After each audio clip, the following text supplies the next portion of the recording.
Welcome to the Timeless Tales Library, where stories unfold like silk ribbons guiding you toward peaceful dreams. I'm Oliver, your host, and tonight I'll be sharing 6 hours of soothing tales about Halloween to ease your mind and guide you gently towards sleep. The Timeless Tales Library is made possible by listeners like you. If you've found comfort here, please subscribe and help us continue creating these peaceful stories. As you settle in, comment below and let me know where you are in the world tonight, and share a place you dream of, a story taking you to perhaps the spice markets of Marrakesh, a lighthouse on the Maine coast, the rice terraces of Bali, or a cozy bookshop in Edinburgh. Your ideas keep our little library glowing bright. Now, exhale slowly and imagine yourself unspooling any worries or thoughts. Like threads of a tangled knot, you are in the silken archives, a silent, smooth-walled room of the Timeless Tales Library. Here the books are not bound in leather or cloth, but in fine, soft silk. Each page is a weightless layer, and the stories within are as light as a whisper. Feel the cool, smooth touch of silk against your skin as you settle into your bed, your own private cocoon in these archives. Relax your shoulders, unclench your jaw, and let your hands rest gently by your side. Let your mind unspool and untangle, becoming as smooth and calm as the pages of a silken book. The stories of the archives are like a comforting blanket. Let them wrap around you, soft and weightless. Alice in Wonderland, a Halloween sleep story, the autumn moon garden. The afternoon light filtered through the gauzy, cream-colored curtains of Alice's bedroom, casting long golden streams that painted the walls with a warm amber glow. The crisp scent of October air seeped through the slightly open window, carrying hints of fallen leaves, distant wood smoke, and the faint sweetness of ripe apples from the orchard nearby. Alice had been curled up in her favorite reading nook, a plush armchair upholstered in soft sage green, with a worn collection of autumn poetry resting in her lap. Her eyes traced the delicate words on the page, each verse evoking the rustle of leaves and the quiet melancholy of the season. Outside, amber and crimson leaves performed a slow, graceful ballet, twirling and drifting to the ground below in a mesmerizing dance orchestrated by the autumn breeze. As the warmth of the afternoon sun caressed her face, drowsiness began to tug at her eyelids, gentle as a mother's touch, coaxing her toward sleep.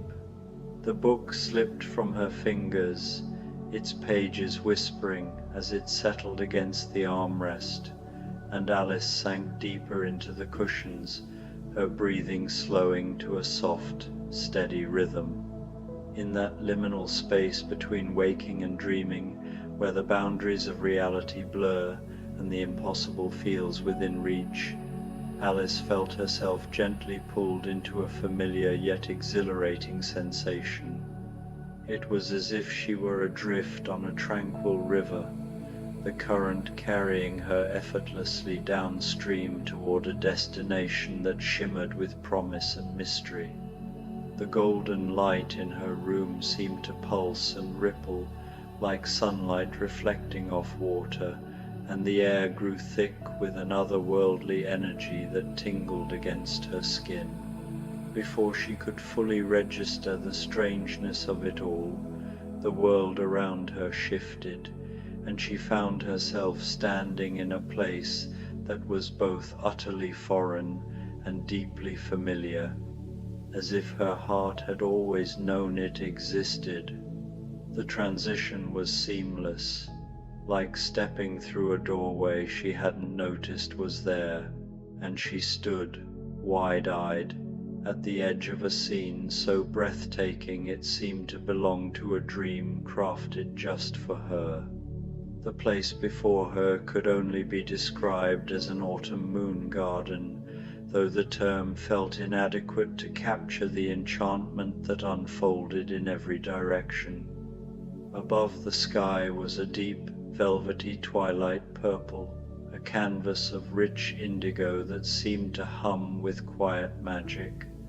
Stars dotted the heavens, each one larger and more luminous than any Alice had ever seen, their silver light casting a soft, ethereal glow over the landscape below. A full harvest moon hung low on the horizon, its golden surface so close and vivid that Alice felt she could climb the gentle hill before her, stretch out her hand, and brush her fingers against its radiant, pock-marked face.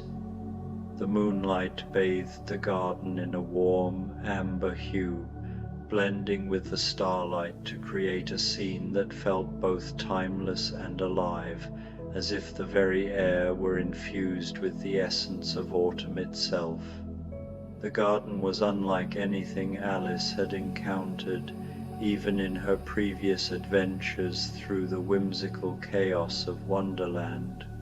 Where she might have expected to find beds of roses or tulips, there were instead rows upon rows of jack-o'-lanterns, growing as naturally as any flower. These were no ordinary pumpkins. They were alive with a gentle inner light that pulsed like a heartbeat. The smallest were no larger than her thumb, glowing with a faint, firefly-like warmth that flickered delicately in the twilight.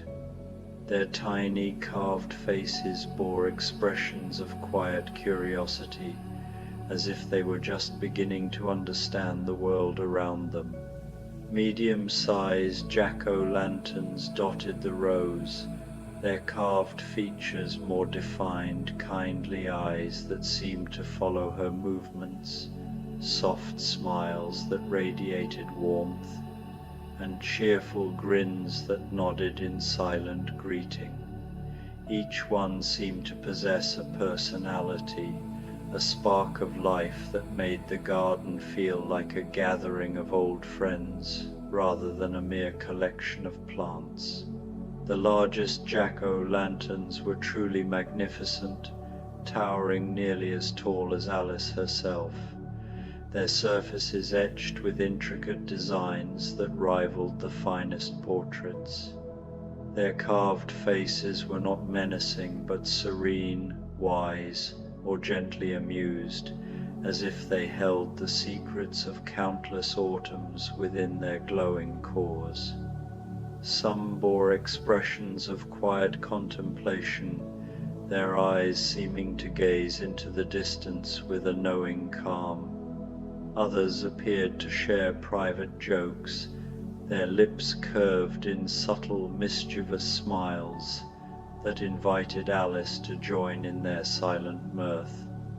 The warm amber light they emitted pulsed in a slow, rhythmic pattern, reminiscent of a contented sigh or the steady beat of a heart at rest, filling the garden with a sense of peace that wrapped around Alice like a soft blanket. Winding between the rows of glowing pumpkins were pathways of silvery sand, their surfaces shimmering with an inner light that made them easy to navigate even in the dim twilight. The sand was soft underfoot, cool yet comforting, and seemed to sparkle with flecks of starlight embedded within it. Along the edges of the paths, tall ornamental grasses swayed in a breeze so gentle it was barely perceptible, their feathery plumes catching the moonlight and casting intricate patterns of shadow and silver. The grasses moved in a slow, hypnotic dance, their tips brushing against one another in a whisper of sound that added to the garden's serene atmosphere. Occasionally, a single plume would detach and drift upward, catching the light in a fleeting moment of brilliance before settling back among its kin as if reluctant to leave the garden's embrace. As Alice stepped onto one of the shimmering paths, she felt the air itself come alive with a subtle, enchanting magic. Tiny sparks of light floated lazily through the atmosphere like fireflies on a summer evening, but as they drew closer, she saw they were not insects but translucent leaves, each glowing with a soft, golden radiance from within. These leaves defied gravity, falling upward as often as down, tracing gentle spirals and loops in the air before settling wherever they pleased. Some landed on the sandy paths, where they glimmered like scattered jewels. Others nestled among the jack-o'-lantern vines, adding to their glow, and a few brushed against Alice's hair, their touch light and fleeting, before continuing their unhurried dance. The sight was so mesmerizing that Alice paused to watch, her breath catching at the beauty of it all, feeling as though she had stumbled into a world where every detail was crafted to inspire wonder. The silence of the garden was profound, yet it was not a hollow absence of sound, but a rich tapestry woven from the subtlest noises. The distant whisper of wind rustling through autumn trees carried a melody that seemed to speak of ancient forests and forgotten harvest festivals. The soft rustle of leaves, both those falling to the ground and those rising into the air, created a gentle counterpoint, like the breath of the garden itself. The jack-o'-lanterns emitted a faint hum, a sound so low and soothing it was felt more than heard, resonating with a warmth that seemed to say all was well in this magical place. Occasionally, Alice caught the faintest echo of laughter, soft, distant, and filled with joy rather than mockery. It was the kind of laughter that invited her to share in its warmth, to feel included in the quiet celebration of this enchanted autumn night. As Alice followed the winding path, her footsteps soft against the silvery sand, she came upon a small clearing where the jack-o'-lanterns grew in a perfect circle around a shallow crystalline pool. The water was so still and clear it seemed as though a piece of the night sky had been carefully excised and laid into the earth. Stars reflected in its surface, but they moved independently of the stars above, tracing their own languid patterns in a slow, mesmerizing dance. The effect was hypnotic, and Alice found herself staring into the pool, captivated by the interplay of light and shadow, as if the water held secrets it was not yet ready to share. The surrounding jack-o'-lanterns cast their warm glow across the pool, their light mingling with the starlight to create a scene of otherworldly beauty.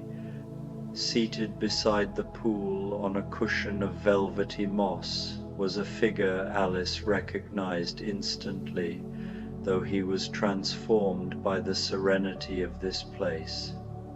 It was the Mad Hatter, but his usual frenetic energy had been replaced by a calm, almost regal stillness that seemed perfectly suited to the garden's tranquil atmosphere.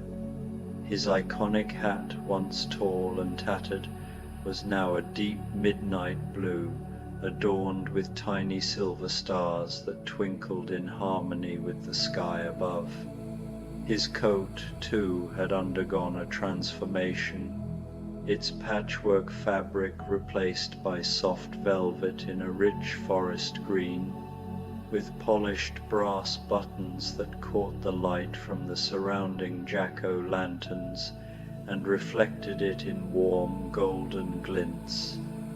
His eyes, usually wide with manic glee, now held a gentle warmth, and his smile was one of quiet contentment. "Alice," he said, his voice soft and measured, a stark contrast to his usual rapid-fire chatter.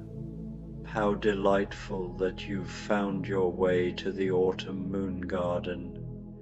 I was just sharing tea with the October spirits, and they've expressed a keen interest in meeting you." His words were accompanied by a gesture toward the empty space around the pool, and Alice followed his gaze, puzzled at first by the absence of any other figures. But as she looked more closely, she began to notice details she had overlooked. The jack-o'-lanterns encircling the pool weren't merely carved with random faces. They bore the likenesses of gentle, kindly spirits, their expressions alive with warmth and curiosity.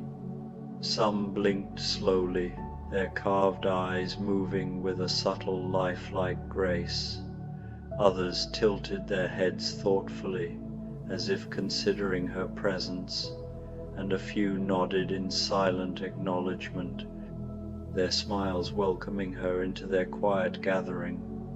"Please, sit," the Hatter invited, gesturing to a patch of moss that seemed to mold itself into a comfortable seat just as Alice needed it. She settled onto it, marveling at its warmth and softness, like sitting on a cloud warmed by the last rays of an autumn sunset. As she made herself comfortable, a delicate china teacup appeared beside her, seemingly out of nowhere, filled with a steaming liquid that carried the rich, comforting scents of cinnamon, nutmeg, and a mysterious spice that evoked memories of cozy evenings by a fire. The cup was warm in her hands, its surface painted with delicate autumn leaves that seemed to shift and shimmer in the moonlight. "The October spirits were just explaining," the Hatter continued, his voice steady and soothing, "that Halloween magic is a unique kind, distinct from the wild transformations or startling surprises of other realms. It's a magic rooted in recognition and comfort, a gentle reminder that the unknown can be friendly, that shadows can be warm and inviting rather than cold and foreboding."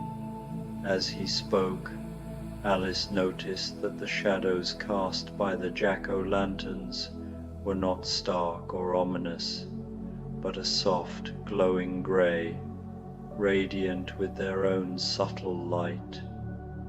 They seemed like places where one might curl up with a book or drift into a peaceful nap, surrounded by the garden's quiet embrace.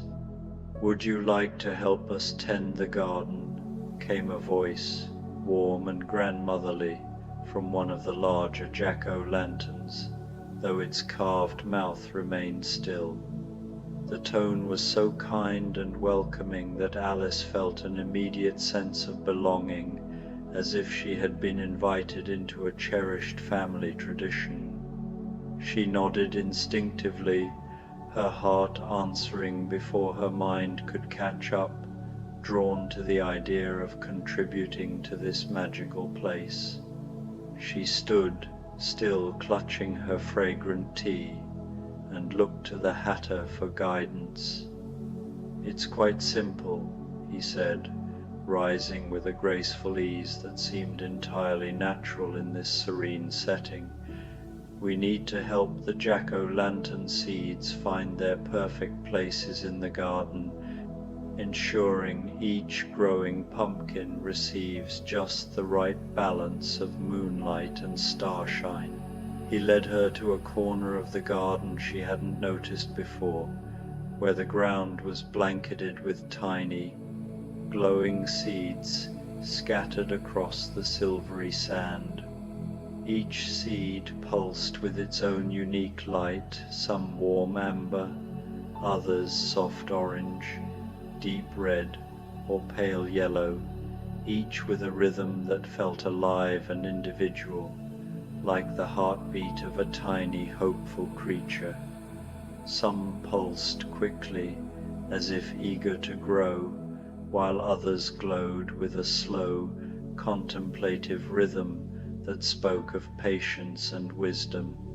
Each seed, the Hatter explained, kneeling beside the scattered lights with a reverence that matched the garden's tranquility, will grow into the jack-o'-lantern the garden needs, but only if it's planted in the spot where it feels most at home. The trick is to listen with your heart, not your mind, and let the seed guide you. Alice knelt beside him, her eyes drawn to a small seed glowing with a particularly warm amber light, its rhythm steady and comforting, like the purr of a contented cat. As her fingers brushed against it, she felt a gentle, emotional pull, not a physical tug, but a quiet yearning, as if the seed longed for a place it had yet to discover. Trusting this feeling, Alice stood and moved through the garden, the seed cradled in her palms. The pull grew stronger as she neared the reflecting pool, where the moonlight fell in a delicate pattern through the swaying grasses, creating a mosaic of light and shadow. She knelt and pressed the seed into the soft, warm earth, feeling the ground yield gently beneath her touch. Almost instantly, a tiny green shoot emerged, its delicate leaves unfurling in the moonlight, radiating a quiet contentment that warmed Alice's heart. She smiled, a wave of peace washing over her, as if she had helped a small piece of the world find its rightful place. "Perfect," said the grandmotherly voice from the jack-o'-lantern, its tone filled with approval and affection. "You have the touch, my dear. Each seed you plant will grow into exactly what the garden needs." Encouraged, Alice continued her work, moving through the garden with a sense of purpose that felt both new and timeless. She planted dozens of seeds, each one guiding her to its ideal spot through that same gentle emotional pull. Some longed to be near the reflecting pool, where their light could mingle with the starlit water. Others preferred the winding paths, where they could greet passers-by with their warm glow, and a few felt most at home on the hillside, closer to the stars that seemed to sing to them in the quiet night.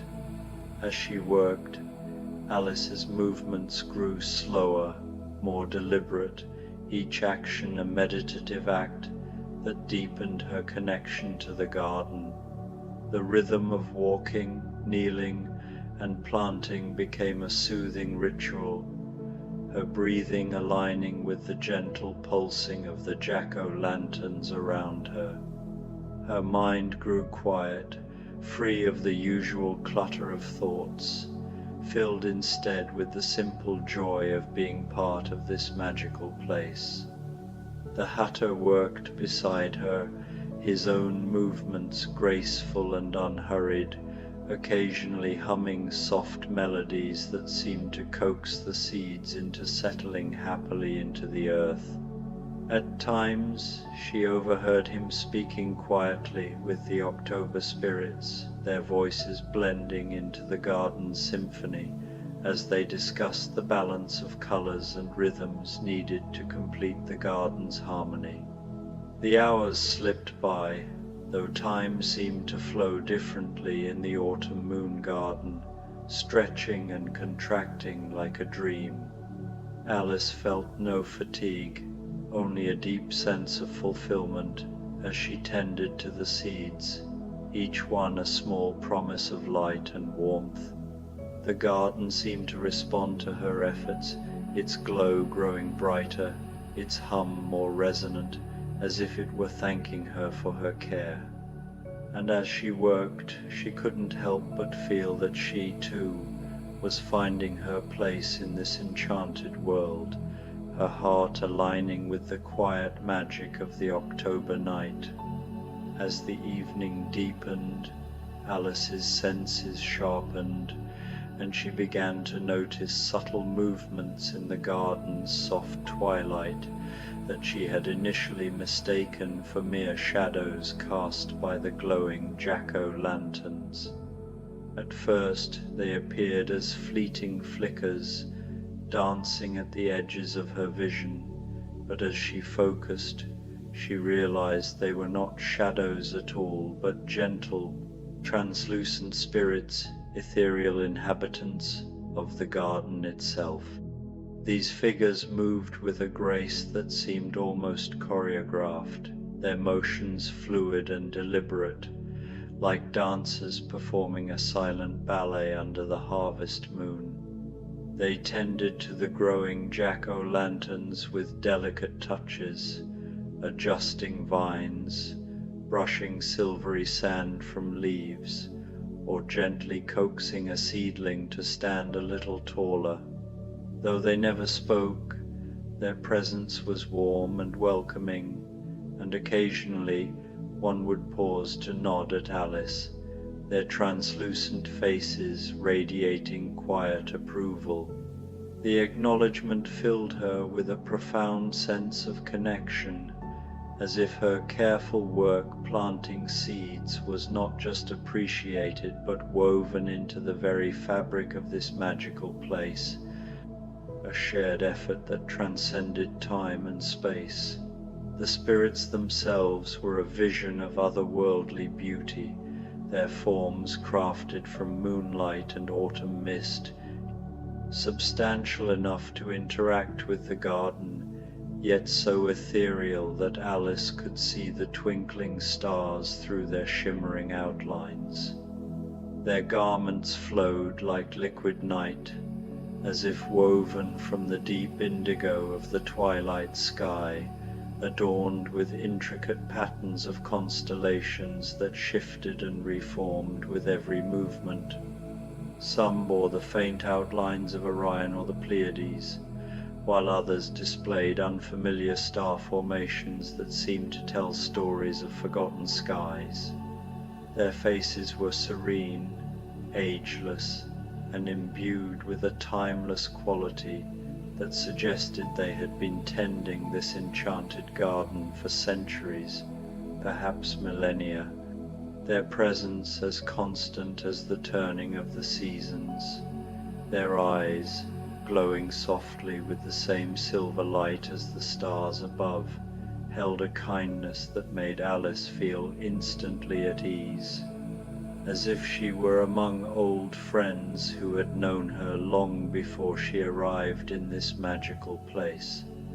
One spirit, whose starry gown seemed to contain an entire galaxy of tiny, pulsating lights, approached Alice as she knelt to plant a particularly large seed that glowed with a deep, rich purple light, its rhythm slow and resonant, like the tolling of a distant bell. The spirit knelt beside her, its translucent hands hovering over Alice's own, guiding them with a gentle, almost imperceptible touch to press the seed to the perfect depth in the warm, yielding earth. As their hands moved together, Alice felt a surge of warmth and gratitude, a profound sense of belonging that enveloped her like a soft embrace. It was as if she had been welcomed into an ancient lineage of gardeners, a sacred tradition that stretched back through countless autumns, each caretaker adding their love and care to the garden's enduring magic. The spirit's touch was cool yet comforting, and its presence seemed to whisper of shared purpose, of a bond forged in the quiet act of nurturing life in this enchanted place.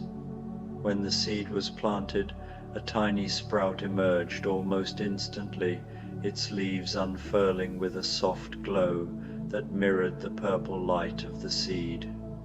The spirit stood, its starry gown shimmering with a cascade of light, and gestured toward a part of the garden Alice had yet to explore. Intrigued, she followed the silent invitation, her footsteps soft against the silvery sand as she wound through the glowing rows of jack-o'-lanterns.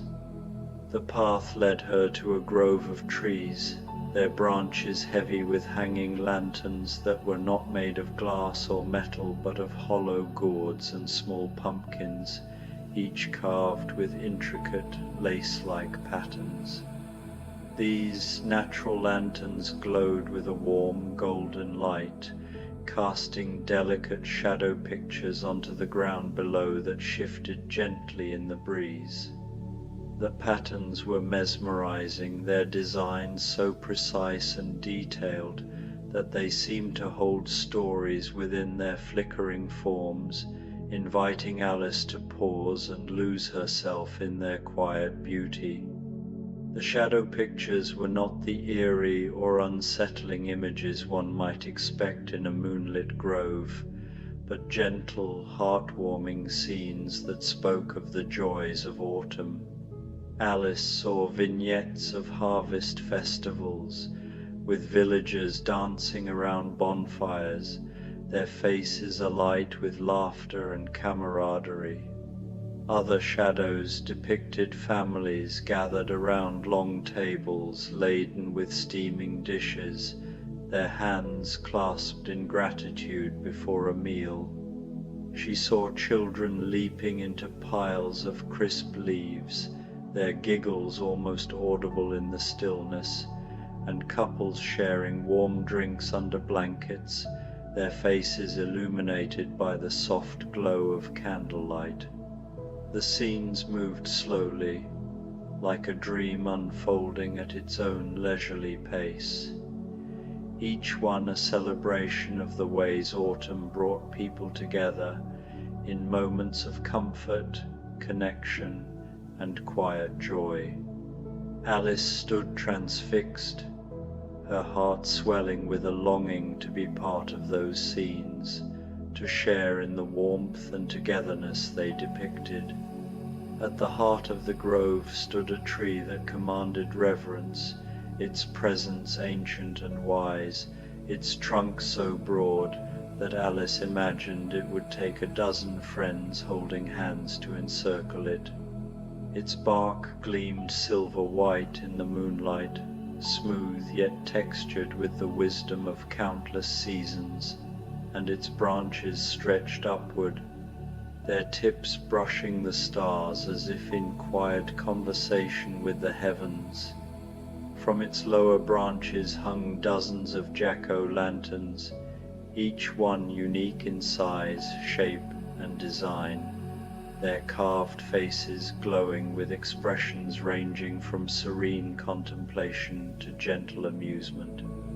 Some were tiny, their light delicate and flickering, while others were large, their intricate carvings resembling portraits of forgotten autumn spirits. The tree seemed to pulse with a quiet energy, as if it were the heart of the garden, anchoring its magic and radiating a sense of timeless peace. Nestled among the great roots of the tree, like a throne carved by nature itself, sat the largest and most magnificent jack-o'-lantern Alice had ever seen. It towered over her, easily twice her height, its surface carved with such intricate artistry that it transcended its humble origins as a pumpkin and became a masterwork of sculpture. The face etched into its glowing surface was benevolent and wise, its kind eyes seeming to hold the accumulated wisdom of countless autumns, their depths reflecting the light of stars and moons long past. Its gentle smile radiated a warmth that enveloped Alice, dispelling any lingering doubts or fears, and filling her with an immediate sense of peace. The Jack-O lantern's light pulsed slowly, its rhythm steady and comforting, like the heartbeat of the garden itself, inviting all who stood before it to rest in its embrace. "Welcome, Alice," said the great Jack-O-lantern, its voice deep and resonant, like the sound of wind rustling through a forest of autumn leaves, carrying with it the scents of earth and spice. "We have been waiting for you to join us for the Halloween moon ceremony, a moment when the garden comes alive with the magic of this sacred night." The words were spoken with such warmth and sincerity that Alice felt as though she had been personally invited to a gathering of great importance, her presence not just welcomed but essential to the harmony of the event. She looked around and saw that the garden spirits had gathered in the grove, their translucent forms shimmering in the moonlight, their starry garments twinkling in unison with the Jack-O-lanterns. The Hatter stood among them, his forest green coat now adorned with a crown of autumn leaves that shimmered with stardust, his serene smile reflecting the garden's tranquil magic. "What is the Halloween moon ceremony?" Alice asked, her voice soft and reverent, instinctively matching the peaceful tone of the gathering. She felt a quiet awe, as if she were standing on the threshold of something ancient and profound, a moment that connected her to a timeless tradition. "It is the moment," the great Jack-O-lantern explained, its voice rich with the weight of centuries, "when we celebrate the harmonious coexistence of the world of the living and the realm of mystery. Tonight, under the radiant full autumn moon, we honor the truth that the unknown need not be feared, that differences can be a source of wonder, and that the boundary between the everyday world and the world of magic is not a barrier but a doorway, inviting us to step through with open hearts."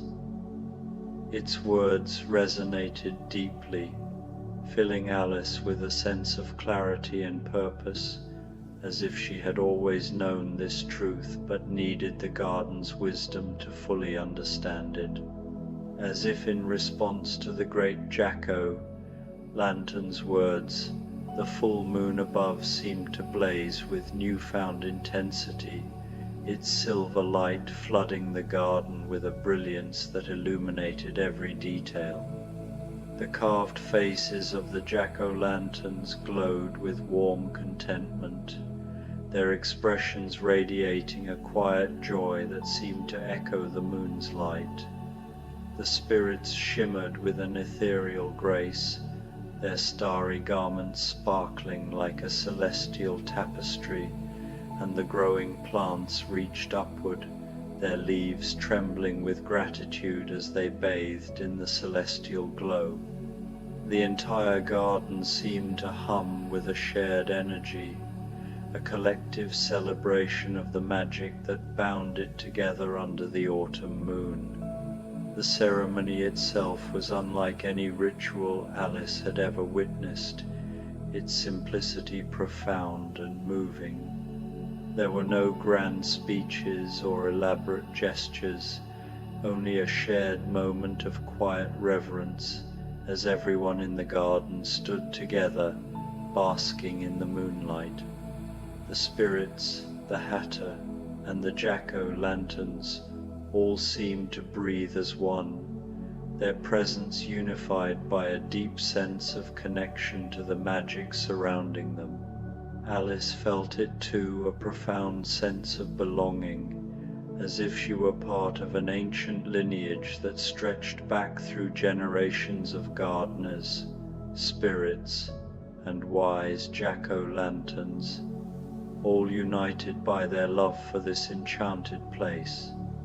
The silence was filled with a music born not of instruments but of harmony, the soft hum of the jack-o'-lanterns, the whisper of the autumn breeze through the trees, the gentle laughter of the spirits, and the slow, steady breathing of the earth itself, resting peacefully under the moon's tender care.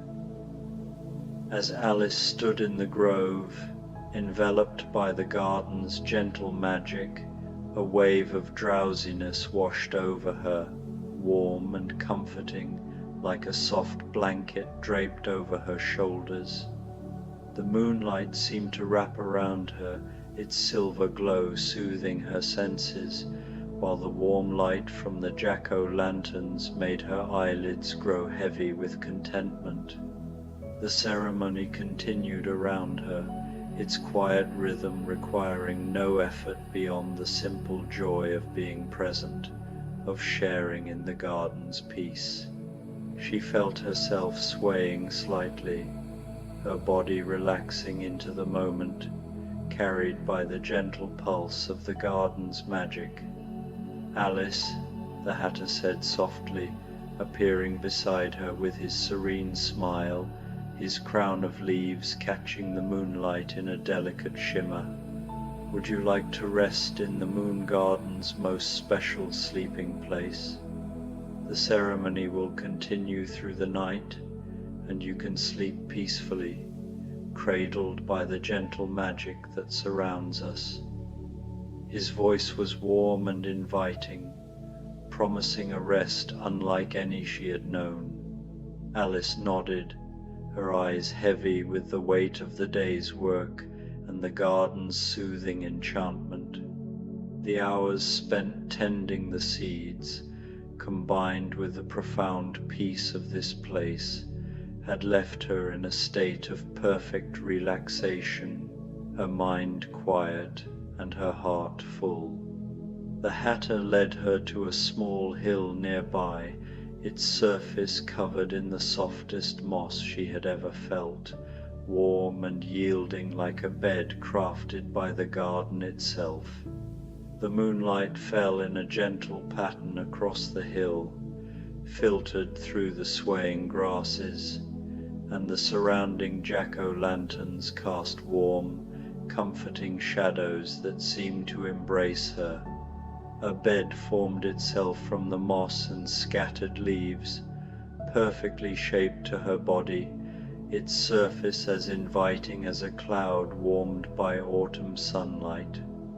As Alice lay down, the earth beneath her radiated a gentle warmth, as if the garden itself were cradling her in its care. The great oak tree stretched one of its lower branches over her, and from it hung a small, exquisitely carved jack-o'-lantern, its light glowing with the softest, most comforting warmth, bright enough to reassure her, yet dim enough to lull her toward sleep. The light pulsed slowly, its rhythm aligning with her own slowing breaths, guiding her gently toward rest. "Sleep well, dear Alice," whispered the grandmotherly voice from the large jack-o'-lantern, its tone filled with love and protection. "You are safe and cherished in the moon garden, and we will all watch over your dreams." The words wrapped around her like a lullaby, their warmth settling into her heart as she sank deeper into the mossy bed. The sounds of the ongoing ceremony enveloped her, quiet humming from the spirits, the Hatter's soft conversation with the October spirits, and the gentle creaking of the ancient oak as it swayed in the breeze. These sounds blended into a melody more beautiful than any lullaby, a symphony of peace and magic that carried her toward sleep. The jack-o'-lantern above her pulsed more slowly, its light dimming gradually, as if it knew exactly when she was ready to drift off. She felt the loving presence of the garden spirits surrounding her, their watchful care a gentle promise that she was safe in this enchanted place. As Alice hovered on the edge of sleep, she noticed the autumn leaves falling more thickly now, but instead of settling on the ground, they drifted gently over her, forming a blanket of gold, red, and amber. Each leaf seemed to carry a wish for peaceful dreams, their touch light and comforting, like a mother's hand smoothing a child's hair. The sensation was so soothing that Alice surrendered completely, her body relaxing into the embrace of the garden's magic. Her final thoughts were of gratitude for the autumn moon garden, with its glowing jack-o'-lanterns and gentle spirits, for the hatter's quiet companionship transformed by the serenity of this place, and for the great jack-o'-lantern whose wisdom and warmth had made her feel so safe and loved. The Halloween moon ceremony continued softly around her, a celebration of the harmony between the known and the unknown, the ordinary and the magical, the living and the eternal. In that perfect moment, surrounded by the loving glow of countless jack-o'-lanterns and watched over by the benevolent spirits of the garden, Alice slipped into the deepest, most restorative sleep she had ever known, her dreams alight with gentle radiance, and the promise that peace and magic could coexist in the soft shadows of an October night. The moon continued its slow ascent across the star-filled sky, its silver light blessing the sleeping garden and its dreamers with a quiet promise. When morning came, it would bring with it new wonders, new reasons to marvel at the gentle magic that lingered in the quiet spaces between the everyday world and the realm of beautiful dreams, where the autumn moon garden would forever hold a place in Alice's heart. Dracula's Elara, a Halloween sleep story, The Autumn Librarian.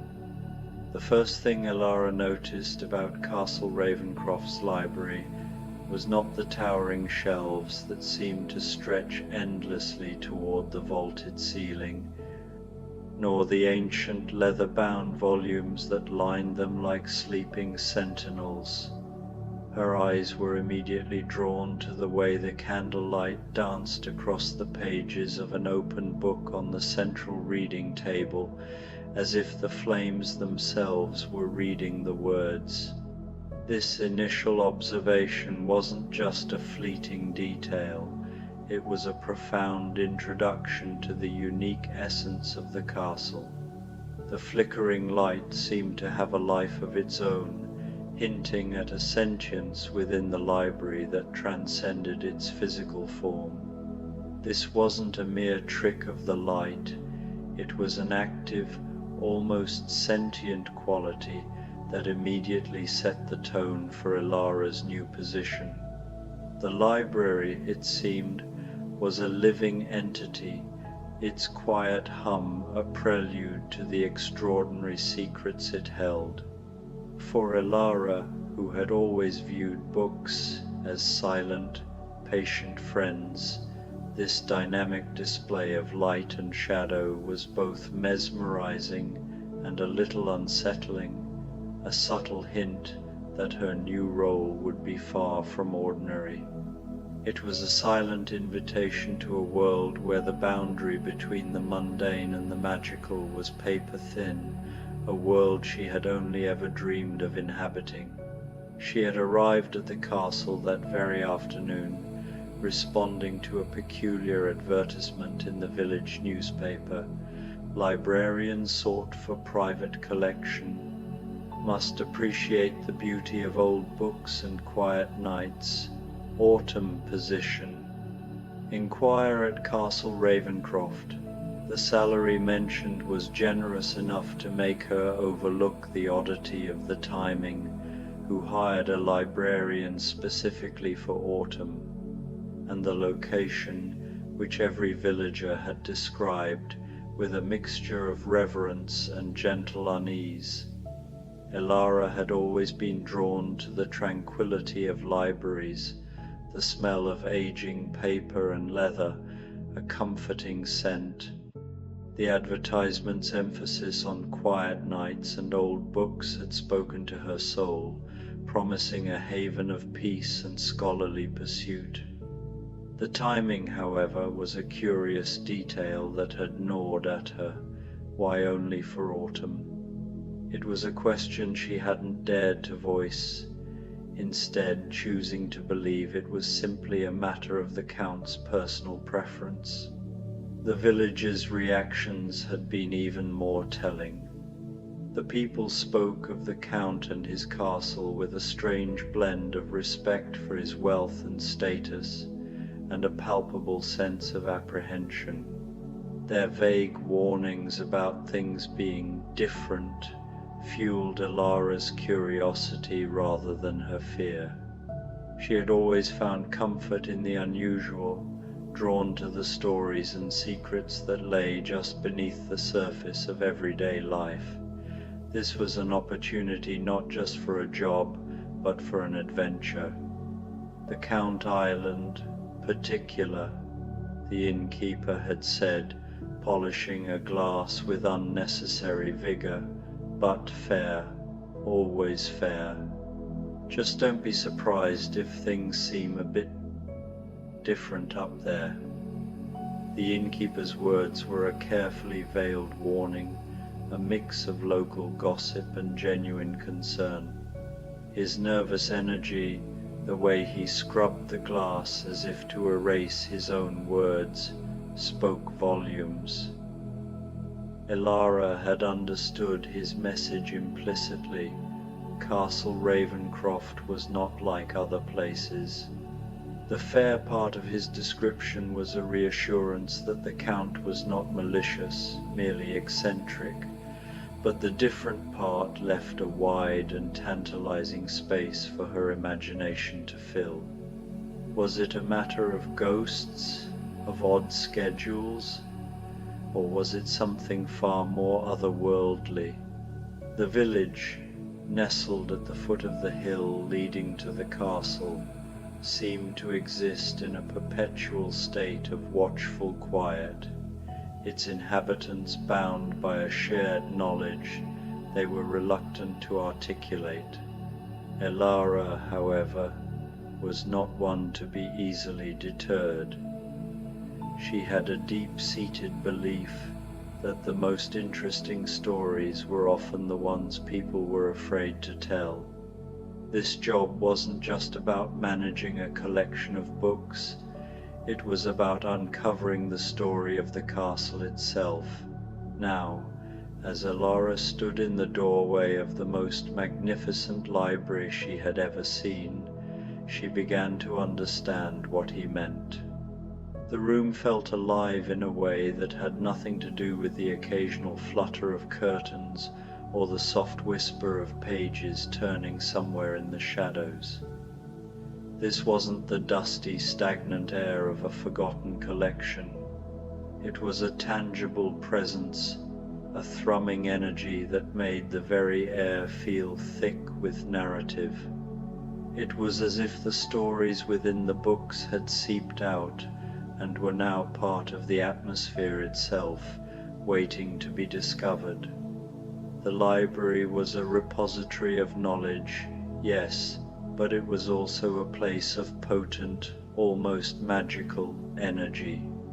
The scent of old paper and leather was overlaid with something else, the faint, clean smell of a storm, and the sweet, earthy aroma of autumn leaves. It was a place of sensory overload, but in the most beautiful way imaginable. Every glance revealed a new detail, a misplaced volume, a flickering light, the way the air seemed to shimmer around certain shelves. The room wasn't just a container for stories, it was the stories themselves, breathing and existing in a space all their own. "You must be Miss Alara." The voice was soft, cultured, with the faintest accent she couldn't place. It cut through the gentle hum of the library, yet somehow felt a part of it. She turned to see a tall, elegant man emerging from between the shelves, his movements silent and fluid, as if he too was a part of the castle's living history. His dark hair was silver at the temples, his clothes impeccably tailored despite their obvious age. His fashion, while elegant, seemed to belong to another era, a detail that deepened the mystery surrounding him. But it was his eyes that caught her attention, ancient, kind, and filled with a sadness so deep it seemed to have settled there like dust on forgotten books.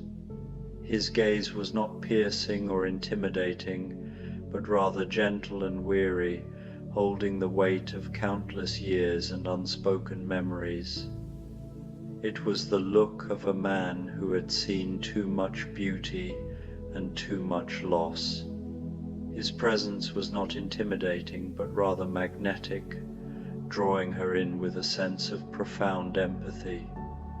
He was not just the owner of the library, he was a part of its narrative, a living piece of its history. "Count Ravencroft?" she asked, though she already knew the answer. Her intuition and the village gossip had been correct. He inclined his head gracefully, a gesture of old-world politeness that felt both formal and entirely genuine. "Welcome to my home, Miss Alara. I trust your journey from the village was pleasant." His voice was a calm counterpoint to the vibrant energy of the library, a grounding force in the midst of its magic, very much so. "The autumn colors are breathtaking." She gestured toward the tall windows, where the last light of day filtered through glass that seemed to turn the dying sunlight to liquid amber. The view was a masterpiece of nature, a fiery tapestry of reds, oranges, and golds, a stark and beautiful contrast to the quiet grandeur of the library. And this library, it's extraordinary. Her voice was filled with a genuine awe she couldn't contain. This was not a perfunctory compliment, it was a heartfelt declaration. The library was a sanctuary, and she felt an immediate deep connection to it.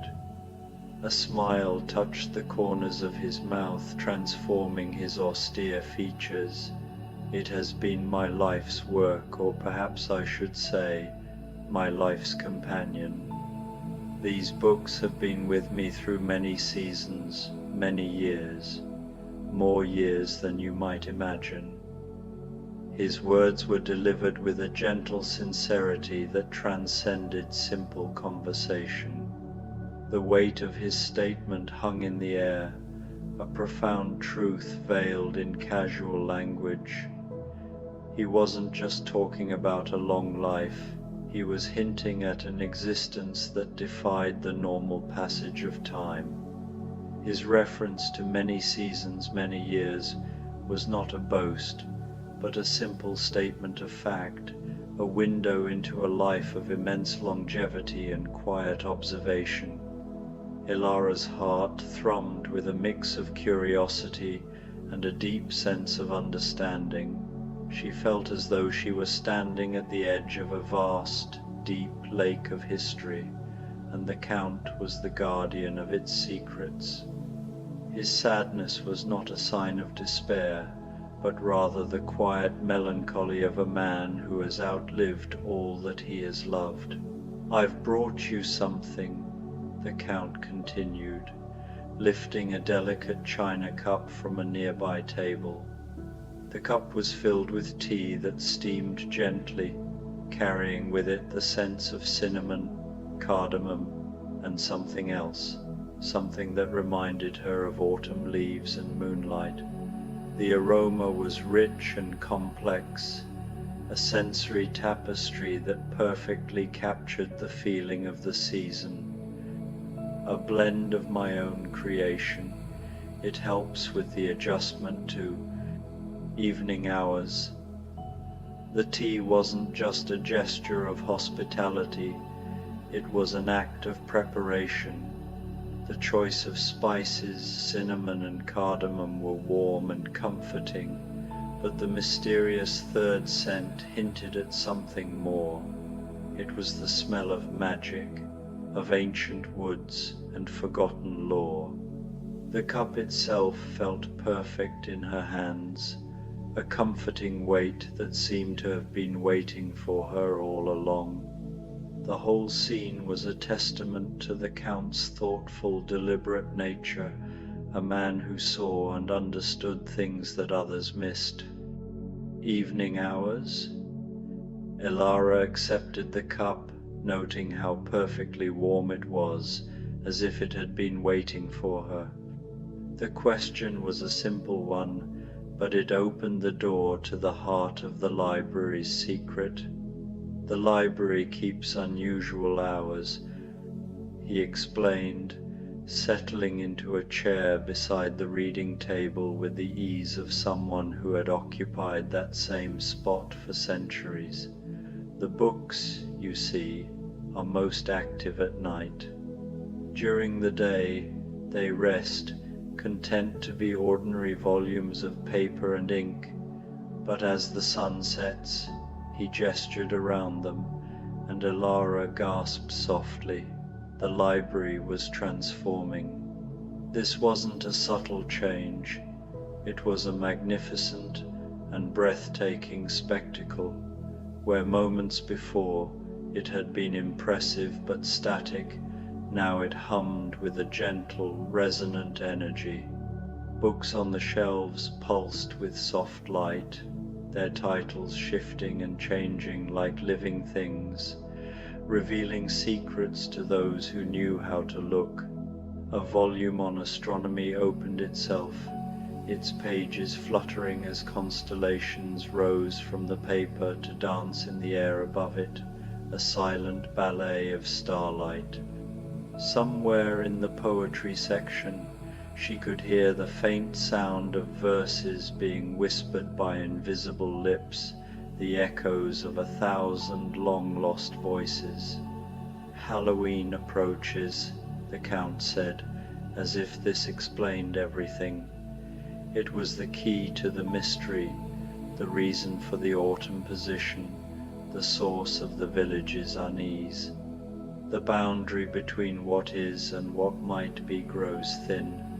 Here, in this place where so many stories have been read and loved and dreamed over, that boundary becomes permeable.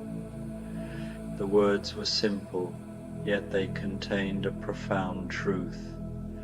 The library was a nexus, a place where the collective belief in stories had worn a hole in the fabric of reality. The magic wasn't an inherent property of the books themselves, but a reflection of the dreams and thoughts that had been poured into them by countless readers over countless years. The Count was not a wizard, but a custodian of a place where belief and reality intertwined. The library was a living, breathing testament to the power of human imagination. Elara sipped her tea, feeling a warmth spread through her chest that had nothing to do with the temperature of the liquid. Rather than fear, she felt a deep sense of wonder. "It's beautiful," she whispered, her voice a hushed reverence. "The glowing books, The dancing constellations, the whispered poetry, it was all so much more than she could have ever imagined. It was a tangible, beautiful manifestation of the magic she had always known existed in the world. "You're not afraid?" The question carried fragile hope, one he had asked many times, usually met with fear. She paused, watching a children's book open by the window, a paper dragon yawning before settling back into its page. The creature was small, harmless, pure wonder. "Should I be?" she asked, curious, not defiant. Fear felt absurd in the presence of such beauty. Most people are. They see danger in the unusual. His voice held the faintest trace of hope. "But you see wonder. My grandmother always said the world was full of magic for those who knew how to look. I suppose I've been looking all my life." Her words carried the truth. She had grown up with stories hidden in leaves, starlight, the ordinary made extraordinary. The Count studied her in the candlelight. "She sounds wise." She was. She said libraries were the most magical places, holding every dream ever dreamed. Elara set down her teacup, touching a midnight blue book that pulsed faintly with light. She would have loved this place. His final question was quiet, reverent. What was her name? Helena Morrison. She was a librarian too, in the city, before she retired to our little village.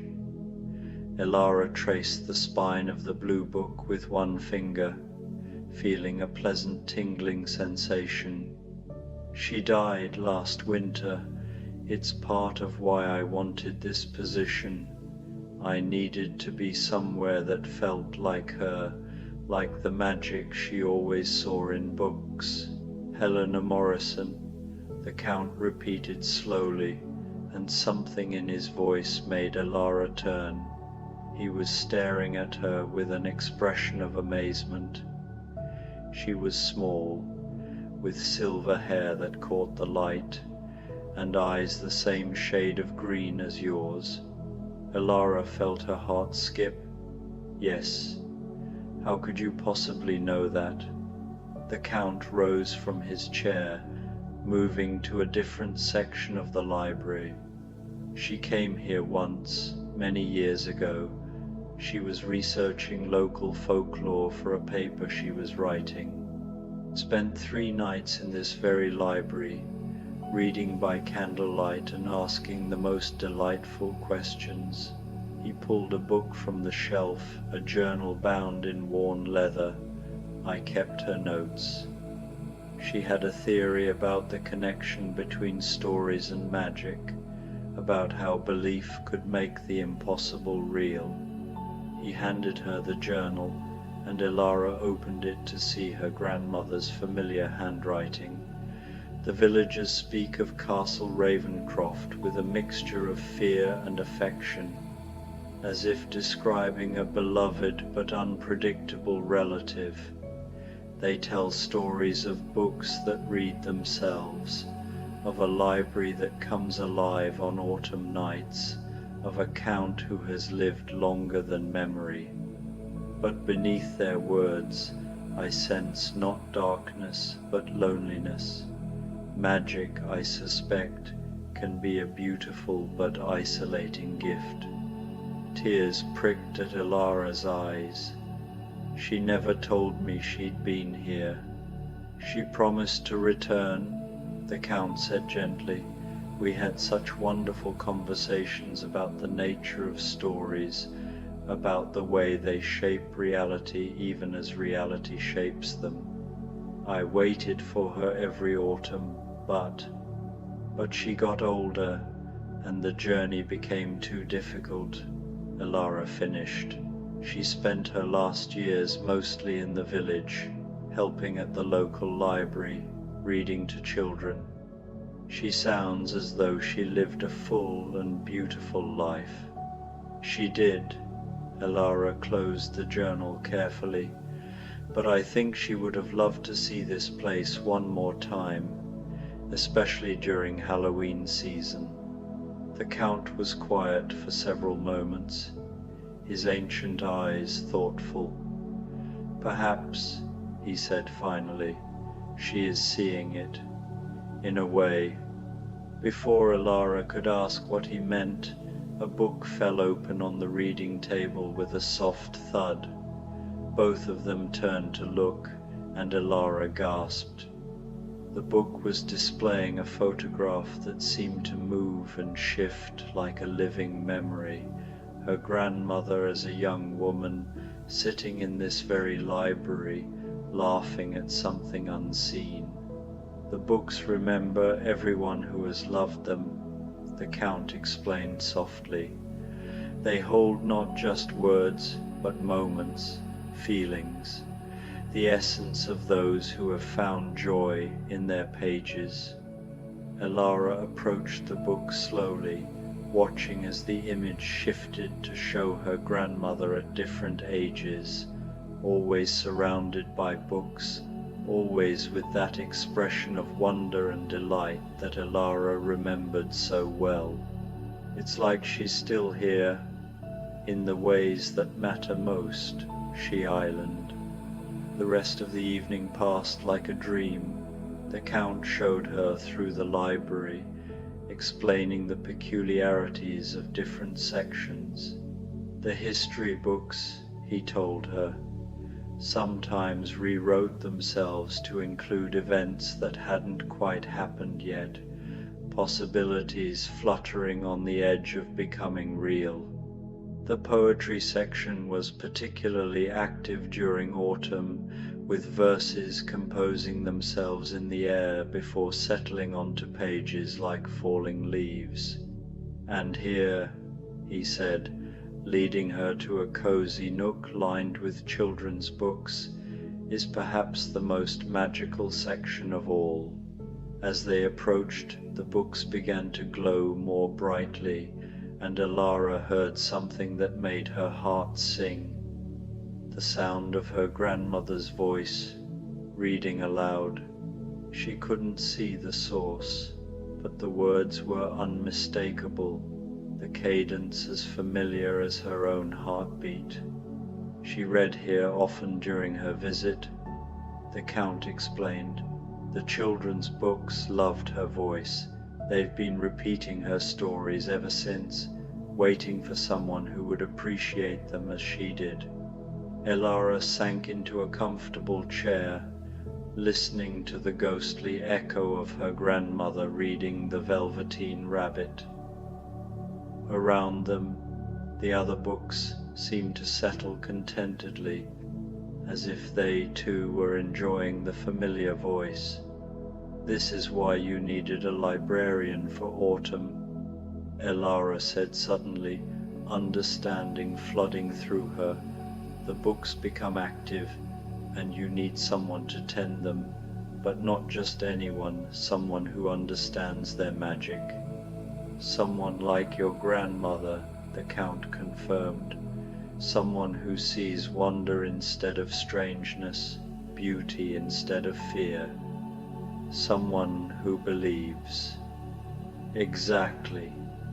They sat in comfortable silence, listening to the gentle sounds of the enchanted library, pages turning themselves, ink reshaping into new words, the soft whisper of stories being born. Elara felt a peace she hadn't experienced since her grandmother's death, as if some part of her that had been holding its breath could finally relax. Count Ravencroft, she said eventually, may I ask you something personal? Of course. How long have you been here? The villagers speak of you as if you've always existed, and you mentioned more years than I might imagine. He was quiet for so long that she wondered if he was going to answer at all. When he finally spoke, his voice was soft, almost hesitant. I came to this castle in 1891. I was different then, darker. The magic that touched me was not the gentle kind you see here tonight. Ilara waited, sensing that there was more to the story. I was cursed, you might say, doomed to an existence that was neither life nor death, sustained by things I prefer not to remember. I was alone, angry, afraid of my own nature. This library was just a room full of books then, beautiful perhaps, but ordinary. He stood and walked to the window, looking out at the star-filled sky. But books, Miss Ilara, have a power all their own. The more I read, the more I began to understand that stories shape us as much as we shape them. I read tales of redemption, of love conquering darkness, of monsters becoming something more than their nature demanded, and slowly, very slowly, I began to change. The books changed you, the stories changed me. Every tale of hope I read planted a seed. Every happy ending made the darkness in me a little lighter. And then one Halloween night about 50 years ago, something miraculous happened. He turned back to face her, and his smile was radiant. The books began to respond to the change in me. They came alive, just as you see them now. They had been waiting, I think, for their keeper to become worthy of their magic. That's beautiful, Ilara whispered. It is now, but I am still not entirely human, Miss Ilara. I exist in the spaces between day and night, between story and reality. I thought you should know this before you decide whether to stay. Ilara stood and walked to him, reaching out to take his hand. It was cool but solid, real and present. Count Ravencroft, may I call you by your first name? Adrian, he said softly. Adrian, my grandmother always told me that who someone chooses to be is more important than what they were born as. You've chosen to be a guardian of stories, a keeper of wonder. You've created something magical and beautiful. That's who you are. His eyes filled with something that might have been tears, if creatures like him could cry. Your grandmother raised you well. She did. Ilara squeezed his hand gently. And I would be honored to help you care for this library. The rest of that first night passed in a blur of wonder. Adrian showed her the cataloging system books, organized not just by subject or author, but by the emotions they evoked, the dreams they inspired. He explained how to feed the more energetic volumes. Poetry books, he told her with a smile, subsisted entirely on applause, while adventure novels preferred the occasional gasp of excitement. As dawn approached, the books began to settle back into ordinary silence, their magic ebbing with the growing light. But even in their dormant state, Ilara could feel their potential humming just beneath the surface, waiting for another night to bloom into wonder. You should rest, Adrian said as the first rays of sunlight crept through the windows.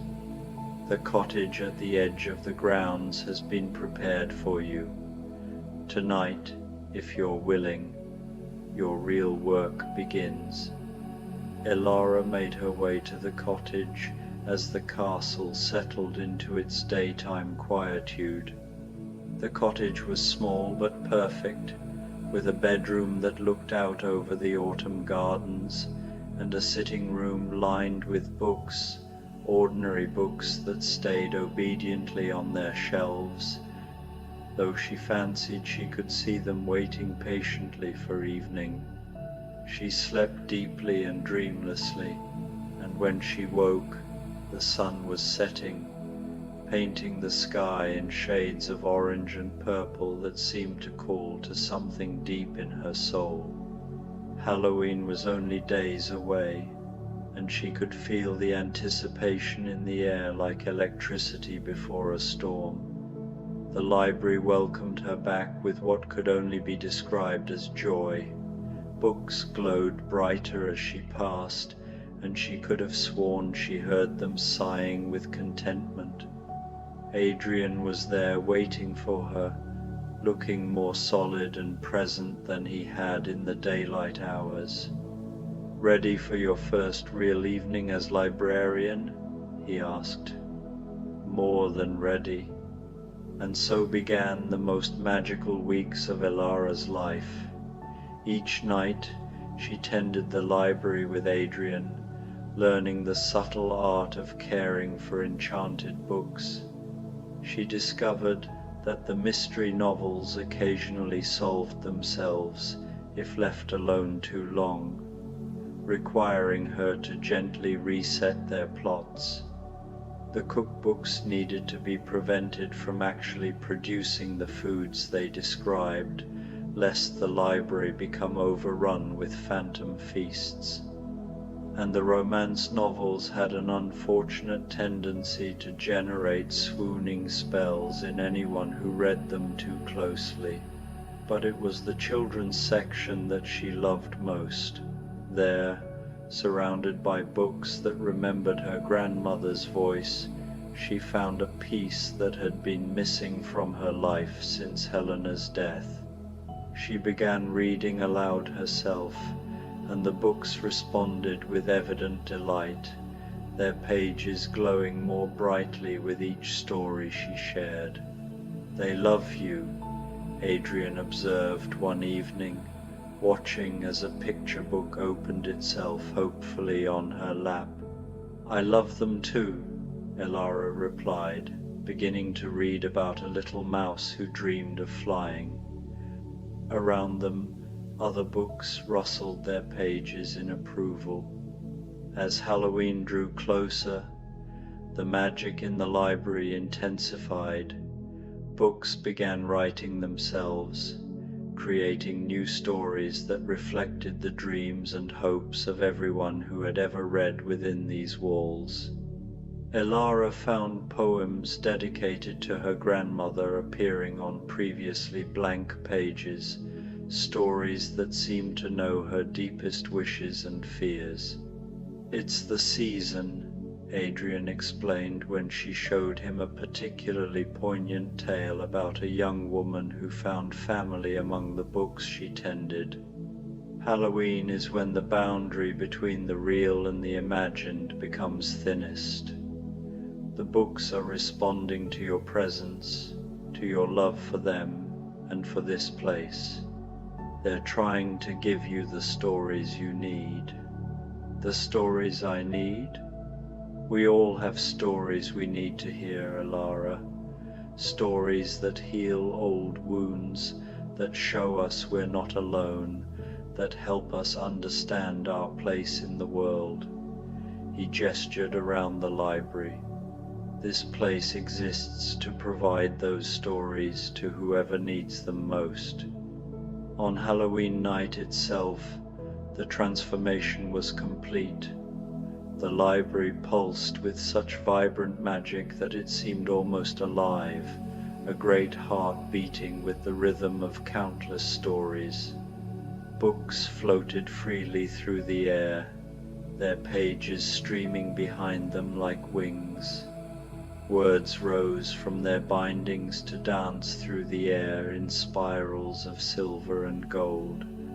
And there, in the children's section, Elara saw her grandmother, not solid, not entirely real, but present nonetheless, a shimmer of warmth and love sitting in the reading chair, surrounded by glowing books that leaned toward her like flowers following the Sunday. "Grandmother?" Elara whispered. Helena looked up and smiled, that same expression of wonder and delight that had defined her life. When she spoke, her voice seemed to come from everywhere and nowhere, woven into the very air of the library. "My dearest girl, I knew you would find your way here eventually. How are you? I mean, are you really?" "I'm exactly as real as any story that lives in a reader's heart," Helena said gently, "and this library, dear one, is a place where such stories can take shape." Elara moved closer, noting how the books around her grandmother glowed with particular warmth. "I've missed you so much, and I have been with you all along, in every story you've read, every library you've entered, every moment you've chosen wonder over fear."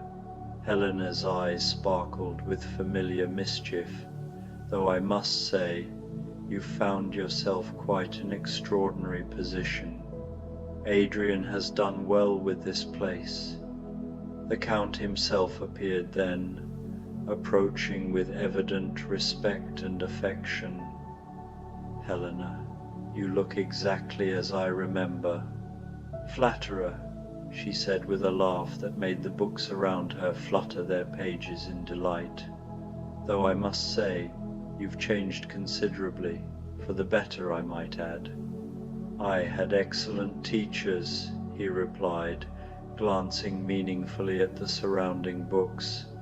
"Books make the best teachers," Helena agreed. "They never judge, never give up hope, and they're always willing to share their wisdom with those who seek it." She turned back to Elara. "You understand that now, don't you, dear? This is where you belong, not just because you can tend the magic, but because you can appreciate it." Elara felt tears on her cheeks, but they were tears of joy rather than sorrow. "Will I see you again? Every time you open a book with love in your heart, every time you share a story with someone who needs to hear it, every time you choose to believe in magic rather than dismiss it." Helena began to fade, becoming more translucent, more story than substance.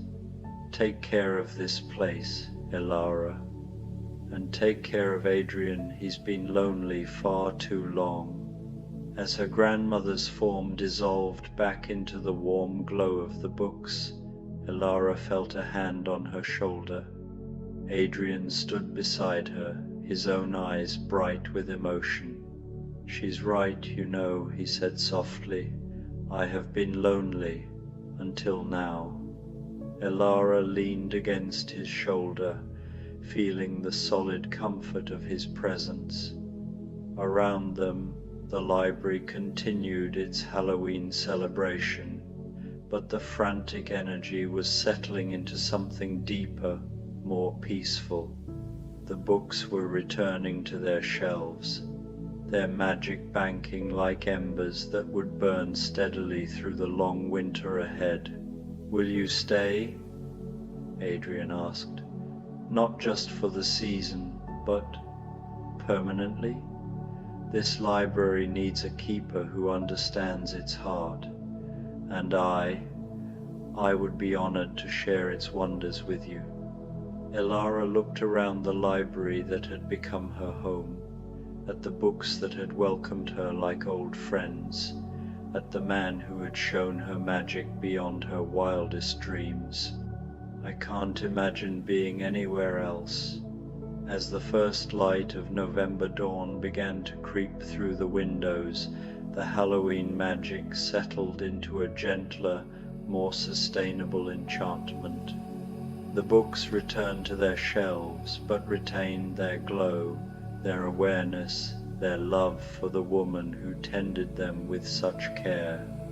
And in the days that followed, as autumn deepened into winter, Elara discovered that the magic of Castle Ravencroft's library wasn't limited to one night of the year.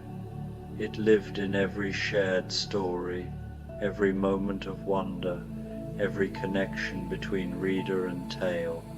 She found her place not just as a librarian, but as a guardian of dreams, a keeper of the thin places where stories and reality touched. And beside her, Adrian continued his own transformation, becoming more human with each passing day, anchored to life by love and stories, and the quiet magic of finding someone who saw wonder in the same places he did. The villagers, who had always spoken of Castle Ravencroft with a mixture of awe and unease, began to tell different stories. They spoke of the kind librarian who had brought warmth to the old castle, of the Count who smiled more often now, of books that glowed softly in windows on winter nights like gentle beacons of hope. And sometimes, on particularly magical evenings, visitors to the library reported seeing a silver-haired woman sitting in the children's section, reading aloud in a voice full of love and wonder. The books, they said, always listened with perfect attention, and the stories she told had a way of following listeners home, living in their hearts long after the words had ended. For in the end, that's what the best stories do. They find their way into the spaces between heartbeats, into the quiet moments before sleep, into the part of the soul that still believes in magic. And in Castle Ravencroft's library, surrounded by books that loved their readers as much as they were loved in return, those stories lived on, creating their own gentle enchantment that would last far beyond any single Halloween night. As Elara settled into her new life, tending books by candlelight and sharing stories with Adrian through the long, peaceful evenings, she often remembered her grandmother's words.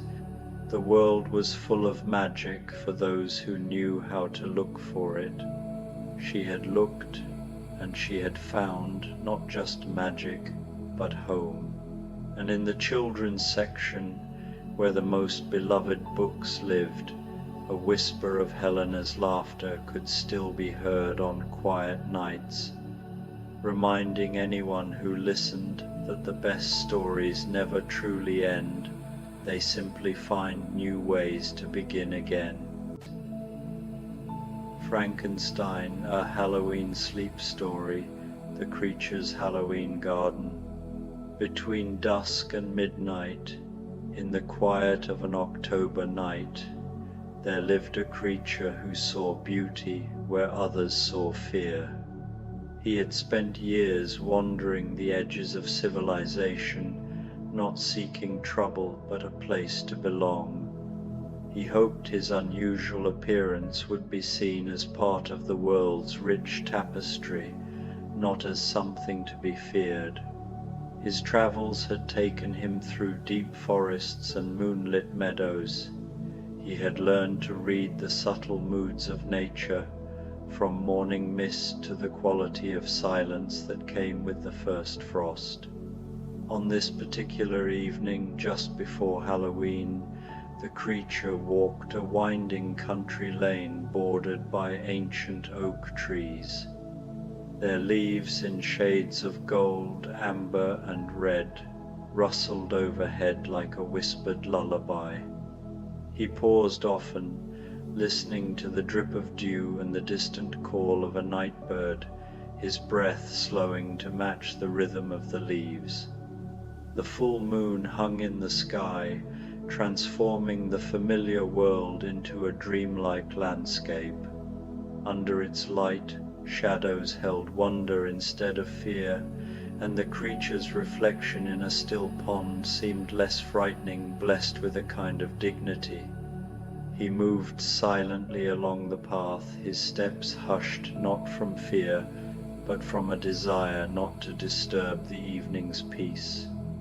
The air was crisp, carrying the complex scent of autumn, wood smoke, fallen apples, and the green scent of dew-heavy grass. As he walked, breathing deeply of the night air, he noticed something unusual ahead, a warm, golden light spilling from beyond a low stone wall along the lane. It was no harsh glare of modern lamps, but a softer radiance, like candle flames behind amber glass or a hearth glowing through the long night. The light pulsed gently, casting living shadows across the stones. Drawn by instinct, the creature approached. The wall was old, moss-soft, its mortar seams sprouting pale flowers that glowed ghost-like in the moonlight. Closer now, he heard faint sounds, something like laughter mingled with wind, and beneath it, the murmur of many small flames. His heart quickened, not with fear but with anticipation, as if before a long-awaited gift. With reverence, he placed his hands on the stone and peered over. The sight stole his breath.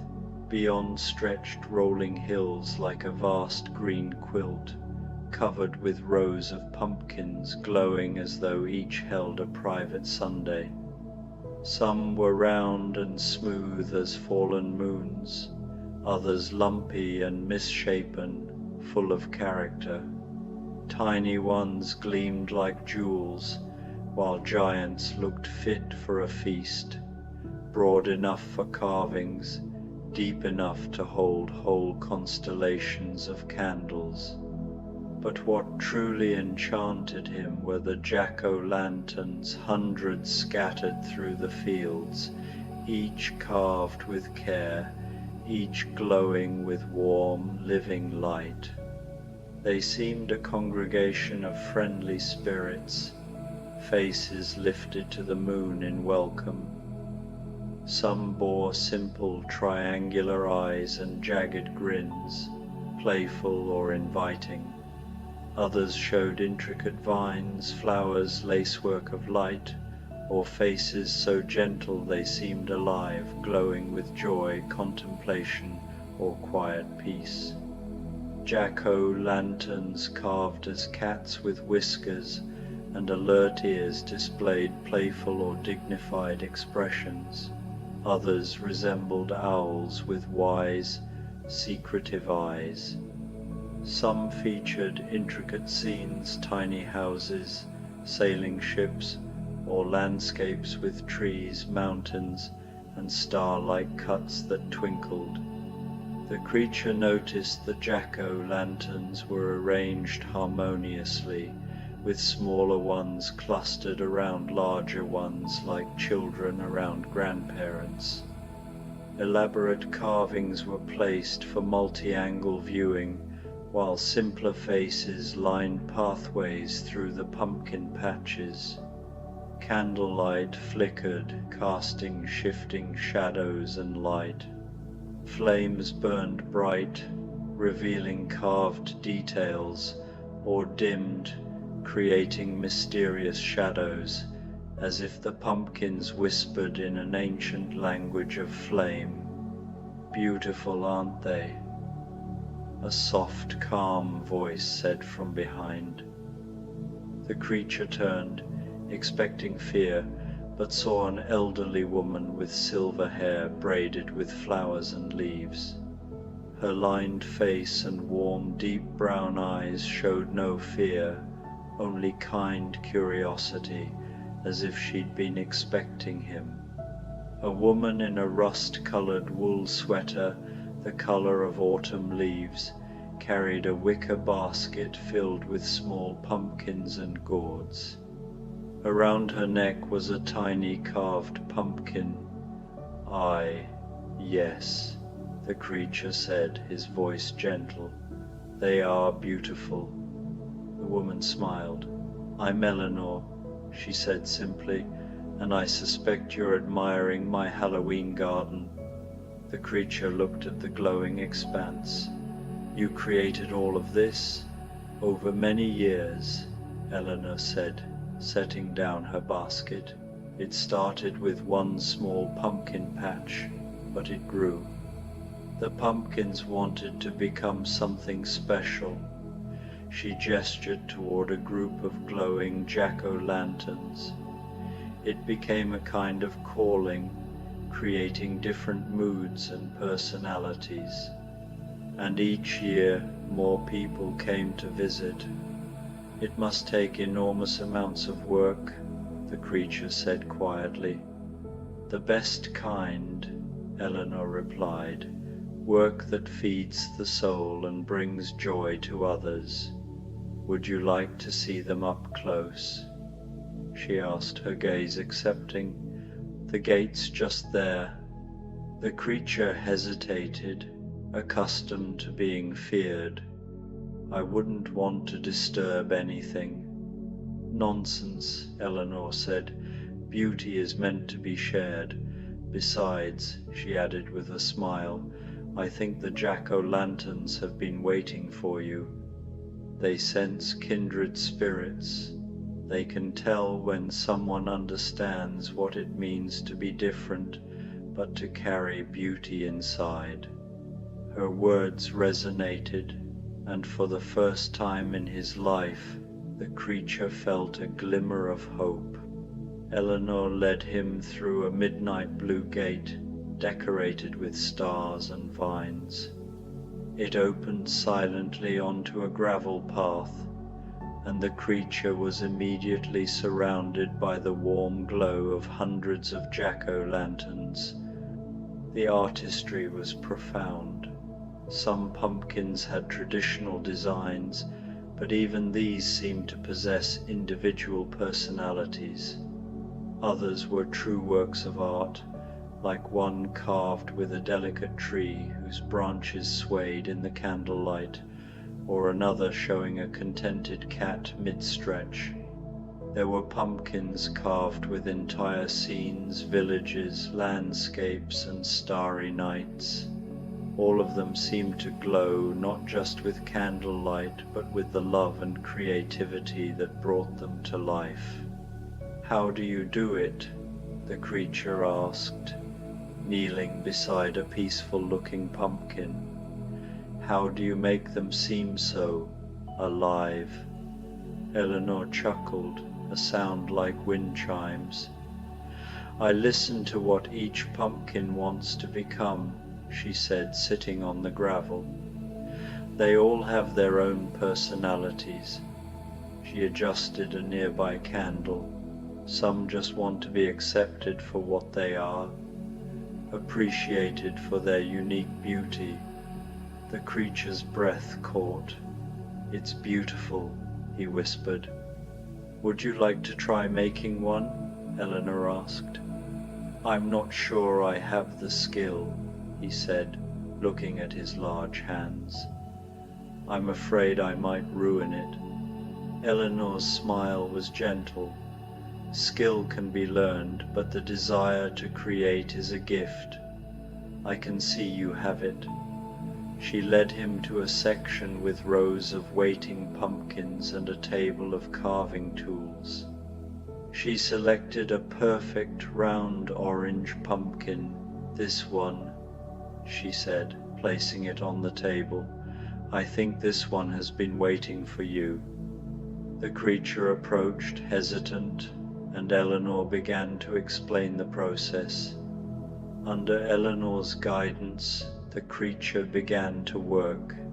His large hands, usually clumsy, moved with surprising grace as he cut the top and hollowed out the pumpkin. The simple, rhythmic task was deeply peaceful. Eleanor worked beside him, offering tips on how to scrape the walls and save the seeds. "What would you like your jack-o'-lantern to express?" she asked. The creature considered this. "Hopeful," he said slowly. "Not happy, but hopeful, as if it's looking toward the future with quiet confidence." Eleanor nodded. "Hope is a beautiful choice. It suggests someone who has known difficulty but still believes in possibilities." As he began carving, Eleanor told him stories. She spoke of the year she carved 50 tiny pumpkins to create an entire fairy village, a place so magical children left offerings, convinced real fairies had moved in. Eleanor told him about a jack-o'-lantern that looked just like her late husband, a comforting shrine for those who missed him. She also shared the story of a famous artist who offered to buy some pumpkins, but she refused, explaining they were part of a larger, magical whole. The creature found deep focus in the work. He started with the eyes, carving them oval with a hopeful, upward tilt. He then created a small, simple nose, carefully balancing the face's features. Finally, he carved the mouth, not a smile, but a subtle, knowing upturn at the corners, as if sharing a secret. When he finished, Eleanor placed a candle inside. As the flame lit, the creature's jack-o'-lantern came alive, its hopeful expression glowing. "It's perfect," the creature breathed. And it was not perfect in a technical sense, but perfect in how it captured the quiet confidence and gentle optimism he had hoped to express. "It's you," Eleanor said simply. "It has your spirit. That's what the best art does. It reveals the inner life of its creator." Together, they carried the new jack-o'-lantern to a spot where it fit perfectly, its light joining the others. Eleanor produced 2 cups of hot, fragrant cider. They settled on a wooden bench, surrounded by the warm glow of hundreds of faces. "I come here every Halloween night," Eleanor said, "to tend the garden and keep the lights burning bright. It's a vigil for the magic of the season." Each jack-o'-lantern, she explained, represents hope and imagination. "Don't people find it strange?" the creature asked. Eleanor's eyes twinkled. "Oh, people have theories. Some say it's haunted or maintained by fairies. The children love the magic pumpkin place, and adults who still believe in magic understand it's special." As the night deepened, more visitors arrived. A family with young children came first, whispering in wonder as they pointed at their favorite carved faces. The creature expected to feel anxious, but the garden's magic made him feel peaceful. Children weren't afraid. They saw him as part of the magic.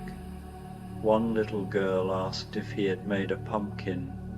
"I helped," he said, pointing to his hopeful creation. "It's beautiful," she said. "It looks like it knows something happy is going to happen." Her words filled him with warmth. As the evening went on, more visitors arrived, teenagers, an elderly couple, and college students. Their initial cynicism or curiosity turned to awe. Eleanor moved among them, a gracious hostess, refilling candles and offering cider, her movements full of satisfaction. The creature became her co-guardian. His keen eyes spotted candles that had gone out, and his hands carefully relit them. He gently lifted children to see over the crowd, and helped tired elderly visitors find a stool. His presence, initially startling, quickly became welcomed. People began to smile, recognizing him as a keeper of this special, magical place.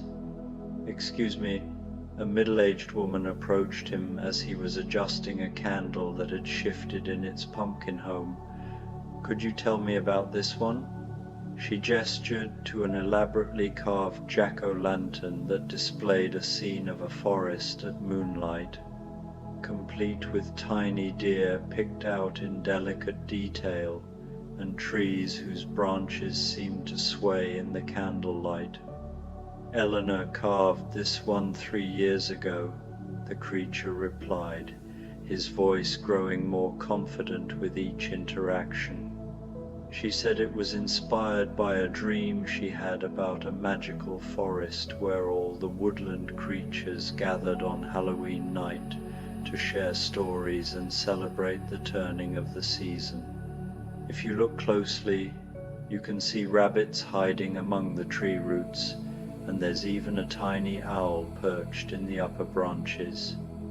The woman leaned closer, her eyes widening as she discovered each hidden detail. "It's incredible," she breathed, "the amount of work, the patience it must have taken, and it's all just given freely for people to enjoy." "That's what makes it beautiful," the creature said, surprising himself with the wisdom in his own words. "Art shared freely multiplies rather than diminishes. Every person who sees it and feels wonder adds to its power rather than taking from it."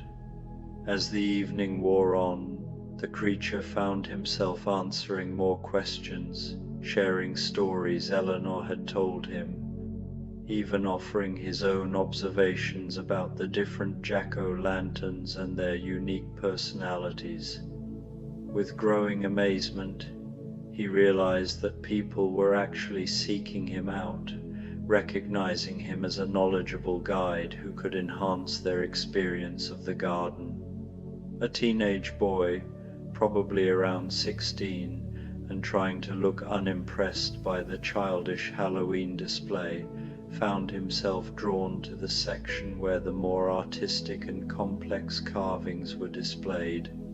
He stopped before a jack-o'-lantern that showed a phoenix rising from stylized flames, its wings spread wide and its expression magnificent and fierce. "That's an unusual design for a pumpkin," the boy commented, his tone carefully neutral but his eyes betraying his genuine fascination. "Eleanor says that Halloween is about transformation," the creature replied thoughtfully, "about things becoming other than what they started as. A simple pumpkin becomes art, darkness becomes light, fear becomes wonder. The phoenix seemed like a natural symbol for that kind of magical change." The teenager nodded slowly, his pretense of disinterest gradually falling away. "I never thought about Halloween that way," he admitted. "I always just thought it was about scary stuff and getting candy.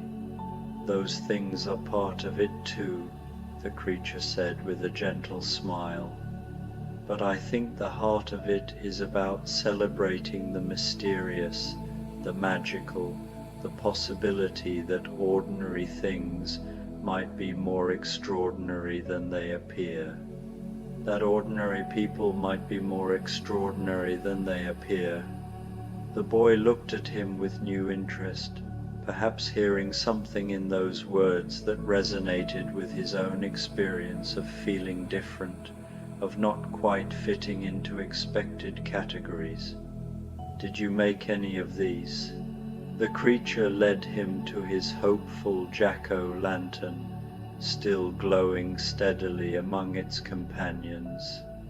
"This is my first one," he said, and there was no shame in his voice, only quiet pride and satisfaction. The teenager studied it carefully, taking in the subtle expression, the way the candlelight played through the carved features. "It looks optimistic," he said finally, "like it's waiting for something good to happen." "Exactly," the creature replied, pleased that his artistic intention had been so clearly understood. Sometimes the most radical thing you can do is maintain hope, especially when hope seems difficult or unreasonable. As midnight approached, the garden began to settle into a quieter rhythm. The families with young children started to drift away, little ones becoming tired despite their excitement, parents carrying sleepy toddlers who had finally succumbed to the lateness of the hour and the hypnotic effect of so much gentle dancing light. The teenagers lingered longer, some of them sitting on benches or cross-legged on the gravel paths, clearly reluctant to leave this magical space and return to the ordinary world. Eleanor moved through the garden one final time, checking each jack-o'-lantern, making sure the candles were secure and would burn safely through the remaining hours of the night. The creature accompanied her, learning the routine that would become familiar to him in the nights to come, which candles needed replacing, which jack-o'-lanterns required adjustment, how to bank the flames so they would burn low and steady rather than bright and quickly. "Tomorrow night will be even busier," Eleanor said as they worked together in comfortable companionship. "Word spreads about the garden every year, and Halloween Eve always brings the largest crowds. But tonight felt special, didn't it? There was something different in the air, something particularly magical." The creature nodded, understanding that the difference had been his own presence, his own participation in the garden's life and purpose. For the first time in his long existence, he had been not just an observer of human community, but an active participant, someone whose contributions were valued and whose presence was welcomed. As they completed their circuit of the garden, Eleanor and the creature found themselves once again at the bench where they had sat earlier, now alone, except for the glowing faces of hundreds of jack-o'-lanterns keeping their patient vigil. The candles had burned lower, casting everything in a softer, more intimate light, and the night air had grown cooler, carrying the promise of winter still months away but already stirring in the seasonal cycle. "Thank you," the creature said quietly, his voice carrying depths of gratitude that went far beyond simple politeness, "for tonight, for letting me be part of this, for showing me what it feels like to belong somewhere, to contribute something meaningful to the world." Eleanor smiled, and in the candlelight her face seemed ageless, as if she were connected to some timeless source of wisdom and compassion. "Thank you for being here, for sharing your gifts with the garden and its visitors. You have a natural talent for this work, you know. Not just the carving, though that was beautifully done for a first attempt, but the way you interacted with people, the way you helped them see and appreciate what was here. There's something about your presence that makes the magic more accessible, more real." She paused, looking around at the glowing garden, at the jack-o'-lanterns that seemed to nod approval in the gentle night breeze.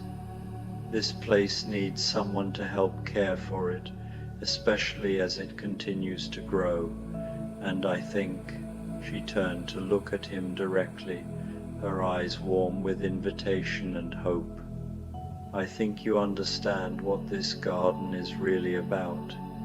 It's not just about Halloween, or pumpkins, or even art. It's about creating beauty where others might see only ordinary things. It's about showing that different can be wonderful, that unusual can be magical, that everyone deserves a place where they belong. The creature felt something warm and unfamiliar unfurling in his chest, a feeling he thought he might call home, might call belonging, might call purpose. Could I? Would it be possible for me to come back? Perhaps to help tend the garden on a more regular basis? I was hoping you might ask that, Eleanor said, her smile radiant with pleasure and relief. This place has been waiting for you, I think, waiting for someone who understands what it means to be different, to be misunderstood, but to carry beauty inside nonetheless. Waiting for someone whose hands can create wonder and whose heart can appreciate the magic in simple things. They spent the next hour walking slowly through the garden, Eleanor pointing out different areas and explaining their care and maintenance. She showed him the storage shed hidden behind the farthest hill, where extra pumpkins waited in cool darkness for their turn to become art. The shed was larger than it appeared from outside, filled with carefully organized supplies, carving tools of every description, candles and lanterns, fertilizer and gardening equipment, even a small workbench where intricate designs could be planned and templates created. She explained about the compost system that turned carved pumpkin remains into rich soil for next year's crop, about the irrigation network that kept the plants healthy during the growing season, about the greenhouse where seedlings were started each spring and where the most delicate varieties were protected from harsh weather. The garden was clearly a year-round operation, requiring constant attention and care, even during the months when it wasn't actively displaying its Halloween magic. The work isn't just seasonal, Eleanor explained as they examined racks of tools and containers of seeds. In spring we plant new varieties and tend the seedlings. Summer is about cultivation and growth, making sure the plants have everything they need to produce the best possible pumpkins. Fall is harvest and carving season, when all the year's work comes to fruition. And winter is for planning, for designing new patterns, for preparing for the cycle to begin again. There was a small office area in the shed as well, with a desk covered in notebooks and sketch pads, walls lined with photographs of previous year's displays, and filing cabinets filled with what appeared to be correspondence and records. The creature could see that Eleanor maintained detailed documentation of every aspect of the garden's operation, which varieties grew best, which carving designs were most popular with visitors, which areas of the garden received the most foot traffic and needed additional reinforcement. "I keep track of everything," Eleanor said, noticing his interest in the record-keeping system. "Not because I'm obsessive about data, but because the garden teaches me things every year, and I want to remember those lessons. Which pumpkins are most suitable for different types of carving, how weather patterns affect the growing season, what kinds of designs resonate most deeply with different age groups of visitors." She pulled out a thick notebook filled with sketches and notes, pages covered with designs ranging from simple, traditional faces to elaborate artistic creations. gardens. This is where new jack-o'-lanterns are born, she said. Sometimes I see a pumpkin and immediately know what it wants to become. Other times I have an idea for a design and need to find the right pumpkin to execute it. And sometimes visitors suggest ideas that spark new possibilities. The creature studied the sketches with growing fascination, seeing how Eleanor's creative process worked, how she moved from initial concept to finished piece. There were designs he recognized from the garden, but many more that were clearly future projects, ideas waiting for the right moment and the right pumpkin to bring them to life. "Would you like to try designing something?" Eleanor asked, offering him a pencil and a blank page. "It doesn't have to be for immediate carving, it could just be an exercise in imagination, a way of exploring what kinds of expressions appeal to you." The creature accepted the pencil hesitantly, his large fingers feeling clumsy around the small implement. But as he began to sketch, guided more by instinct than by technical skill, he found that his hands could express ideas that his words sometimes struggled to convey. The drawing that emerged was simple but evocative, a face that seemed to be listening intently, ears slightly forward, expression focused and attentive, as if hearing something wonderful in the distance. "A listening jack-o'-lantern," Eleanor said approvingly. "Someone who pays attention to the world around them, who notices things others might miss. I love it. And I think I know exactly the right pumpkin for this design, one that's been waiting all season for someone to recognize its particular qualities." As they prepared to leave the shed and return to the main garden, Eleanor handed him a set of keys, old brass keys that felt warm and substantial in his palm. "These open the shed, the gates, and the small cottage where I keep additional supplies," she said. "Consider yourself officially appointed as assistant guardian of the Halloween garden." The title filled the creature with a pride and sense of purpose he had never experienced before. Assistant guardian, it suggested not just responsibility but belonging, not just work but identity. He was no longer simply a wanderer seeking acceptance. He was someone with a role to play, a contribution to make, a place where he was needed and valued. They returned to the garden to find it peaceful in the deepening night, the last visitors having departed, leaving only the jack-o'-lanterns to maintain their glowing vigil. The candles had burned lower but still provided enough light to navigate the paths and appreciate the carved faces, creating an atmosphere of intimate magic that felt different from the earlier bustle of activity.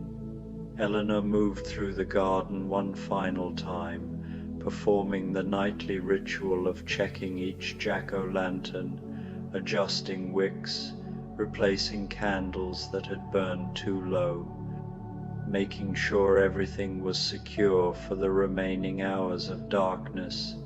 The creature followed her example, quickly learning the routine that would become as natural to him as breathing in the days and years to come.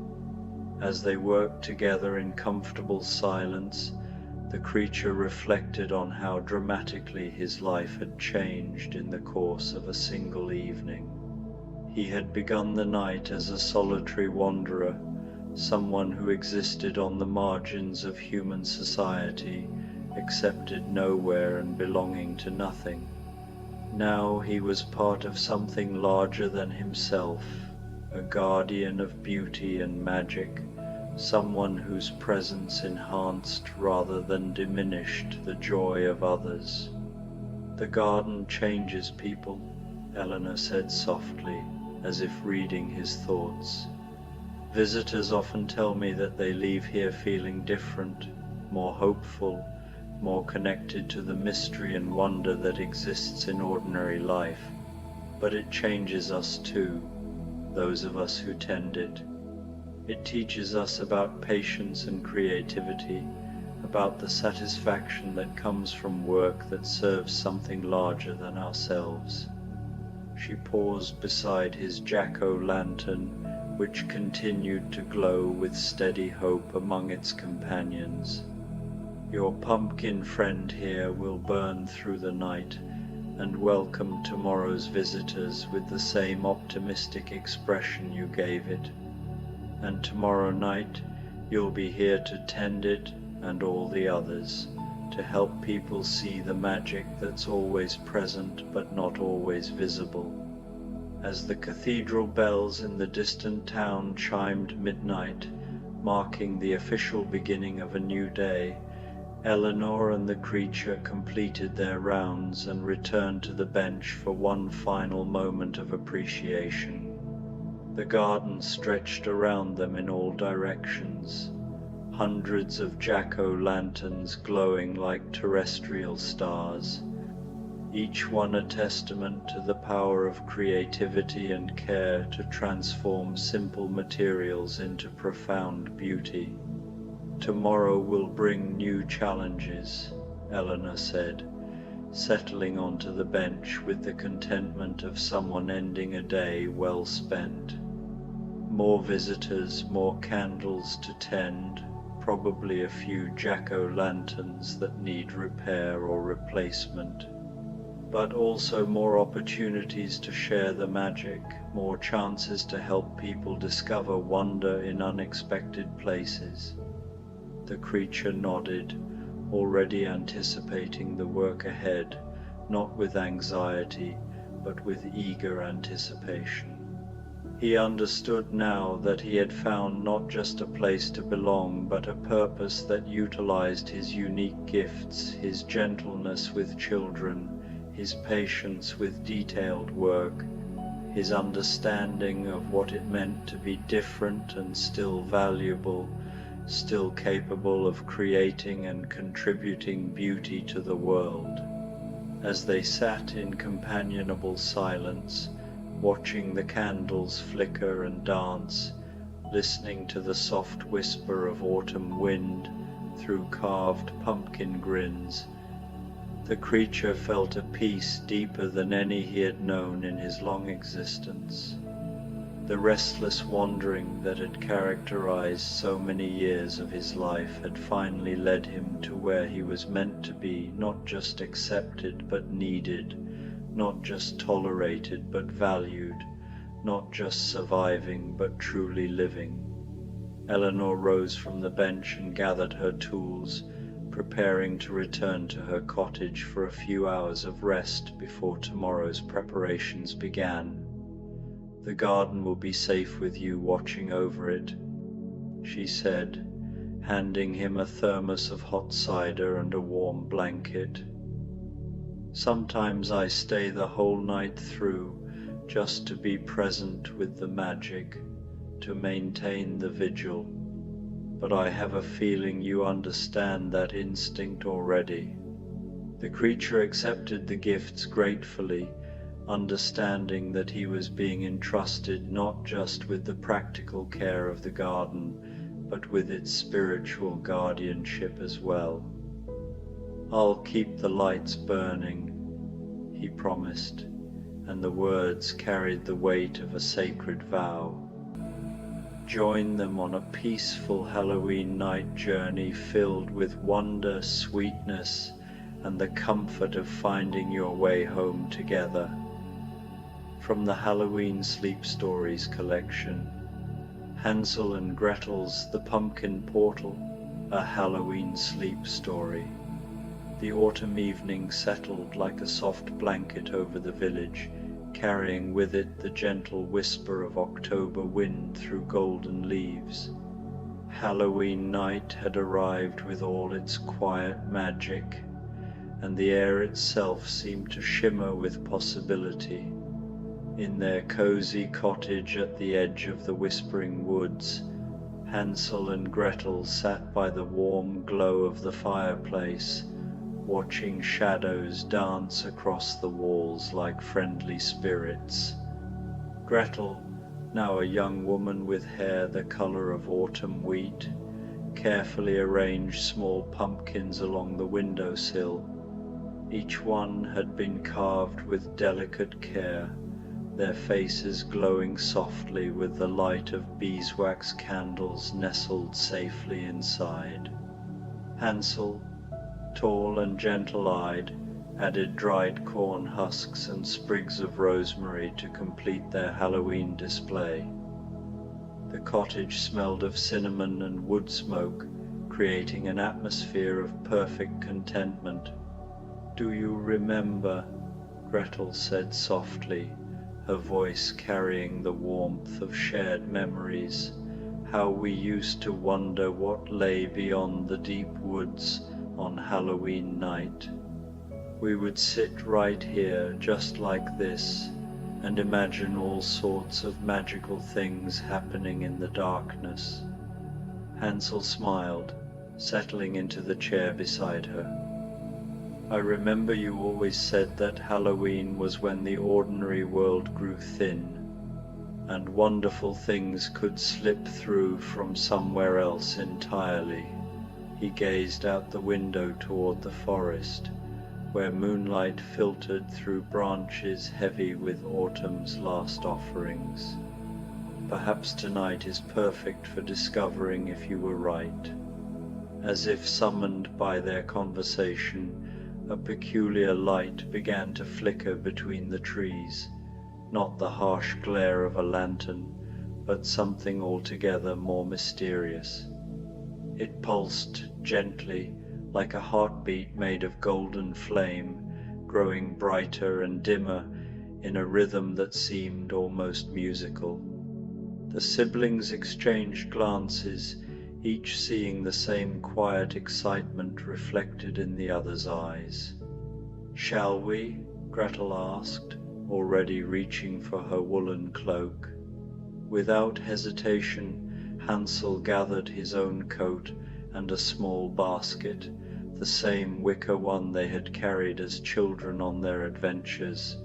Some habits, born of love and caution, never truly fade.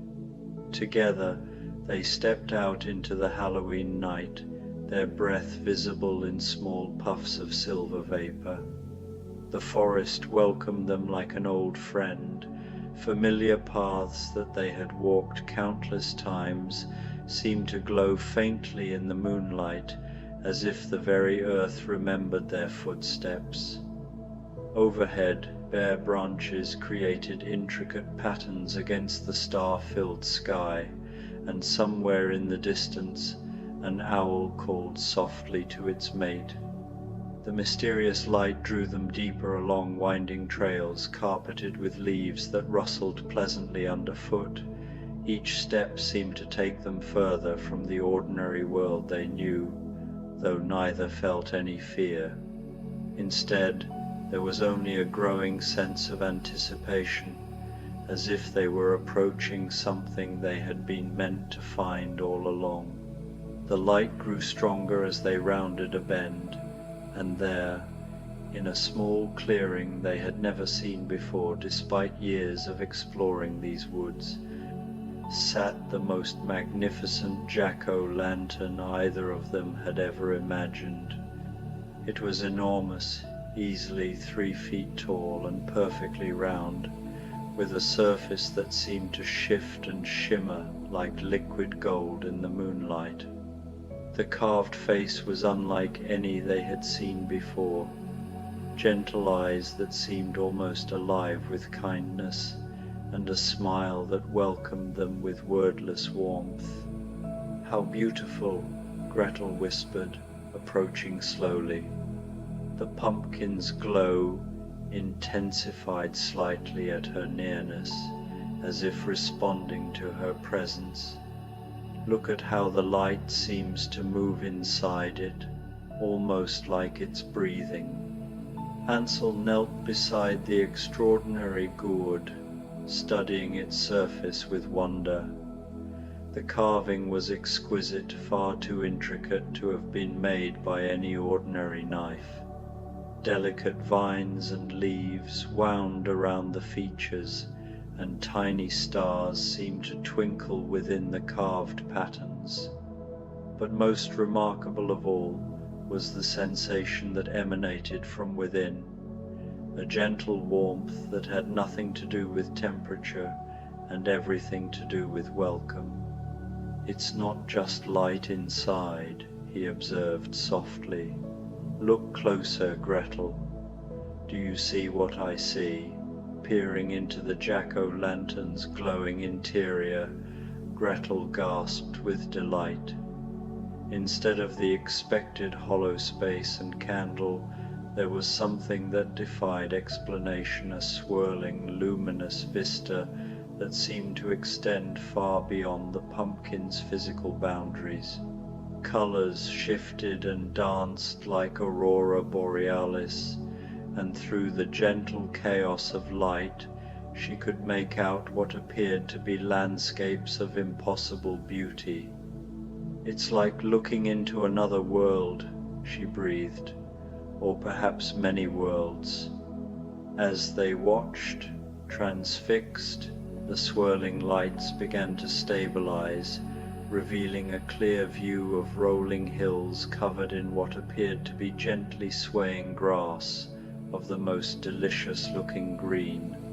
But as their eyes adjusted to the miraculous sight, they realized it wasn't grass at all, it was mint. Acres and acres of chocolate mint growing in perfect rows under a sky the color of butterscotch. "Is that?" Hansel began. "A land made of candy," Gretel finished, her voice filled with wonder rather than disbelief. In this moment, on this Halloween night, anything seemed not only possible but perfectly natural. The jack-o'-lantern's smile seemed to widen slightly, and the opening that had been just large enough to peer through began to expand. The transformation was so gradual and gentle that neither sibling felt alarmed. Instead, they experienced the same sensation as watching a flower bloom in the warmth of spring sunshine. "I think," Gretel said carefully, "it's inviting us in."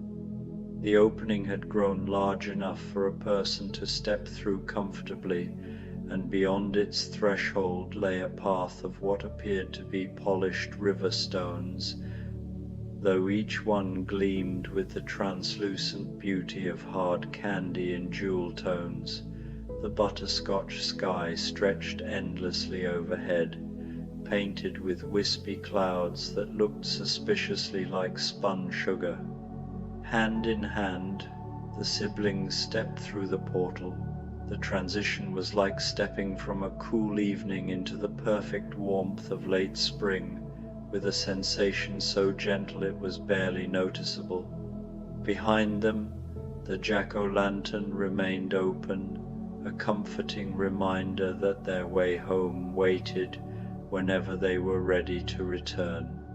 The mint fields stretched out before them, more beautiful than any earthly meadow.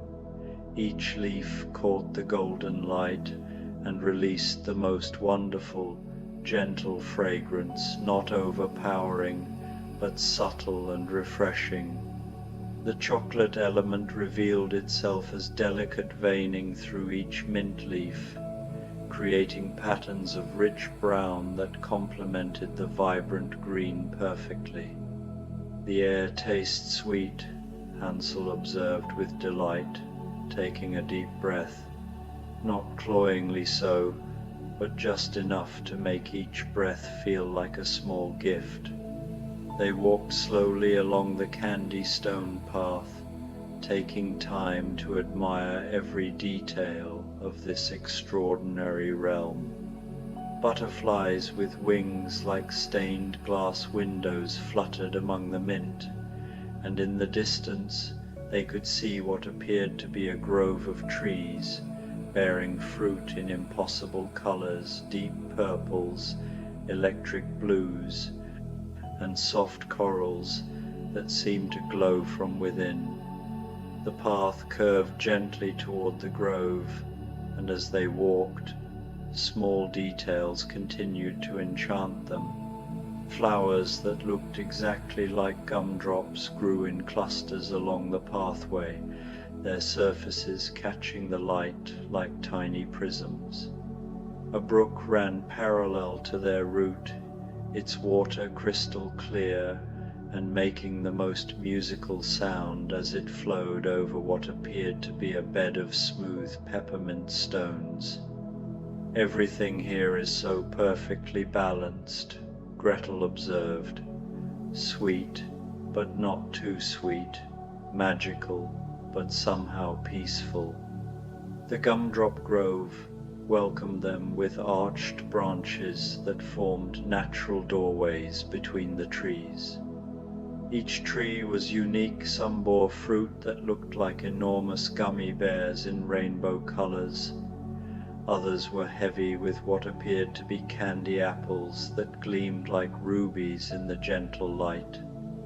But most remarkable were the trees whose fruit changed slowly as they watched, cycling through different candy forms with dreamy, hypnotic rhythm. Beneath the trees, the ground was carpeted with what looked like moss but felt like the softest marshmallow beneath their feet. Here and there, small clearings opened up, each containing its own wonder, a fountain that bubbled with what appeared to be liquid chocolate, a ring of mushrooms that looked exactly like perfectly crafted lollipops, a small pond whose surface reflected not their faces, but their happiest memories.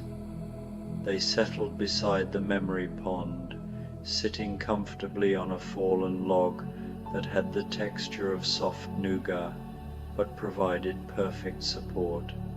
In the water's surface, images swirled and shifted, moments from their childhood, quiet evenings by their cottage fire, morning walks through their familiar forest, all the small joys that had filled their lives with contentment. How lovely that even in a magical place like this, it's our ordinary happiness that the magic chooses to show us, Gretel said softly. Hansel nodded, watching as the pond showed them last Christmas morning, when they had sat together watching snow fall through their window. Perhaps the most profound magic lies in recognizing the wonder that already exists in our daily lives. As they sat in comfortable contemplation, a gentle path of light appeared in the water, leading away from the grove toward what looked like rolling hills in the distance. Without any sense of urgency, they rose and followed this new route, walking unhurriedly through landscapes that shifted and evolved around them with dreamlike fluidity. They passed through the caramel canyons, where warm, golden cliffs rose on either side of their path, smooth as silk and glowing with inner light. The air here was warm and carried the scent of vanilla and brown sugar, while small caves in the canyon walls revealed interiors lined with what looked like crystallized honey.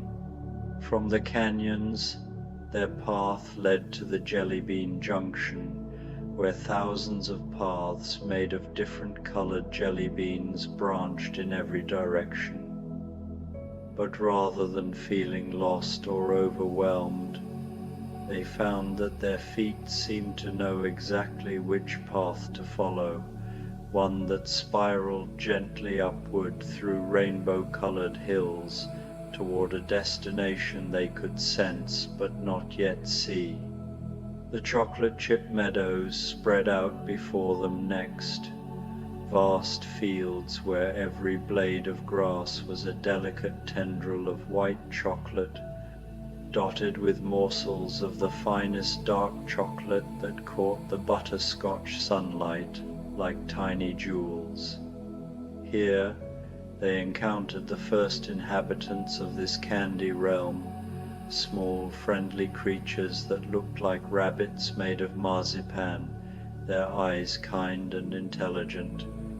The marzipan rabbits hopped alongside them for a while, communicating not with words but with a sense of gentle companionship. One particularly small one, with ears the color of strawberry cream, seemed to be trying to show them something. It would hop ahead, look back to ensure they were following, then continue to a specific spot where it would sit and wait patiently. Following their guide, they discovered the entrance to what could only be described as the licorice labyrinth. Tall walls of black licorice, glossy and perfectly smooth, formed intricate pathways that curved and branched in patterns too complex to follow with the eye. The entrance was marked by an archway of twisted red and black licorice ropes, and beyond it the paths glowed softly with their own gentle light. The strawberry cream rabbit hopped to the entrance and looked back at them with what seemed remarkably like concern in its candy eyes. It chittered softly, a sound like distant wind chimes, and gestured with one small paw toward the labyrinth's depths. "I think our friend is trying to warn us about something," Gretel said thoughtfully, "though I can't imagine what could be dangerous in such a peaceful place." As they approached the labyrinth, they noticed that the air around it felt different, not threatening, but somehow more compelling.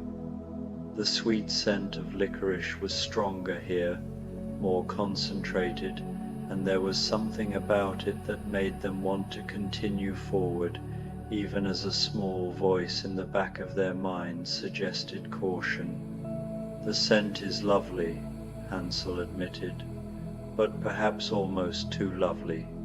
Do you notice how it seems to make everything else fade into the background?" Gretel nodded slowly. Indeed, as they stood at the labyrinth's entrance, the beautiful landscapes they had just traversed seemed somehow less vivid, less important than exploring these twisting corridors of glossy black walls.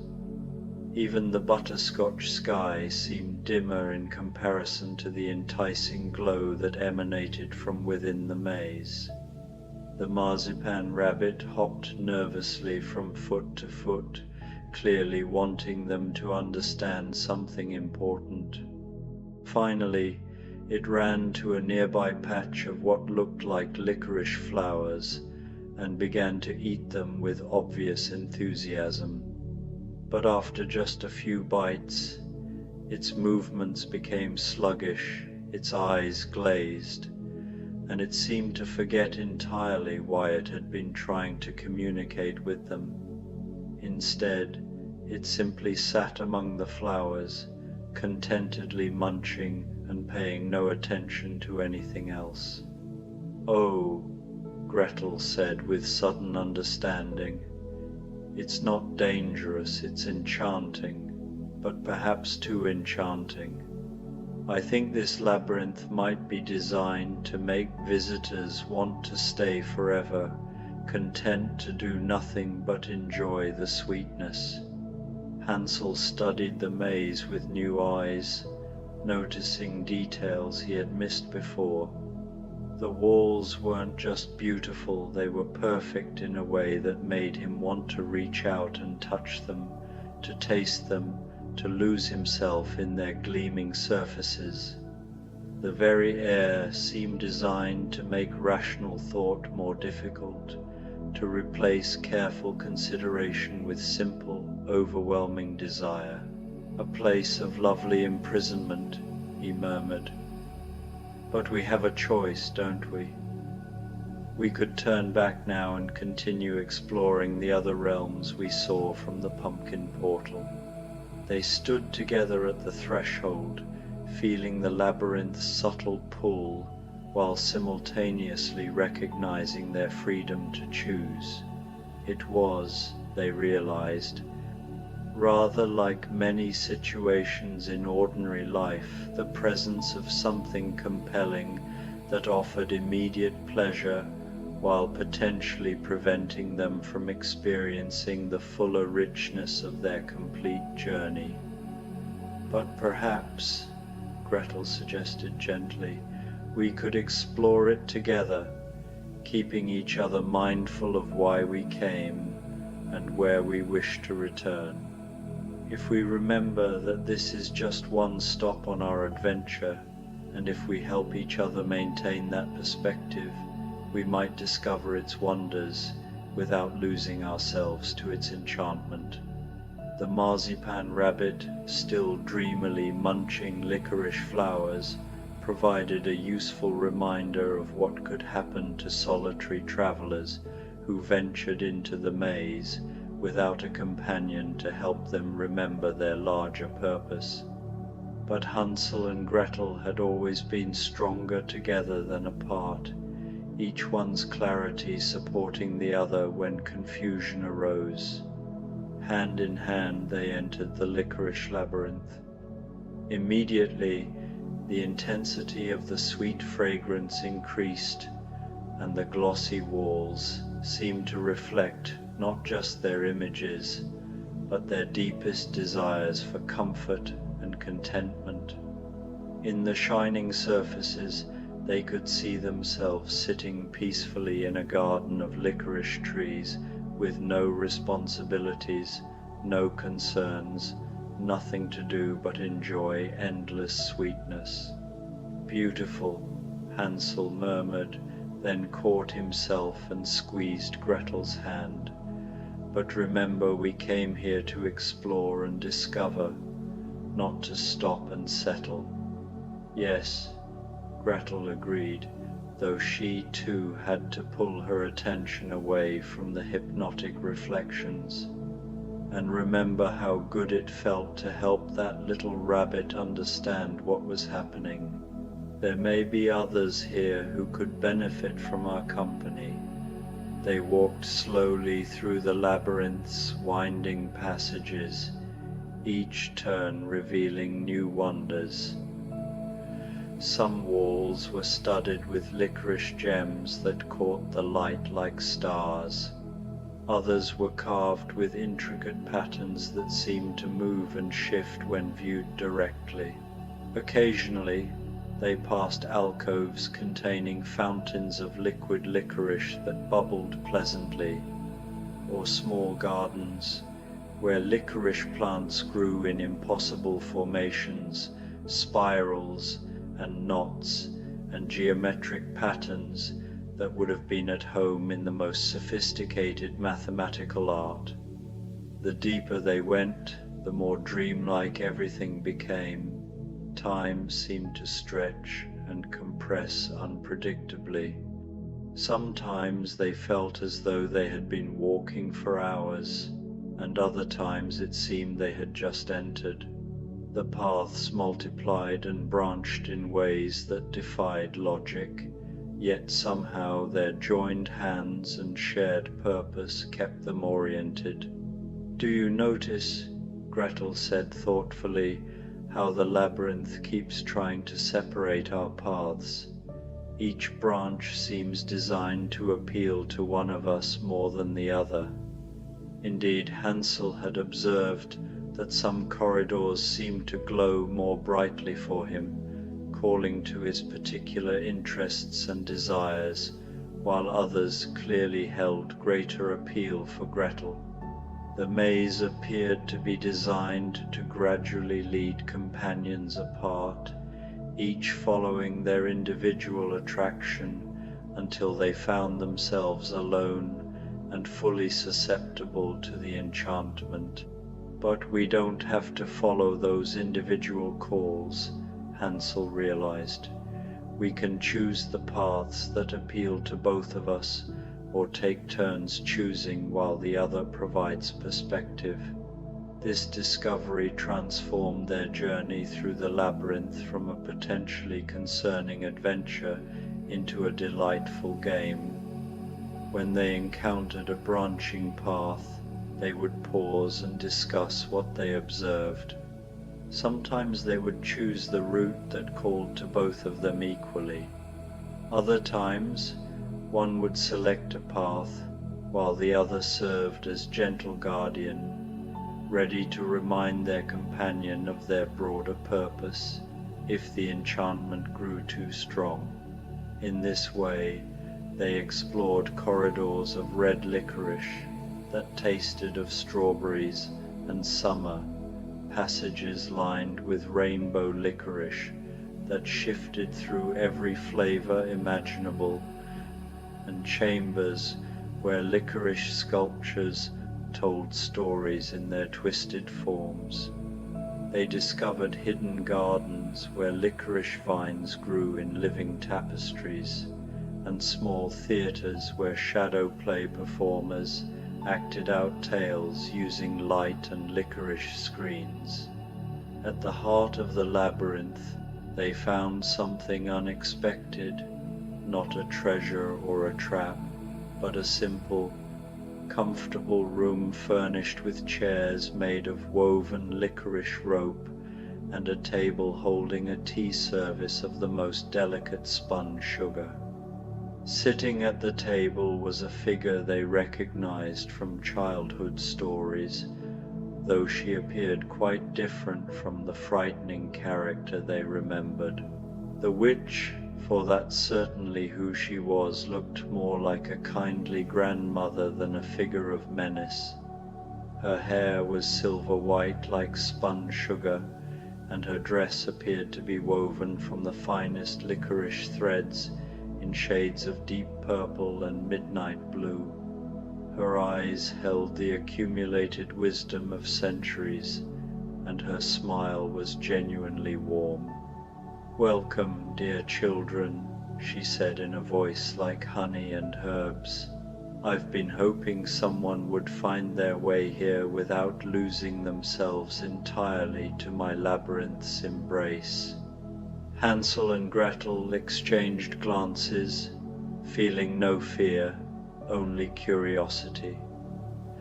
"Your labyrinth?" Gretel asked politely. "Did you create all this?" The witch nodded, gesturing for them to sit. The licorice chairs proved remarkably comfortable, supporting them perfectly while remaining pleasantly flexible. "Long ago, when I was much younger and perhaps not quite so wise, I created this realm as a place where people could experience pure sweetness, unlimited pleasure, freedom from all the difficulties of ordinary life."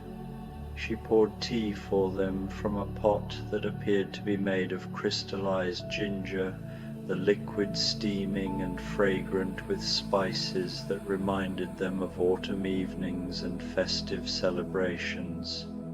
But I discovered that I had created a trap as much as a gift. People would come here seeking temporary escape and find themselves unable to leave, not because they were imprisoned, but because they lost the desire to return to their real lives. The tea was extraordinarily warm and complex, tasting of cinnamon and cardamom, nutmeg and star anise, but underneath all the spices was something deeper, something that tasted remarkably like the comfort of home and the satisfaction of meaningful work accomplished. "Like the rabbit we saw at the entrance," Hansel observed, "perfectly content, but no longer truly alive in the fullest sense." "Exactly," the witch agreed sadly. "My creation had become a place where people could exist but not truly live. They would have every physical comfort but lose the experiences that give life its deepest meaning, growth, challenge, the joy of overcoming difficulties, the sweetness that comes from contrast with life's occasional bitterness. She stood and walked to a window made of clear sugar glass, gazing out over her realm. For decades, I've been trying to solve this problem. I realize that the enchantment works by isolating people, by making them forget their connections to others and their purposes beyond immediate pleasure. But you two, you've shown me something I hadn't considered. What's that? Gretel asked gently. That the antidote to isolating enchantment might be genuine companionship. You've walked through my entire labyrinth without losing yourselves because you kept each other grounded. You've experienced all its pleasures without being consumed by them because you remembered you had somewhere to return to and someone to share your experiences with. The witch turned back to them, her expression bright with hope. Would you be willing to help me transform this place, not to destroy it, but to make it truly beneficial? A place people could visit for renewal and joy, but from which they would naturally want to return to their real lives, carrying some of the sweetness back with them. Without hesitation, both siblings nodded. The request felt like a natural extension of their journey, an opportunity to use what they had learned for the benefit of others. Working together, they spent what felt like hours, or perhaps days, for time moved strangely in the candy realm, redesigning the labyrinth. The witch's magic was considerable, but it had been shaped by centuries of solitude. Hansel and Gretel brought to the task their understanding of companionship, their knowledge of what it meant to explore and return, to venture and come home.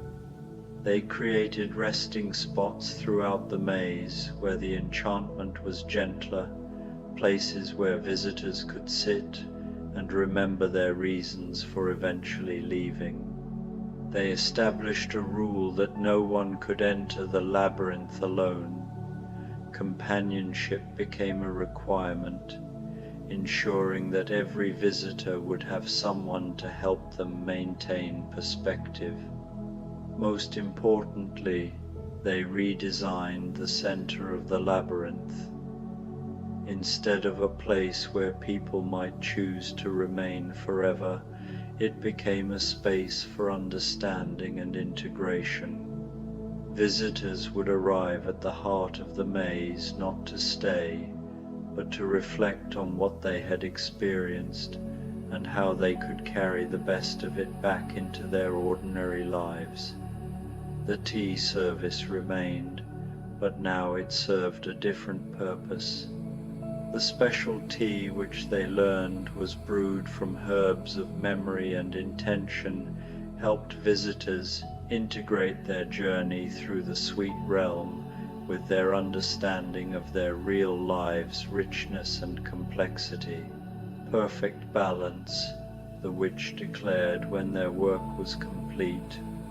Now this realm can offer what I originally intended: genuine sweetness, temporary escape, renewal and joy, without trapping people away from their true destinies.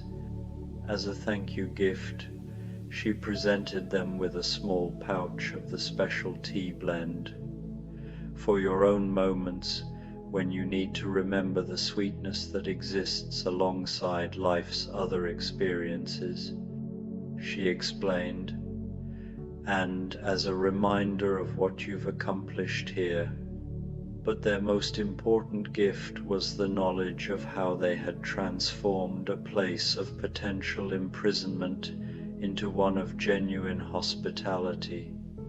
They had learned that the difference between healthy pleasure and consuming addiction often lay not in the pleasure itself, but in whether it was experienced in isolation or in connection with others and with one's larger purpose. As they prepared to leave the labyrinth's heart, the witch made one final gesture. She touched the walls around them, and suddenly every passage in the maze became visible from where they stood, a vast, beautiful pattern that made perfect sense when viewed from this central perspective. The labyrinth was never meant to confuse, she explained. It was meant to be explored with trust that every path ultimately leads to understanding. But that's only true if you don't lose sight of the whole journey, of which each individual path is just one part. They found their way out of the labyrinth easily now, the paths seeming to guide them naturally toward the exit. The marzipan rabbit was still there, still contentedly munching licorice flowers, but when it saw them, it seemed to remember its original purpose. It hopped over to them, nuzzled their hands in thanks, and then bounded away toward what appeared to be a small door in the base of a nearby licorice tree, presumably its way home to whatever realm marzipan rabbits called their own. Retracing their steps through the candy lands felt like reviewing a wonderful dream. Everything was exactly as they had left it, but somehow their perception had deepened. The chocolate chip meadows seemed not just beautiful but symbolically rich, representing how the sweetest moments in life were often those that arrived unexpectedly, scattered like gifts throughout the ordinary landscape of daily experience.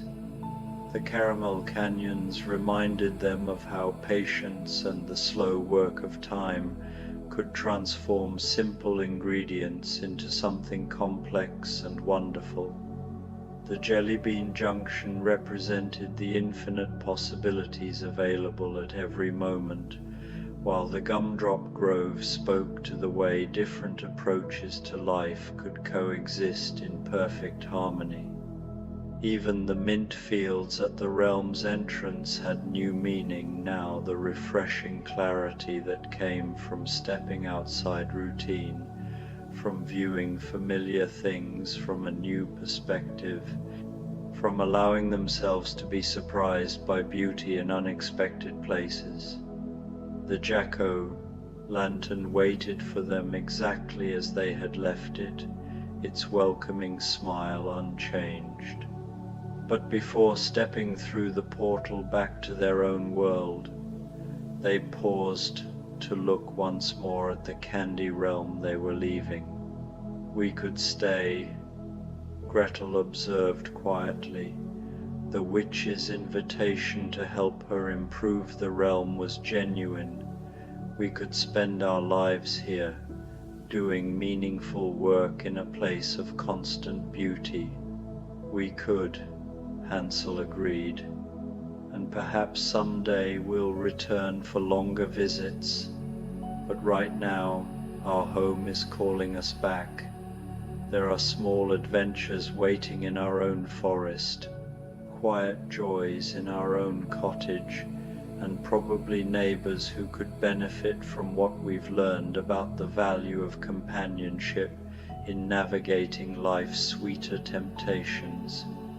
They stepped through the pumpkin portal together, emerging into the familiar October night of their own world. Behind them, the jack-o'-lantern's opening gradually diminished until it was once again just large enough to provide a glimpse of the wonders within, available for future visits, but not dominating their present moment. The walk home through their familiar forest felt like the perfect conclusion to their adventure. Every tree, every path, Every stone seemed enriched by what they had experienced. The ordinary world hadn't become less magical. Instead, their capacity to perceive its existing magic had expanded. Back in their cottage, they prepared cups of the special tea the witch had given them, adding it to their regular evening blend. The result was extraordinary, all the comfort and familiarity of their usual tea, enhanced by subtle notes of adventure and expanded possibility.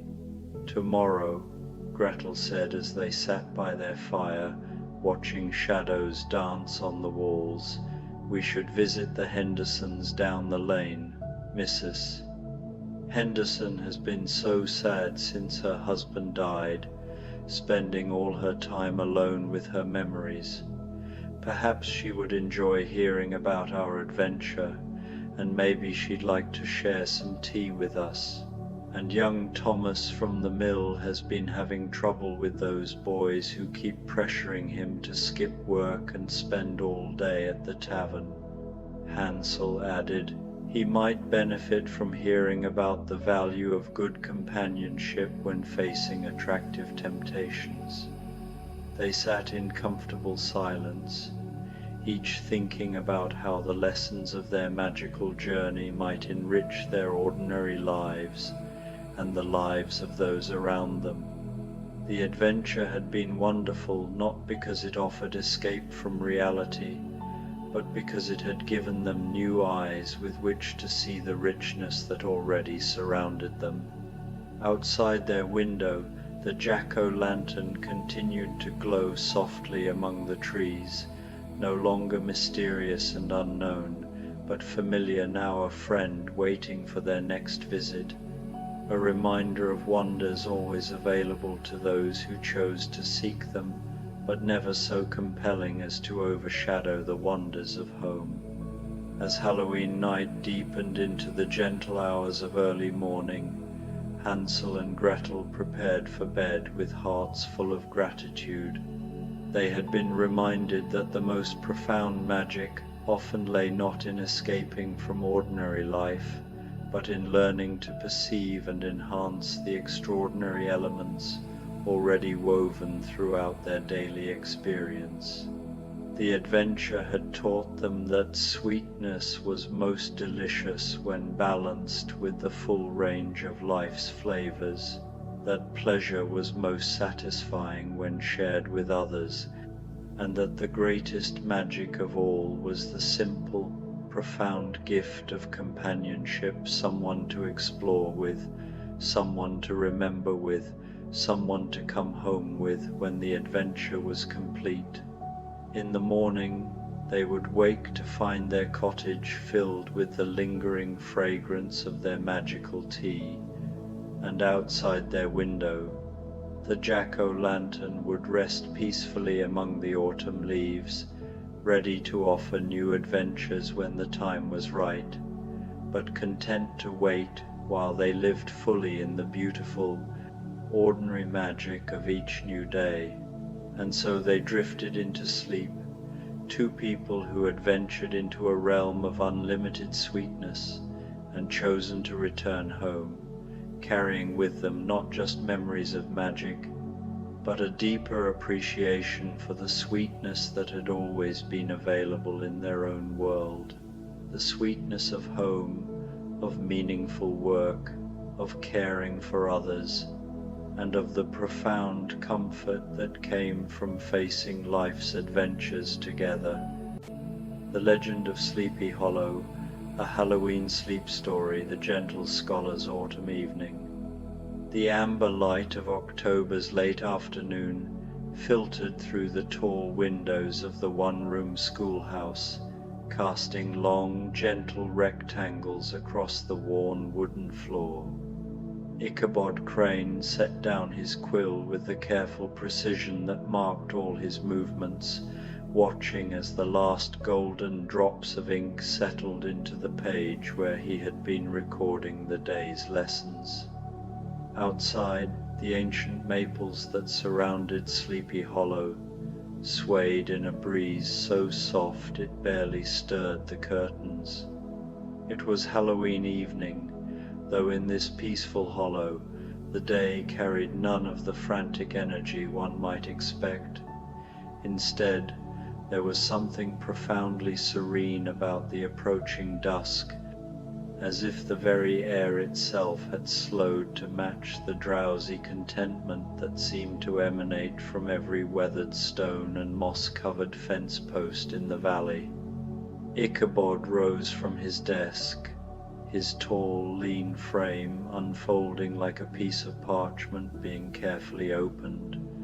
At 32, he had found his rhythm in this place, teaching the children of Dutch farmers during the day, and in the evenings, allowing himself to wander the quiet lanes and hidden paths that wound through the hollow like the chapters of a beloved, well-worn book. He gathered his few belongings, a leather satchel containing a slim volume of poetry, a wooden flute that had belonged to his grandfather, and a small brass lantern that he rarely needed to light. So familiar had he become with every root and stone in his adopted home. The schoolhouse door closed behind him with a soft whisper, and he paused on the threshold to breathe in the rich, loamy scent of autumn. The path that led from the schoolhouse meandered alongside a brook that babbled with the voice of centuries. Ichabod had walked this way hundreds of times, but tonight something felt different, not alarming, but quietly magical, as if the ordinary world had put on its finest clothes for Halloween evening. The water caught the last rays of sunlight and threw them back in gentle sparkles, each one lasting just long enough to register in his vision before dissolving into the next. He decided to take the longer route home, the one that wound past the old Van Tassel farm and through the grove of ancient oaks that the locals called the Cathedral Grove, for the way their branches intertwined overhead like the vaulted ceiling of a church. As he walked, his footsteps fell into the steady rhythm that had become as natural to him as breathing left, right, each step a small meditation in itself. The farmhouses he passed glowed with warm yellow light, and through their windows he could see families gathering around dinner tables, their faces soft with contentment in the lamplight. Smoke rose straight up from chimneys in the still air, carrying with it the mingled scents of applewood fires and roasting chestnuts. Mrs. Vanderberg waved to him from her garden where she was harvesting the last of the season's pumpkins, their orange surfaces so perfectly round they looked like small suns that had decided to rest among the dying vines. "Good evening, Master Crane," she called, her voice carrying the gentle accent of her Dutch heritage. "Fine night for a walk, isn't it?" "Indeed it is, Mrs. Vanderberg," Ichabod replied, tipping his hat politely. "The air seems to shimmer tonight, as if the very autumn itself is dreaming." She laughed, a sound like wind chimes on a summer evening. "You scholars see magic where the rest of us just see weather. But I won't disagree, there's something special about Halloween in our little hollow." As he continued on his way, Ichabod reflected on her words. Perhaps it was true that his scholarly nature made him more inclined to notice the subtle enchantments that others might overlook. But surely anyone with eyes to see would notice how the evening light seemed to linger longer than usual, how the shadows fell not harsh and angular but soft and welcoming, like dark velvet cushions placed precisely where a weary traveller might wish to rest. The path began to climb gently as it approached the cathedral grove, and Ichabod's breathing deepened to match the increased effort. But it was not an unpleasant exertion, rather, it felt like his body was naturally synchronizing with the rhythm of the earth itself, his heartbeat echoing the slow pulse of sap in the ancient trees. As he entered the grove, the world transformed.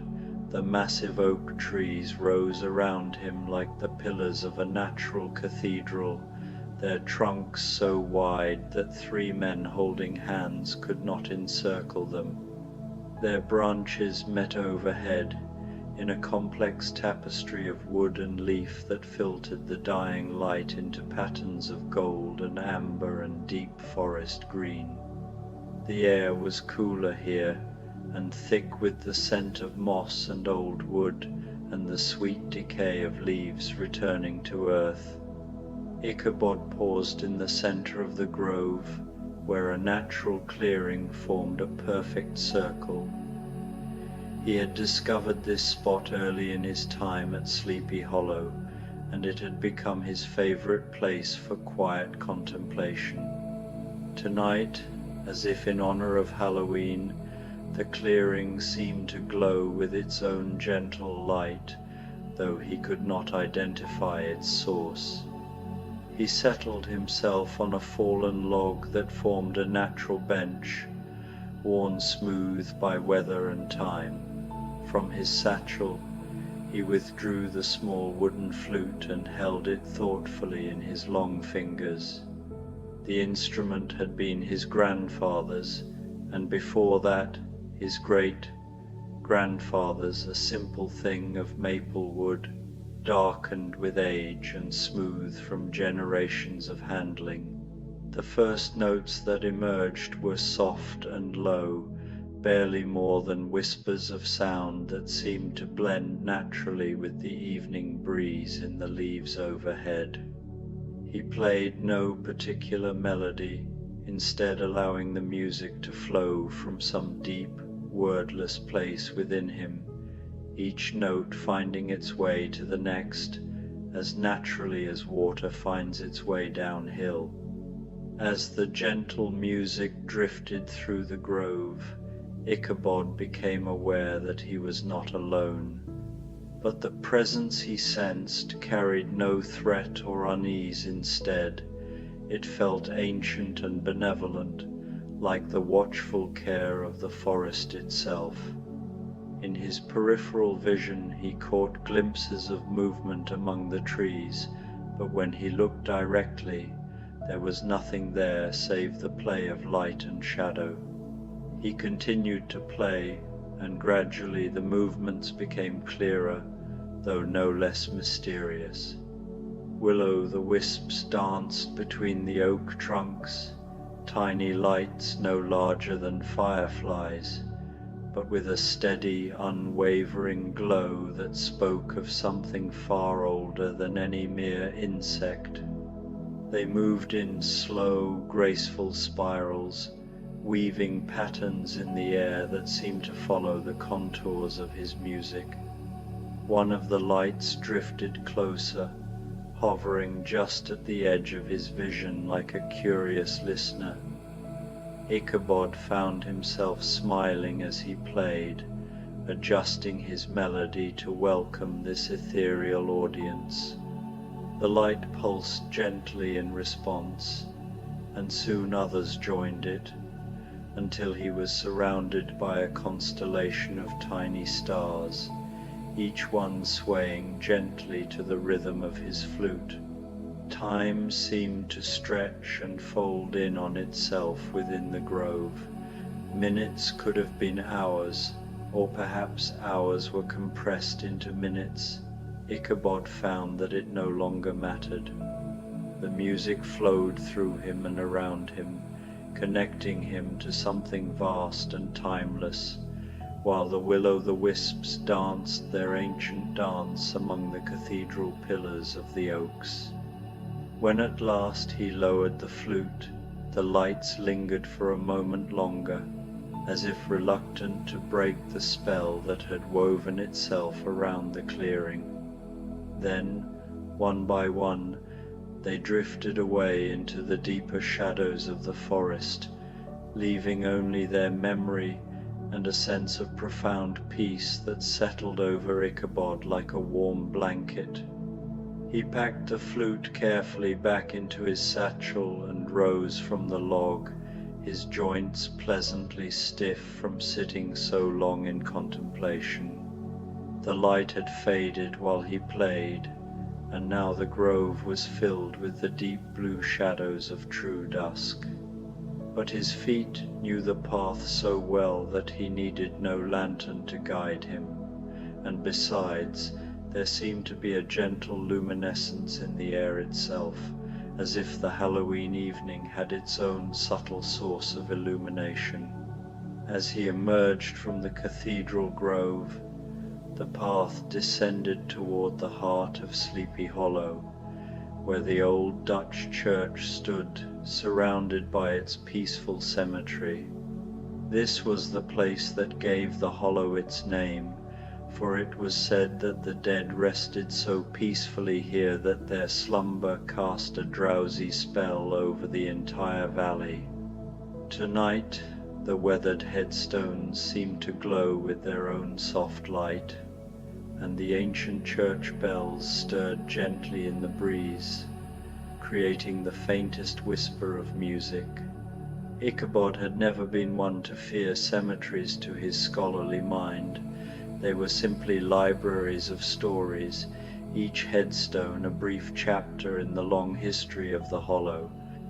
Tonight, as he walked slowly along the winding path that led between the graves, he felt an even deeper sense of connection to the generations who had lived and loved and finally come to rest in this peaceful place. The headstones bore names both familiar and forgotten: Van der Berg, Van Tassel, Knickerbocker, and dozens of others whose descendants still farmed the rich soil of the hollow. Each grave was tended with care, surrounded by late-blooming chrysanthemums and decorated with small pumpkins and gourds, the traditional Halloween offerings of remembrance. At the center of the cemetery stood the oldest grave of all, its headstone so weathered that the inscription was barely legible. But Ichabod had studied it many times with his scholar's attention to detail, and he knew it marked the resting place of the hollow's first settler, a Dutch farmer who had arrived in the valley more than a century ago and declared it the most peaceful place on earth. Tonight, a single white candle burned beside this ancient grave, its flame steady and unwavering despite the gentle breeze. Ichabod had never seen a candle there before, and he wondered who might have placed it. But the mystery was a gentle one, and he felt no need to solve it instead. He simply stood for a moment in quiet appreciation of the unknown person who had chosen to honor the hollow's founding father on this Halloween evening. The church itself was a simple structure of weathered stone and dark wood, its bell tower rising like a prayer into the star-filled sky. The heavy wooden door stood slightly ajar, and from within came the faintest glow of candlelight. Curious but unhurried, Ichabod approached the entrance and peered inside. The interior of the church was empty of people but full of a warm, golden light that seemed to emanate from dozens of votive candles placed throughout the space. Someone, perhaps the minister, or maybe a group of devoted parishioners, had prepared the church for Halloween in the old tradition, lighting candles to welcome any spirits who might wish to join in peaceful contemplation. Ichabod stepped inside, his footsteps echoing softly in the hushed space. The pews were worn smooth by generations of worshippers, and the air carried the mingled scents of old wood, candle wax, and the lingering fragrance of autumn flowers. He made his way to a pew near the front and settled himself comfortably, allowing the profound peace of the place to wash over him. In the flickering candlelight, the church's simple decorations took on a magical quality. Corn stalks were bundled in the corners, their dry leaves rustling with the faintest whisper of sound. Pumpkins and gourds of every size and shape created a colorful display along the altar rail, while garlands of autumn leaves draped the windows and doorways. It was clear that the people of Sleepy Hollow had prepared their church not for Halloween as a night of fear and fright, but as a celebration of the peaceful transition from autumn into winter. As he sat in quiet meditation, Ichabod became aware of a presence beside him, but this was not the ethereal magic of the willow, the wisps. This felt distinctly human, warm and familiar. He turned slowly and found himself looking at an elderly woman he did not recognize, though her face had the kindly, weathered appearance of someone who had spent many years in the hollow. She was dressed in the traditional Dutch clothing of the region's early settlers, but her garments seemed to shimmer slightly in the candlelight, as if woven from moonbeams and memories. Her eyes were bright and kind, and when she smiled at him, Ichabod felt a warmth spread through his chest like the comfort of hot cider on a cold evening. "You have a musician's soul, young scholar," she said, her voice carrying the soft accent of old Holland. "I heard your flute song in the grove. It reminded me of the lullabies my grandmother sang to me in the old country." "Thank you," Ichabod replied softly, instinctively matching her quiet tone. "I didn't realize anyone was listening." "Oh, there are always listeners in the hollow," she said with a gentle laugh. "Some you can see, and some you cannot, but all are drawn to beauty when it appears. Your music tonight was a gift to all who heard it." They sat together in comfortable silence for several minutes, watching the candle flames dance and flicker in the peaceful sanctuary. Finally, the woman turned to him again.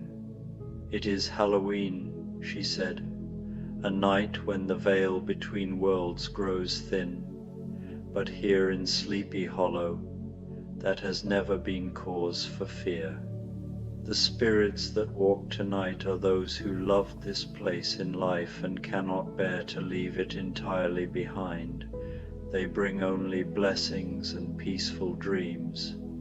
As she spoke, Ichabod became aware of other presences in the church, not visible exactly, but felt, like the warmth of a hearth or the comfort of a favorite chair. The pews around them seemed to hold the gentle impressions of all the generations who had worshipped here, their collective peace creating an atmosphere of profound serenity. "I have lived in many places," Ichabod said quietly, "but never anywhere that felt so much like home. That is the gift of the hollow," the woman replied. "It recognizes kindred souls and draws them close. You belong here, young scholar, as surely as the oaks belong in the grove, and the brook belongs in its bed." When Ichabod looked again, the woman was gone, leaving only the lingering scent of lavender and old roses. But he felt no surprise or alarm at her disappearance. It seemed as natural as the fading of daylight or the changing of the seasons. In Sleepy Hollow, on Halloween evening, The impossible became possible, and the magical became mundane. He remained in the church for a while longer, basking in the warmth of the candles and the profound peace that seemed to radiate from every stone and board. When at last he rose to leave, he moved slowly and quietly, reluctant to disturb the sacred atmosphere with any unnecessary sound. Outside, the night had fully settled over the hollow, but it was not a darkness that brought unease. Instead, the moonlight that filtered through the clouds seemed to make everything glow with a soft silver luminescence.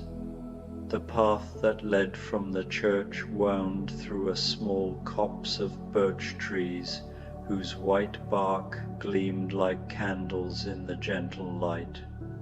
As he walked, Ichabod found himself thinking about the mysterious woman in the church and her words about spirits who could not bear to leave the hollow. The idea filled him not with fear but with a deep sense of belonging. If the hollow was so beautiful that even the dead wished to linger, then surely it was exactly where he was meant to be. The path eventually led to the covered bridge that spanned the brook at the hollow's narrowest point.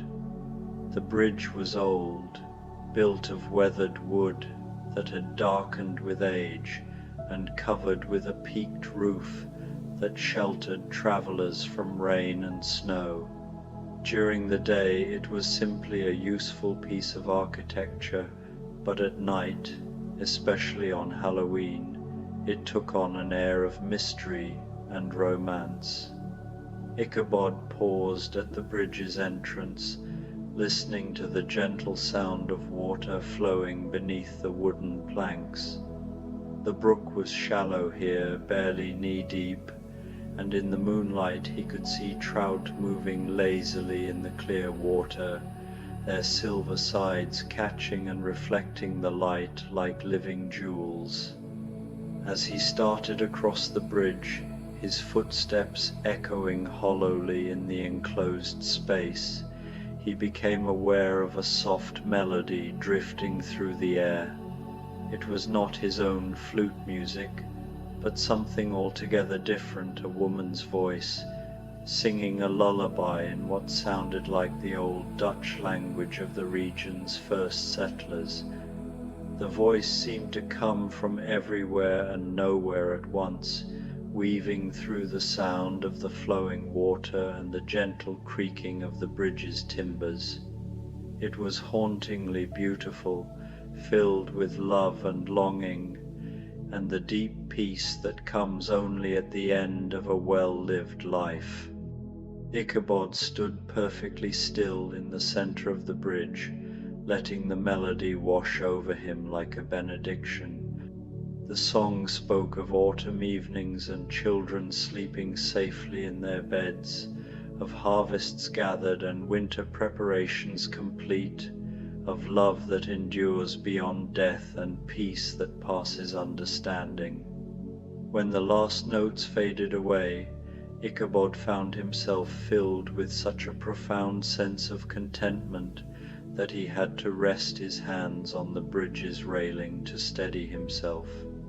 Through the gaps in the wooden walls, he could see the entire hollow spread out below him, the farmhouses with their glowing windows, the church with its gentle bell tower, the grove of ancient oaks, and the winding paths that connected it all like the threads in a tapestry. This was his world now. He realized not just the place where he worked and slept, but the place where his soul had found its home. Every tree and stone, every path and stream, every friendly face and familiar voice had become part of the great story of his life, and he was part of theirs in return. He crossed the remainder of the bridge slowly, savoring the last moments of his Halloween evening walk. On the far side, the path divided. one branch leading to his boarding house at the Van Ripper farm, the other winding away into the deeper woods where he had never ventured. Tonight, moved by a gentle curiosity he could not name, he chose the unfamiliar path. The trees here were different from those in the cathedral grove, younger and more closely spaced, creating a canopy so thick that only scattered drops of moonlight penetrated to the forest floor. But the path was well worn and easy to follow, and Ichabod found himself moving forward with confidence, despite the unfamiliarity of the route. After perhaps 10 minutes of walking, the trees began to thin, and he found himself approaching a clearing he had never seen before. In the center of the open space stood a small cabin, so perfectly integrated with its natural surroundings that it seemed to have grown from the earth itself rather than being built by human hands. Warm yellow light glowed in the cabin's windows, and smoke rose from its chimney in a straight, steady column. Someone was clearly at home, but Ichabod felt no hesitation about approaching in Sleepy Hollow, especially on Halloween evening. All travelers were welcome at any door. He knocked gently on the weathered wooden door, and it opened immediately, as if he had been expected. The woman who greeted him was perhaps 60 years old, with silver hair braided in the traditional Dutch style and eyes that sparkled with intelligence and warmth. "Master Crane," she said, as if they were old friends meeting after a long separation, "please come in. I've been waiting for you." The interior of the cabin was like something from a fairy tale, low-beamed ceilings, walls lined with books and mysterious bottles, and a fire crackling cheerfully in a massive stone hearth. The air was filled with the scents of herbs and spices, and something else, something that reminded Ichabod of childhood and safety, and the feeling of being completely loved. "I am Katrina van der Berg," the woman said, settling him in a comfortable chair beside the fire. "My family has lived in this hollow for 5 generations, and I am the last of my line. I have been waiting for someone like you, someone who would understand and appreciate the true magic of this place." She moved with the fluid grace of someone much younger, preparing tea from herbs that filled the cabin with their fragrant steam. As she worked, she spoke of the hollow's history, not the version recorded in books, but the deeper story that lived in the hearts and memories of its people. "This place has always been special," she said, settling into a chair across from him with her own cup of the aromatic tea. "Long before the Dutch settlers arrived, the native peoples who lived here knew it as a place of peace and healing. They called it the Valley of Dreams, because those who slept here were blessed with visions of perfect contentment. The tea was unlike anything Ichabod had ever tasted, warm and soothing, with flavors that seemed to change with each sip. One moment it tasted of chamomile and honey, the next of mint and roses, then of something indefinable that reminded him of autumn afternoons and the laughter of children. The settlers who came later felt the magic too," Katrina continued. "They were drawn here by something they could not name, and once they arrived, they found they could not leave.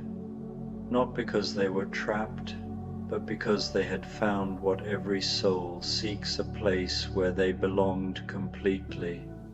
As she spoke, Ichabod felt his eyelids growing heavy. The warmth of the fire, the comfort of the chair, and the strange, wonderful tea were all conspiring to create a drowsiness so profound that he could barely keep his head upright. "You are tired, young scholar," Katrina said gently. "It has been a long and magical evening, and you have seen wonders that few are privileged to witness. Rest now, and dream of all the good things that await you in this blessed hollow." Ichabod wanted to protest that he should return to his boarding house, but the words would not come. Instead, he felt himself sinking deeper into the comfortable chair, his consciousness floating away on waves of perfect peace and contentment. His last clear memory was of Katrina covering him with a quilt that seemed to be woven from moonlight and starshine, and the sound of her voice singing softly the same lullaby he had heard on the covered bridge, now recognizable as a song about finding home and never needing to wander again. When Ichabod awoke, the sun was streaming through the windows of his room at the Van Ripper boarding house. He lay still for several minutes, trying to reconcile the vivid memories of his Halloween evening adventure with the familiar surroundings of his simple bedroom. Had it all been a dream? The mysterious woman in the church, the willow, the wisps in the cathedral grove, the cabin in the woods where Katrina Vanderberg had given him tea and told him stories of the Hollow's true history. He sat up slowly and found that he was still wearing the clothes he had put on the previous evening, and his satchel lay beside his bed, exactly where he might have placed it after returning from a long walk. But inside the satchel, alongside his flute and his book of poetry, was something that had not been there before. A small glass vial filled with dried herbs that carried the exact scent of Katrina's magical tea. That morning, as he prepared for another day of teaching, Ichabod found himself humming the melody he had heard on the covered bridge. Mrs. Van Ripper, who was preparing breakfast in the kitchen below, called up to him that she had never heard him sound so cheerful. "It must have been a fine Halloween evening," she said when he came downstairs. "You look like a man who has found exactly what he was looking for." And indeed, as Ichabod stepped out into the crisp autumn morning and began his walk to the schoolhouse, he realized that was exactly what had happened. Whether his evening adventure had been a dream, a vision, or something else entirely, it had shown him the truth he had been slowly discovering since his arrival in Sleepy Hollow, that he had found not just a place to work, but a home for his soul.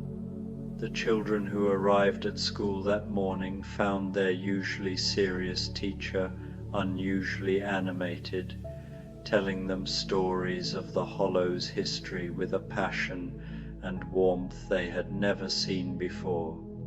And when the day ended and the last student had departed, Ichabod sat at his desk and began to write not lesson plans or scholarly papers, but stories of his own, tales of magic and wonder set in a peaceful valley where spirits danced in the moonlight and every evening brought new possibilities for enchantment.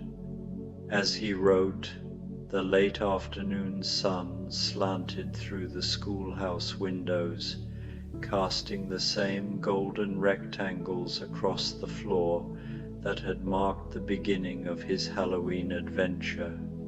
Soon, he knew, the sun would set and the Hollow would begin to work its gentle magic once again. Perhaps tonight he would walk the familiar paths and discover new wonders, Or perhaps he would simply sit by his window and listen to the lullabies that the wind sang in the ancient oak trees. Either way, he was home not just in the geographical sense, but in the deepest meaning of the word. Sleepy Hollow had claimed him as surely as it had claimed all the generations before him, and he knew with absolute certainty that he would never want to be anywhere else. Outside, the first leaves of evening began to fall, each one catching the light for a brief moment before settling gently to the earth, where they would rest in peace until spring called them to new life. In the distance, church bells chimed the hour with voices as soft and sweet as a mother's lullaby, welcoming the night and all the gentle dreams it would bring to the blessed, drowsy inhabitants of Sleepy Hollow. And in his schoolhouse, with the golden light fading around him and the promise of another magical evening ahead, Ichabod Crane smiled and continued to write, his pen moving across the page as steadily and peacefully as a boat gliding down a quiet stream toward home. The March Sisters' Halloween Evening, a Little Women's Sleep Story. The October evening settled over Orchard House like a soft woolen blanket, wrapping the March family home in the gentle embrace of autumn twilight. Through the windows, the last golden leaves of the old oak tree caught the fading light, dancing on branches that swayed with the season's first cool breeze. Inside, the warmth of the kitchen stove and the cheerful glow of oil lamps created a sanctuary of comfort against the growing darkness outside. Marmee stood at the kitchen window, watching the sun sink behind the distant hills, painting the sky in shades of amber and deep purple. The air carried the scent of wood smoke from neighboring chimneys and the earthy sweetness of fallen leaves. It was Halloween night, though not in the way the March family had ever celebrated before. This year, with the autumn particularly beautiful and the evening so peaceful, it seemed the perfect time to create their own gentle traditions. Girls, Marmee called softly to her 4 daughters, who were gathered in various corners of the house, each occupied with their own quiet pursuits. Come to the parlor. I have an idea for our evening. Meg looked up from her mending, where she sat by the window in the fading light, her needle moving in steady, practiced strokes through a tear in Amy's best dress. At 19, she had inherited their mother's grace and gentle authority, always ready to gather her younger sisters like a mother hen collecting her chicks. "What is it, Marmee?" she asked, setting down her work and smoothing her dark hair. From upstairs came the sound of footsteps, quick and eager.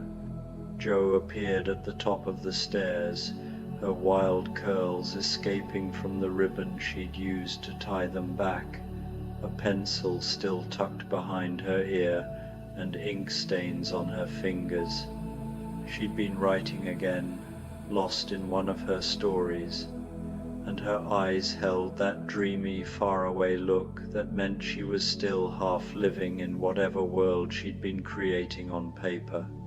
"Are we having a family council?" Jo asked, bounding down the stairs with characteristic enthusiasm. "Have you decided to let me submit my story to that magazine after all? Or perhaps—" She stopped mid-sentence as she caught sight of her mother's mysterious smile. Beth emerged from the old piano in the corner of the parlor, where she'd been playing soft melodies that seemed to echo the twilight mood. Her fingers were still curved as if touching invisible keys, and her gentle face wore the peaceful expression she always had after music.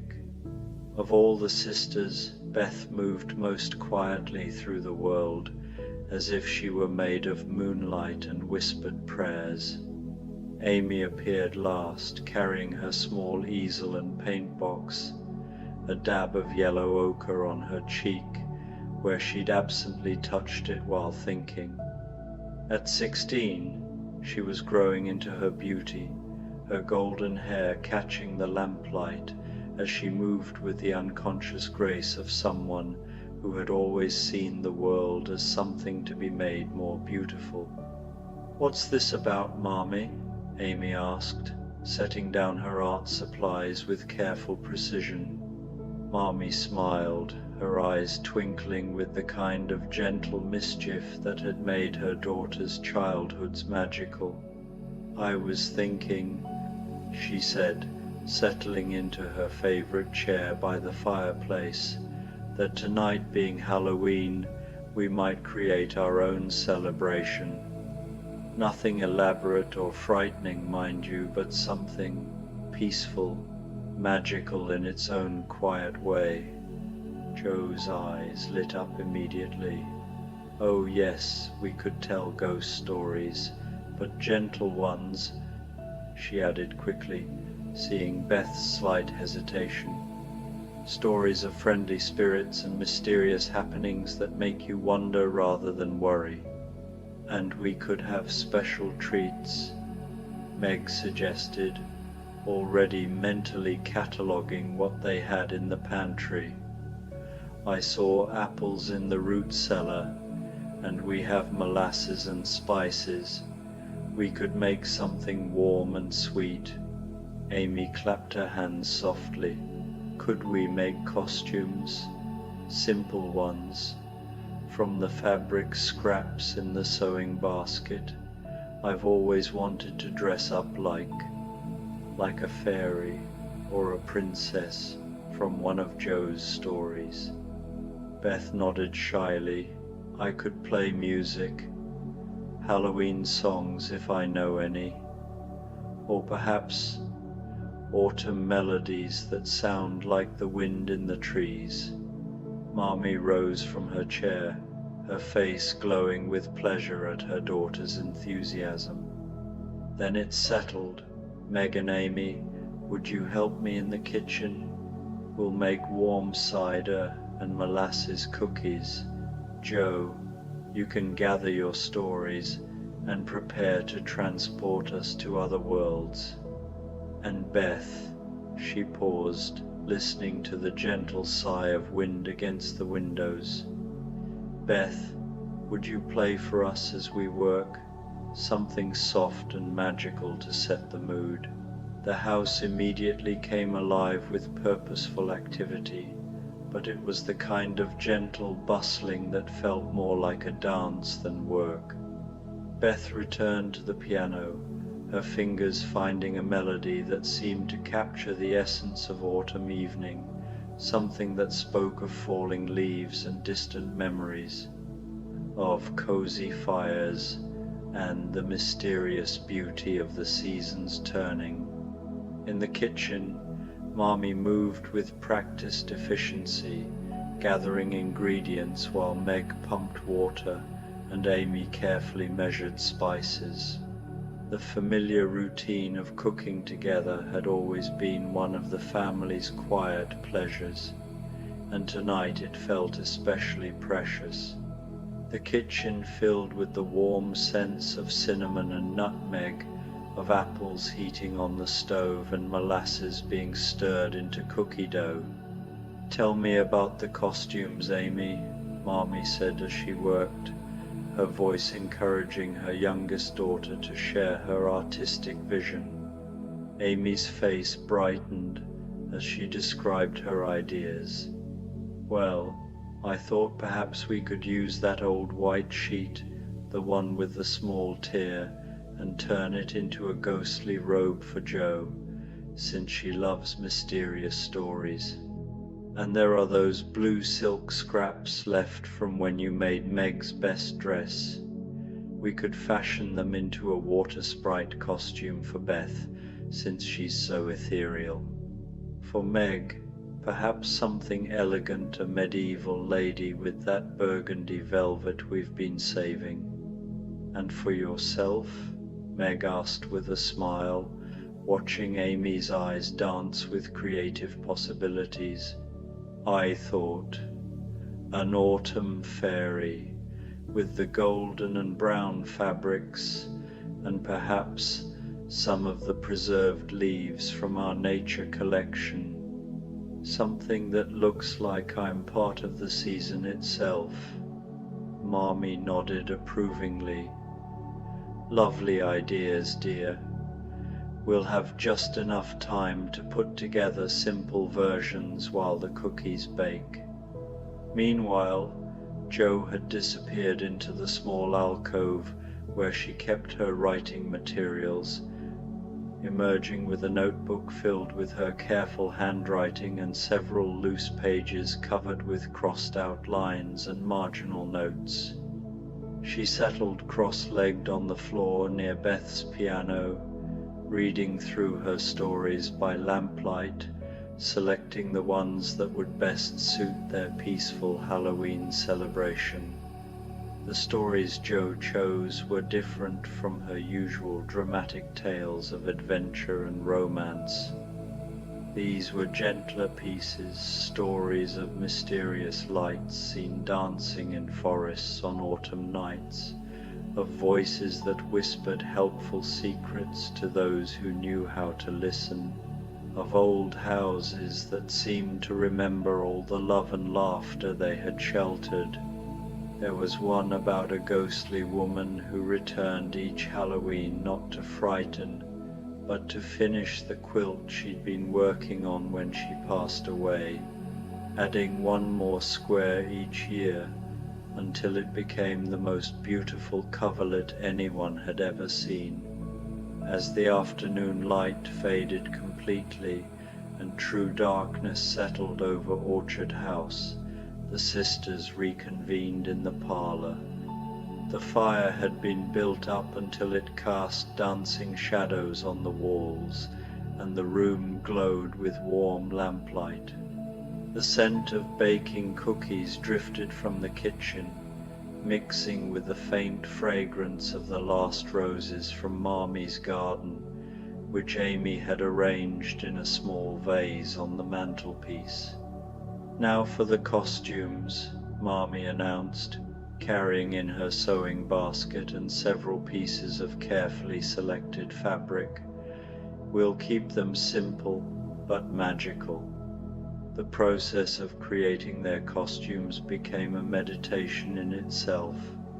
Meg helped drape the white sheet over Jo, pinning and tucking until it hung in graceful folds that managed to look both mysterious and elegant rather than frightening. The burgundy velvet was fashioned into a simple cape for Meg, secured with an old brooch of their grandmother's, transforming her instantly into a lady from a medieval tapestry. For Beth, the blue silk scraps became a flowing overdress that caught the firelight like water, while Amy worked with intense concentration to attach preserved maple leaves to a golden brown shawl, creating wings that rustled softly when she moved, like autumn itself had taken human form. "You all look beautiful," Marmee said, stepping back to admire her daughters, like figures from a fairy tale. Jo swept her ghostly robes dramatically, but gently. "I feel like I could drift through walls and whisper secrets to sleeping children," she said with a grin. "But only nice secrets, of course, like where they left their favorite book, or that their grandmother is thinking of them." Beth touched her flowing blue fabric with wonder. "I feel like I could understand what the wind is saying when it moves through the trees." Amy preened slightly, her autumn fairy wings catching the light. I feel like I'm part of the season, like I could dance with the falling leaves.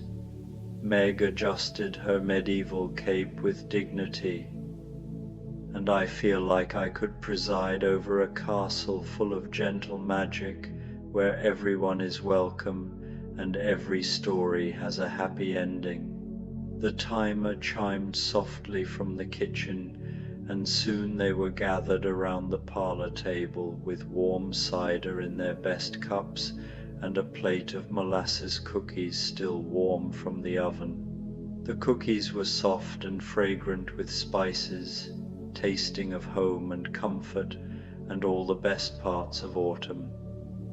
The cider steamed gently, filling the air with the scent of apples and cinnamon. Outside, the October wind had picked up, sending the last leaves skittering against the windows and making the old house creak gently, as if it were settling in for the night.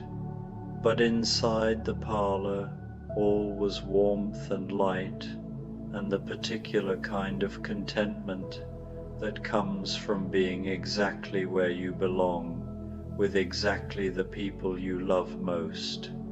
"Now," said Jo, settling into her chair with her notebook and taking on the slightly formal tone she always used when she was about to share her stories, "let me tell you about the autumn spirits who dance in Walden Woods on nights just like this one." Beth instinctively moved to the piano, her fingers finding a gentle melody that seemed to echo Jo's words before she'd even spoken them.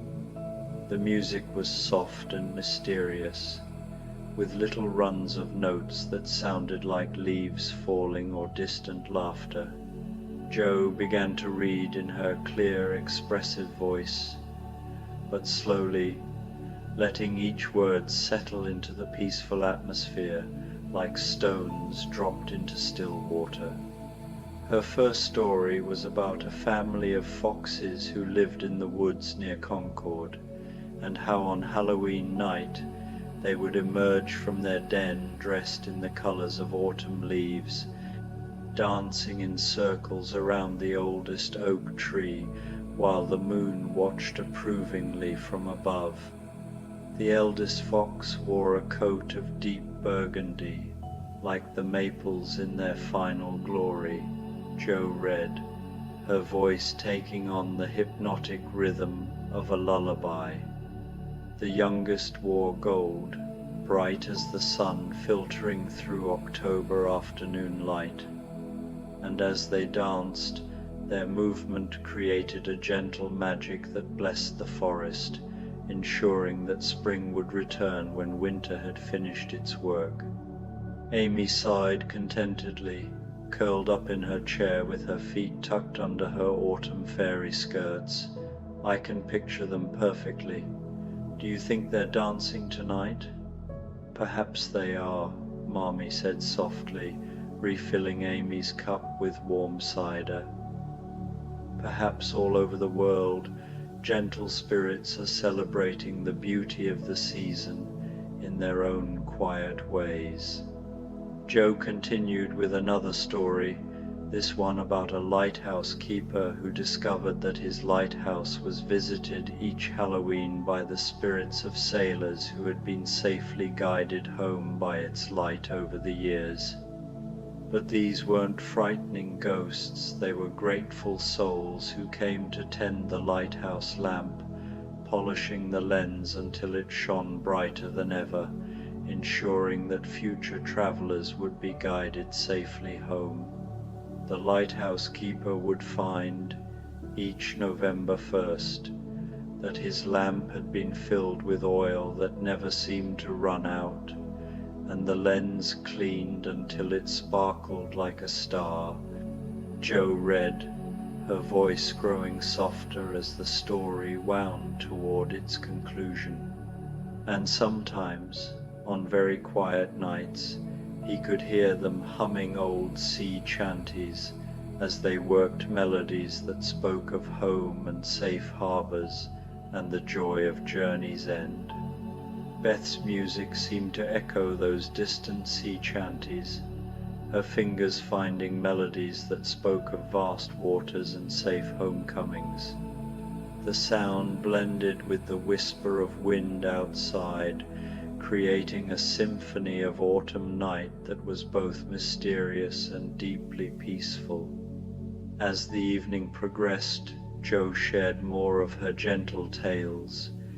There was the story of an old woman who knitted by her window every Halloween night, and how passers-by would see her needles creating scarves that seemed to be made of moonlight and starshine, though in the morning they would discover that someone had left a beautiful warm scarf on their doorstep, exactly the color they needed to brighten the coming winter days.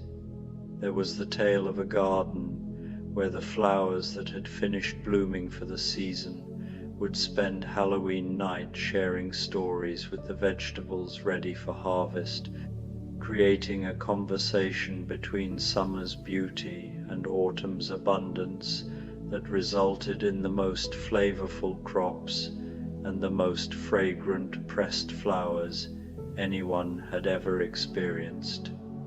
Meg found herself drowsing peacefully in her chair, the combination of warm cider, soft music, and Jo's gentle stories creating the perfect atmosphere for rest. "These aren't like any ghost stories I've ever heard," she murmured contentedly.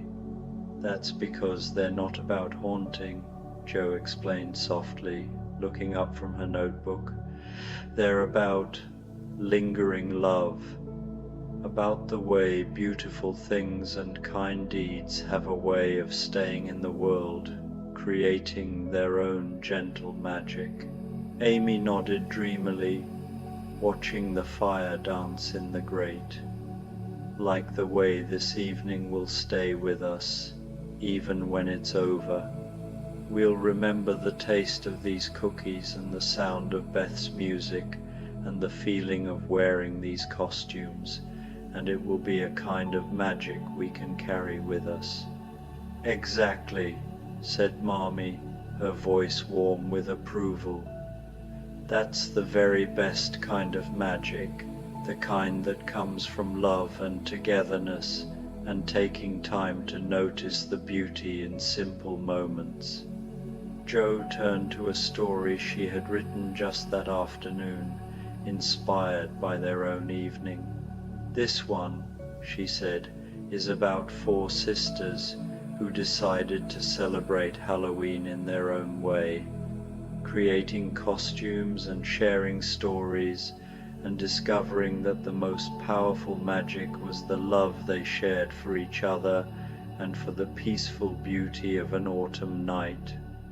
As Jo read this story, which was really their own story, but seen through the lens of her writer's imagination, the wind outside seemed to grow softer, as if the night itself were settling in to listen. Beth's music became gentler still, a lullaby made of autumn sounds and peaceful dreams. The story Jo read told of how the 4 sisters discovered that their simple celebration had created a kind of magic that spread beyond their home, touching everyone who glimpsed the warm light in their windows or caught the sound of music and laughter drifting on the evening air. Neighbors found themselves smiling without knowing why as they passed the house. Children fell asleep more easily, their dreams filled with friendly spirits and gentle adventures. And the magic they created, Jo read in a voice that was barely above a whisper, was the kind that grows stronger when shared and never diminishes with use. It was the magic of home and family, of stories told by firelight and music played from the heart, of simple costumes that transformed ordinary girls into figures of wonder and of love that makes even the darkest night bright with possibility.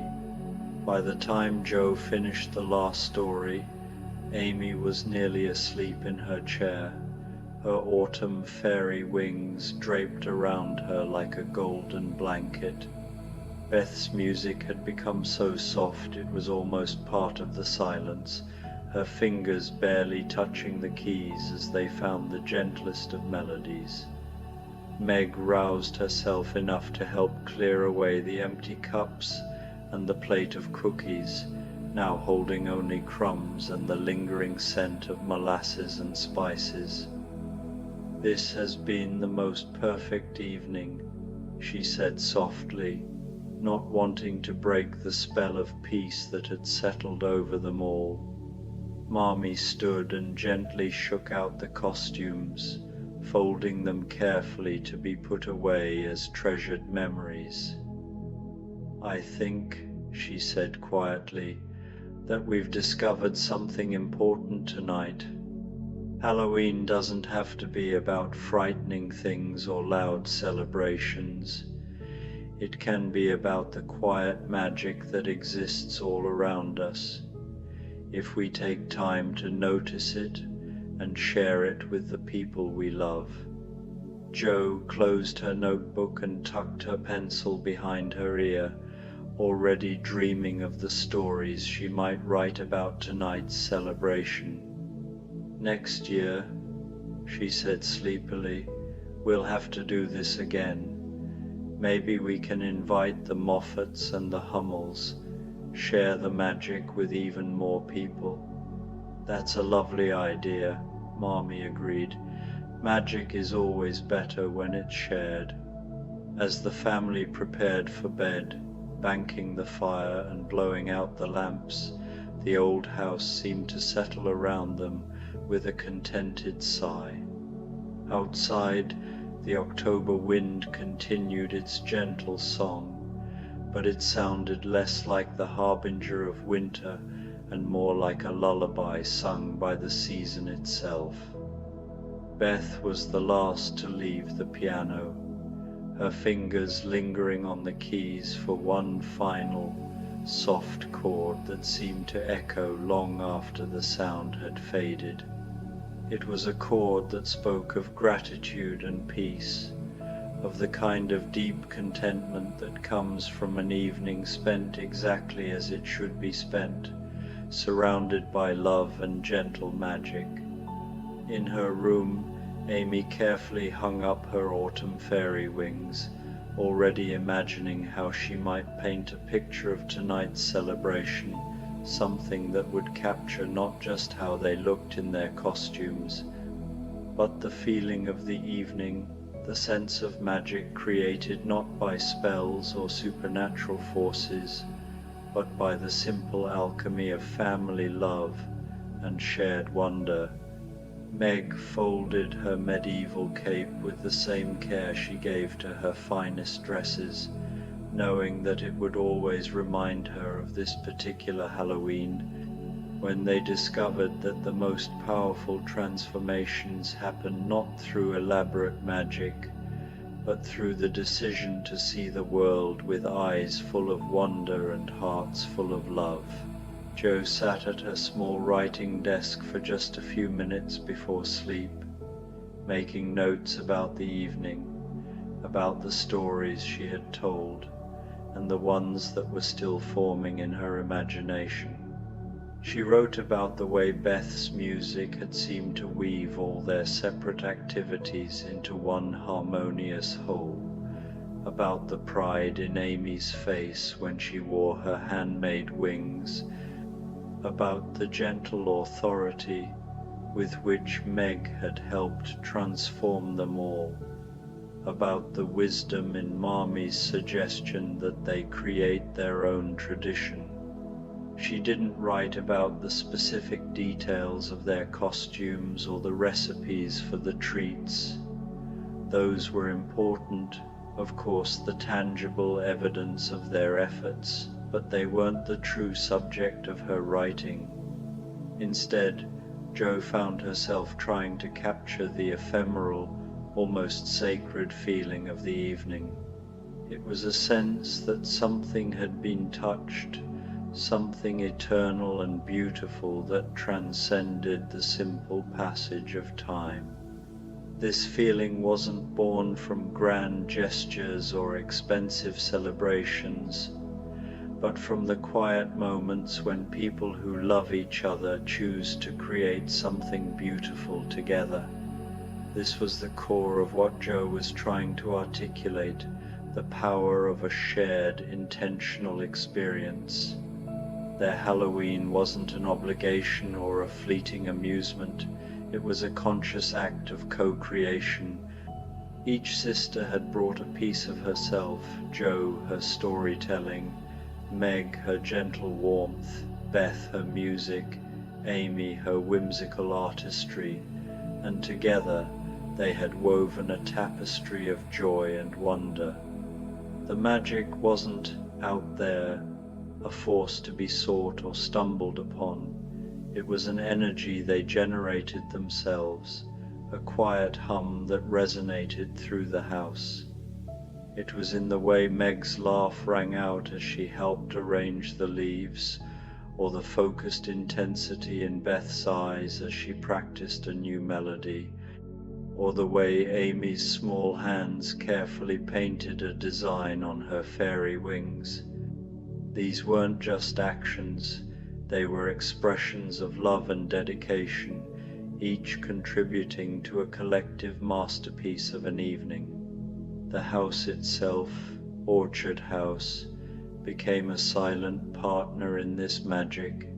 It wasn't just a physical structure of wood and plaster. It was a vessel, a container for the love and creativity that filled its rooms. The scent of molasses cookies wasn't just a smell, it was an olfactory memory of warmth and security. The flickering firelight wasn't just illumination, it was a visible symbol of the warmth of their family bonds. Every scuff on the floor and every faded patch on the wallpaper was a testament to a history of shared moments, and on this night, new memories were being etched into the very soul of the home. The house seemed to breathe with them, holding their joy and protecting it from the cool October wind outside. It was a sanctuary where the supernatural forces of the outside world, the ghosts and goblins of traditional Halloween, were replaced by a far more potent and benevolent magic, the spirit of hearth and home. As the sisters settled into their beds, the house around them seemed filled with the echoes of the evening's gentle magic. The scent of molasses cookies lingered in the kitchen, a promise of simple pleasures. The parlor still held the warmth of the fire and the memory of stories told and music played, a silent testament to the power of shared art. The costumes hung in their rooms like promises that wonder could be found in the simplest things, and that transformation was always possible for those willing to see with imagination and love. Outside, the October wind continued its whispered song, carrying the scent of fallen leaves and wood smoke, of apples ready for harvest, and the promise of cozy fires on cold nights to come. But inside Orchard House, all was peace and warmth and the particular kind of magic that can only be created by people who understand that the most powerful spells are woven from kindness, creativity, and the decision to find wonder in whatever life offers. And as the sisters drifted off to sleep, each carried with her the memory of an evening when they had discovered that Halloween could be less about ghosts and goblins and more about the gentle spirits that exist in every loving home, the spirit of creativity that turns fabric scraps into costumes, the spirit of storytelling that transforms ordinary evenings into adventures, the spirit of music that speaks directly to the heart, and above all, the spirit of family love that makes every moment magical. simply by being shared. The last sound in the house was the gentle settling of old wood and the whisper of wind in the eaves, as if the house itself were sighing with contentment, holding close the memory of four sisters who had discovered that the very best kind of magic is the kind you create together, one peaceful moment at a time.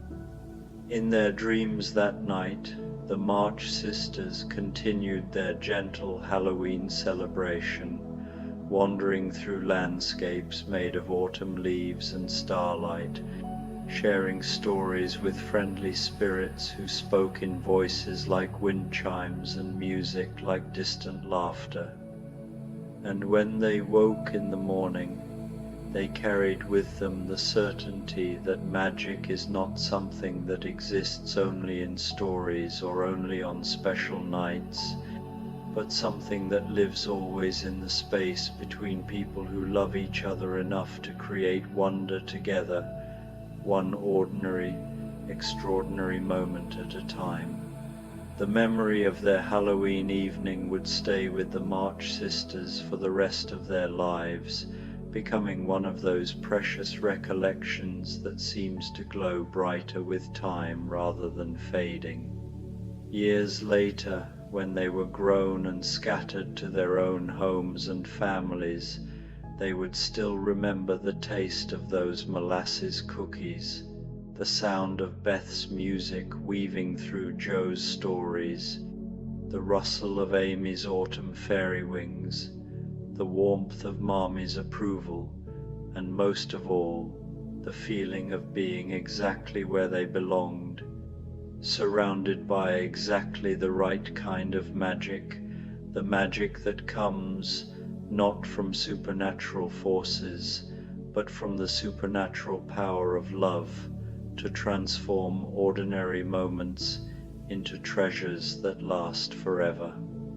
And perhaps on quiet October nights when the wind whispers through the trees and the scent of wood smoke drifts on the evening air, that magic still lingers around Orchard House, ready to bless anyone who understands that the most profound enchantments are often the gentlest ones, and that the most powerful spells are cast not with wands or incantations, but with stories shared, music played from the heart, and love given freely, one peaceful moment at a time. Mary Lennox and the Secret Garden's Halloween Magic. The autumn air at Misselthwaite Manor carried the scent of wood smoke and dying leaves, and Mary Lennox found herself drawn to her bedroom window as the sun began its slow descent toward the Yorkshire moors. October had painted the world in shades of amber and rust, and tonight was Halloween, a night that felt different somehow, as if the very air itself held secrets waiting to be discovered. Mary pressed her face against the cool glass and gazed out toward the walled garden that had become so dear to her heart. The secret garden lay hidden beyond the ivy-covered walls, and even from her window high in the manor, she could see the tops of the old apple trees swaying gently in the evening breeze. Something about the light tonight seemed different, softer, more golden, as if the sunset had decided to linger a little longer than usual. She had spent the afternoon with Colin and Dickon in the garden, as had become their cherished routine. They had been gathering the last of the autumn harvest fat orange pumpkins that had grown unexpectedly large this year, and late blooming roses that seemed reluctant to surrender to the coming winter. But as evening approached, both boys had been called away, Colin to his studies, and Dickon back to his cottage to help his mother prepare for the village Halloween festivities.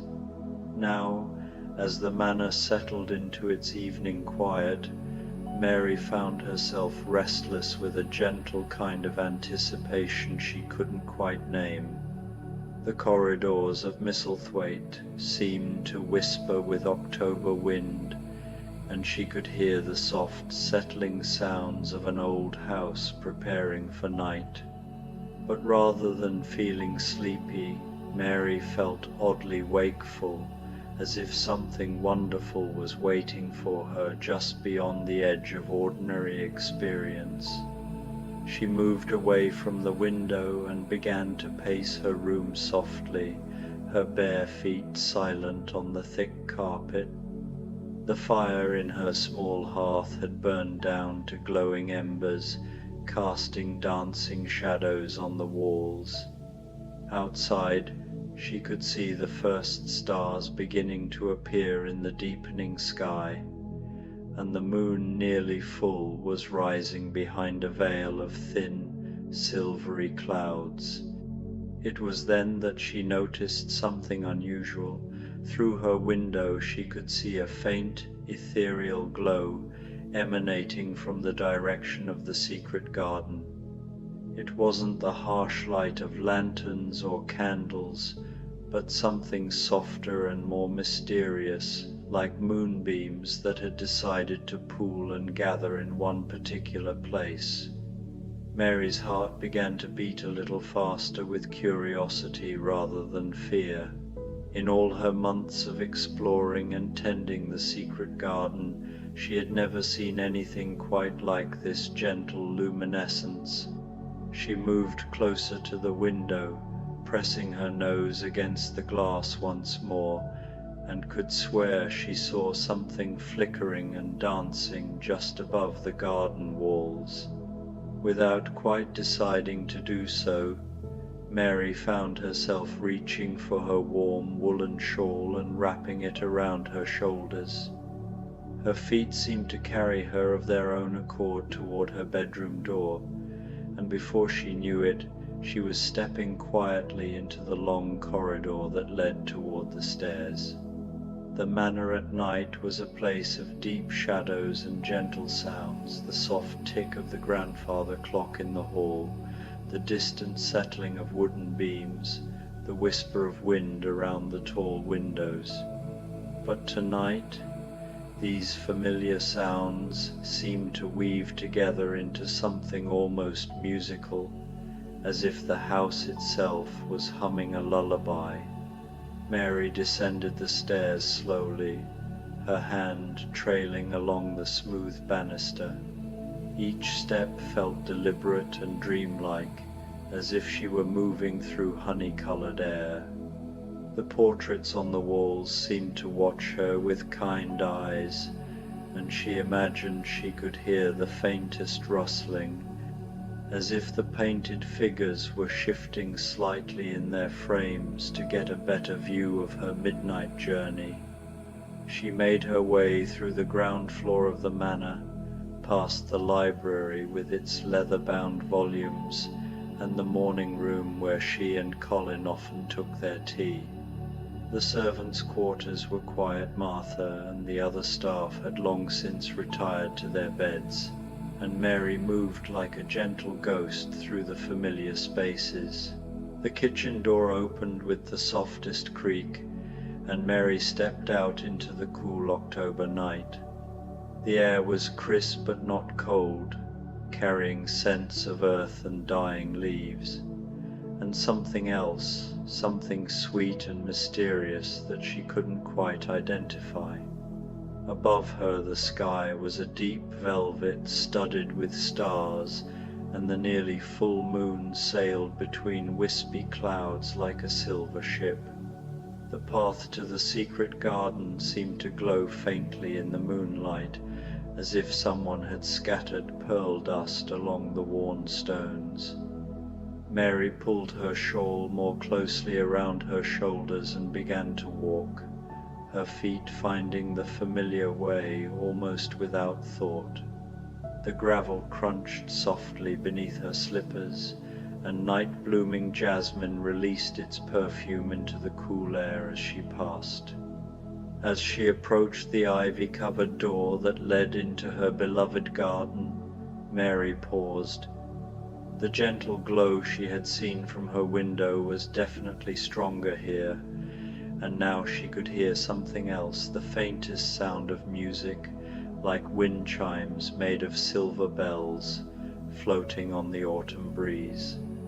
Her hand found the hidden latch beneath the ivy, the same latch that had first granted her entry into this magical place so many months ago.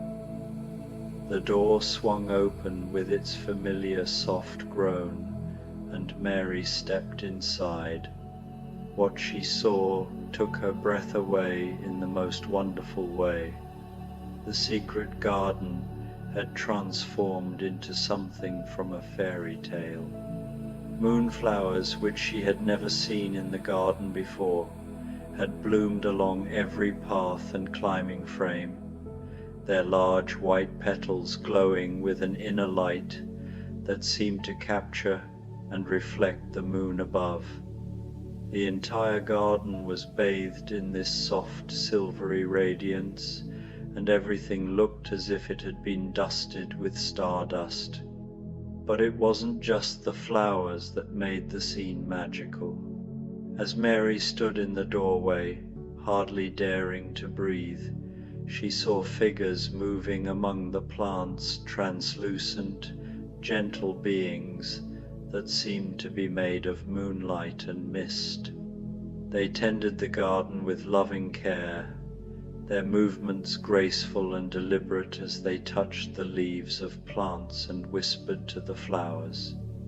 One of the figures, an elderly man in gardener's clothes that seemed to shimmer like morning dew, looked up and noticed Mary standing in the doorway.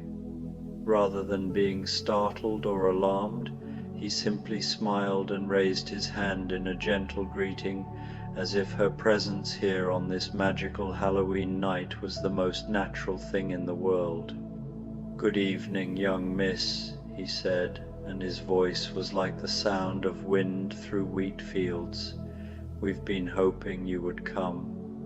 Mary found her voice, though it came out as barely more than a whisper. "Who are you? What is this place tonight?" The gentle spirit gardener set down the watering can. He had been holding a can that seemed to hold liquid starlight rather than water, and approached Mary with slow, peaceful steps. "We are the gardeners who came before," he explained, his eyes twinkling with warmth. "This garden has been loved by many hands over the years, and on nights like this, when the veil between worlds grows thin, we return to tend what we helped to grow." He gestured around the transformed garden, where other spirit gardeners moved among the plants, their forms becoming clearer to Mary's eyes with each passing moment. There was a woman in a long dress who seemed to be coaxing late roses to bloom, and a young man who was gathering ghostly vegetables from plants that Mary was certain hadn't been there during the day. "But don't be afraid, dear child," the elderly gardener continued, seeing the wonder in Mary's eyes. "We mean no harm. We come only to celebrate the garden's magic and to prepare for the winter's rest. Tonight is special a night when the garden shows its true face to those who have loved it well." As if his words were a signal, Mary heard the sound of familiar voices calling her name from the direction of the garden door. Turning, she saw Colin and Dickon entering the moonlit space, their faces filled with the same wonder and delight that she felt blooming in her own heart. "Mary," Colin called softly, his voice filled with excitement rather than the breathless worry that had once characterized his speech. "Did you see the light from your window too? I couldn't sleep, and when I looked outside—" He trailed off, taking in the magical scene before them. Dickon, ever practical even in the face of magic, was already approaching one of the spirit gardeners with his characteristic gentle curiosity. "Evening," he said politely to a ghostly woman who was tending to a patch of luminous pumpkins. "Might I ask what you're growing there?" The spirit woman smiled and gestured to her plants with obvious pride. "Halloween pumpkins, young sir. They grow only on this one night of the year, and they hold all the warmth and light of the autumn Sunday. Would you like to help me harvest them?" And so began the most magical evening Mary had ever experienced. The three children found themselves welcomed into the gentle community of spirit gardeners, each of whom had stories to tell and wisdom to share.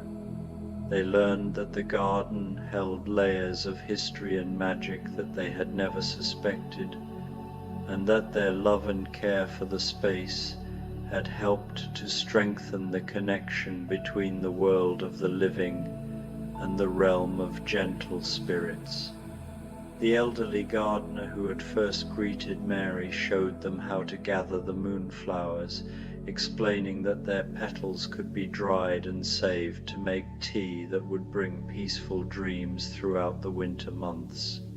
His name, he told them, was Thomas, and he had tended this garden more than 100 years ago, when the manor was young and the walls were first built. "Every garden has its own spirit," Thomas explained as he guided their hands in the delicate work of harvesting the glowing blooms. "But this one is special because of all the love that has been poured into its soil. Your love, children, has awakened something that has been sleeping for many years." Colin, who had grown strong and healthy through his time in the garden, found himself drawn to a spirit gardener who was tending to a grove of apple trees that seemed to bear fruit made of crystallized sunlight. The gardener, a middle-aged woman with kind eyes, taught him how to listen to the whispers of the trees, how to understand what they needed to thrive. "Plants are like people," she told Colin as they worked together, gathering the magical apples into baskets woven from moonbeams. "They need love and attention, yes, but they also need to be trusted to grow in their own way, in their own time. You've learned this lesson well, young master." Dickon, with his natural affinity for all growing things, found himself surrounded by several spirit gardeners who were eager to share their knowledge of plants and animals that existed only in the magical realm. They showed him flowers that sang lullabies to help seeds sleep through the winter, and vegetables that glowed with their own inner light, providing warmth and nourishment even in the deepest cold. "You have the gift," one of the spirits told him, an ancient woman whose hair seemed to be made of flowing moss and whose dress rustled like autumn leaves. "The gift of understanding what the earth needs, what the plants are saying. This garden is lucky to have you." As the night deepened, the children found themselves settling into a rhythm of gentle work and quiet conversation with their ghostly companions. They learned that the spirit gardeners appeared not just on Halloween, but whenever the garden was in need of special care or protection. They had watched over it during the years when it was locked and forgotten, keeping the roots alive and the soil ready for new growth. "We couldn't tend it as we wished," Thomas explained, as he showed Mary how to braid moonflower vines into garlands that would protect the garden through the winter. "But we could keep it alive, keep it ready for the day when living hands would return to work its earth." The magical Halloween vegetables and fruits that grew only on this one night were gathered into baskets and wheelbarrows that seemed to be crafted from solidified moonlight. The spirit gardeners explained that these would feed not just the body but the soul, providing comfort and strength through the dark months ahead. Mary found herself working beside a young woman's spirit who tended to a patch of roses that bloomed in colors that had no names, deep purples that shifted to silver, blues that melted into gold. The woman's name was Sarah, and she had been the lady of the manor's daughter many years ago, before illness had taken her young. "I used to sneak into this garden just as you did," Sarah told Mary with a gentle laugh that sounded like wind chimes. "My father had locked it after my mother died, but I found the key and would come here to remember her. She planted many of these roses, you know." As Sarah spoke, Mary began to understand that the garden held not just plants and earth, but memories and love that had accumulated over generations. Every person who had ever tended it with care had left something of themselves behind, and on nights like this, when the barriers between worlds grew thin, all of that accumulated love became visible and tangible. The moon reached its highest point in the sky, casting everything in silver light, and the spirit gardeners began to gather in the center of the garden around an ancient sundial that Mary had never seen glow before tonight. The dial seemed to be made of some kind of luminous stone, and it pulsed gently with warm golden light. "It's time for the sharing of stories," Thomas announced, his voice carrying clearly across the garden. "This is the most important part of our Halloween gathering, when we pass on the wisdom of the garden to those who will carry it forward." The children were invited to sit on a circle of stones that appeared around the sundial, as if conjured from the earth itself. The stones were warm despite the cool night air, and Mary found herself settling into a comfortable position between Colin and Dickon, her shawl draped around all three of them for warmth. The spirit gardeners arranged themselves in a larger circle around the children, their forms becoming more solid and detailed in the golden light emanating from the sundial.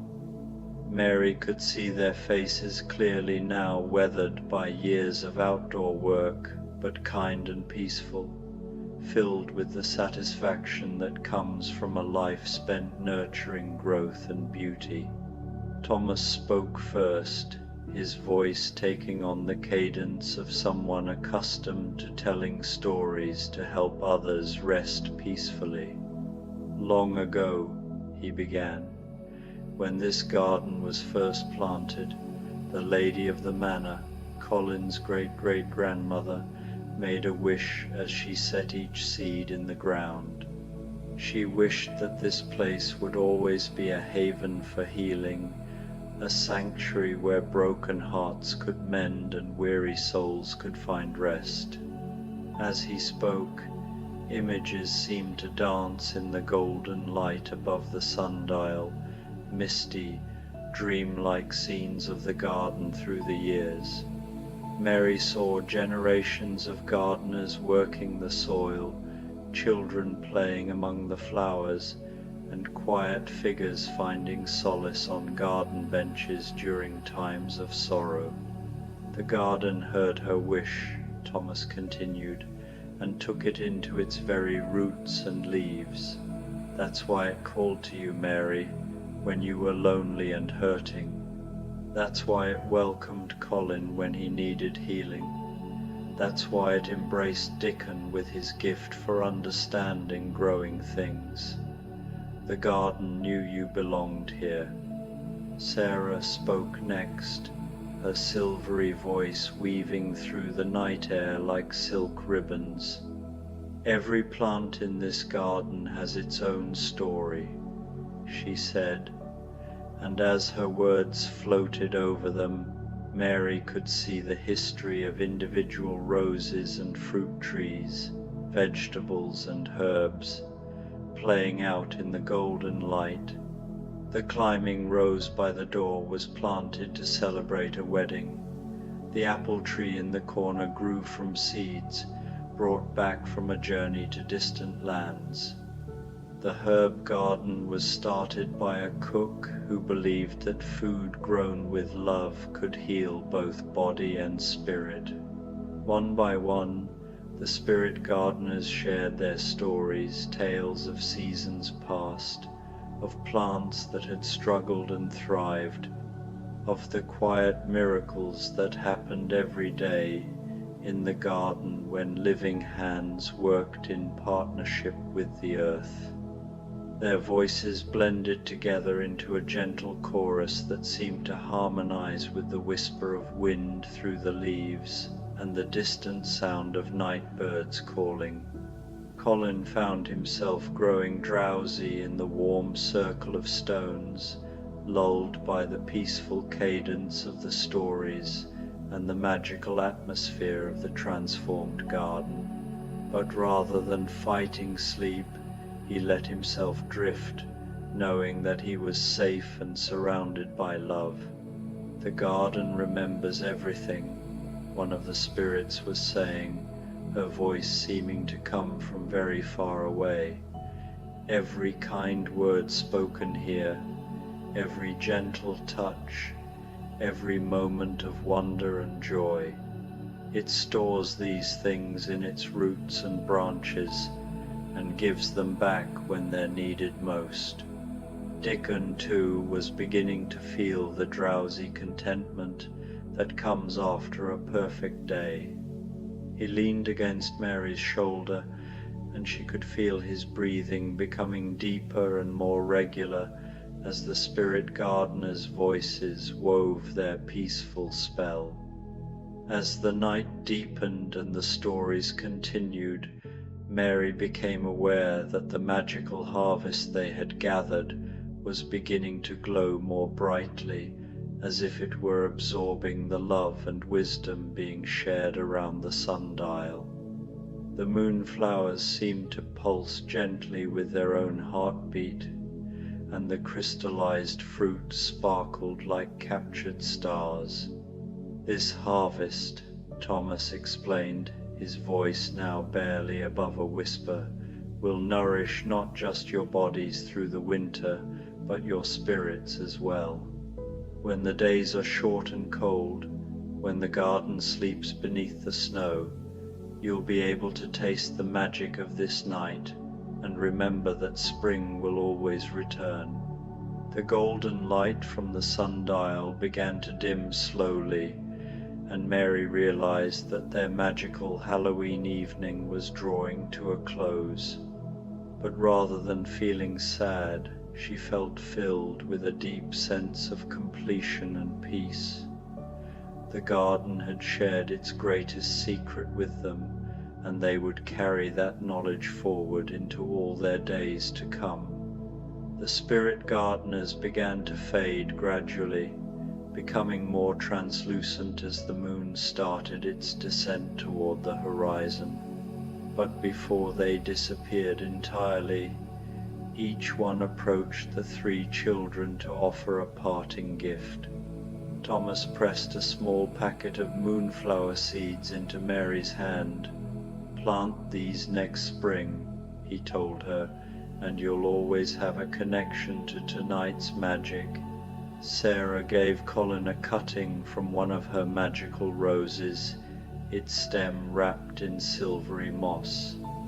"This will grow wherever you plant it," she promised, "and it will bloom in colors that will remind you of dreams and possibilities."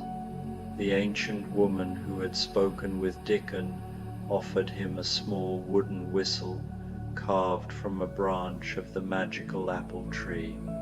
"When you blow this, she explained.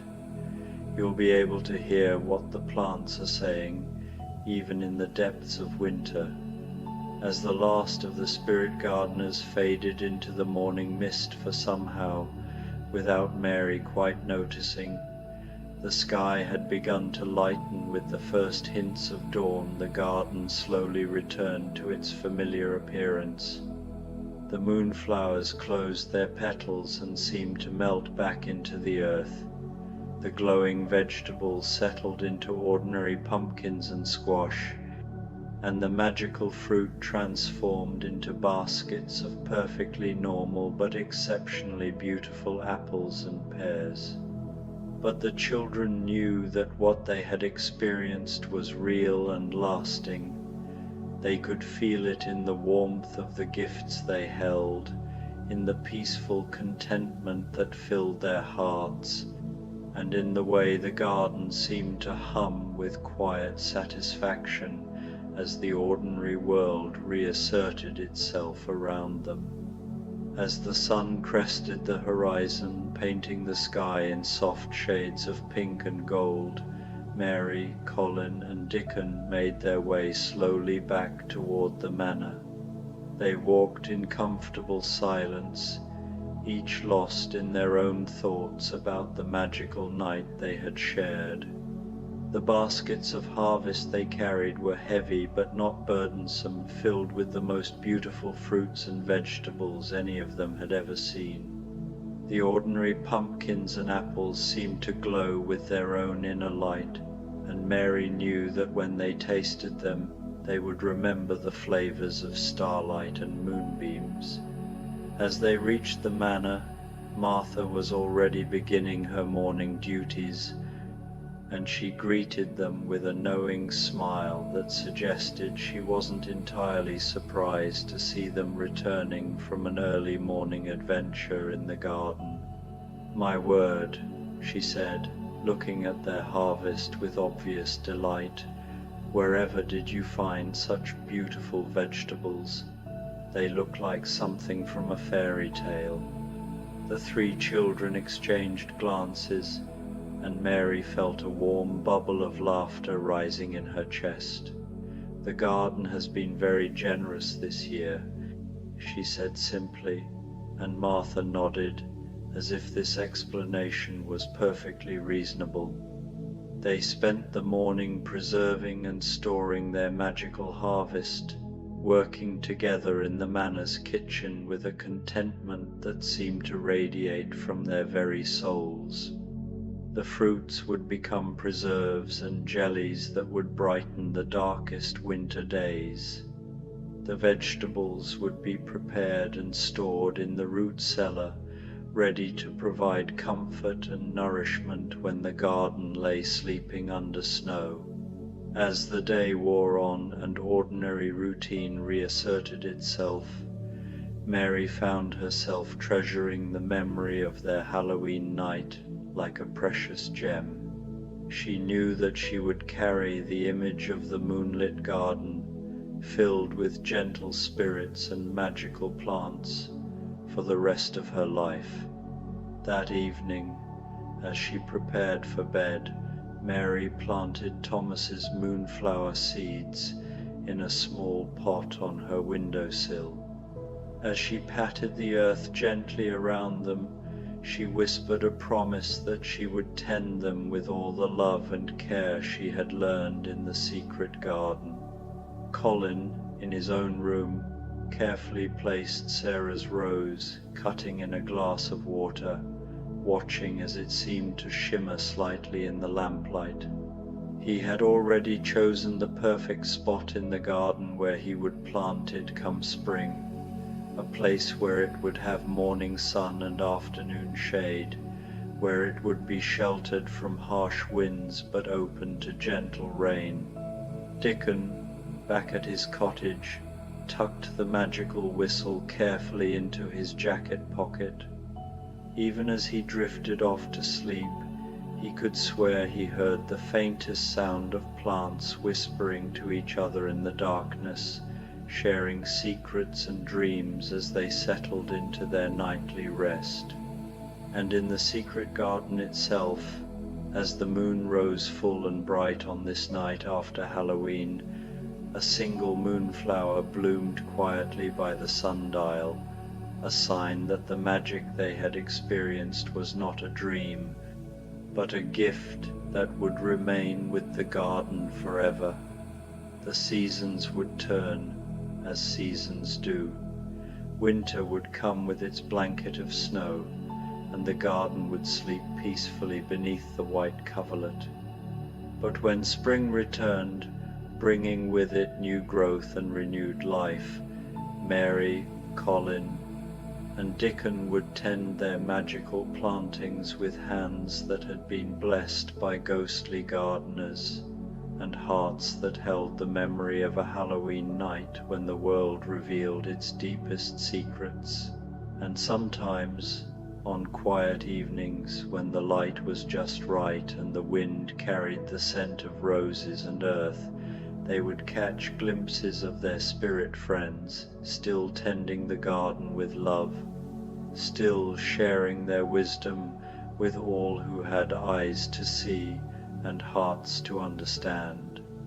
The secret garden kept its secrets, but it also shared its magic with those who approached it with love and wonder. And Mary Lennox, as she finally drifted off to sleep in her comfortable bed at Misselthwaite Manor, knew that she had been given a gift more precious than any treasure, the knowledge that magic was real, that love was eternal, and that gardens like dreams could hold miracles that would last forever. The moonlight streamed through her window, bathing everything in silver peace, and Mary smiled in her sleep, already looking forward to the spring when the moonflowers would bloom again, connecting her always to that perfect Halloween night when the garden had opened its heart and shared its deepest magic with 3 children who had learned to tend it with love. Sherlock Holmes, The Autumn Mystery of Baker Street, a Halloween sleep story. The October evening settled over London like a velvet cloak, soft and deep with the promise of autumn dreams. From his chair beside the crackling fire at 221B Baker Street, Sherlock Holmes watched the gas lamps flicker to life along the cobbled street below, each one blooming like a golden flower against the gathering dusk. The detective's long fingers were steepled before him, but tonight there was no urgent case demanding his attention, no mystery pressing at the edges of his remarkable mind. Instead, there was only the gentle whisper of wind against the windows and the comfortable weight of evening settling around him like an old, familiar coat. Mrs. Hudson had long since retired for the night, leaving behind the lingering warmth of her excellent shepherd's pie and the faint fragrance of the chrysanthemums she'd placed in a vase by the window. The flowers seemed to glow in the firelight, their bronze and amber petals catching the dancing flames like small suns captured in porcelain. Holmes found himself unusually drawn to their quiet beauty, a reminder that even in the heart of London's bustling streets, nature continued her ancient rhythm of seasons. Dr. Watson had been called away to attend to a patient in Hampstead, leaving Holmes with the rare gift of solitude on this All Hallows Eve. The detective had always found Halloween to be a curious holiday, a night when the ordinary world seemed to don a mask and reveal glimpses of something altogether more mysterious. Not the harsh mystery of crime and deduction that usually occupied his days, but something softer, more whimsical, the kind of mystery that asked for wonder rather than solutions. As the clock on the mantel chimed 9, Holmes noticed something peculiar about the street below.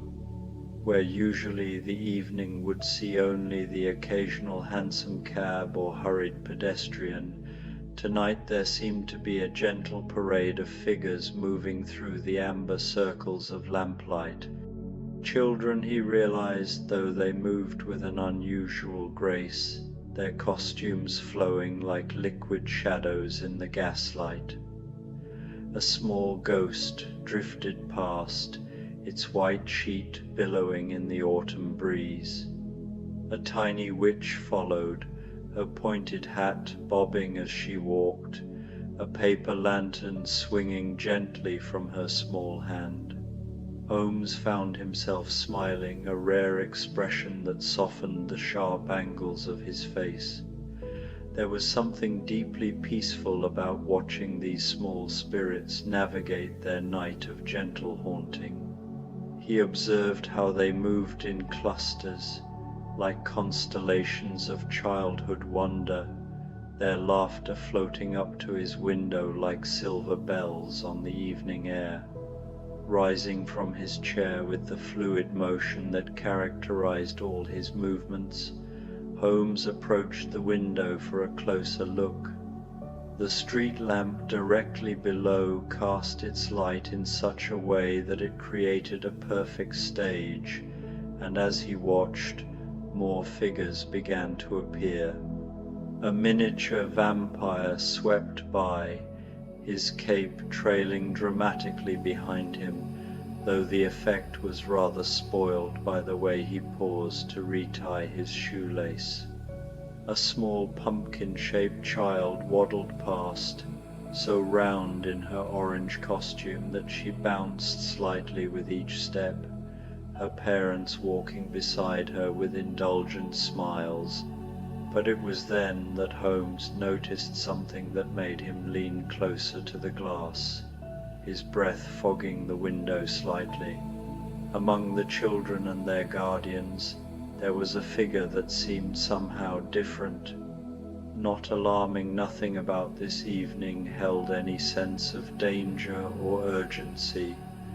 Rather, this figure moved with a deliberate grace that suggested a story worth following. She was tall and elegant, dressed in what appeared to be Victorian mourning attire, though the fabric seemed to shimmer and flow in ways that ordinary cloth did not.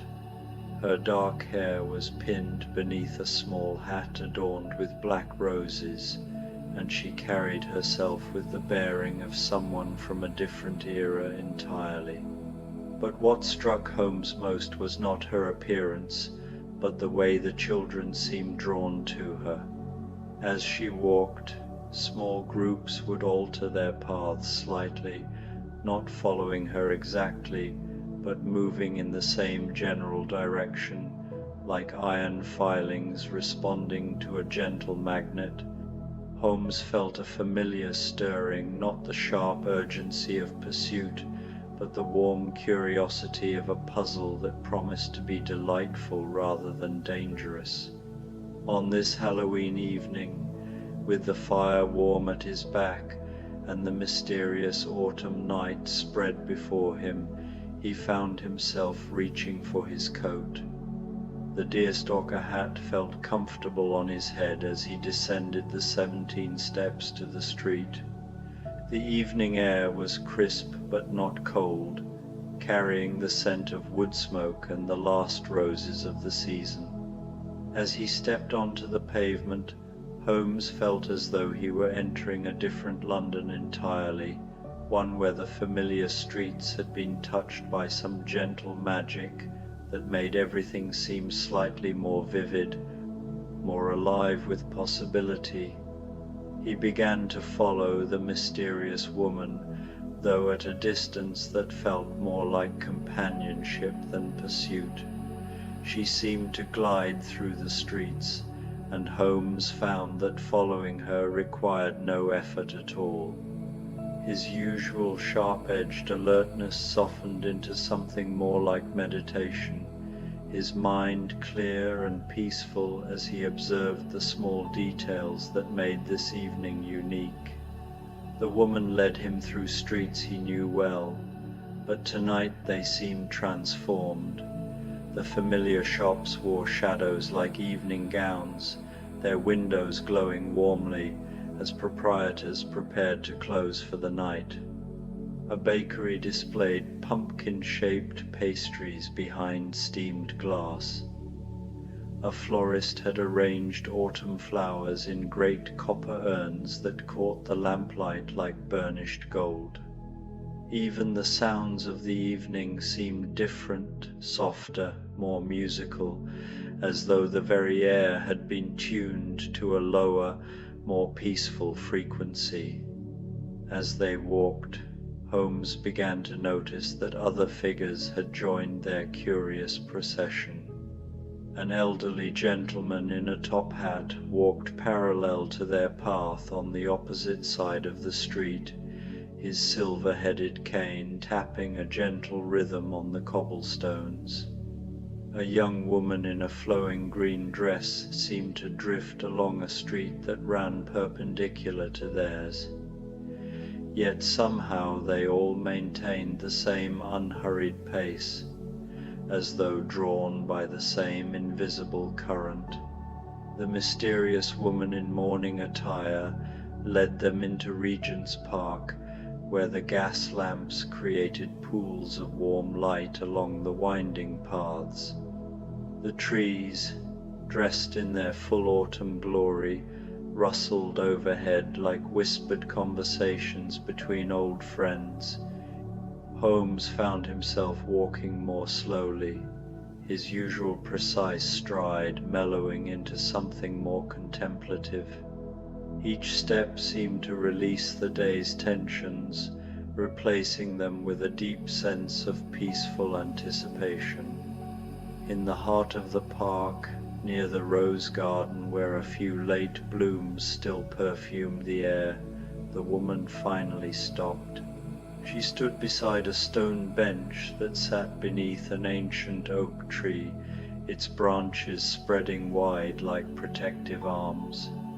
As Holmes drew closer, he could see that she was not alone. The others who had been walking their parallel paths were converging on this same spot, each arriving with the natural timing of dancers who had rehearsed their steps for years. The elderly gentleman approached from one path, his face kind and weathered, his eyes twinkling with what might have been mischief or wisdom, or perhaps there was no difference between the two on a night like this. The young woman in green seemed to materialize from between the trees, her dress the exact color of late summer leaves. A middle-aged man in a burgundy waistcoat emerged from another direction entirely, as though he had been walking through the park all his life and only now chosen to reveal himself. But most surprising of all was the small group of children who appeared as though they had been playing hide and seek among the hedges. The same children Holmes had observed from his window, still in their Halloween costumes, but now moving with a curious solemnity that transformed their playful disguises into something approaching ceremony.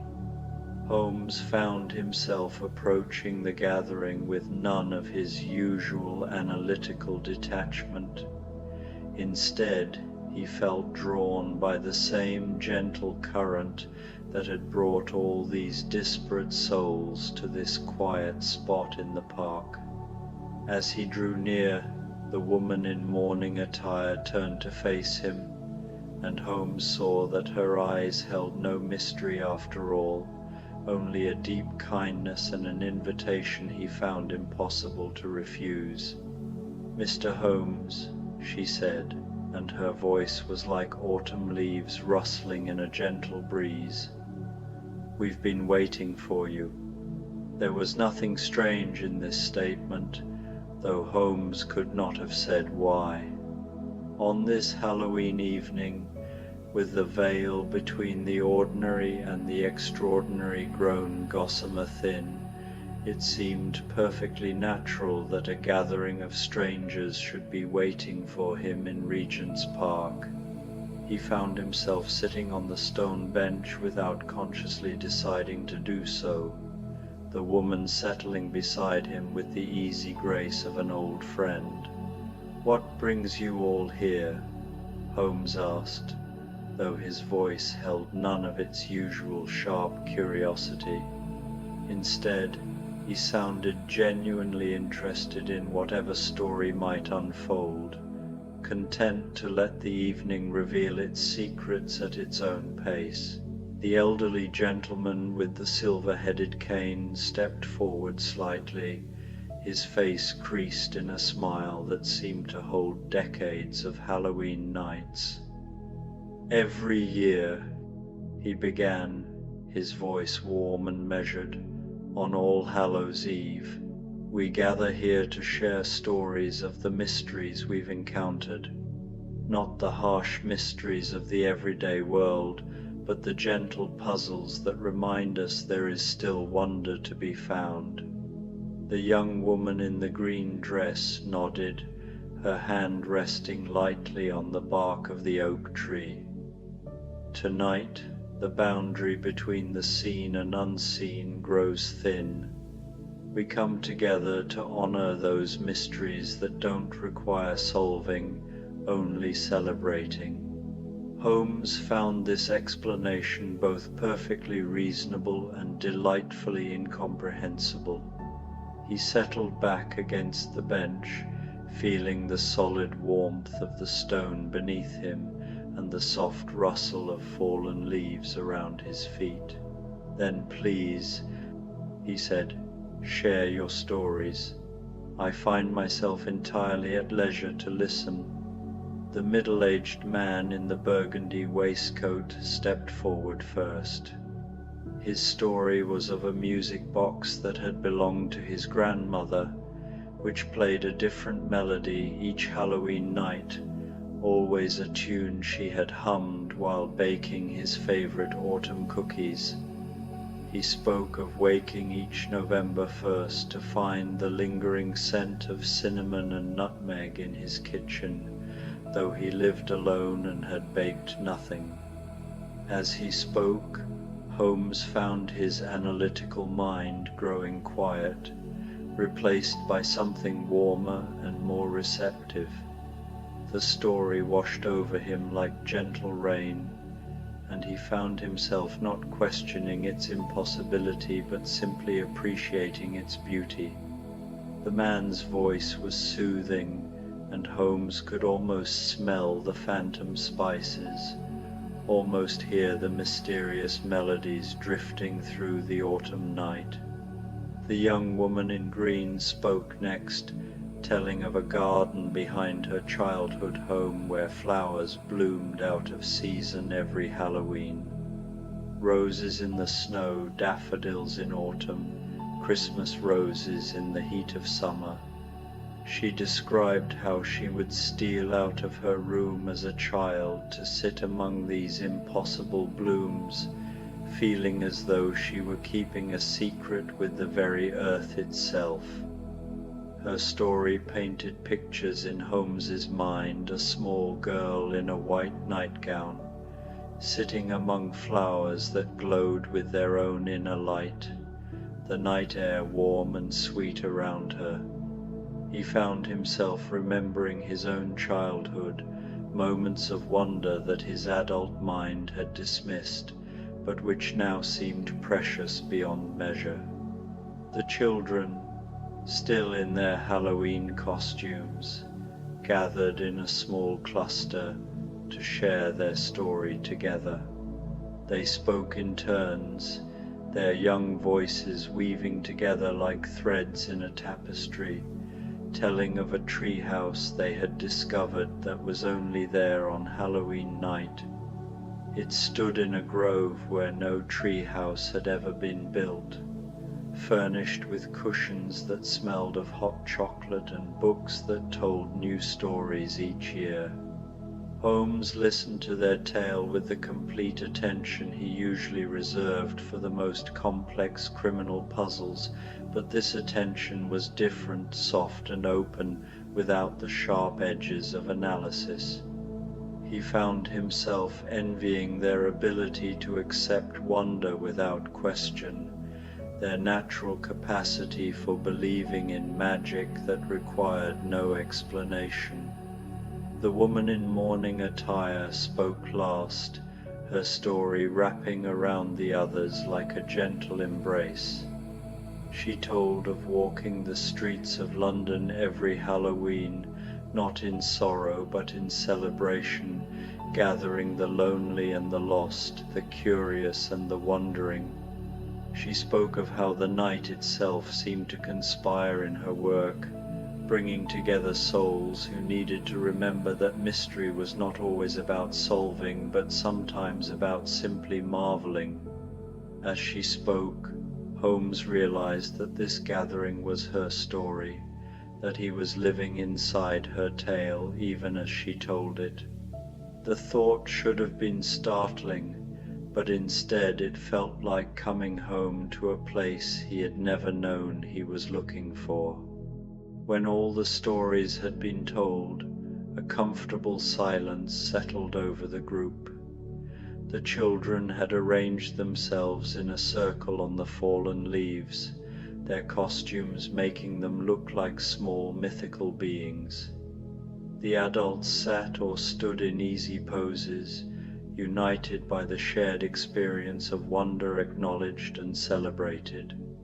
Holmes found himself speaking without planning to, his voice joining the evening's gentle symphony.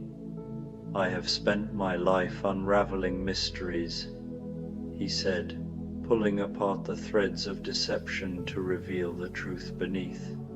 "But tonight I find myself in the presence of mysteries that ask only to be appreciated, not solved. There is a deep peace in this, in accepting wonder without needing to diminish it with explanation."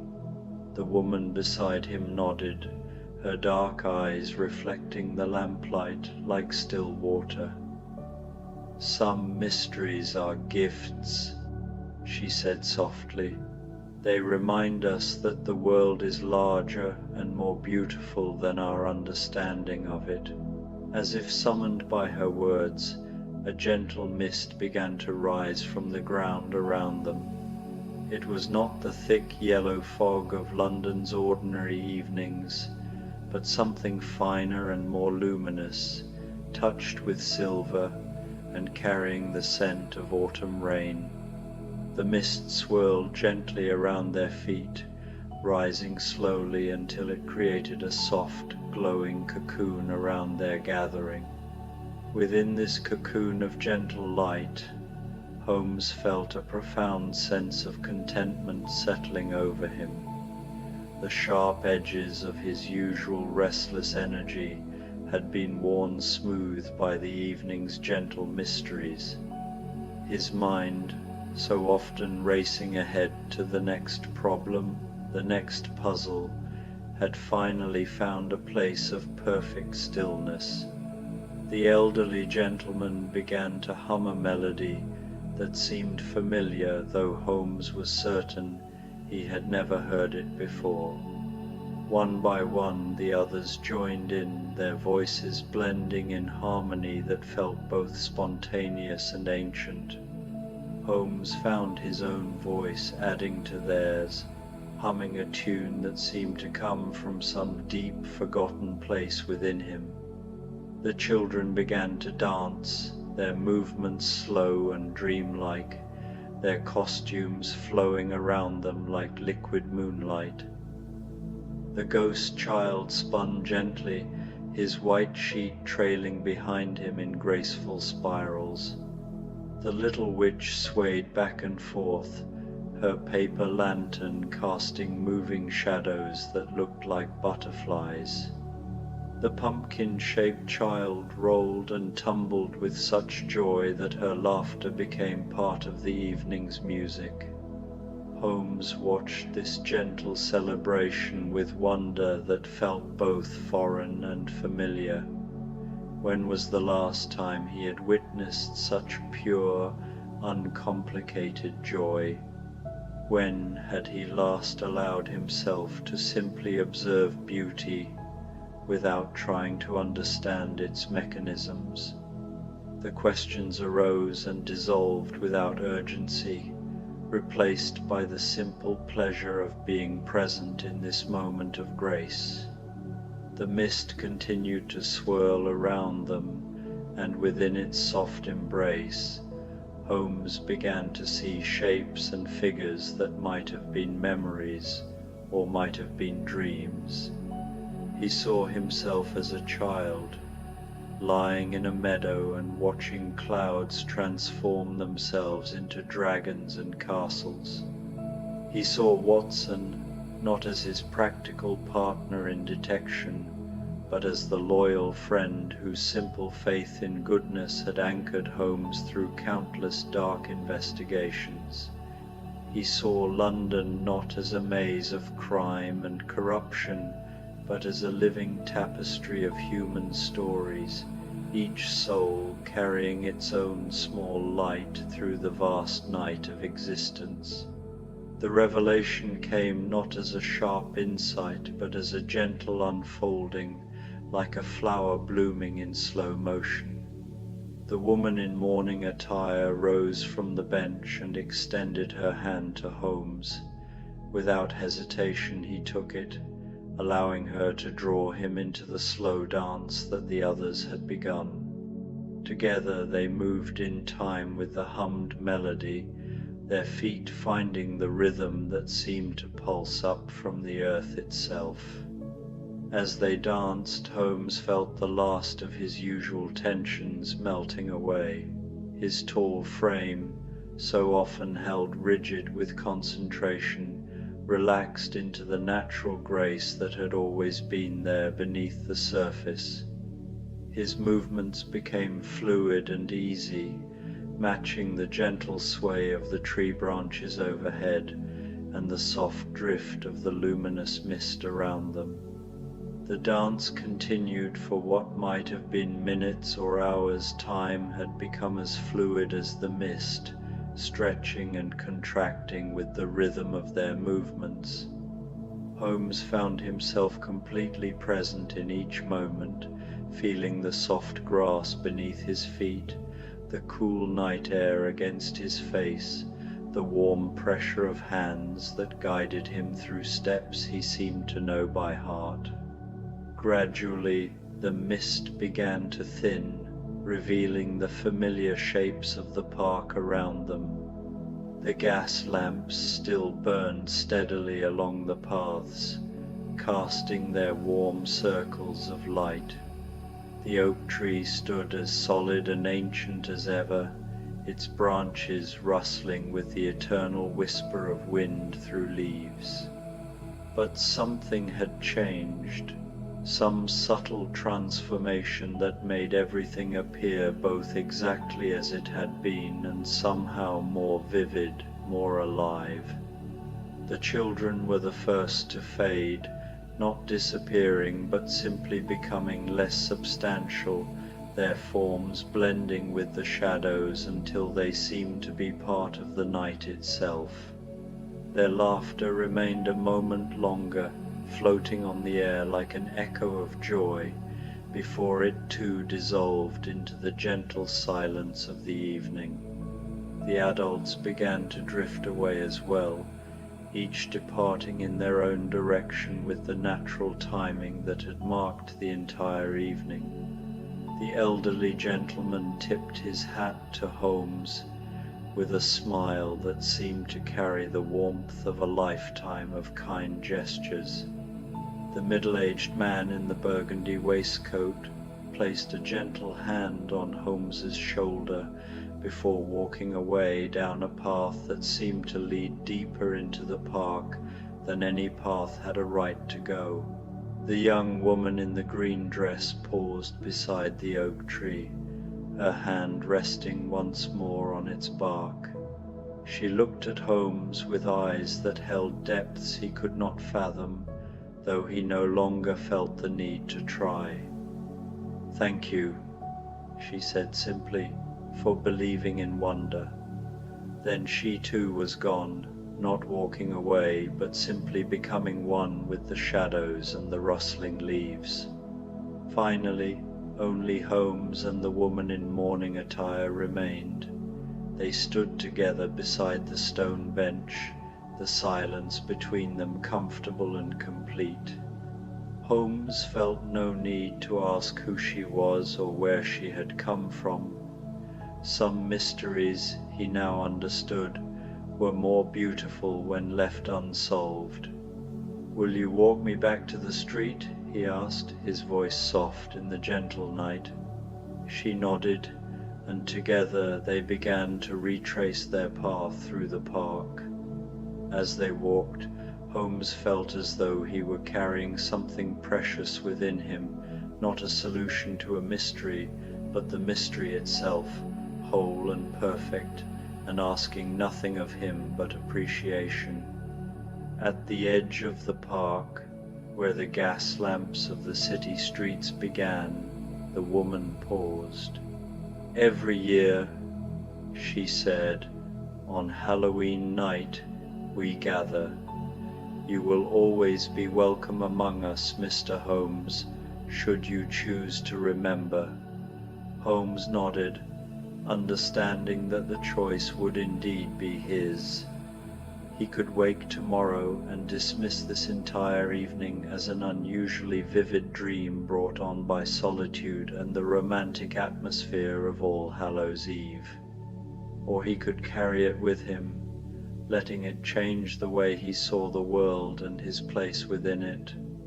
"I will remember," he said, and knew that he spoke the truth.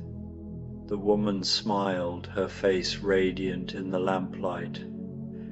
"Then, until next year, Sherlock Holmes, may your ordinary mysteries be balanced by wonder, and your sharp mind be tempered by the gentleness of dreams." With that, she turned and walked back into the park, her dark dress flowing behind her like liquid shadow. Holmes watched until she disappeared completely, becoming one with the night and the autumn air. Then he turned toward Baker Street, his steps measured and peaceful, carrying the evening's gifts within him like candles lighting the way home. The walk back to his lodgings passed in a state of profound tranquility. The familiar streets seemed somehow friendlier, the gas lamps warmer, the very air softer and more welcoming. Holmes found himself noticing details he usually overlooked, the way lamplight caught in the windows of sleeping houses, the gentle rhythm of his own footsteps on the cobblestones, the distant sound of a church bell tolling the late hour. When he reached 221B Baker Street and climbed the 17 steps to his rooms, Holmes found the fire still burning low in the grate, casting a warm glow over his familiar surroundings. His chair waited exactly as he had left it, and Mrs. Hudson's chrysanthemums still glowed bronze and gold in their vase by the window. But something had changed. The room felt different, not in any way he could articulate, but in a manner that spoke to something deeper than observation. It felt more like home, more like a sanctuary where a man could find peace at the end of even the most mysterious of days. Holmes removed his coat and deerstalker hat, hanging them carefully on their accustomed hooks. He settled into his chair beside the fire, feeling the familiar leather embrace his tired body. The clock on the mantel showed nearly midnight. All Hallows' Eve was drawing to its close, ready to transform itself into the ordinary first day of November. As he sat in the dying firelight, Holmes reflected on the evening's strange and wonderful events. His analytical mind stirred briefly, offering various explanations for what he had experienced. Perhaps he had dozed in his chair and dreamed the entire adventure. Perhaps the combination of solitude and the romantic atmosphere of Halloween had created an elaborate waking fantasy. But even as these rational explanations presented themselves, Holmes found he had no desire to embrace them. The evening had given him something he hadn't realized. He needed a reminder that wonder was not the enemy of wisdom, that mystery could be a gift rather than a challenge, that sometimes the most profound truths were found not in solving puzzles, but in allowing them to remain beautifully, perfectly unsolved. He thought of the woman in mourning attire, of her promise that he would always be welcome in their annual gathering. The thought brought a smile to his lips, the same rare, soft expression that had marked the beginning of his adventure. Next Halloween, when the veil between worlds grew thin once more, he would be ready to accept whatever gentle mysteries the night might offer. The fire settled lower in the grate, its flames dancing smaller and smaller until only glowing embers remained. Holmes felt his eyelids growing heavy, his body relaxing completely for the first time in longer than he could remember. The day's tensions, the week's accumulated stresses, all the sharp-edged urgency of his usual existence had been dissolved by the evening's gentle magic. As sleep began to claim him, Holmes became aware of a sound that seemed to come from very far away, or perhaps from very close, from within his own peaceful heart. It was the faint echo of humming, the same melody that had risen spontaneously during the gathering in the park. The tune seemed to wrap around him like a lullaby, easing him toward dreams that would be filled with autumn mist and dancing children, with gentle mysteries and the promise of wonder. His last conscious thought was of gratitude for an evening that had shown him new dimensions of his beloved London, for companions who had welcomed him without question into their circle of wonder, for the reminder that even the most rational mind could benefit from the occasional embrace of beautiful impossibility. And so Sherlock Holmes, the great detective of Baker Street, drifted into sleep with a smile on his lips and a heart full of Halloween magic. Outside his window, the gas lamps continued their faithful vigil, casting warm circles of light on streets that had witnessed the passing of ghosts and witches, of wandering souls drawn together by the ancient magic of All Hallows' Eve. The night settled into perfect peace, carrying within its gentle embrace the promise that some mysteries were meant to be cherished rather than solved, and that wonder, once discovered, would always find a way to return to those wise enough to leave the door of their hearts standing open to its gentle knock. In his dreams, Holmes danced again in the mist-wrapped park, surrounded by friends he had known for one magical evening and would remember for all his days. And in the quiet hours before dawn, when the ordinary world prepared to reassert itself, the echo of autumn laughter and the scent of impossible flowers lingered in the air around 221B Baker Street, a gentle reminder that even the most analytical minds could be enriched by a touch of Halloween magic. The story of that enchanted evening would live on in Holmes's memory, a secret treasure that would surface in quiet moments throughout the year, bringing with it the peace and wonder of that perfect All Hallows Eve, when mystery revealed itself not as a problem to be solved, but as a gift to be gratefully received. The Midnight Library of Lost Stories, a Halloween sleep story. The autumn wind carried with it the scent of wood smoke and dying leaves as Clara made her way down the cobblestone path on Halloween night. Her leather satchel, worn smooth by years of use, bounced gently against her hip with each measured step. Inside, carefully wrapped in silk cloth, lay the tools of her trade: bone folders, awls, and rolls of golden thread that caught moonlight like captured starshine. Clara was a bookbinder by profession, though she preferred to think of herself as a healer of stories. In her small workshop tucked away on a quiet street corner, she spent her days mending torn pages, replacing broken spines, and breathing new life into volumes that others might consider beyond saving. There was something sacred in the work, she had always believed, something that went far beyond mere craft. Tonight, however, she found herself drawn from her usual evening routine by a pull she couldn't quite name. The October moon hung full and luminous above the town, casting everything in silver and shadow.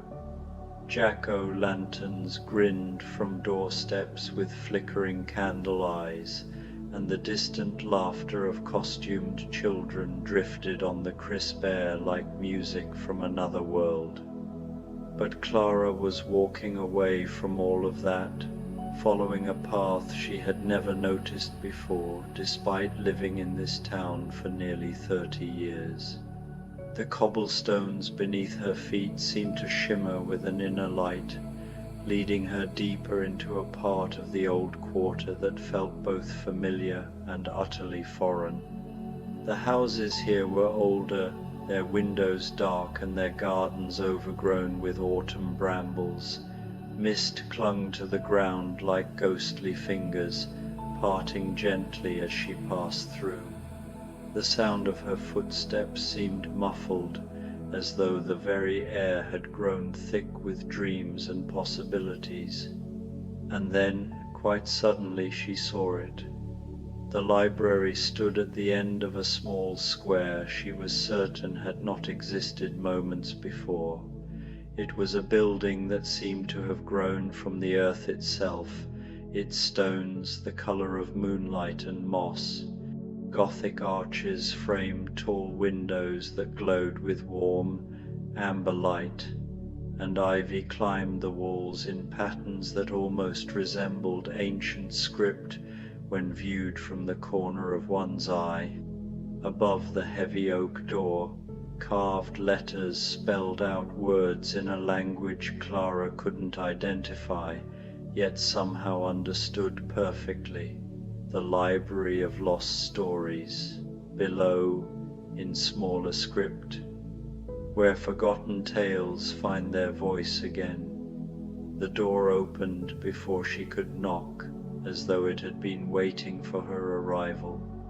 Warm air scented with old paper and candle wax flowed out to greet her, carrying with it the whispered promise of stories yet to be told. Clara stepped inside. The interior was far larger than the building's modest exterior had suggested. Shelves stretched upward into shadows, their heights lost in a gentle darkness that seemed alive with possibility. Books of every size and description lined the walls, some bound in leather so old it had taken on the texture of velvet, others held together with ribbons or wrapped in cloth like sleeping children. Candles flickered everywhere, their flames dancing without any breeze to stir them. Some sat in brass holders on reading tables, others were set into wall sconces, carved with faces that seemed almost familiar. The light they cast was soft and golden, creating pools of warmth throughout the vast space while leaving the upper reaches mysteriously dim. But it was not the grandeur of the library that took Clara's breath away. It was the sense of presence that filled it. Though she could see no other person in the immediate space, she felt surrounded by attention, as though countless eyes watched her with gentle curiosity rather than suspicion. The air itself seemed to hum with anticipation, like an audience waiting for a performance to begin. "Welcome, dear bookbinder," came a voice, soft as turning pages. "We have been waiting for you." Clara turned to see a woman emerging from between the stacks. She was elderly, with silver hair braided with threads of moonlight and eyes the color of autumn twilight. Her dress seemed to be cut from the very fabric of night, dark blue and scattered with what might have been stars or merely sequins that caught the candlelight. "Waiting for me?" Clara asked, her voice barely above a whisper. Something about this place demanded quiet, the way churches and gardens did at certain hours. "Oh yes," the woman said, extending a graceful hand. "I am Evangeline, the keeper of this place. And you are Clara, who mends broken stories and gives new life to forgotten words. We have great need of your particular gifts tonight." Clara felt no surprise at being known by name. In a place like this, it seemed only natural that such things would be understood without explanation. She took Evangeline's offered hand and found it warm and solid, reassuring in its reality. "What kind of help do you need?" Clara asked.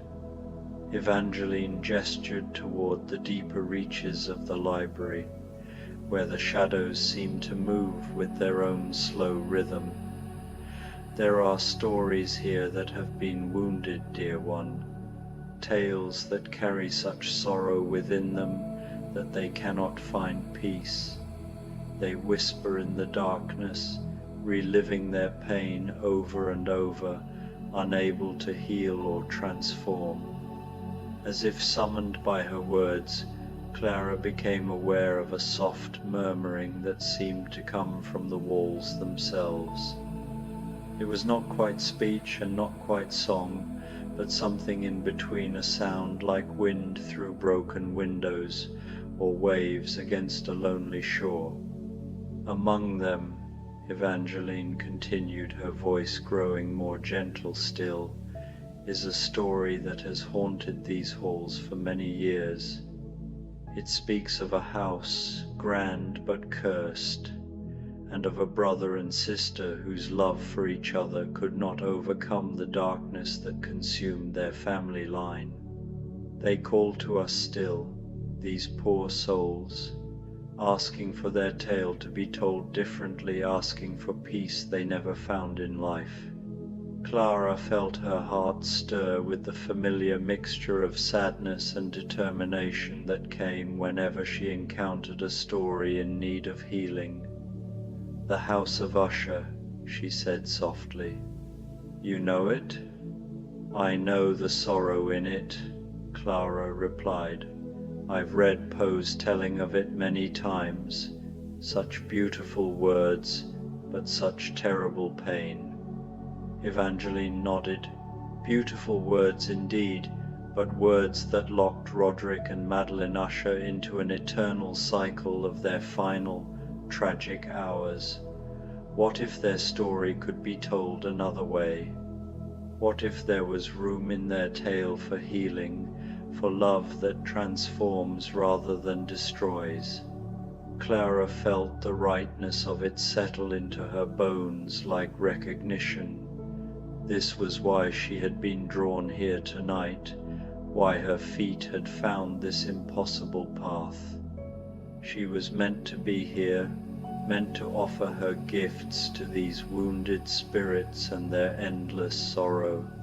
"Show me," she said simply. Evangeline led her deeper into the library, past shelves that seemed to rearrange themselves as they passed. The books here were different from those near the entrance, older, more fragile, their leather bindings cracked and their pages yellow with age. Some were tied shut with ribbons that looked as though they hadn't been disturbed in decades. Others lay open, their words shifting and changing like living things as Clara watched. They came at last to a circular chamber at the library's heart. Here, the ceiling soared upward into true darkness, and the walls were lined with books that seemed to glow with their own inner light. In the center of the room stood a single reading desk of dark, polished wood, its surface worn smooth by countless hands. A high-backed chair waited beside it, and scattered across the desk's surface were sheets of parchment covered in elegant handwriting. But it was not the furniture that drew Clara's attention, it was the presence that filled the space around it. The air here shimmered like heat waves rising from summer pavement, and in that shimmer, Clara could almost see shapes moving. A tall, thin man with dark hair and eyes like deep water. A woman of ethereal beauty, her face pale as moonlight, her movements graceful as wind through grass. "Roderick," Clara whispered, and felt the shimmer pause at the sound of his name. "Madeline." The shapes in the air grew more distinct, though they never quite solidified into true visibility.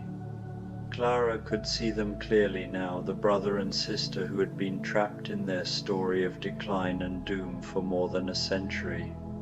They moved in their eternal dance of love and loss, reaching for each other across an abyss of despair that never lessened, never healed. They have been here since their story was first set down in words, Evangeline explained softly, bound to repeat their tragedy, unable to find peace or transformation. The telling has become their prison. Clara approached the reading desk slowly, feeling the weight of sorrow that hung in the air like fog. The papers scattered across its surface were covered in different hands, some of them attempts by other visitors to retell the story, she realized, efforts to find a different ending for the doomed siblings. But all had been abandoned, leaving only partial sentences and crossed-out paragraphs. "Others have tried?" Clara asked. "Many times," Evangeline confirmed. But healing a story requires more than simply changing the words. It requires understanding the heart of the tale, finding the love that exists even within the darkness. It requires a storyteller who can see past the surface tragedy to the deeper truth beneath. Clara set down her satchel and drew out one of her finest pieces of parchment, along with a quill that had been crafted from the feather of a swan. The ink she chose was not black but deep blue, the color of midnight skies and peaceful dreams.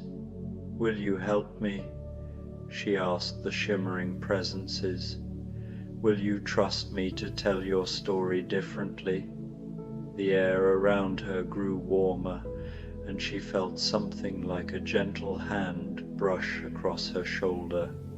When she looked up, the shapes of Roderick and Madeline were clearer than before, their eyes fixed on her with an expression of desperate hope. Clara dipped her quill in the midnight ink and began to write. On a night when autumn kissed the world with gentle fingers, she began, there stood a house that had known both great joy and deep sorrow. The house of Usher rose from its ancient foundations like a prayer made manifest, its stones holding within them the memories of generations who had loved and lost, dreamed and mourned within its walls. As she wrote, Clara felt the atmosphere in the chamber begin to shift. The weight of despair that had pressed down upon the space like a heavy blanket began to lift, replaced by something lighter, not happiness perhaps, not yet, but the possibility of it. In this house lived two souls who loved each other with the fierce devotion that only twins can know. Roderick and Madeline Usher had been born beneath the same autumn moon, their hearts beating in perfect synchronization from their very first breath. Where one went, the other followed. Where one suffered, the other ached in sympathy. The shimmering figures drew closer to the desk, their forms becoming more distinct as Clara continued her gentle retelling. She could see Roderick's sensitive features, the artist's soul that lived behind his dark eyes. She could see Madeline's ethereal beauty, the strength that lay hidden beneath her apparent fragility. But the house they loved so dearly had grown sick with accumulated sorrow. Generation after generation of Ushers had poured their pain into its very foundations, until the walls themselves wept with unuttered grief. The family line had dwindled, the bloodline had grown thin, and Roderick and Madeline found themselves the last inheritors of a legacy that felt more like a curse than a blessing. Clara paused in her writing, looking up at the two spirits who watched her with growing wonder. "But this is where your story can change," she said softly. "This is where love can transform what seemed impossible to heal." She continued writing, her quill moving steadily across the parchment as the words flowed through her like a river finding its course. For all their lives, Roderick and Madeline had believed themselves prisoners of their family's dark inheritance. They had accepted that their love was tainted, their bond destructive. But on this night, as autumn winds carried the scent of transformation through the world, something shifted in their understanding. "Sister," Roderick said, setting down his brush after completing a painting that seemed to glow within a light, "what if we have been looking at this all wrong? What if our love is not the problem, but the solution?" Madeline, who had been reading beside the window, looked up with eyes bright as stars. For months she had felt the weight of some unnamed illness pressing down upon her, making her feel as though she were fading from the world like mist before the morning Sunday. But now, hearing her brother's words, she felt a spark of something new. "What do you mean?" she asked. "I mean," Roderick said, rising and going to kneel beside her chair, "that perhaps all this accumulated sorrow, all the pain our family has carried, perhaps it doesn't have to be carried anymore. Perhaps it can be transformed." Clara felt tears prick at her eyes as she wrote, for she could see the hope beginning to bloom in the spirits' faces like flowers after a long winter. And so, on that night of transformation, Roderick and Madeline Usher began their greatest work together. Not a painting or a poem, but something far more precious, the healing of their ancestral home and their own wounded hearts. They began by walking through every room in the house, speaking words of gratitude to the walls that had sheltered them, acknowledgement to the pain that had been harbored there. They did not try to banish the sorrow, for sorrow, they had learned, was part of love, but instead they offered it understanding, compassion, and the possibility of peace. In the library they gathered all the family records, all the documents that chronicled generations of loss and grief. But instead of burning them, as they might once have done in despair, they read them aloud to each other by candlelight, finding in each story not just tragedy, but also the love that had motivated it, the hope that had preceded it. Great-grandmother Eliza, Madeline read from a faded diary, who planted the rose garden because she believed beautiful things could grow even in cursed ground. Uncle Marcus, Roderick added from another volume, who spent his fortune building schools because he wanted to give children the education that might free them from our family's despair. Story by story, name by name, they began to see their inheritance differently. Yes, there had been pain, but there had also been love. Yes, there had been loss, but there had also been attempts at redemption, at breaking free from the patterns that bound them. As Clara wrote, she became aware that the library around her was changing. The oppressive atmosphere that had hung over the chamber when she arrived was lifting like morning mist. The candles burned brighter, their flames steady and warm. Even the books on the surrounding shelves seemed to glow with renewed life, their pages rustling softly as though sighing with relief. Days passed in this work of reclamation. Roderick painted portraits of their ancestors, not as the tragic figures he had always seen them to be, but as complex people who had struggled with darkness and sometimes found light. Madeline wrote poetry that honored their family's pain while also celebrating their endurance, their refusal to surrender completely to despair. And slowly, miraculous changes began to manifest in the house itself. Cracks in the walls that had widened for decades began to seal themselves. Windows that had been boarded shut for generations opened to let in autumn sunlight.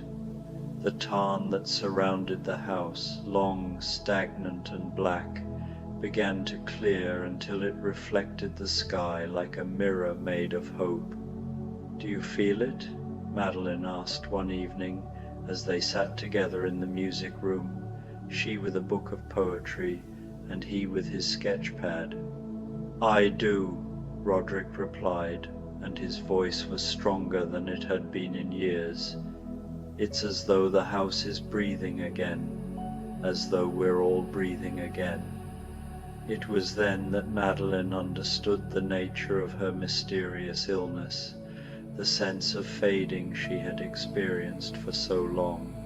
She had not been dying of some physical ailment, but of spiritual exhaustion, the weight of carrying her family's accumulated sorrow without understanding that she could set it down.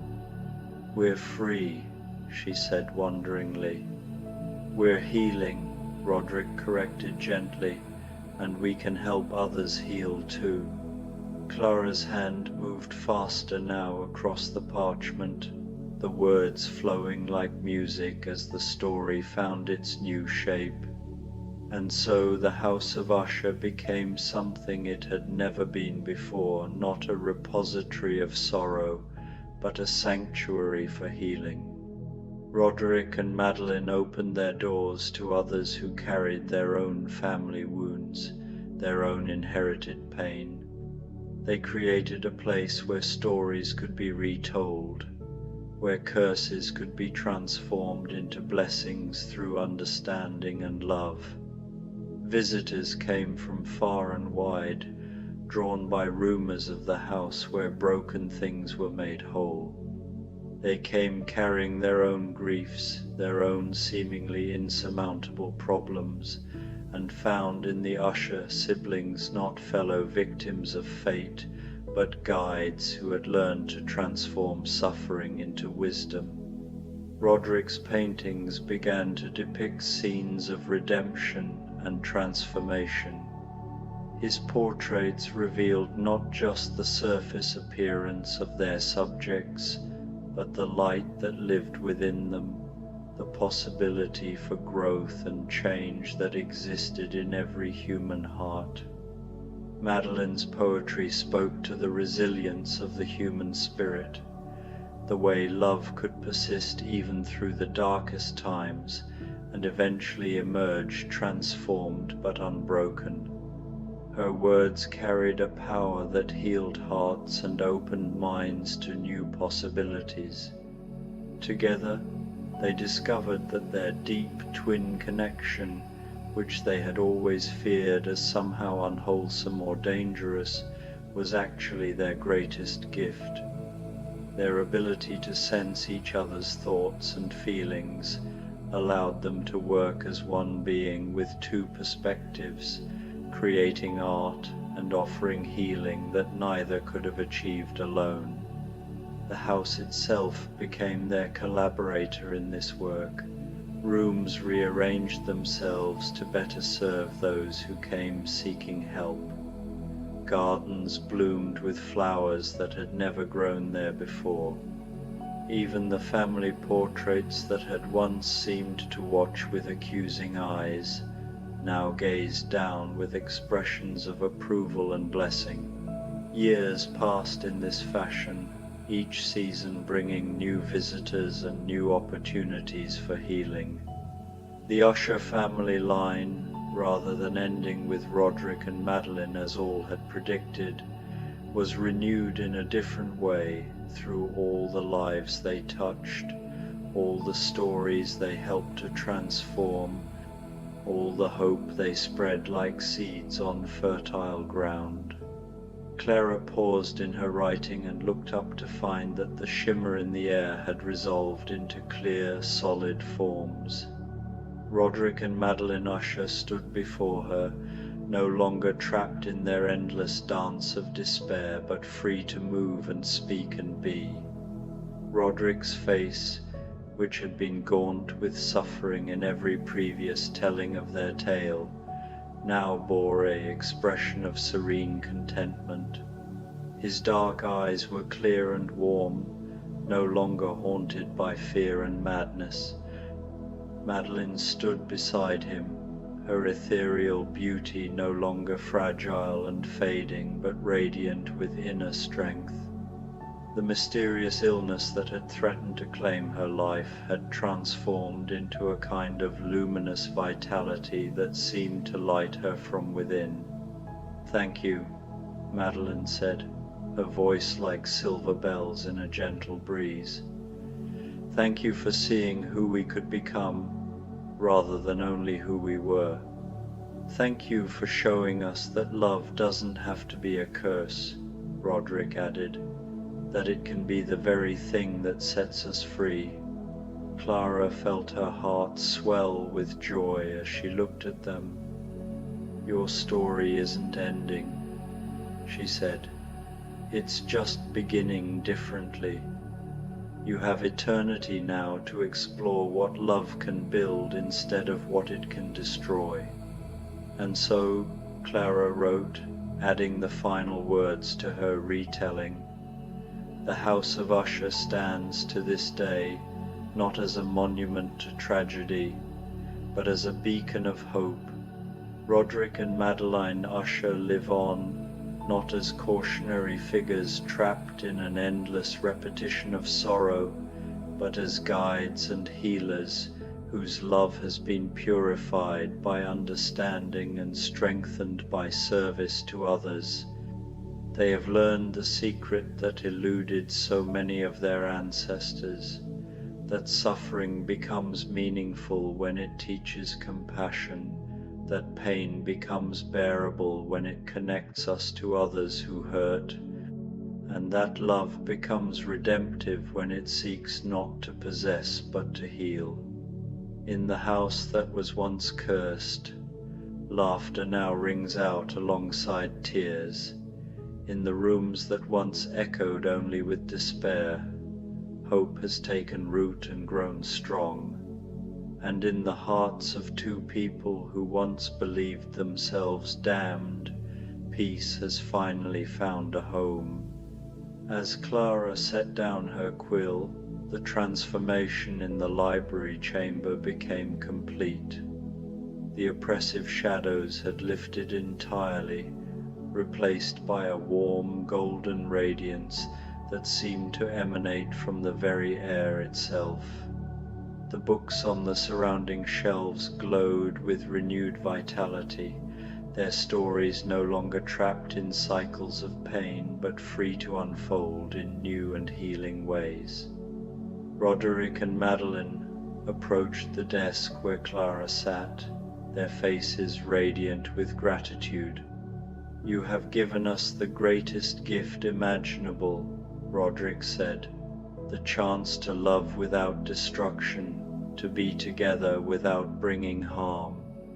You have shown us that no story is ever truly finished," Madeline added, "that there is always room for healing, always possibility for transformation."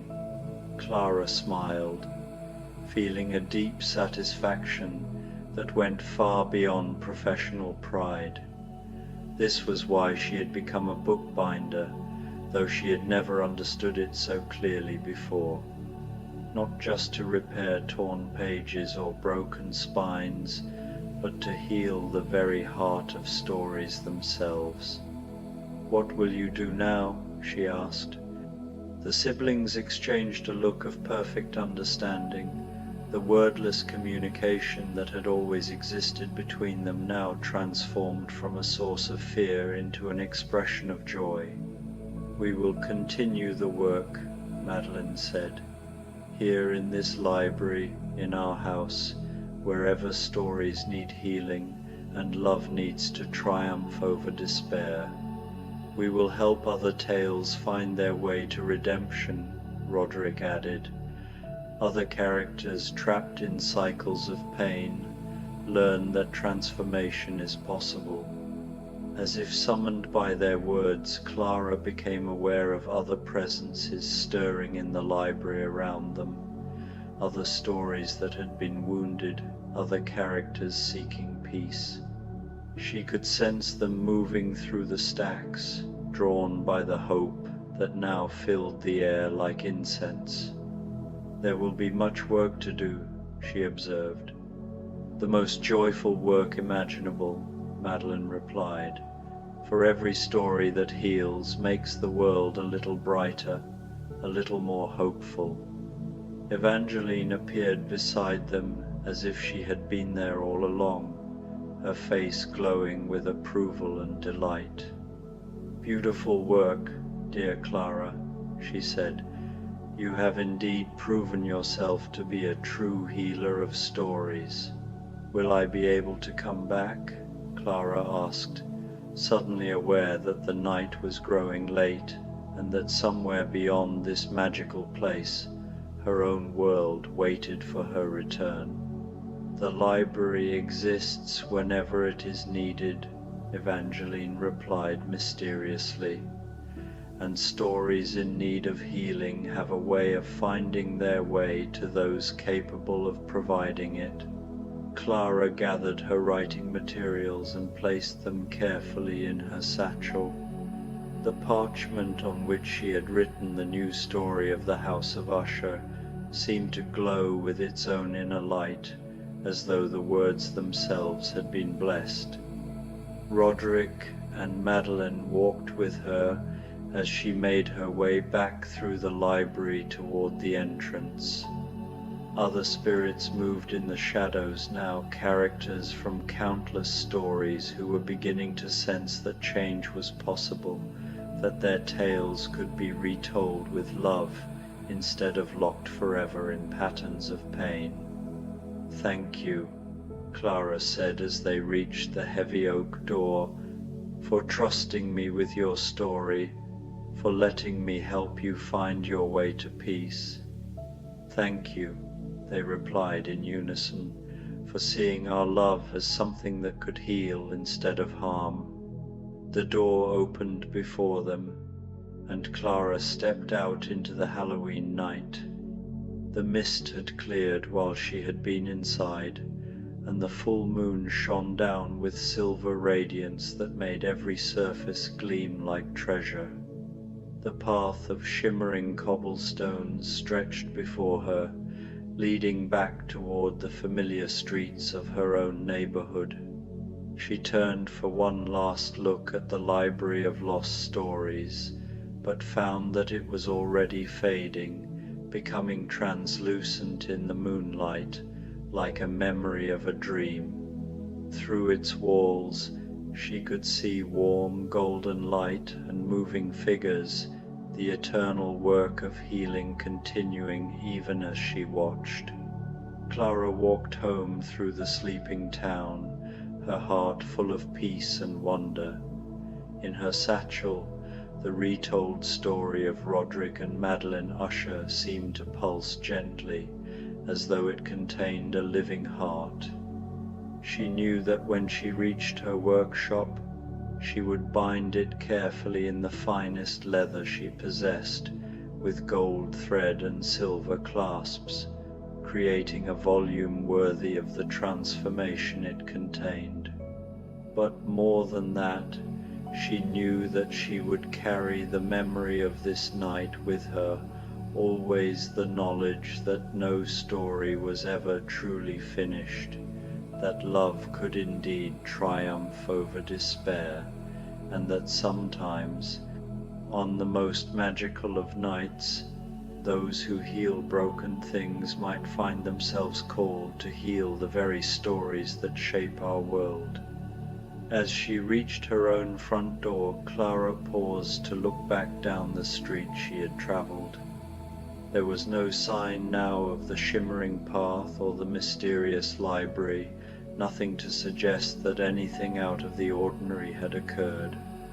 But in the distance, she could hear something that made her smile, the faint sound of laughter, warm and joyful, drifting on the autumn breeze, like a promise that somewhere, in a place between dream and waking, two souls who had once known only sorrow were learning what it meant to love without fear, to be together without bringing harm, to find healing in the very bond that had once seemed cursed.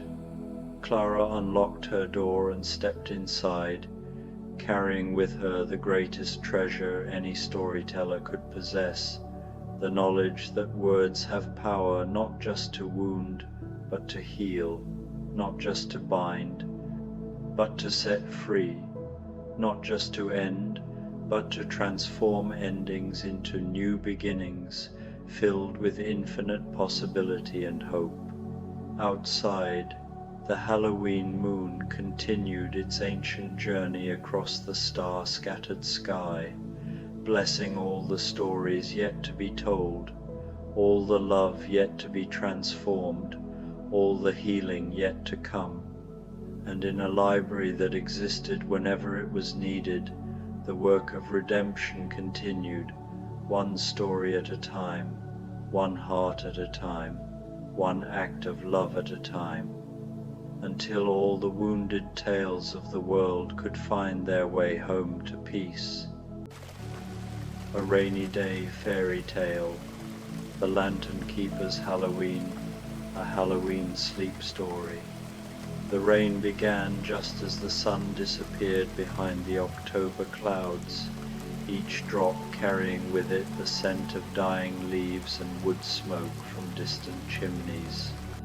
Ruby pulled her crimson hood closer around her face as she stepped out into the gathering dusk, the wicker basket on her arm protected by a cloth of deep burgundy velvet. Tonight was All Hallows Eve, and she had promises to keep. The cobblestone path that wound through the village gleamed like polished obsidian beneath the gentle rainfall.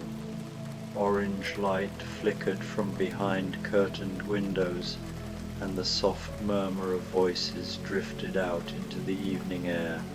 Children's laughter echoed faintly from somewhere nearby, mixed with the rustle of costumes and the crinkle of sweet paper.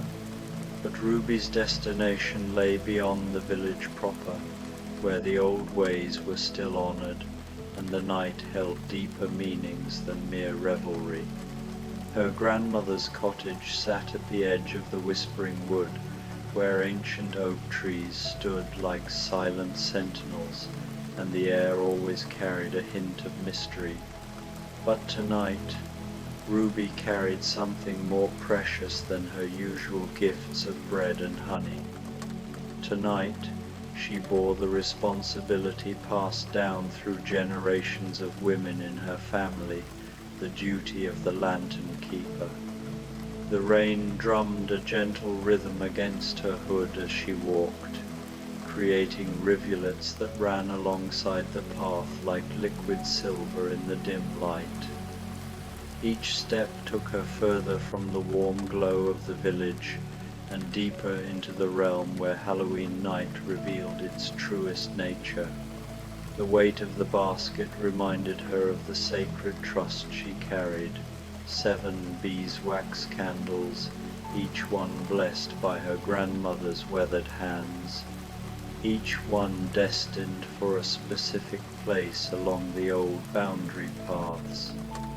As she walked, Ruby let her mind drift to the stories her grandmother had shared over countless evenings by the hearth, tales of All Hallows Eve as a night of thin veils, when the world of the living brushed gently against other realms, not frightening stories, but ones filled with wonder and respect for the mysteries that danced just beyond ordinary sight. Her grandmother spoke of Halloween as a night of protection and guidance, when certain souls walked the earth with benevolent purpose, seeking not to frighten but to bless those who welcomed them with open hearts.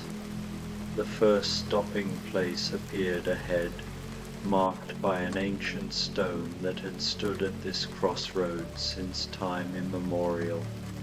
Moss covered its surface like green velvet, and carved symbols, worn smooth by centuries of weather, still hinted at their original meanings.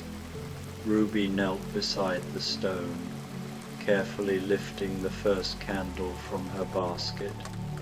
The beeswax felt warm and substantial in her hands, despite the cool air. She placed the candle in the small alcove carved into the stone's base, a hollow that had held countless candles before this one. With a long match struck against the rough stone, she lit the wick. The flame caught immediately, as if eager to begin its vigil, and cast dancing shadows across the moss-covered surface. The light seemed to pulse with its own gentle heartbeat, steady and reassuring in the October darkness. For safe passage, Ruby whispered, the traditional words her grandmother had taught her, for kind encounters and peaceful journeys through this sacred night.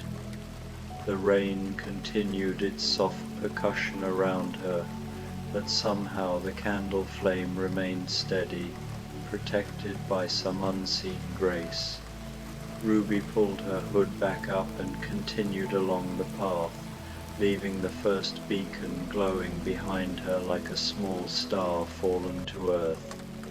The second marker lay deeper in the wood, where the path curved around a grove of silver birch trees. Their pale bark gleamed ghostly white in the darkness, and their remaining leaves rustled with whispered secrets. Here stood another stone, this one carved in the shape of a crescent moon, its hollow filled with fallen leaves that Ruby gently cleared away before placing the second candle. As the flame sprang to life, she thought she heard something moving in the grove behind her.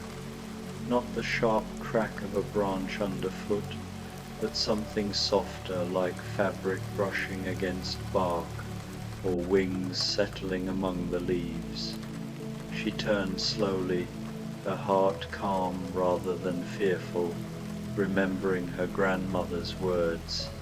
Halloween night brings many visitors, child, but those who respect the old ways need never fear. Through the silver birch trunks, she glimpsed a figure in flowing robes, moving with ethereal grace between the trees. The figure seemed to be tending to the grove, touching each tree with gentle fingers, blessing the space with a presence both ancient and kind. Ruby watched in quiet wonder, feeling no alarm, only a deep sense of rightness. This was how Halloween night should be, filled with mystery that comforted rather than frightened, populated by beings who walked in harmony with the natural world. The figure paused and seemed to notice Ruby's gaze.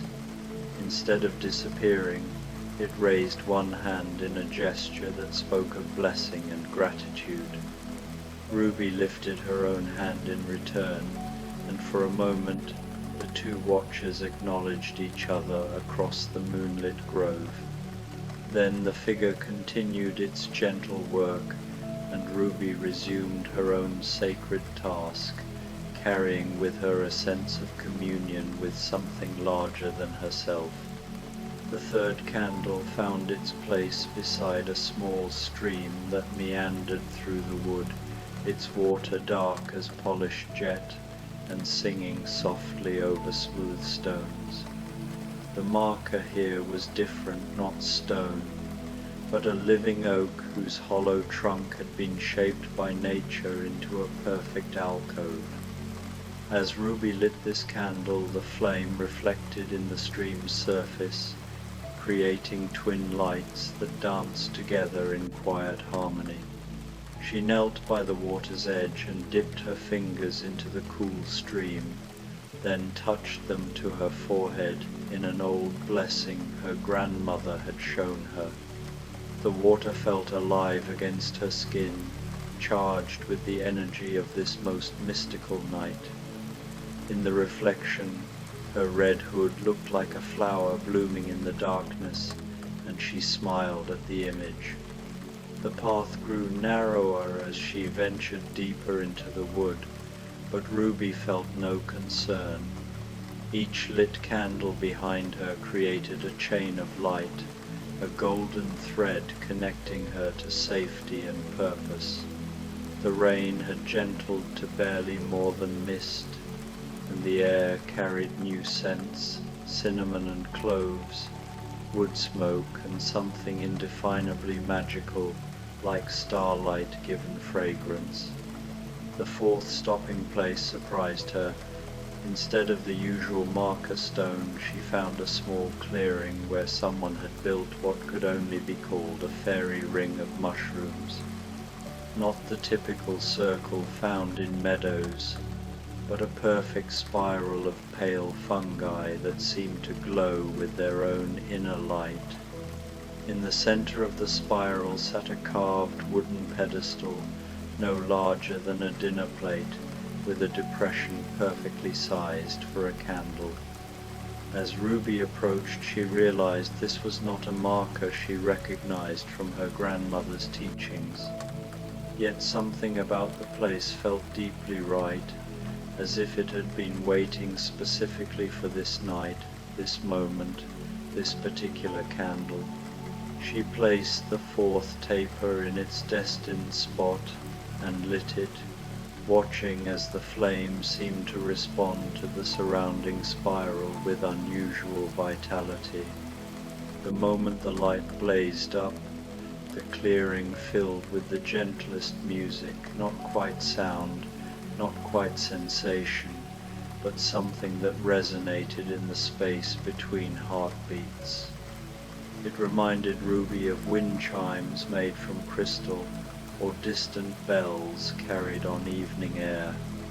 She stood very still, letting the music wash over her, feeling it harmonize with the rhythm of her own breathing and the soft patter of rain on leaves above.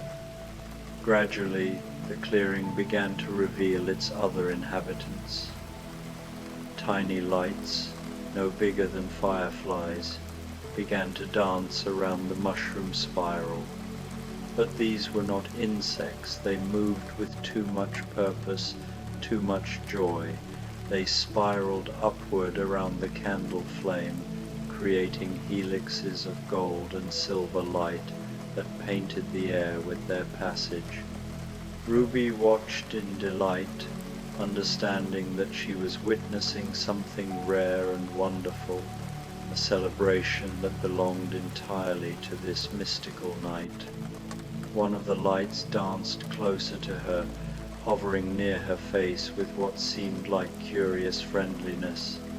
Ruby held very still, hardly daring to breathe, and the light settled gently on the edge of her hood. For a moment, she felt its tiny warmth against her cheek, like a butterfly's kiss or a blessing made tangible. Then it rejoined its companions in their spiral dance, and Ruby knew she had been honored by their acceptance.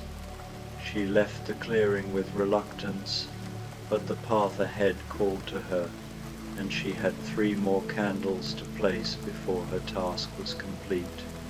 The 5th marker waited at the crest of a small hill, where an ancient cairn of stones marked what had once been a boundary between kingdoms.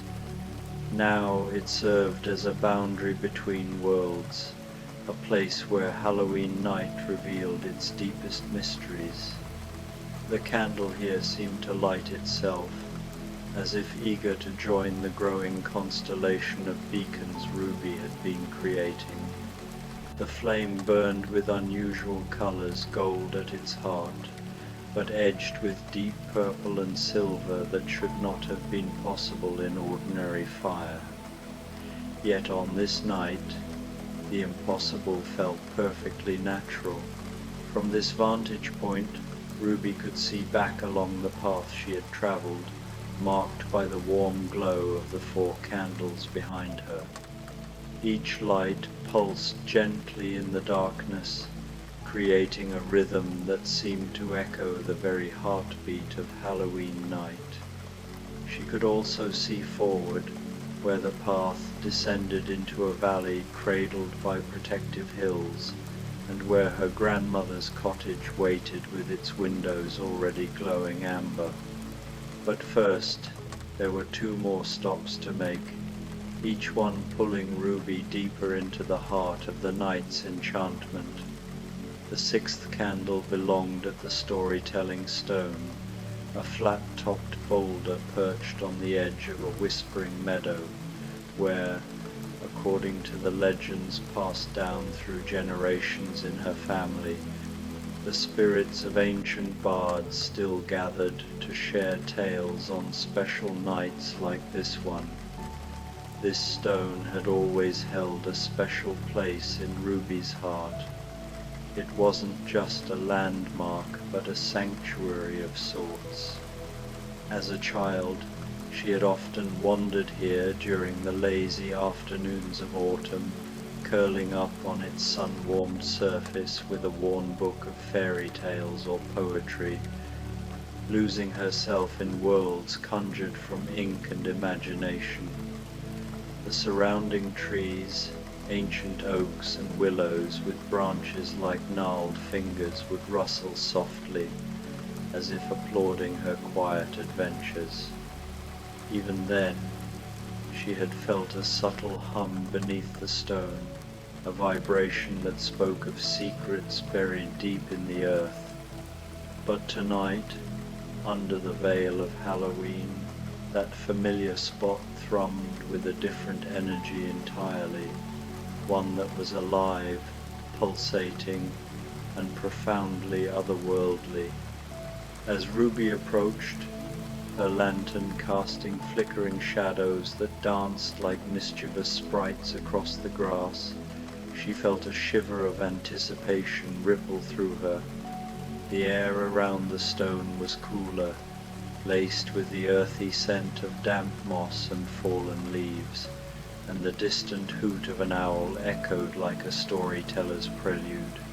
She knelt carefully, her knees sinking into the soft, dew-kissed ground, and placed the sixth candle in the natural depression at the stone's center, a shallow bowl, worn smooth by centuries of wind, rain, and perhaps the touch of ethereal hands.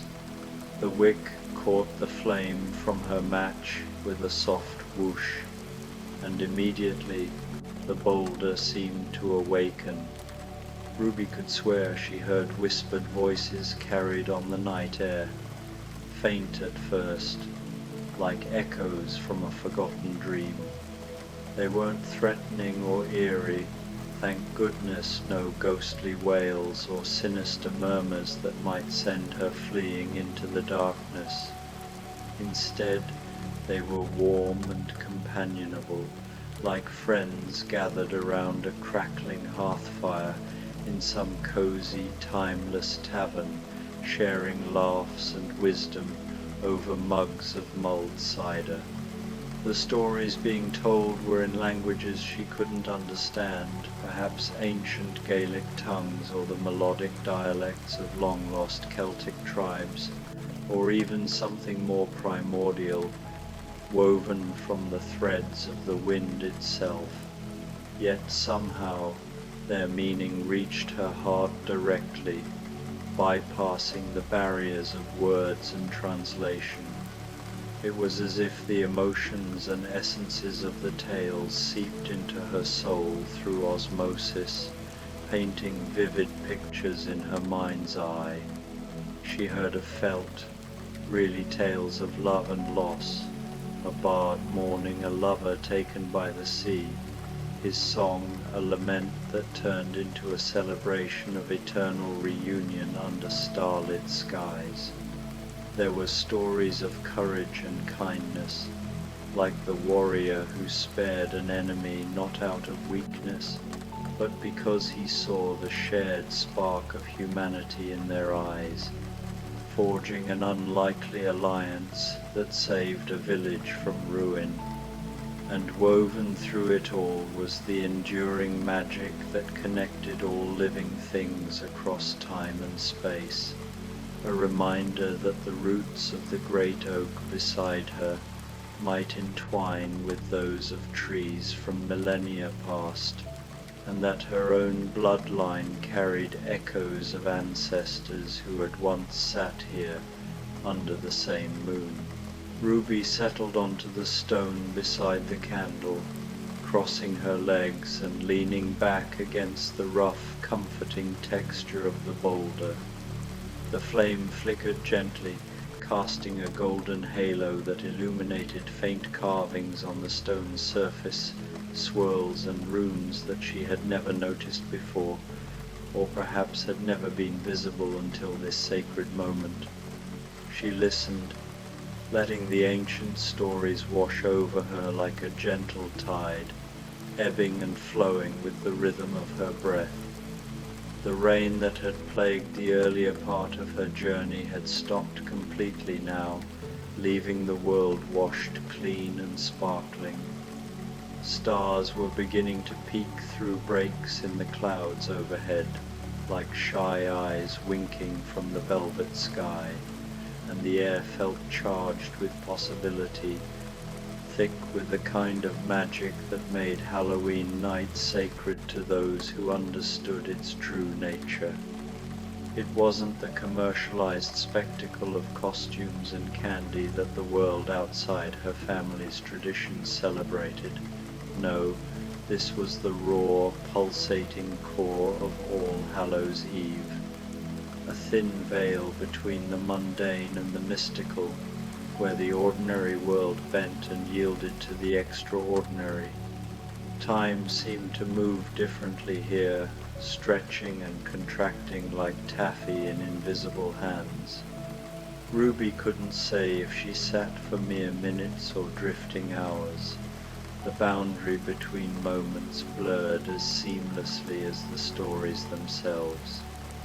Each narrative added another layer to her understanding of this mystical evening, peeling back the superficial fears society often draped over Halloween and revealing its luminous truth. She learned or intuited that the night was not about fear, but about acceptance. Acceptance of mystery, of the unknown shadows that hid wonders rather than horrors, acceptance of change, as the wheel of the year turned from harvest's abundance to winter's introspection, acceptance of the beautiful uncertainty that made life an adventure worth embracing. The candle flame beside her pulsed in rhythm with the storytelling voices, its light waxing and waning like a heartbeat, and Ruby felt herself becoming part of the tale, another thread in the endless tapestry of Halloween night. She imagined her own story unfolding here, a young woman stepping into her heritage, her fears of inadequacy dissolving like mist in the morning Sunday. In that moment, a profound peace settled over her, a sense that she was exactly where she was meant to be, woven into the fabric of something far greater than herself. Finally, as the voices began to fade into a contented murmur like the dying embers of a fire, Ruby knew it was time to complete her circuit. The pull toward the final destination tugged at her gently, a silken thread guiding her onward. She rose from the storytelling stone with reluctance, her body heavy with the weight of absorbed wisdom, but also with anticipation that bubbled like champagne in her veins. The path down the hill felt like a gentle descent into warmth and welcome, the ground sloping softly underfoot, lined with ferns that brushed her ankles like affectionate pets. The night air grew milder as she descended, carrying hints of wood smoke and baking spices that promised hearth and home. Her grandmother's cottage sat nestled in its garden like a jewel in a setting of sleeping flowers and herbs, a picture of timeless serenity amid the encroaching wilderness. Every window glowed with the soft, inviting light of candles, their flames twinkling like captured stars, and smoke curled from the chimney in lazy spirals that seemed to carry blessings up to the heavens, twisting and dancing in the breeze. The garden itself was a living tapestry. Rows of lavender and rosemary bowed their heads in slumber, while late-blooming chrysanthemums held onto their petals like defiant sentinels. The air hummed with the subtle magic of the place, a sanctuary cultivated over decades by women who knew the language of the earth. At the entrance stood the garden gate, bearing the seventh marker, not a stone this time, but a wrought iron arch twined with ivy that clung tenaciously, its leaves glistening with residual raindrops. Small brass bells hung from the vines, each one etched with faint runes that caught the moonlight, chiming softly in the night breeze like a lullaby for wandering souls. With steady hands, Ruby placed the final candle in the lantern that hung from the gate's center, a ornate fixture forged by her great-grandfather, its glass panels etched with protective symbols. She struck the match, and as the wick ignited, the bells began to sing in harmonious chorus, a cascade of tones that built upon one another, from deep, resonant gongs to high, tinkling peals. The sound was impossibly beautiful, like crystal laughter mingled with silver tears, a music that spoke directly to the soul, evoking joy and sorrow in equal measure, and stirring memories not yet lived. The candle's light joined with the glow streaming from the cottage windows, creating a pool of warmth that seemed to embrace the entire garden, banishing any lingering chill and infusing the air with a golden radiance. Ruby stood there for a moment, transfixed, feeling the completion of her task resonate through her like a tuning fork struck just right. The front door opened before Ruby could even lift the latch, creaking on well-oiled hinges with a welcoming sigh. Her grandmother appeared in the doorway, her silver hair gleaming like moonlight on fresh snow in the candlelight, and her eyes deep pools of hazel flecked with gold, sparkling with ancient wisdom and deep, unbridled joy. She was a vision of enduring grace, her face lined not with age's cruelty, but with the gentle etchings of a life richly lived. She wore a robe of midnight blue scattered with silver stars that seemed to twinkle faintly, as if woven from actual night sky, and in her hands she carried a steaming mug that wafted aromas of cinnamon, honey, and secret spices, cloves and nutmeg, perhaps a pinch of something wilder, like elderberry or moonflower essence. "Welcome home, my dear one," her grandmother said, her voice carrying the same warmth as the cottage lights, rich and resonant, like velvet wrapped around a hug. "You have done well tonight. The boundaries are blessed, the paths are lit, and all who walk this Halloween night will find safe passage and kind encounters. Come, let the night enfold you properly." Ruby stepped through the gate and felt its magic settle around her like a familiar embrace, a soft barrier against the world's uncertainties. The brass bells chimed their approval one last time, a final note of benediction, and somewhere in the distance she could hear the gentle laughter of the lights she had met in the mushroom clearing, carried on the night wind like a blessing from afar, mingling with the rustle of leaves and the soft patter of resuming drizzle. Inside the cottage the atmosphere was thick with comfort and mystery in equal measure, a perfect balance that spoke to the dual nature of Halloween. Candles burned on every surface, mantels, tabletops, even clustered on the windowsills, their flames steady and warm, casting a mosaic of light and shadow that played across the room like living art.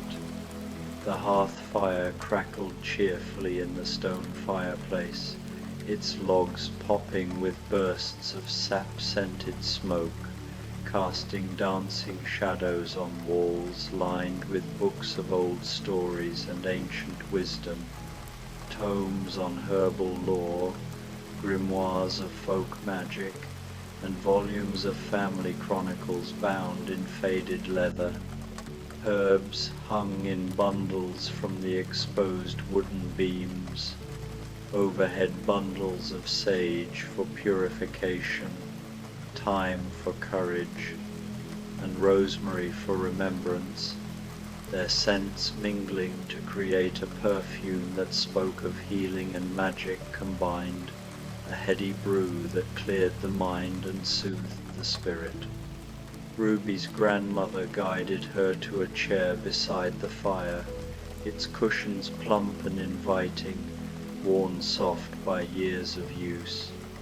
She wrapped her in a quilt that had been in their family for generations, a patchwork masterpiece where each square told a story, a scrap of silk from a long-ago wedding dress, a sturdy denim from her ancestor's work apron, embroidered flowers sewn by hands now dust. The hot drink her grandmother pressed into her hands tasted like Halloween night itself, sweet and spicy, mysterious and comforting, with depths that revealed themselves slowly with each sip, layers of flavor unfolding like petals in the dawn. "Tell me about your journey," her grandmother said, settling into her own chair with a contented sigh, her robe pooling around her like a midnight lake. "What did you see along the way? Spare no detail, for every whisper of the night holds meaning." Ruby found herself describing the evening in vivid detail, her words flowing as freely as the stories at the stone. She recounted the ethereal figure in the birch grove, cloaked in mist and mystery, who had nodded in silent approval, the spiral of dancing lights in the mushroom clearing, their joyful pirouettes, a celebration of seasonal change, the ancient stories whispered at the storytelling stone, each one a bridge across time. Her grandmother listened with the rapt attention she always gave to important things, her eyes half closed in concentration, nodding at intervals and smiling with deep satisfaction, as if reliving her own memories through Ruby's voice. "The old ways are strong tonight," her grandmother said when Ruby finished her tale, her tone laced with pride. "Halloween has revealed its true face to you, not the mask of fear that some would paint on it with plastic pumpkins and manufactured scares, but its authentic nature as a night of wonder and connection. You have seen the guardians who watch over the boundaries, silent sentinels, ensuring no harm crosses uninvited, the lights that dance in joy at the turning of the season, spirits unbound by the veil's thinness, the stories that keep our history alive, threads that bind us to those who came before. These are gifts, child, given to those who approach the mystery with respect and open hearts. They remind us that we are not alone in this vast cosmos, that the unseen world walks beside us, offering guidance if we but listen."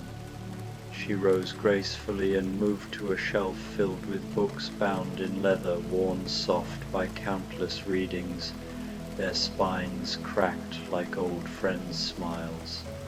From among them she selected a volume that seemed to glow with its own inner light, its pages edged in gold, that caught the candlelight and threw it back in gentle sparkles, as if the book itself breathed with latent magic.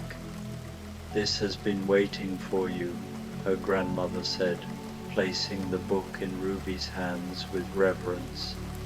Its weight was comforting, solid yet light, as if filled with air and whispers rather than mere paper.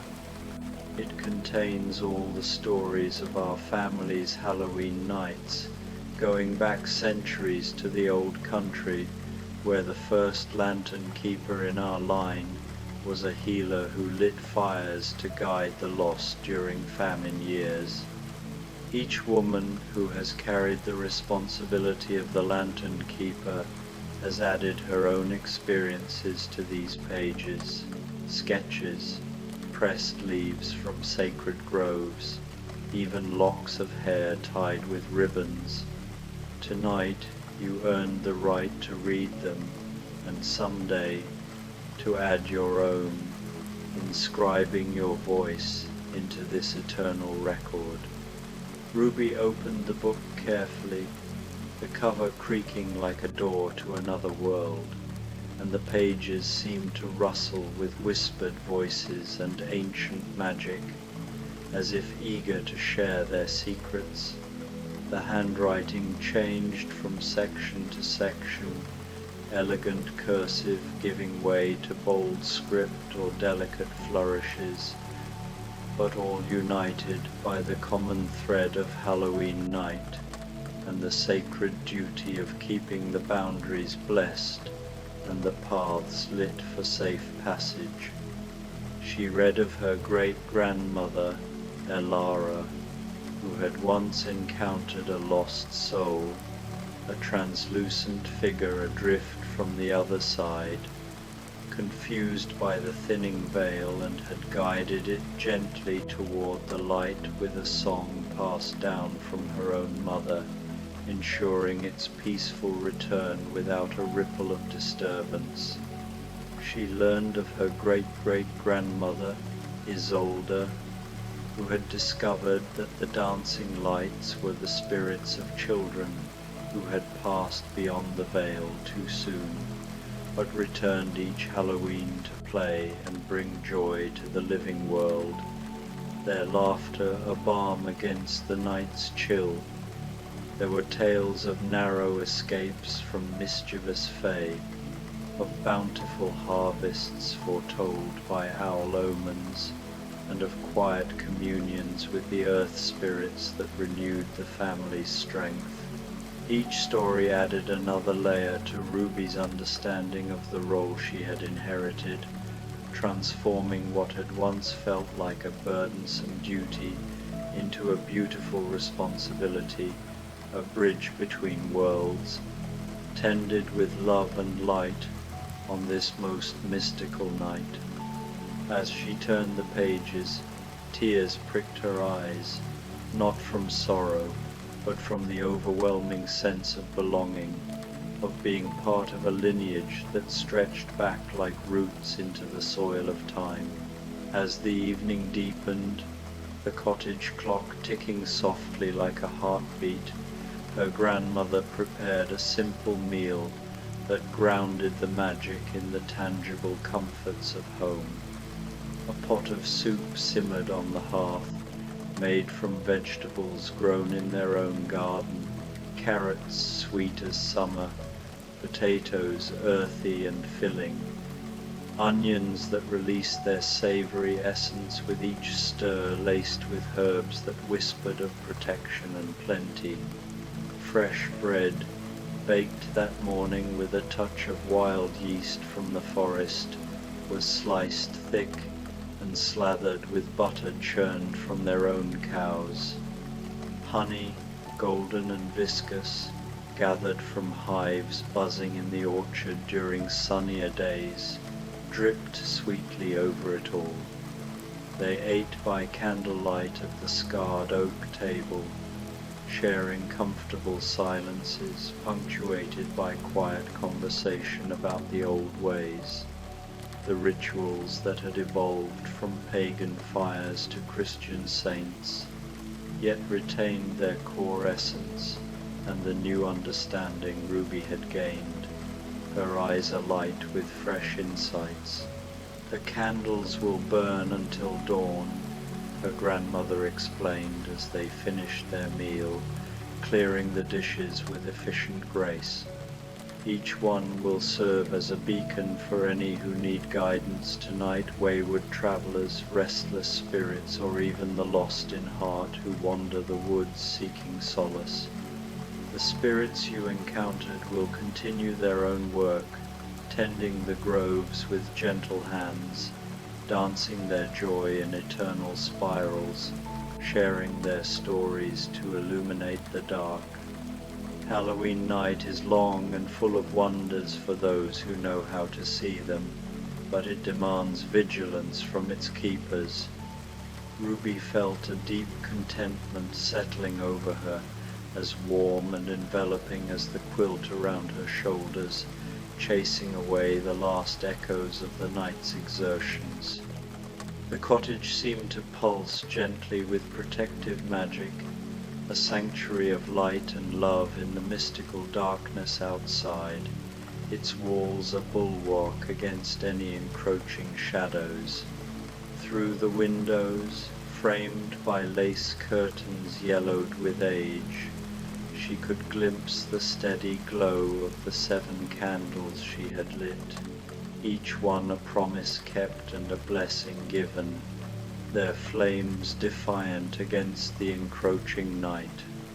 Her grandmother prepared a bed for her in the small room that had once been her mother's, a cozy nook with sloped ceilings and beams etched with protective sigils. The sheets were crisp linen, smelling of lavender from the sachets tucked into the drawers, and moonlight from the open window that let in the night's cool breath. The pillow was soft with goose down fluffed just so, and the quilts piled high with generations of love stitched into every piece, appliqued hearts, embroidered stars, patches mended with care during lean times. A single candle burned on the nightstand, its flame casting gentle shadows that seemed to dance with protective intent, warding off dreams unbidden. As Ruby settled into the comfortable bed, the mattress yielding like a cloud, her grandmother came to bid her good night, her footsteps soft on the creaking floorboards. She carried with her a small gift wrapped in silk, the color of starlight, shimmering faintly in the low light. Inside, Ruby found a pendant on a silver chain, a tiny lantern no larger than a walnut, crafted with exquisite detail, its crystal flame seeming to hold captured fire within its heart, glowing with an inner warmth that defied the cool metal. "This was my grandmother's," her grandmother said, her voice tender as she fastened the chain around Ruby's neck, the clasp clicking softly. And her grandmother's before that, passed down like a flame from hand to hand. It will remind you always of your role as lantern keeper, a symbol of the light you carry within, and it will call you home whenever Halloween night comes round again, its glow strengthening with each turning of the year. Wear it with pride, child, for you have earned your place in the long line of women who have kept these boundaries blessed and safe, weaving safety into the fabric of the night.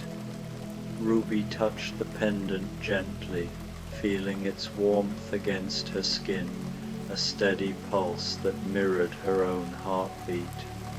The crystal flame flickered subtly, as if alive, and she knew that she would indeed return each Halloween, basket in hand with blessed candles at the ready, walking the ancient paths with renewed purpose, ensuring that the night remained one of wonder rather than fear, for all who encountered its mysteries, hikers stumbling upon glowing markers, children chasing fireflies that were something more, or even the unseen folk who crossed the veil in search of harmony.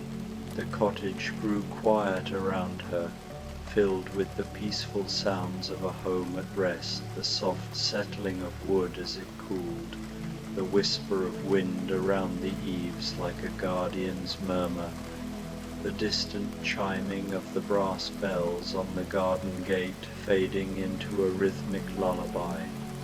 Outside, Halloween night continued its gentle revelries, a symphony of unseen joys. The candles burned steadily in their appointed places, steadfast sentinels. The dancing lights spiraled their joy among the mushrooms, a whirlwind of ethereal delight.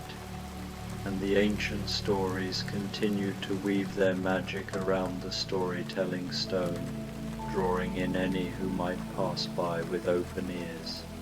Ruby closed her eyes and felt herself sinking into sleep, as natural and peaceful as autumn rain, her body heavy with satiation and her mind alight with visions. Her dreams were filled with golden light and silver bells, with figures in flowing robes who moved with grace through moonlit groves, sharing nods of camaraderie, with the warm certainty that she had found her place in the great tapestry of Halloween night, a vital stitch in an ever-expanding weave. The pendant over her heart pulsed gently with each breath, keeping time with the eternal rhythm of the seasons turning, a reminder that some magic never fades but only grows stronger with each passing year, deepening like roots in fertile soil. The rain began again just before dawn, soft and gentle as a lullaby, pattering against the roof like fingers drumming a soothing tune, washing the night clean and preparing the world for a new day of ordinary wonders. But the magic of Halloween lingered, woven into the very air like invisible incense, carried in the memory of 7 candles burning bright, and the knowledge that the boundaries between worlds had been blessed once more by hands that understood the true meaning of All Hallows' Eve, not a night of terror, but one of profound connection, where the living and the departed danced in harmony under the watchful eyes of the stars. As the first light of November morning crept over the hills, pale and tentative, painting the sky in hues of rose and gold, the candles flickered once in final salute and went out, their vigil complete, their promise kept with unerring fidelity, but their light lived on in the heart of the young woman who slept peacefully in the cottage garden. Wait, no, in the cottage's embrace, dreaming of dancing lights and ancient stories, and the beautiful responsibility that would call her back each Halloween night for all the years to come, a cycle as enduring as the moon's phases and the earth's quiet spin. A cozy Halloween night in the rainy day bakery sleep story, the Timeless Tales Library. The first drops of rain began to fall, just as the afternoon light was fading into the deep purple of Halloween evening. Each droplet caught the amber glow of the street lamps, creating tiny golden sparks that danced briefly before disappearing into the growing puddles along Cobblestone Lane. The wind carried with it the scent of autumn leaves, wood smoke, and something else, something warm and sweet, that seemed to drift from the little bakery tucked between the old bookshop and the flower market.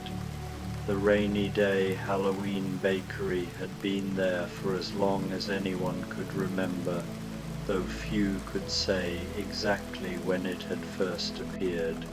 Its windows glowed with a soft, honey-colored light that seemed to push back against the gathering storm, and the painted sign above the door, depicting a cheerful pumpkin holding an umbrella, swayed gently in the wind.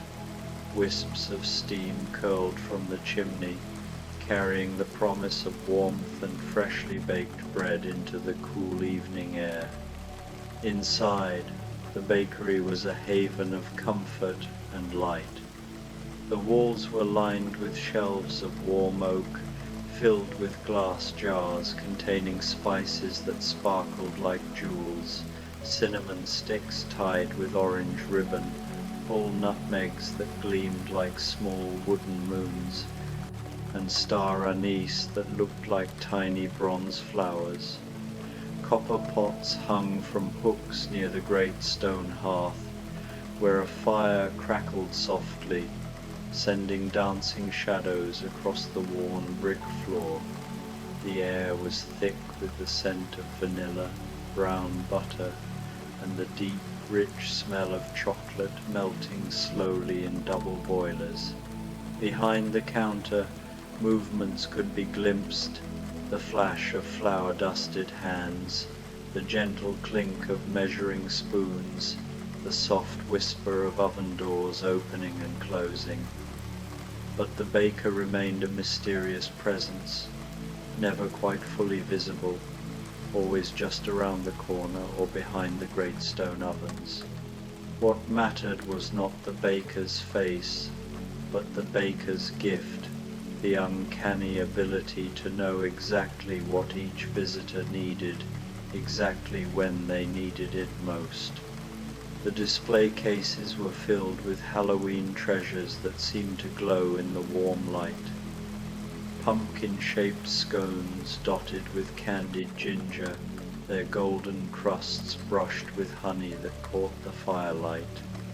Apple cider donuts dusted with cinnamon sugar, still warm from the oil. Maple leaf cookies decorated with amber icing that looked like real autumn leaves. And in the center case, a magnificent array of cupcakes topped with swirls of orange and black frosting, each one decorated with a tiny marzipan pumpkin or a delicate sugar spider that seemed almost too beautiful to eat. The first rumble of thunder rolled across the sky just as the bakery's bell chimed softly, its brass voice barely audible above the growing patter of rain against the windows. The door opened, and a gust of wind carried in a few golden leaves, along with a young woman in a pale blue dress and a white apron, her dark hair damp from the rain. "Oh my," she said softly, pausing just inside the doorway as the warmth of the bakery enveloped her like a gentle embrace. Her voice carried the crisp accent of New England, and her dark eyes took in the cozy scene with obvious relief. What a lovely place. This was Alice, though she was no longer the curious child who had once tumbled down a rabbit hole into Wonderland. Years had passed since her strange adventures, and she had grown into a thoughtful young woman who worked as a governess for a kind family in the countryside. But the wonder in her eyes remained unchanged, and as she stepped further into the bakery, that same sense of magic she had once known began to stir in her heart. "I was caught in the rain," she explained to the warm air, though no one seemed to be listening, or perhaps someone was, just out of sight. "I was walking home from the village when the storm began.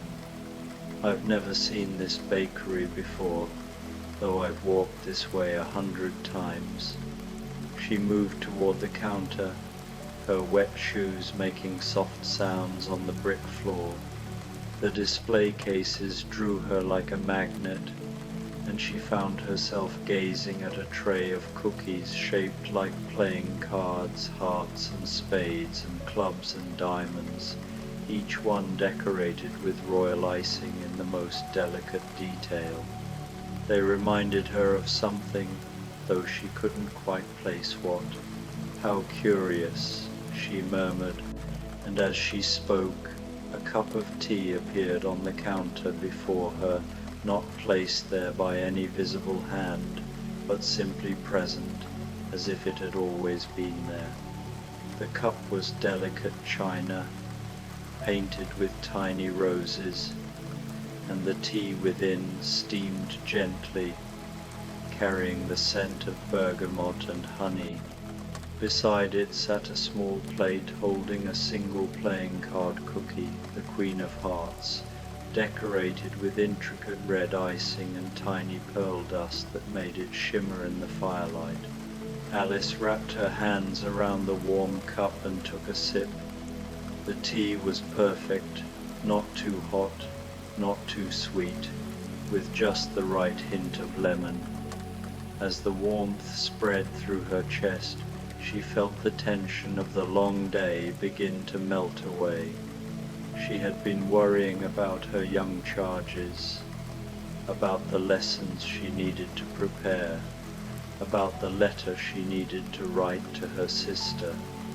But here, in this moment, with the rain drumming gently against the windows and the fire crackling in the hearth, all of those concerns seemed very far away. She took a small bite of the cookie, and the flavor transported her instantly, butter and vanilla, and a hint of rose water that made her think of her mother's garden in summer. The icing was smooth and sweet, with a complexity that revealed itself slowly, layer by layer. It was, she thought, exactly what a Queen of Hearts cookie should taste like, though she had never tasted one before. The bell chimed again, more insistently this time, and the door burst open with a gust of wind and rain. A figure stumbled inside, a tall, lean man, with wild dark hair and clothing that had seen better days. His coat was patched in several places, and his boots were worn thin at the heels, but his eyes were bright and intelligent, and there was something noble in his bearing despite his shabby appearance. "Good evening," he said, straightening his coat and attempting to smooth his unruly hair. His voice carried the musical cadence of the Scottish Highlands, and there was poetry in the way he shaped his words. "I do apologize for my dramatic entrance. The storm seems to have increased in intensity, and I found myself in need of shelter." This was Robert Burns, the ploughman poet, though he had long since set down his plough to pursue the muse that called to him from every sunrise and sunset, every lark's song and lover's sigh. He had been walking through the countryside, as was his habit when inspiration struck, composing verses in his head about the beauty of autumn evenings.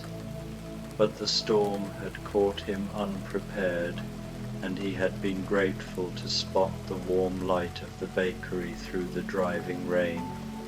Alice looked up from her tea and smiled. "Please, come in properly.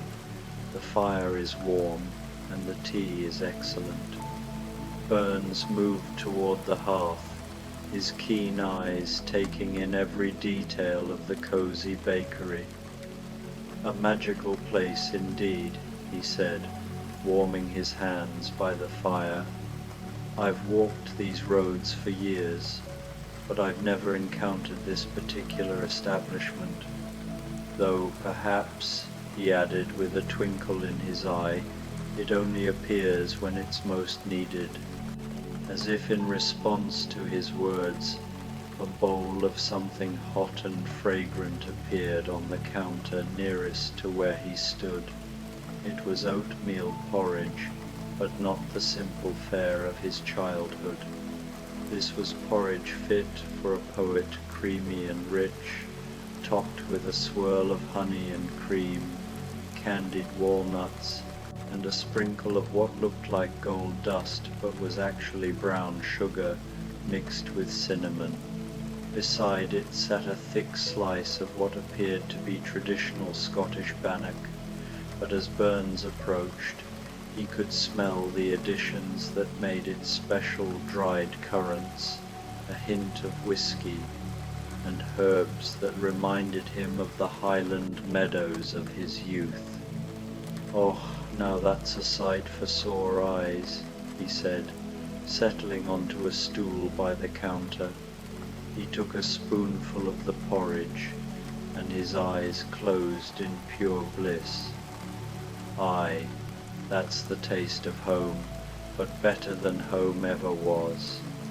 Alice watched him with interest.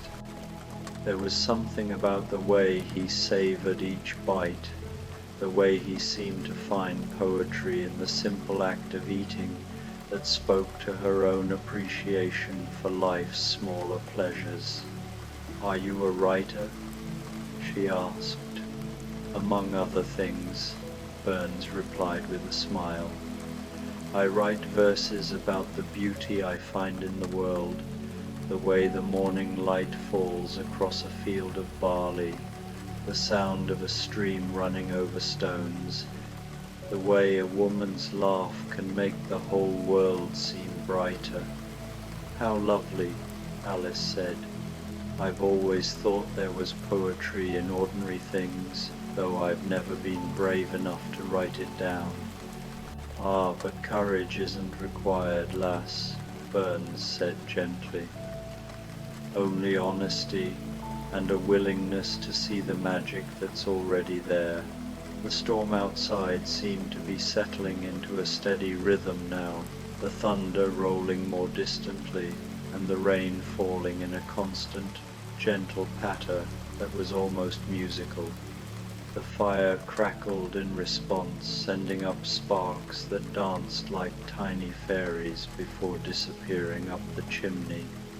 The bakery felt even cozier now, with two people sharing its warmth, their quiet conversation mixing with the sound of the rain and the distant whisper of the baker's continued work. The bell chimed a third time, and this time the door opened more cautiously. A small figure peered inside, a girl of perhaps 16 or 17, with golden hair braided simply and eyes the color of winter sky. Her dress was plain but well made, and she carried herself with a dignity that seemed too old for her years. This was Cordelia, the youngest daughter of King Lear, though she bore no crown now and claimed no royal title. "Excuse me," she said softly, her voice carrying the refined accent of nobility tempered by genuine humility. "I hope I'm not intruding. The storm has made travel impossible, and I saw your light." "Not intruding at all, dear," Alice said warmly. "Please, come out of the cold." Cordelia stepped inside, closing the door carefully behind her. She moved with the grace of someone accustomed to court life, but there was no arrogance in her bearing, only a quiet strength and a sadness that seemed to cling to her like morning mist. She had been traveling alone, something that would have been unthinkable for a princess in her father's court. But she was no longer a princess, having chosen honesty over flattery, love over political advantage.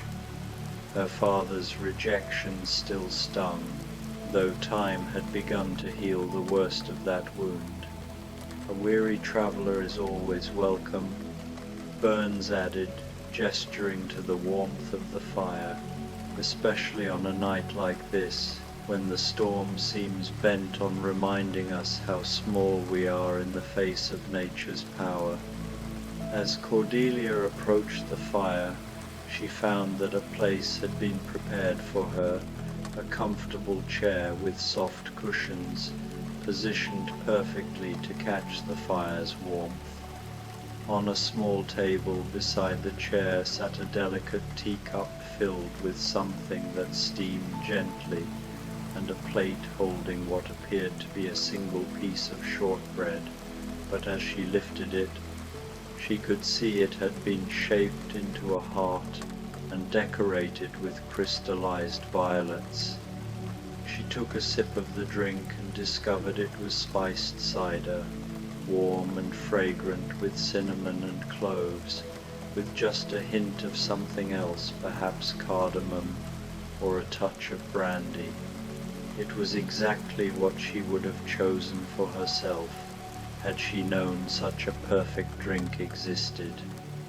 "This is extraordinary," she said softly, taking a small bite of the shortbread. The butter was rich and creamy, the sugar perfectly balanced, and the violets added a floral note that made her think of the gardens of her childhood, when life was simple and her father's love seemed as constant as the sunrise. "Indeed it is," Alice agreed. "I was just thinking how this place seems to provide exactly what each person needs." My tea appeared just as I was hoping for warmth, and Mr. Burns found porridge that reminded him of home. "The mystery of it adds to the charm," Burns said, finishing the last of his bannock. "Sometimes the best gifts are those we cannot explain, only accept with grateful hearts."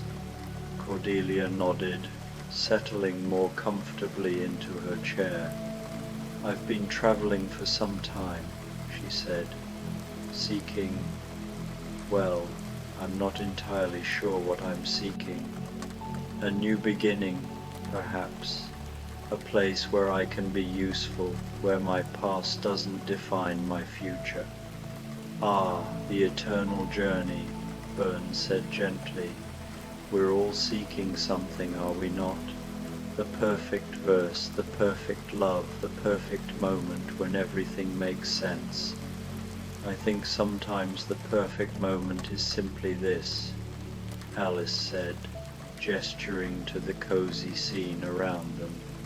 "Warm and dry, with good food and kind company, while the storm rages safely outside."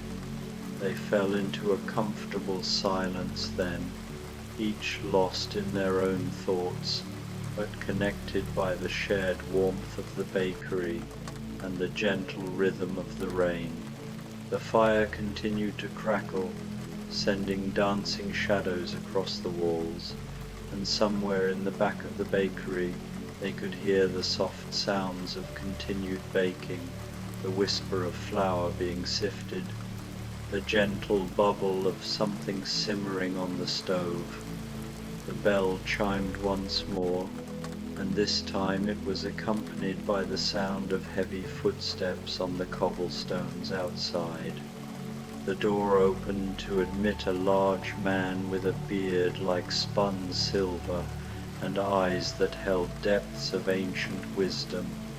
His clothing was simple but well made, the garb of a craftsman or merchant, and he carried himself with the confidence of someone accustomed to respect. This was Prospero, the exiled Duke of Milan, though his days of commanding spirits and conjuring tempests were long behind him. "Good evening," he said in a voice like aged whiskey, rich and smooth. "I find myself in need of shelter from this most determined storm." He paused just inside the doorway, his eyes taking in the scene with obvious pleasure. Here was Alice with her teacup and playing card cookie, Burns with his empty bowl of porridge, and Cordelia curled in her chair with the firelight dancing across her golden hair. The warmth and peace of the scene seemed to settle something in his soul that had been restless for far too long. "Please, join us," Cordelia said, gesturing to the remaining chairs near the fire. "We seem to have found the most welcoming refuge imaginable." Prospero moved toward the fire with the measured step of someone who had learned not to rush through life, having discovered that the most precious things revealed themselves only to those who took the time to truly see.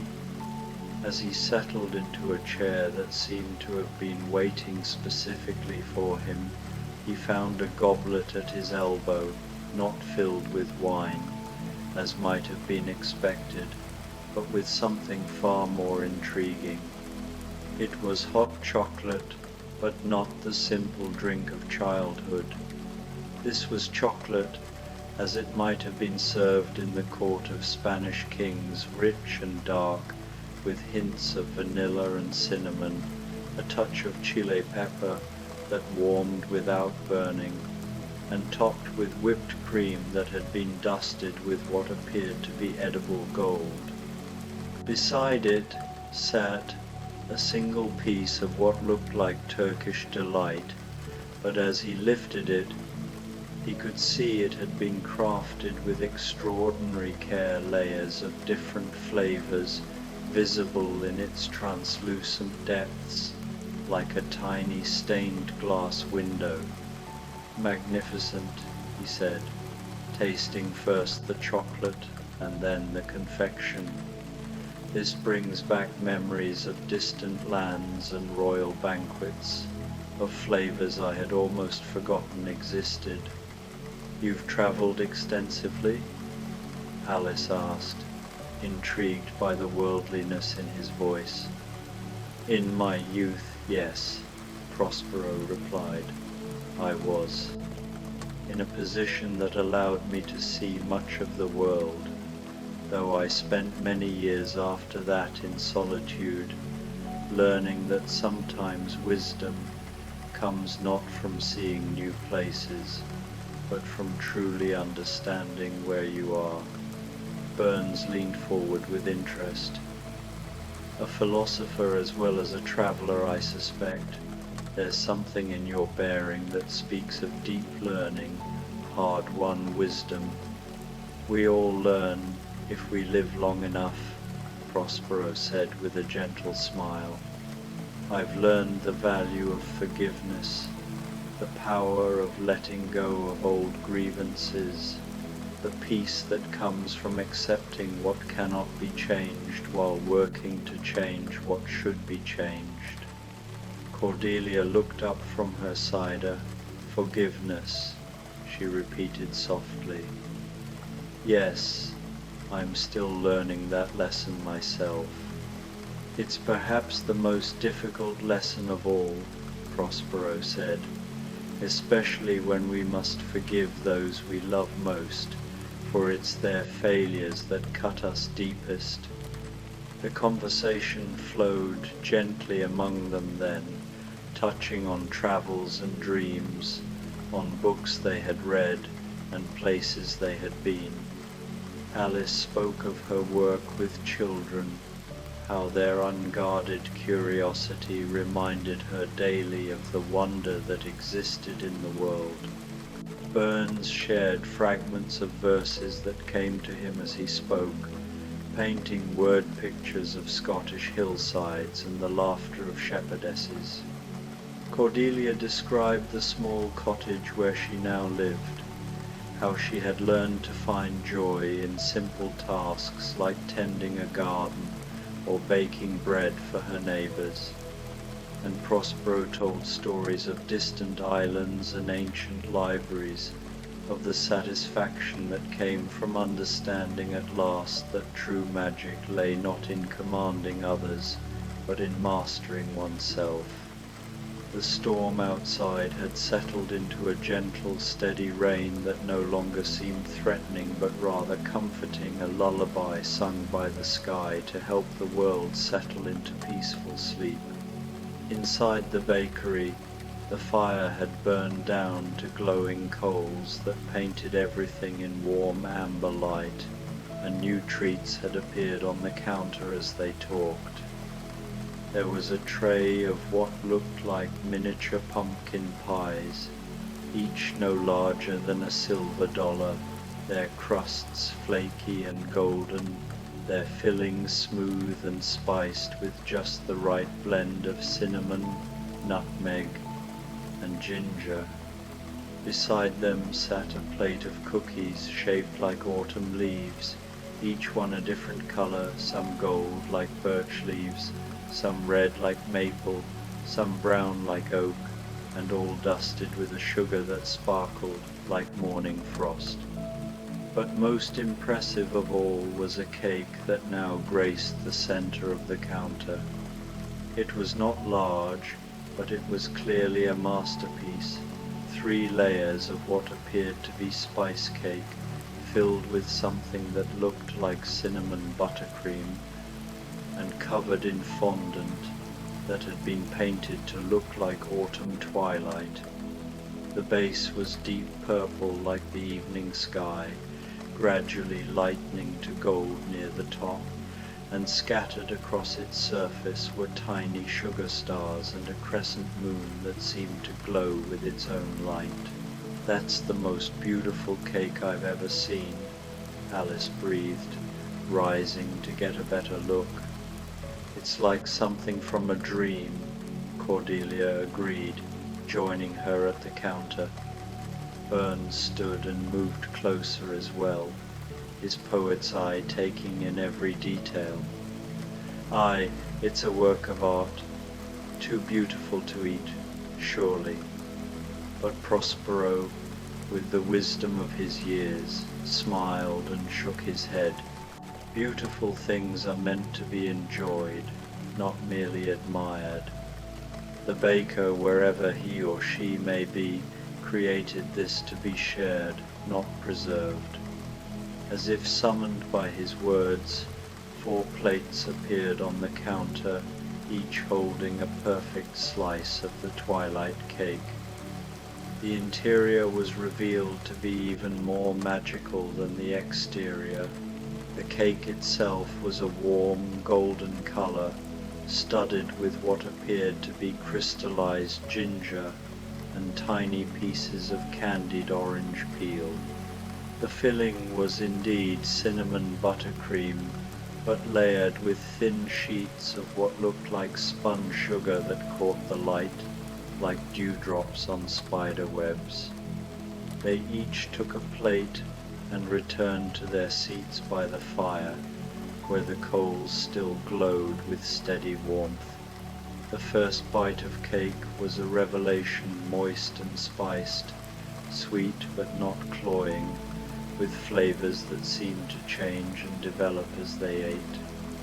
Alice detected notes of cardamom and a hint of rosewater. Burns found echoes of honey and oats that reminded him of his homeland. Cordelia tasted lavender and something that might have been elderflower, and Prospero discovered layers of complexity that spoke of exotic spices from distant lands, star anise, perhaps, and something that might have been saffron. "Each person tastes something different," Alice said wonderfully. "How extraordinary. Perhaps we taste what we need," Cordelia suggested. "What speaks to our hearts in this moment. Or perhaps," Burns said with a smile, "the magic lies not in the cake itself, but in sharing it with kindred spirits on a stormy night." They ate in comfortable silence for a while, watching the fire and listening to the rain, which had grown even gentler and more musical. The bakery seemed to wrap around them like a warm blanket, protecting them from the weather and the worries of the world beyond its walls. As they finished their cake, Alice found herself thinking about the curious path that had led her here. If she hadn't stayed late at the schoolhouse to prepare lessons, if she hadn't decided to walk home despite the threatening sky, if she hadn't seen the warm light of the bakery just when the rain began. But perhaps, she thought, some meetings were meant to be, written in the stars long before the participants ever suspected. Burns was composing in his head, weaving the evening into verses that captured not just the sensory details, the taste of the perfect porridge, the warmth of the fire, the sound of rain on windows, but the deeper magic of finding unexpected friendship in an impossible place.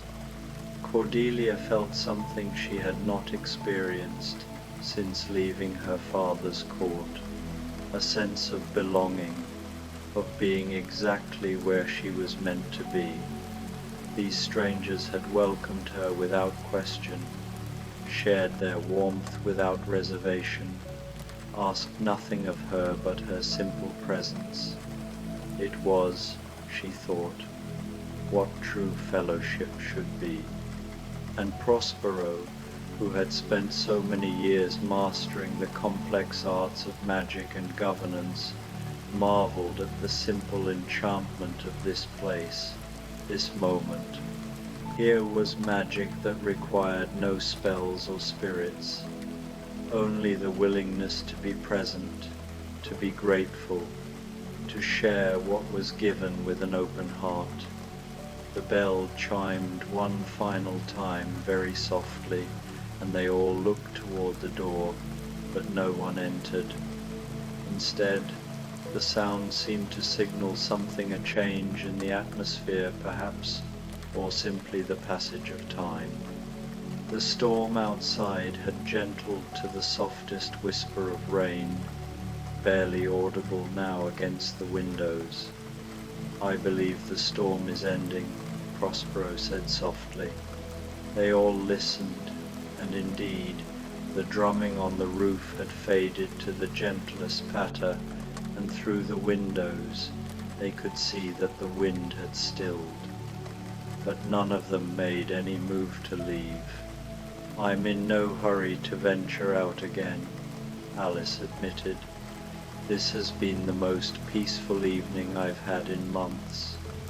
"Aye, there's no rush to return to the world just yet," Burns agreed. "Sometimes a man needs to sit by a fire with good company and let his soul catch up with his body."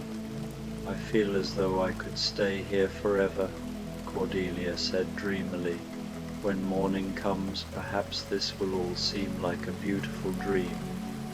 "Perhaps it is a dream," Prospero said with a gentle smile. "But if so, it's the kind of dream that changes us, that we carry with us long after we wake, as if in response to their reluctance to leave, new comforts appeared around them." Alice found a soft blanket draped over the arm of her chair, woven in shades of blue and silver that reminded her of winter mornings. Burns discovered a leather-bound journal and a well-worn quill pen on the table beside him, as if the bakery understood his need to capture the evening in words before it faded. Cordelia's chair acquired a small footstool and a pillow embroidered with tiny violets, transforming it into the most comfortable seat imaginable. And beside Prospero's chair appeared a small stack of books, volumes of philosophy and poetry, their leather covers worn smooth by many hands. The fire settled into a steady glow that would last for hours, and the bakery filled with the kind of deep, contented silence that comes only when people are exactly where they want to be, with exactly the companions they need. Alice wrapped herself in her blanket and curled up in her chair, her teacup refilled with something that smelled of chamomile and honey. Burns opened the journal and began to write, his pen moving smoothly across the cream-colored pages as he captured the magic of the evening in carefully chosen words. Cordelia closed her eyes and let the peace of the moment wash over her, feeling safer and more at home than she had since leaving her father's castle. And Prospero selected a volume of poetry from his stack and began to read quietly, his deep voice adding another layer of comfort to the scene. The hours passed, unmeasured and unnoticed. Sometimes one of them would speak, sharing a thought prompted by a line of poetry, a memory stirred by the taste of their drinks, a reflection on the strange magic of the evening. but mostly they simply existed together in comfortable quiet, each lost in their own thoughts but united by the shared experience of perfect contentment. Alice dozed in her chair, her dreams filled with images of playing card cookies and teacups that refilled themselves. She dreamed of walking through gardens where the flowers were made of spun sugar and the trees grew books instead of leaves. And everywhere she went, there were friends waiting to share whatever adventures the day might bring. Burns wrote until his hand grew tired, filling page after page with verses that captured not just the events of the evening but its essence, the way kindness could transform strangers into friends, the way a simple meal shared became a feast, the way four people from different worlds could find common ground in appreciation for beauty, wisdom, and warmth. Cordelia let herself drift in and out of peaceful half-sleep, her mind releasing at last the burdens of guilt and regret she had carried for so long. In this place, surrounded by these people who asked nothing of her but her genuine self, she could finally forgive not just her father for his rejection, but herself for the pride that had made her unable to speak the flattering lies he had wanted to hear.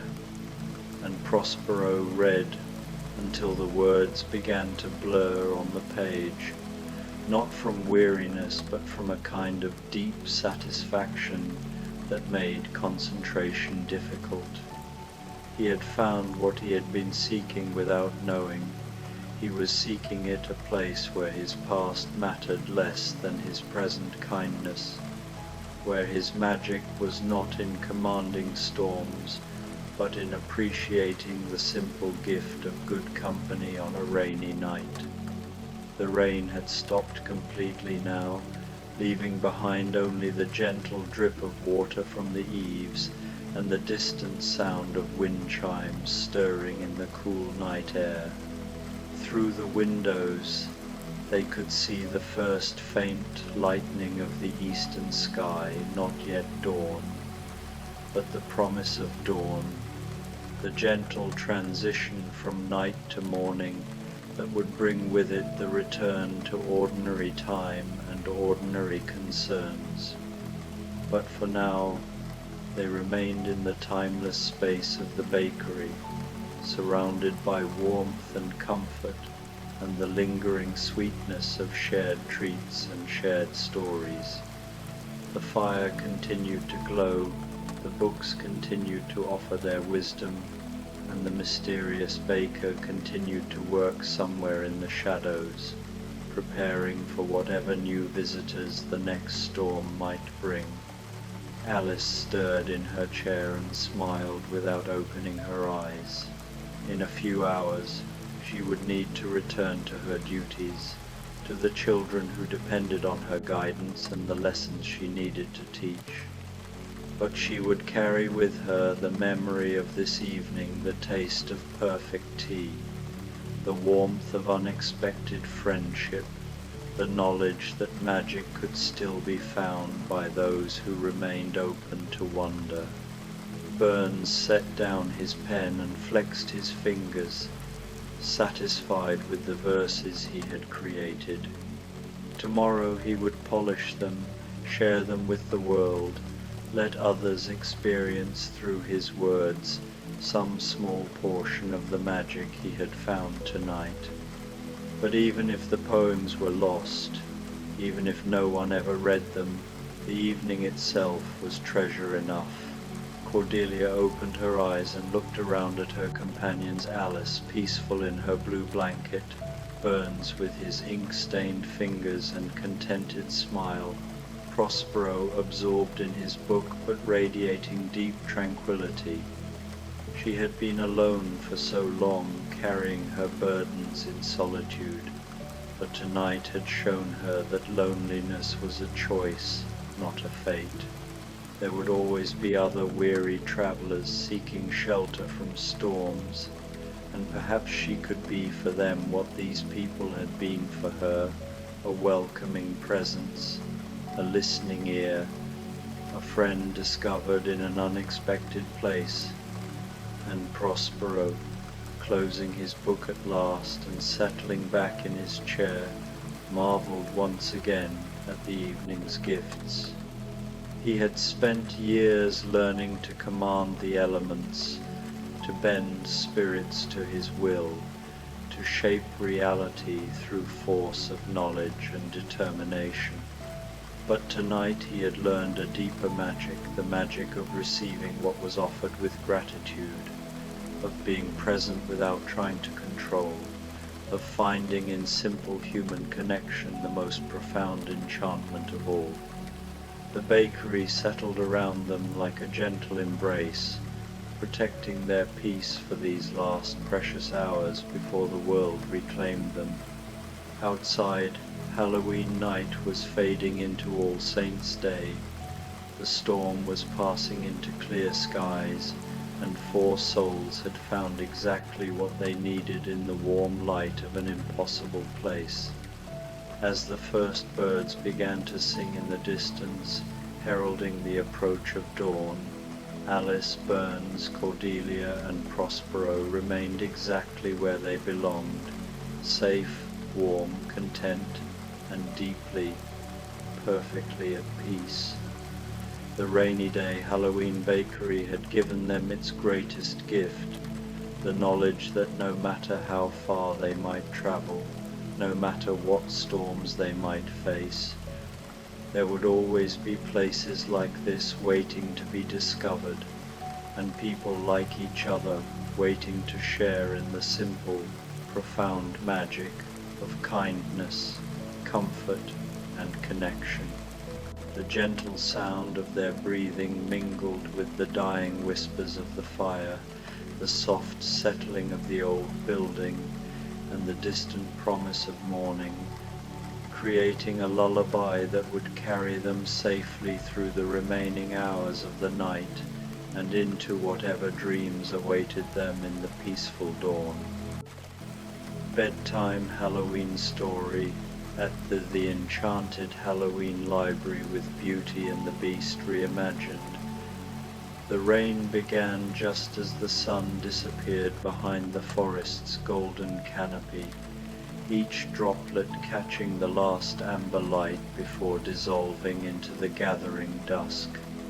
Belle pressed her face to the cool glass of the library window, watching the gentle shower paint silver streaks across the castle's ancient stones. The sound was like a lullaby, soft, rhythmic, and infinitely soothing. She had been reading by the fire when the storm arrived, but something about the rain's gentle percussion against the windows had drawn her from her chair. The castle felt different tonight, as if the approaching Halloween season had awakened something ancient and magical within its walls. There was a sweetness in the air, like cinnamon and nutmeg, and a soft golden glow seemed to emanate from places where no candles burned. "How curious," Belle murmured, her breath creating small clouds on the glass.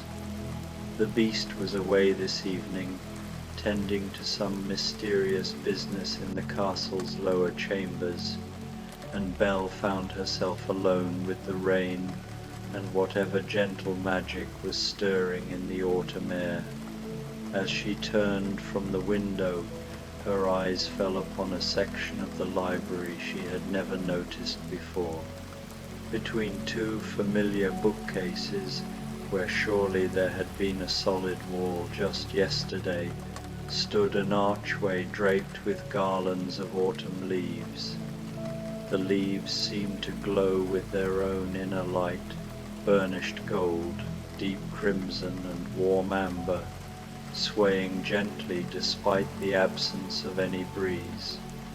Belle approached the archway slowly, her bare feet silent on the thick carpet. The air grew warmer as she drew near, and the sweet spice scent grew stronger, accompanied now by the comforting aroma of vanilla and wood smoke.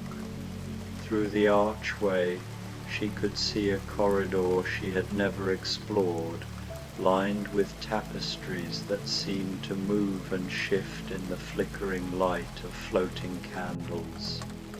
She paused at the threshold, one hand resting on the smooth stone. "Hello?" she called softly, though she wasn't sure why. The castle often held surprises, but they were always gentle ones, always beautiful. Still, there was something about tonight that felt especially sacred, as if she were about to witness something rare and precious. No answer came except the whisper of the rain and a distant sound like wind chimes made of silver bells. Belle stepped through the archway. The corridor beyond was unlike anything she had seen in the castle before. The walls were carved with intricate patterns of vines and flowers, but as Belle looked closer, she realized the carvings were moving ever so slowly, the stone vines growing and twisting, the flowers blooming and fading in an endless peaceful cycle. The floating candles cast dancing shadows that seemed to tell wordless stories of seasons passing and time flowing like honey. At the corridor's end, another archway beckoned, this one framed with pumpkins that glowed like lanterns from within. But these were no ordinary jack-o'-lanterns. Their faces were kind and welcoming, their carved features soft and gentle. Some smiled serenely, others seemed to be singing silent songs, and one particularly rotund pumpkin appeared to be laughing with pure joy. Belle found herself smiling as she approached them. "Well, aren't you lovely?" she whispered, reaching out to touch the smooth surface of the laughing pumpkin. It was warm beneath her fingers, and she could swear she felt a gentle pulse, like a slow heartbeat. Through this second archway lay a room that took Belle's breath away. It was a library, but unlike the grand library where she spent her days. This one was smaller, more intimate, with curved walls that seemed to embrace anyone who entered. Every surface was decorated for Halloween, but in the most enchanting way imaginable. Bookshelves stretched from floor to ceiling, their wooden surfaces carved with delicate patterns of bats with silver wings, cats with jeweled eyes, and ravens with feathers that seemed to ruffle in an unfelt breeze. The books themselves were bound in rich autumn colors, deep purples, midnight blues, forest greens, and burnt oranges. Their spines bore titles in scripts that shimmered and changed as Belle looked at them. Songs of the October wind, tales from the harvest moon, whispers of the autumn spirits. In the center of the room stood a reading chair unlike any Belle had ever seen. It was carved from what appeared to be a single, massive tree root, its surface polished to a warm honey color. Cushions of midnight blue velvet made it look impossibly inviting, and beside it sat a small table holding a steaming cup of something that smelled like spiced apple cider and dreams. But what truly made the room magical were its other occupants. Throughout the space, moving with the gentle grace of autumn leaves on a breeze, were spirits. They were translucent and glowing, like moonlight given form, and they tended to the library with loving care. One dusted the highest shelves with a feather duster made of silver spider silk, humming a tune that sounded like distant thunder. Another arranged flowers in vases, black roses that glittered with starlight, orange marigolds that seemed to contain tiny suns, and deep purple chrysanthemums that whispered secrets in languages older than words. The spirits were beautiful in their ethereal way, with flowing robes that seemed to be cut from the night sky itself, complete with slowly moving constellations. Their faces were kind and peaceful, and when they noticed Belle standing in the doorway, they smiled and nodded welcomingly before returning to their gentle tasks. "Oh," Belle breathed, stepping fully into the room, "this is wonderful." The rain continued its soft percussion against windows Belle couldn't see but could hear, creating a cocoon of sound that made the magical library feel even more intimate and safe. One of the spirits, a tall, graceful being with a crown of autumn leaves, approached her with movements like flowing water. "Welcome, dear reader," the spirit said, its voice like wind through trees heavy with golden leaves. "We have been preparing for Halloween, and for you." "For me?" Belle asked, her voice filled with wonder rather than surprise. In this castle, being expected by magical beings was simply another gift to be treasured. "The autumn spirits have watched you read by the fire," another spirit explained, this one shorter and rounder, with a wreath of miniature pumpkins adorning its translucent brow. "We have seen how you love stories, how you treasure words and the worlds they create. Tonight, on the threshold of Halloween, we wanted to share our library with you."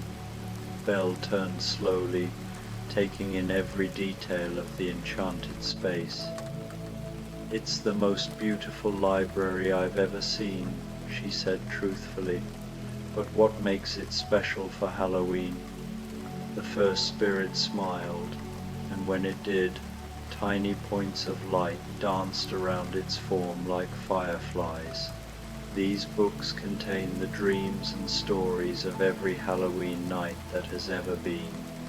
Not the frightening tales meant to scare, but the gentle magic, the wonder of children seeing their first jack-o'-lantern, the joy of harvest festivals under starlit skies, the quiet moments when the veil between worlds grows thin and magic feels possible.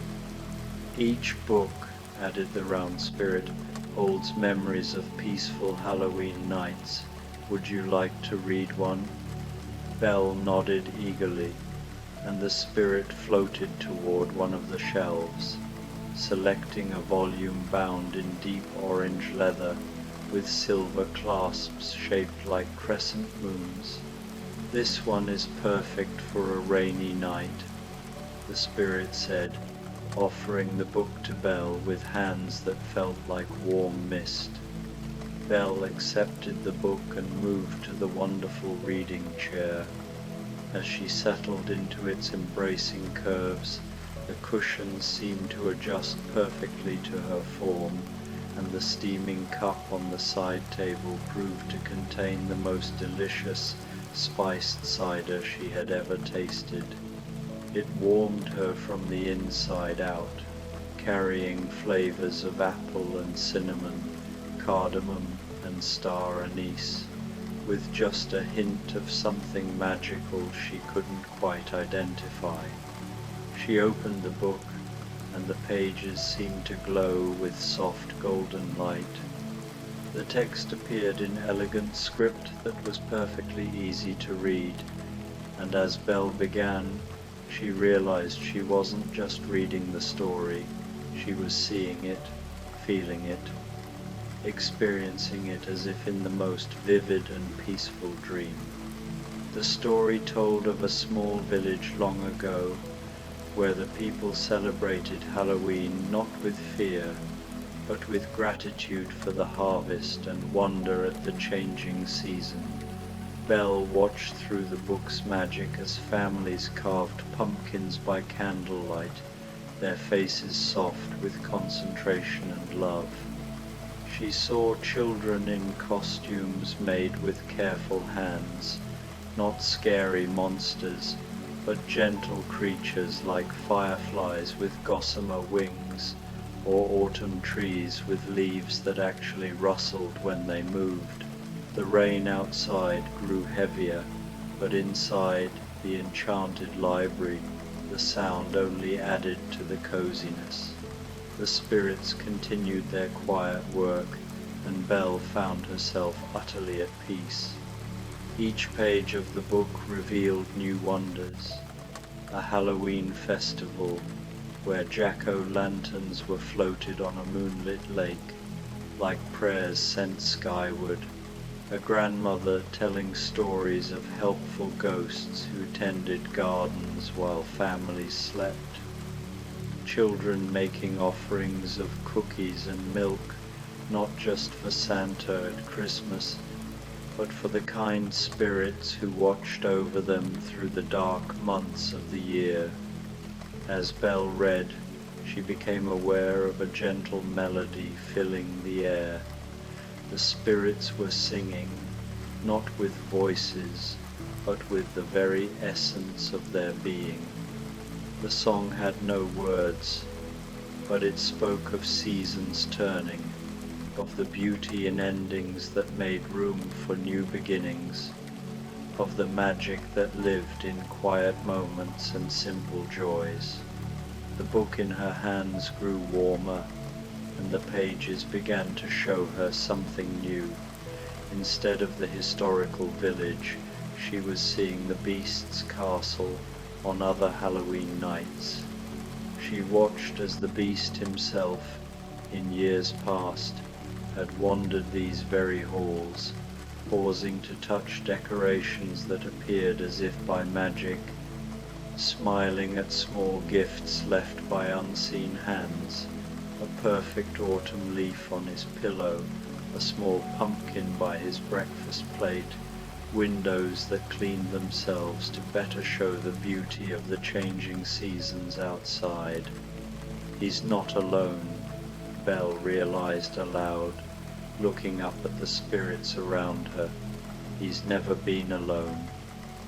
The tall spirit with the crown of leaves nodded. The castle has always taken care of those who dwell within its walls. Magic recognizes love in all its forms. Romantic love, yes, but also the love of books and learning, the love of beauty, the love of quiet moments and simple pleasures. You both have brought such joy to these ancient stones. Belle felt tears of happiness gather in her eyes. Through the book's pages, she could see how the castle had celebrated every Halloween during the beast's long years of solitude, never allowing him to feel forgotten. And now, she was part of that love, part of the castle's family. She continued reading as the rain drummed its gentle rhythm against the windows. The stories in the book grew more personal, showing her Halloween celebrations from around the world. Families in Ireland carving turnips by firelight, children in Mexico creating altars with flowers and photographs, people in Romania lighting candles in windows to welcome friendly spirits home. Each tale was suffused with warmth and wonder, focusing on the connections between people, the beauty of traditions passed down through generations, and the magic that existed not in supernatural scares, but in the simple act of coming together to celebrate the mystery and beauty of the changing world. The spirits in the library moved like a gentle dance, their tasks completed. Some tended to the flowers, which seemed to bloom more brightly under their care. Others organized the books, though Belle noticed that the volumes seemed to arrange themselves, moving slowly and peacefully to their proper places, like sleepy cats finding the perfect spot for a nap. One spirit approached Belle with something in its translucent hands, a small pumpkin no bigger than an apple, carved with an intricate pattern of stars and moons. Unlike traditional jack-o'-lanterns, this one glowed from within with a soft, pearl-colored light that was soothing to look at. "A gift," the spirit said, "for your first Halloween in our enchanted library. Place it by your bedside tonight, and it will give you the most peaceful dreams."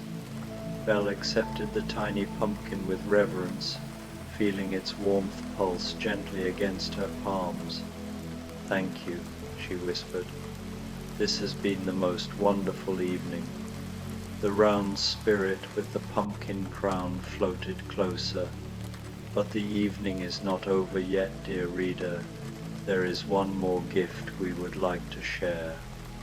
Belle looked around the library, wondering what more could possibly be added to this perfect experience. The spirit gestured toward a section of the room that had been hidden in gentle shadows. As Belle looked, the shadows lifted like a curtain, revealing a small alcove where hundreds of tiny lights floated freely through the air. "Memory lights," the tall spirit explained. "Each one contains a moment of pure Halloween joy from somewhere in the world. Would you like to release some into the castle, so that the beast might enjoy them when he returns?" Belle's heart swelled with love for the beast and gratitude for the spirit's thoughtfulness. "Oh yes," she said, standing from the comfortable chair. "He would love that." She followed the spirits to the alcove, and as she drew near, the lights seemed to respond to her presence, swirling in gentle spirals and figure eights. Each light was a different color, some golden like candlelight, others silver like moonbeams, still others in soft pastels that had no names but were beautiful beyond description. "Simply touch the ones that call to you," the spirit instructed, "and they will carry their joy throughout the castle." Belle reached out with wonder, her finger making contact with a light the color of harvest moons. The moment she touched it, she was filled with the memory it contained, a child's laughter as they bit into a caramel apple at their first Halloween festival, the pure joy of discovery and sweetness. The light pulsed once and then began to drift away, moving with purpose toward the library's entrance to begin its journey through the castle halls. Belle touched another light, this one a deep gold, radiant as autumn leaves caught in the late afternoon sunday. It pulsed warmly in her hands, revealing the memory of an elderly couple carving pumpkins together. Their hands, weathered yet gentle, intertwined as they worked, their laughter echoing through 50 years of shared Halloween nights. Each cut of the knife was a shared ritual, their smiles illuminated by the flickering glow of candle-lit pumpkins. The memory filled Belle with a quiet joy, a warmth that lingered as the light drifted upward, joining the others to weave its magic for the beast when he returned. One by one, Belle selected more memory lights, each a tiny universe of happiness. A silver light sparkled with the wonder of a child seeing their first ghost costume, their initial fear dissolving into giggles as they recognized their beloved grandmother beneath the white sheet, her eyes twinkling with mischief. A rose-colored light bloomed with the memory of friends gathered around a flickering fire, their voices soft as they shared gentle stories not of fright, but of love, courage, and connection.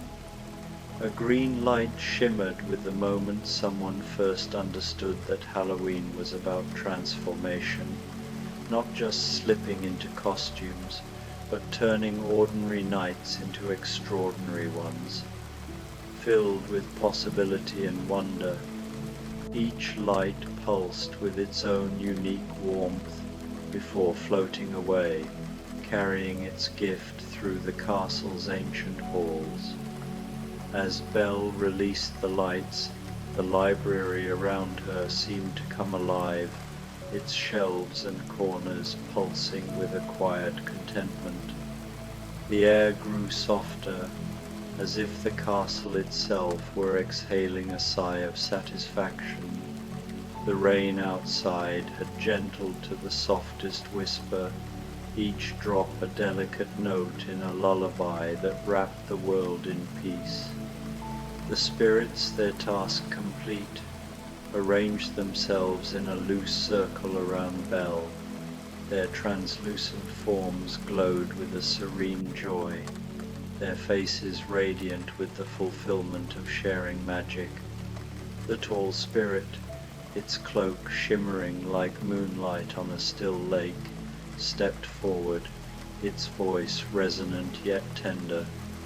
The castle will be filled with Halloween magic when the beast returns, it said.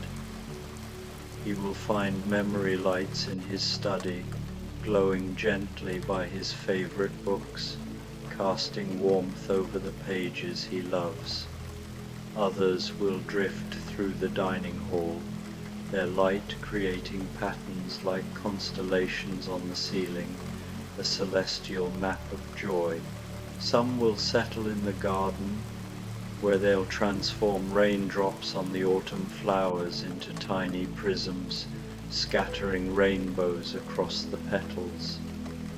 The spirit's words painted a vivid picture, and Belle could almost see the beast pausing in wonder, his heart stirred by the unexpected beauty. Belle clasped the small carved pumpkin to her chest, its pearl-colored glow pulsing softly against her. She imagined the beast's expression, his eyes widening, his slow smile spreading as he discovered the gifts waiting for him. The thought warmed her, filling her with a quiet certainty that this magic would touch him deeply. "Will I be able to find this library again?" she asked, her voice steady without sadness. She had learned that some magic was meant to be a permanent fixture, like the castle's enchanted heart, while other magic was a fleeting, once-in-a-lifetime gift, perfect in its impermanence. The round spirit, its pumpkin crown glowing with a warmth that rivaled the firelight, smiled gently. "The library exists whenever it is truly needed," it said. "When the rain falls on Halloween night, when someone seeks comfort during the dark season, when a reader yearns to discover new wonders, then the doorway will appear. It is not a place you seek, but one that finds you." Its words were a reassurance, a promise that the magic would return when the time was right, when the world was ready to offer its gifts again. Belle nodded, her heart full. During her time in the castle, she had come to understand that magic was not about control or possession. It was about openness, being ready to receive gifts when they were offered, and grateful for their presence, however brief. The spirit's glow seemed to brighten for a moment, as if affirming her understanding, their forms shimmering like stars against the library's warm shadows. The carved pumpkin in her arms pulsed gently, its light a steady companion, a reminder that this night's magic would linger in her heart and in the castle's halls. The library seemed to hum softly, its energy aligning with the rhythm of the rain outside. Belle felt a deep peace settle over her, as if the castle itself were wrapping her in its embrace, promising that every season would bring new wonders. She imagined the memory lights drifting through the castle, finding every corner where the beast might wander, his study, his reading nook, the rose-filled conservatory, the quiet kitchen where he sought solace in the night. Each light would carry a piece of this Halloween magic, a reminder that he was never alone, that love and wonder were woven into the very stones of their home. As the spirits began to fade, their forms blending into the library's warm glow, Belle felt a quiet gratitude. The rain whispered its final notes, and the castle settled into a gentle stillness, as if it too were ready to rest. The carved pumpkin glowed steadily, a beacon of Halloween magic that would guide both Belle and the beast through the night, promising dreams filled with autumn's gentle wonders. The spirits began to fade, not vanishing abruptly but softening into translucence, like morning mist kissed by the first rays of sunrise. Their ethereal forms shimmered, blending with the dim glow of the castle's ancient walls.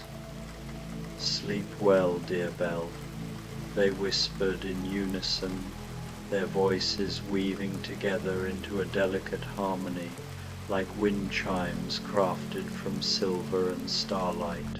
Dream of Halloween nights filled with wonder, and wake tomorrow to find that the magic has only just begun. Their words lingered in the air, a promise wrapped in the scent of autumn leaves and distant bonfires. Belle retraced her steps through the castle's winding corridors, which now seemed to pulse with a warmth that hadn't been there before. The memory lights she had released floated gently behind her, casting a golden glow that danced across the stone walls. In her hands the carved pumpkin pulsed with its own pearl-colored light, a soft heartbeat of magic. The shadows it cast weren't harsh or foreboding, but playful, resembling leaves twirling in an autumn breeze, as if the castle itself were celebrating the season. When she reached the familiar library where her evening had begun, Belle paused at the threshold. The archway through which she had entered the magical realm stood unchanged, yet it felt transformed. It was no longer just a passage to another place, but a portal to another season, another state of being, a doorway that promised to reappear when the time was right.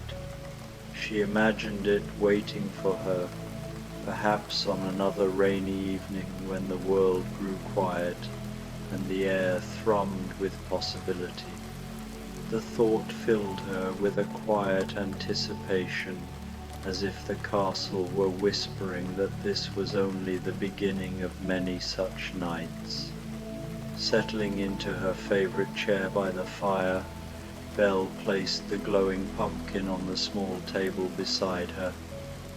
Its light flickered gently, casting a warm halo that mingled with the fire's glow. To her surprise, the cider cup from the magical library had followed her, its spiced warmth still steaming faintly. She sipped it, savoring the notes of cinnamon and apple, and watched as raindrops traced silver patterns across the library's tall windows. Each droplet seemed to carry a story, a fleeting glimpse of the world outside, where autumn reigned in all its quiet glory. The castle around her hummed with a gentle, living energy, as if it were aware of the magic she had set free. Belle closed her eyes for a moment, picturing the memory lights drifting through the halls, seeking out every corner where the beast might wander. She imagined them illuminating his study, where he pored over old maps and journals, their soft glow highlighting the edges of parchment. She saw them floating to his favorite reading nook in the tower, where he often sat with a book of poetry, lost in thought. They would find the conservatory too, where he tended his roses with a care that belied his fearsome appearance, and even the kitchen, where he sometimes wandered late at night when sleep eluded him, seeking the comfort of warm bread or a quiet moment alone. The rain outside had slowed to a deliberate rhythm, each drop falling with purpose, like the final notes of a lullaby. The castle seemed to settle around her, its timbers sighing contentedly, its stones whispering secrets to one another in a language older than time. The air itself sparkled with anticipation, as if the castle knew the beast would soon return and discover the Halloween magic waiting for him. Belle smiled at the thought, her heart warming at the idea of his quiet wonder, his slow smile as he realized what she had done. She opened the book she had been reading before the rain began, but the words seemed different now, as if the magic of the evening had seeped into the pages. Each story felt like a doorway to another world, each poem an invitation to linger in wonder. The fire crackled softly, its light dancing across the text, and Belle felt a delicious drowsiness begin to settle over her. The carved pumpkin pulsed in time with her breathing, its rhythm slow and soothing, as if it were guiding her toward rest. The castle's magical hum had softened into a melody, like a lullaby sung by the stones themselves. Belle's eyelids grew heavy as she imagined the beast returning home, his heavy footsteps pausing as he encountered the first memory light in his study. She pictured his eyes widening, his clawed hand reaching out to touch the glowing orb, its warmth revealing that he was loved, remembered, and cherished. She saw his slow smile, the one he reserved for moments of quiet understanding, as he realized that the castle and Belle had crafted this gift just for him. The book in her lap grew warm, its pages seeming to rewrite themselves into a new tale, a gentle story about a castle where every season was celebrated with love, where every night held the promise of magic, and where no one who dwelt within its ancient walls was ever truly alone. Belle's thoughts drifted to future Halloween nights, to traditions she and the beast would create together, carving pumpkins by candlelight, their hands brushing as they worked, reading ghost stories that were more beautiful than frightening, their voices mingling in the quiet, dancing in rooms adorned with autumn leaves that glowed like captured sunsets, their steps a silent promise to share every season. As Belle slipped closer to sleep, the carved pumpkin settled into a steady, soft glow, a beacon that would burn peacefully through the night. The rain whispered its final notes against the windows, and the castle wrapped its magical embrace around all who sheltered within its walls. In her dreams, Belle wandered through halls lit by memory lights, each one revealing glimpses of Halloween nights yet to come. She saw herself and the Beast laughing as they carved pumpkins, their breath visible in the crisp autumn air. She saw them reading by the fire, their voices weaving stories that felt like spells. She saw them dancing under chandeliers that flickered with the light of 1,000 tiny stars, the castle alive with the joy of their shared moments. Somewhere in the depths of the castle, the Beast was making his way home, his path now illuminated by the memory lights Belle had released. He paused at each one, his heart swelling with wonder as he touched the glowing orbs. Each light carried a fragment of Halloween joy, a reminder that his home was filled with more magic than he had ever imagined. He smiled as he walked, knowing that whatever gentle adventure had brought these gifts would become another beautiful story to add to the collection of wonders that made up their life together. The rain ceased just as Belle's breathing settled into the rhythm of deep, peaceful sleep. The castle seemed to exhale, its stones and timbers aligning in a silent promise that every season would bring new magic, every storm would be followed by peace, and every Halloween night would be filled with gentle wonders waiting to be discovered. The carved pumpkin glowed softly through the night, its light a symbol of Halloween magic and love, ensuring that both Belle and the Beast would dream of autumn nights filled with joy, connection, and the endless possibilities of a world where magic was as real and comforting as the rain on the windows and the warmth of home. Calm. A rainy Halloween sleep story, The Little Mermaid Halloween. The rain began just as the sun disappeared behind the horizon, sending gentle ripples across the surface of the sea far above. Down in the deepest trenches where the little mermaid had made her home, she could feel the subtle change in the water's rhythm, a soft, persistent percussion that spoke of droplets meeting waves in an endless, soothing dance. This was a symphony she knew well, one she had come to cherish in her solitary life. Her name was Nerida, a melodic name that few remembered now. In the decades since she had chosen the profound stillness of the deep over the clamor of the world above, she had become something of a legend herself, the mermaid who dwelt in places where even other sea folk rarely ventured. Her tail, once the brilliant green of shallow lagoons, had taken on the deep indigo of midnight waters, shot through with silver threads that caught and amplified what little light filtered down from the distant surface. She was a creature of the dark, and she had found her peace within it. The abyss was her sanctuary, a place where time seemed to dissolve, and the weight of the world above could not reach her.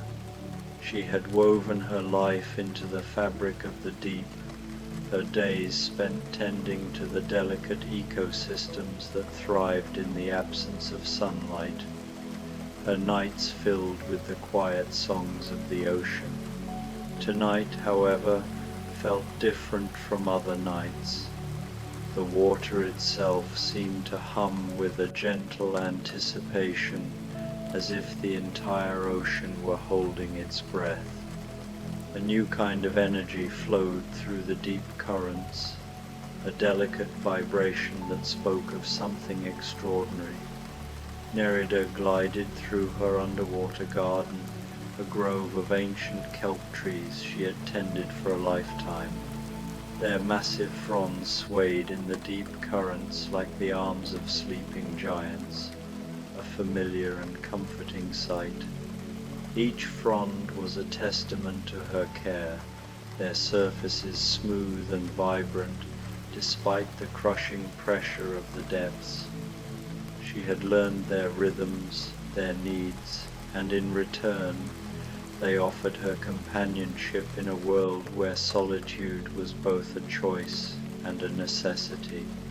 As she moved between the towering plants, small bioluminescent creatures began to emerge from their hiding places.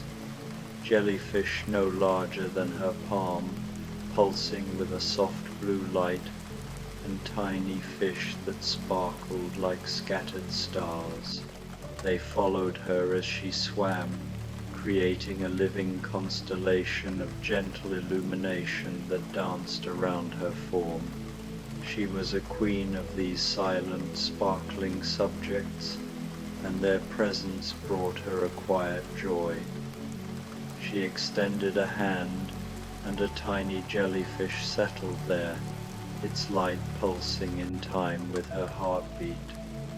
It was a reminder that life persisted even in the deepest places, a delicate balance of beauty and resilience.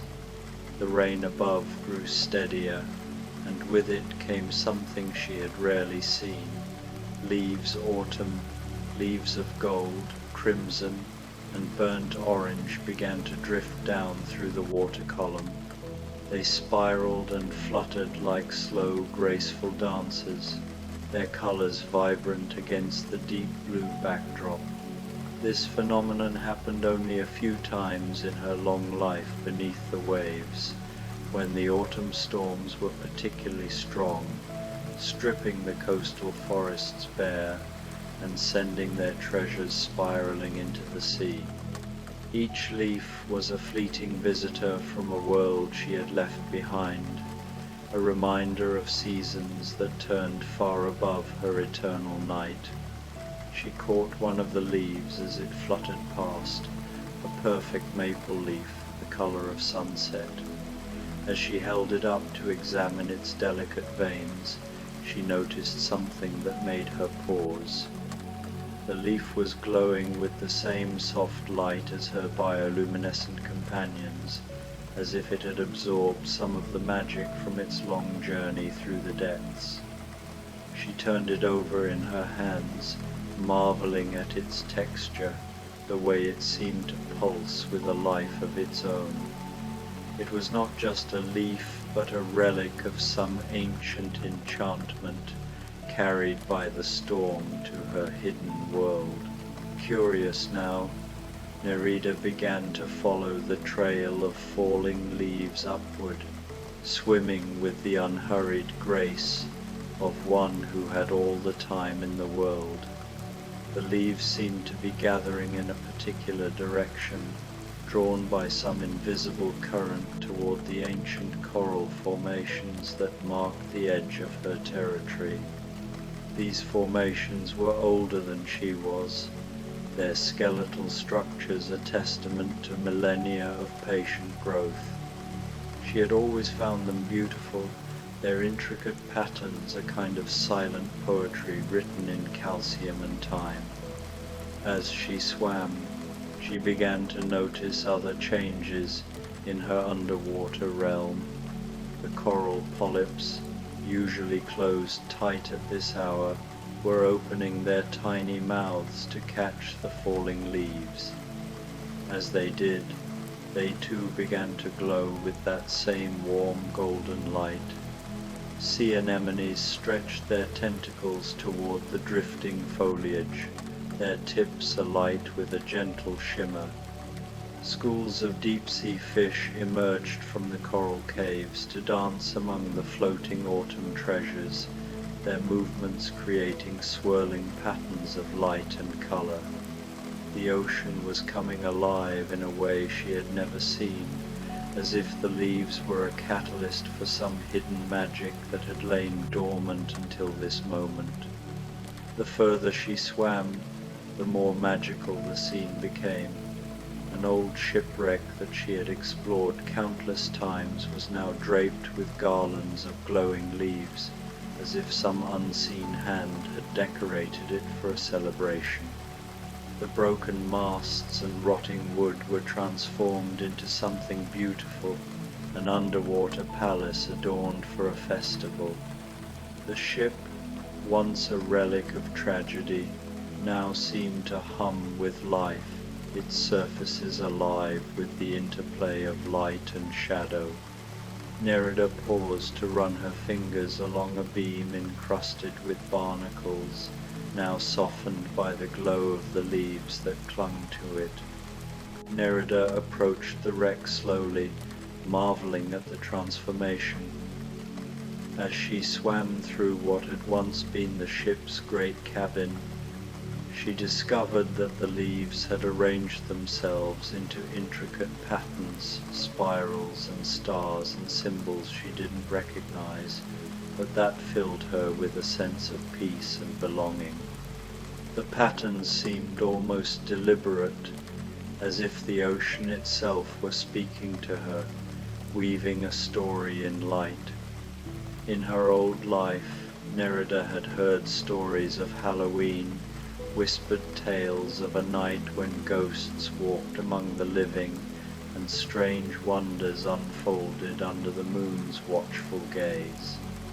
Back then, when she still swam in the sunlit shallows and listened to the songs of coastal merfolk, she had imagined such magic as a surface world phenomenon bound to starry skies and crackling bonfires.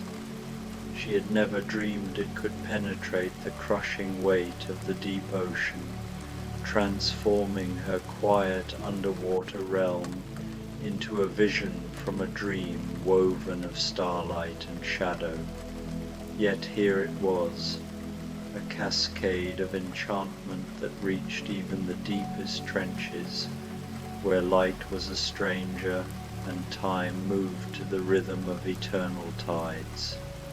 As if summoned by her thoughts, new visitors began to appear among the coral gardens that marked the boundaries of her domain. Translucent figures drifted through the water, the spirits of sailors long lost to the sea. But they came not as frightening phantoms, their faces twisted with sorrow or rage, but as gentle presences filled with curiosity about this transformed underwater realm. Their forms shimmered with the same golden light as the falling autumn leaves, a beautiful and poignant harmony that seemed to bind the living and the dead in a shared celebration. Their eyes, glowing softly like the bioluminescent creatures that trailed Nerida, held stories of storms weathered and horizons chased, now softened by the peace of this moment. One spirit, an elderly woman in flowing robes that moved like seaweed in the current, approached Nerida with a kind smile. Her presence was as comforting as the sway of kelp in a gentle tide, her form radiant with the wisdom of ages.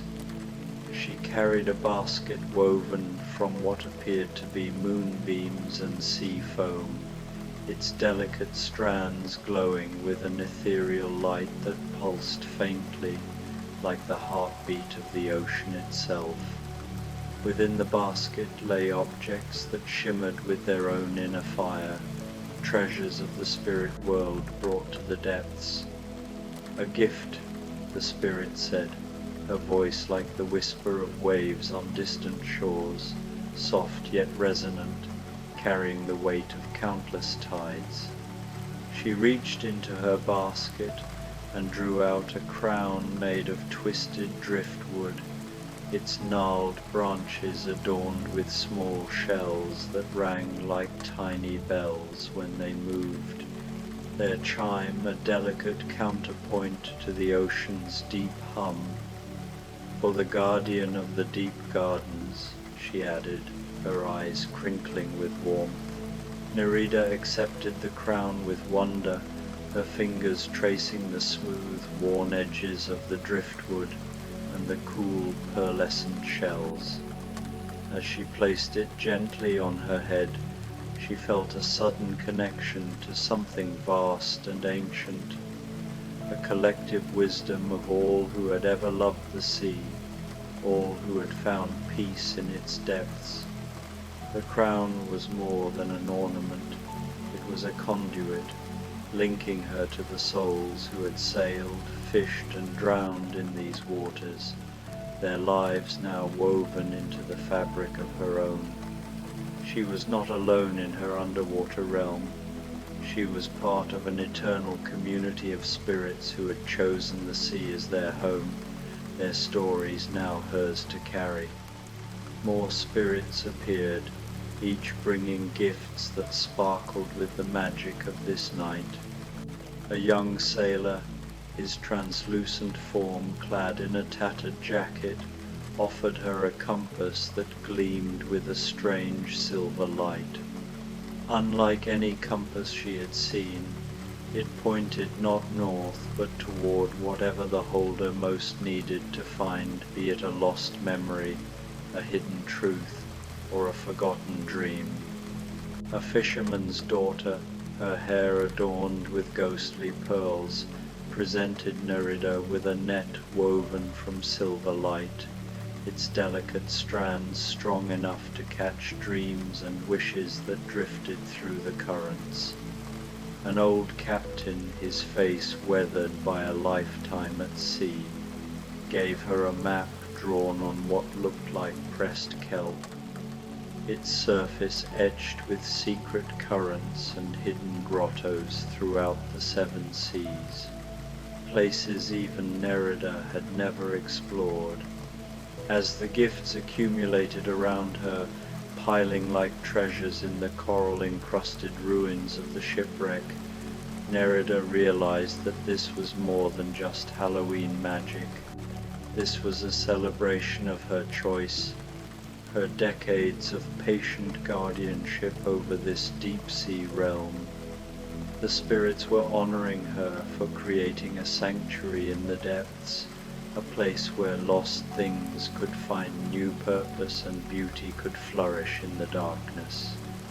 Each gift was a testament to her stewardship, a recognition of the life she had built among the kelp forests and coral spires, where every creature and plant was tended with care.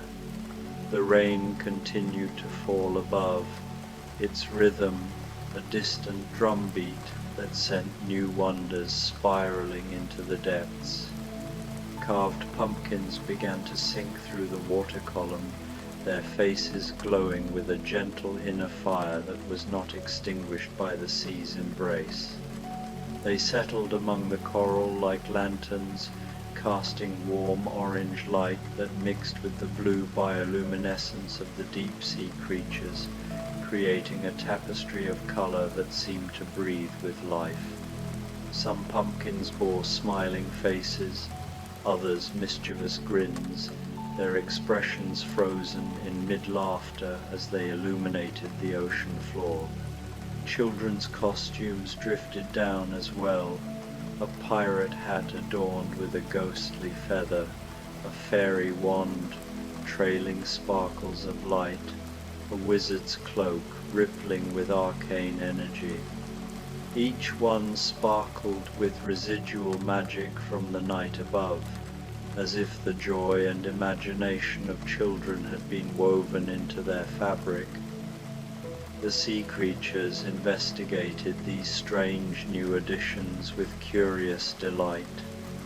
An octopus, its skin a canvas of shifting colors, wrapped its tentacles around the wizard's cloak, its body taking on the deep purple hue of the fabric as it twirled through the water. A school of anglerfish, their lures glowing like tiny stars, began to circle the fairy wand, their movements creating spirals of light that danced in the currents. Nerida watched this unfolding festival with a heart full of wonder, her indigo tail shimmering as she glided among the glowing pumpkins, and spirited gifts. The shipwreck, once a silent relic, now felt like a grand hall, its broken beams and rusted cannons adorned with garlands of leaves and the soft glow of enchanted objects. The spirits moved among the coral, their laughter like the chime of distant bells, mingling with the songs of the deep-sea creatures. A pair of ghostly dolphins, their forms translucent but vibrant, spun through the water, trailing ribbons of light that wove patterns around the kelp trees. As the night deepened, Nerida felt the magic of Halloween settle into her very being. The boundary between worlds was indeed thin, and here, in her underwater kingdom, the spirits of the sea and the wonders of the surface had found a meeting place. She swam to the center of the shipwreck, where the glowing leaves had formed a radiant spiral, and raised her arms. The bioluminescent creatures, the spirits, and the enchanted objects responded, swirling around her in a dance that felt like a celebration of life itself, life in all its forms. From the fleeting joy of a child's costume to the eternal patience of the coral, this was her Halloween, a night when the deep sea became a canvas for magic painted with light and memory. Nerida, the guardian of the deep gardens, felt a profound gratitude for her place in this moment, surrounded by the gifts of spirits and the wonders of a world that, for one night, belonged to both the living and the departed. Nerida laughed, a sound like bubbles rising toward the surface as she watched a small crab attempt to wear the pirate hat, its tiny claws fumbling with the oversized brim in a comical dance of determination. The sight filled her with a joy she hadn't felt in years, a sense of playfulness and wonder that reminded her why she had first fallen in love with the mysteries of the deep. In her youth, she had been captivated by the ocean's secrets, its hidden caves, its whispering currents, its creatures that glowed like living stars.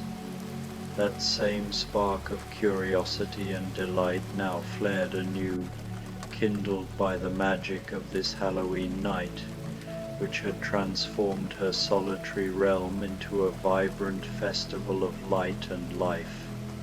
As the night wore on, the Halloween celebration in the depths grew more elaborate, weaving a tapestry of enchantment that seemed to pulse with the heartbeat of the sea itself. The glowing autumn leaves, radiant with their golden and crimson hues, had formed luminous pathways through the coral gardens, their delicate trails winding like ribbons through the spires and arches of her underwater realm. These paths guided visitors, both living sea creatures and spectral figures, on a gentle tour of Nerida's domain, inviting them to explore the kelp forests, the ancient coral formations, and the shipwreck now adorned like a grand palace. Ghost ships materialized out of the darkness, their hulls shimmering with an ethereal glow, their crews of friendly spirits exploring the transformed seascape with childlike wonder. Their translucent forms darted among the coral, marveling at the glowing leaves and pumpkins, their laughter mingling with the soft clicks and hums of the deep-sea creatures. One particular spirit caught Nerida's attention, a young woman about her own age, wearing a dress that flowed like liquid silver, its fabric catching the bioluminescent light in a cascade of shimmering reflections. Unlike the other spirits, whose forms flickered like candle flames, This woman seemed solid, real, as if she existed in both worlds simultaneously, straddling the boundary between the living and the departed. Her eyes held a quiet strength, and her presence felt like a warm current in the cold depths, familiar yet profound. "I was like you once," the young woman said, settling beside Nerida on the coral-encrusted chair that had once been the captain's seat. Her voice was soft, like the sigh of a distant tide, yet it carried a weight of shared experience. "I chose the sea over the land, though my story ended differently than yours." Nerida studied the spirit's face, seeing in it a reflection of her own journey, the longing for something greater, the sacrifice of leaving the familiar behind, the eventual peace that came with accepting one's chosen path. The woman's eyes mirrored Nerida's own, etched with the same love for the ocean's mysteries, the same resolve to find a home in its depths. "Do you regret it?" Nerida asked, her voice soft as silk in the water, barely disturbing the gentle currents around them. The spirit smiled, and in her smile was the wisdom of someone who had found peace with her choices. "Regret is for those who believe they had only one path to take. We both chose love, love of the sea, love of its mysteries, love of the peace that comes from surrendering to something greater than ourselves. That is never a choice to regret." Her words settled over Nerida like a warm tide, affirming the quiet strength that had guided her to these depths so many years ago. It was a choice made not out of loss, but out of devotion to a world that sang to her soul. As if to emphasize her words, a group of young dolphins appeared, their sleek forms cutting through the water with graceful ease. They carried garlands of seaweed adorned with small shells and bits of sea glass, their surfaces catching the light in a kaleidoscope of greens and blues. The dolphins draped these garlands around the shipwreck, transforming its broken masts and rusted hull into a festive hall, as if preparing for a grand celebration. Their clicks and whistles wove a song that seemed to celebrate the magic of this Halloween night, a melody that resonated with the joy and wonder of the moment. Nerida felt her heart lift, carried by the dolphins' playful energy, their song a reminder that the sea was alive with connection and community. The rain above began to gentle, shifting from steady drops to a soft mist that created the most delicate of ripples on the surface far overhead. The falling leaves slowed their descent, taking more time to spiral and dance through the water column, as if reluctant to end their magical journey. Each leaf seemed to carry a piece of the surface world's autumn, a fragment of forests ablaze with color, now woven into the fabric of the deep, their glow softened, blending with the bioluminescent light of the sea creatures, creating a dreamlike atmosphere that enveloped Nerida's realm. Nerida found herself growing drowsy, lulled by the rhythmic pulse of the water and the gentle light show surrounding her. The spirits seemed to sense her tiredness, and one by one they began to fade back into the darkness, their forms dissolving like mist into the currents. But not before each offered a final gift, a whispered blessing that felt like a soft breeze through the water, a gentle touch that warmed her like a sunlit tide, a promise that she was never truly alone in the depths. These blessings lingered, weaving themselves into the fabric of her home, a quiet assurance that the sea held her in its embrace. The spirit in the silver dress was the last to go. She leaned close to Nerida, her eyes bright with a shared understanding, and whispered, "Every Halloween we'll return. This is your night now, your celebration. The sea remembers its own." Her words carried the weight of a vow, a promise that this magic would not be a fleeting moment but a recurring gift, a night when the boundaries between worlds would dissolve again and again. And then she was gone, leaving only the faintest shimmer in the water to mark where she had been, like the last ripple of a stone dropped into a still pool. Nerida felt the absence keenly, yet it was softened by the warmth of the spirit's words, the certainty that this night was now hers to claim, a tradition born in the depths. The bioluminescent creatures began to settle into their nighttime routines, their lights dimming to a soft glow that would last until dawn, like embers in a fading fire. The pumpkin lanterns continued to burn with their gentle fire, but even their light seemed to grow softer, more conducive to rest and dreams, casting long shadows that danced across the coral. The sea creatures too began to quiet, their movements slowing as the festival wound down, their colors blending into the twilight of the deep.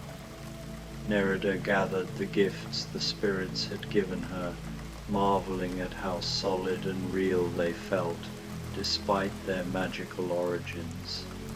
The crown of driftwood and shells still rested on her head, its tiny bells chiming softly with each movement, a melody that seemed to echo the ocean's heartbeat. The compass, its needle steady and unerring, pointed downward toward the deepest trenches where ancient secrets lay sleeping, waiting for her to uncover them. The silver net glimmered with caught starlight, its delicate strands pulsing with the potential to capture fleeting dreams. The kelp map, etched with secret currents and hidden grottos, promised adventures yet to come, pathways to places where the sea held its most guarded treasures.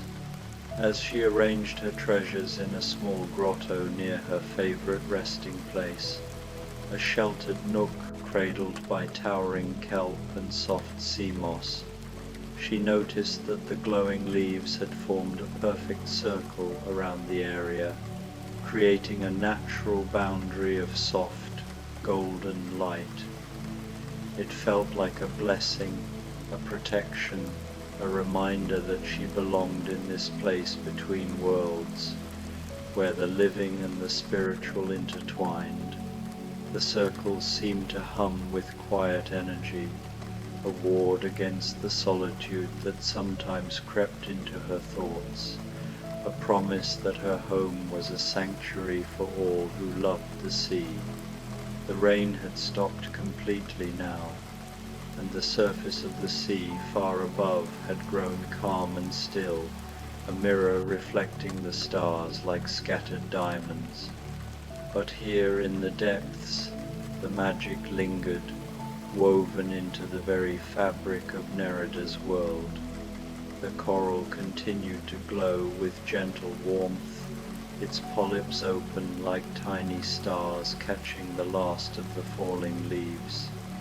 The fish sparkled like living constellations, their movements a quiet dance that echoed the night's celebration.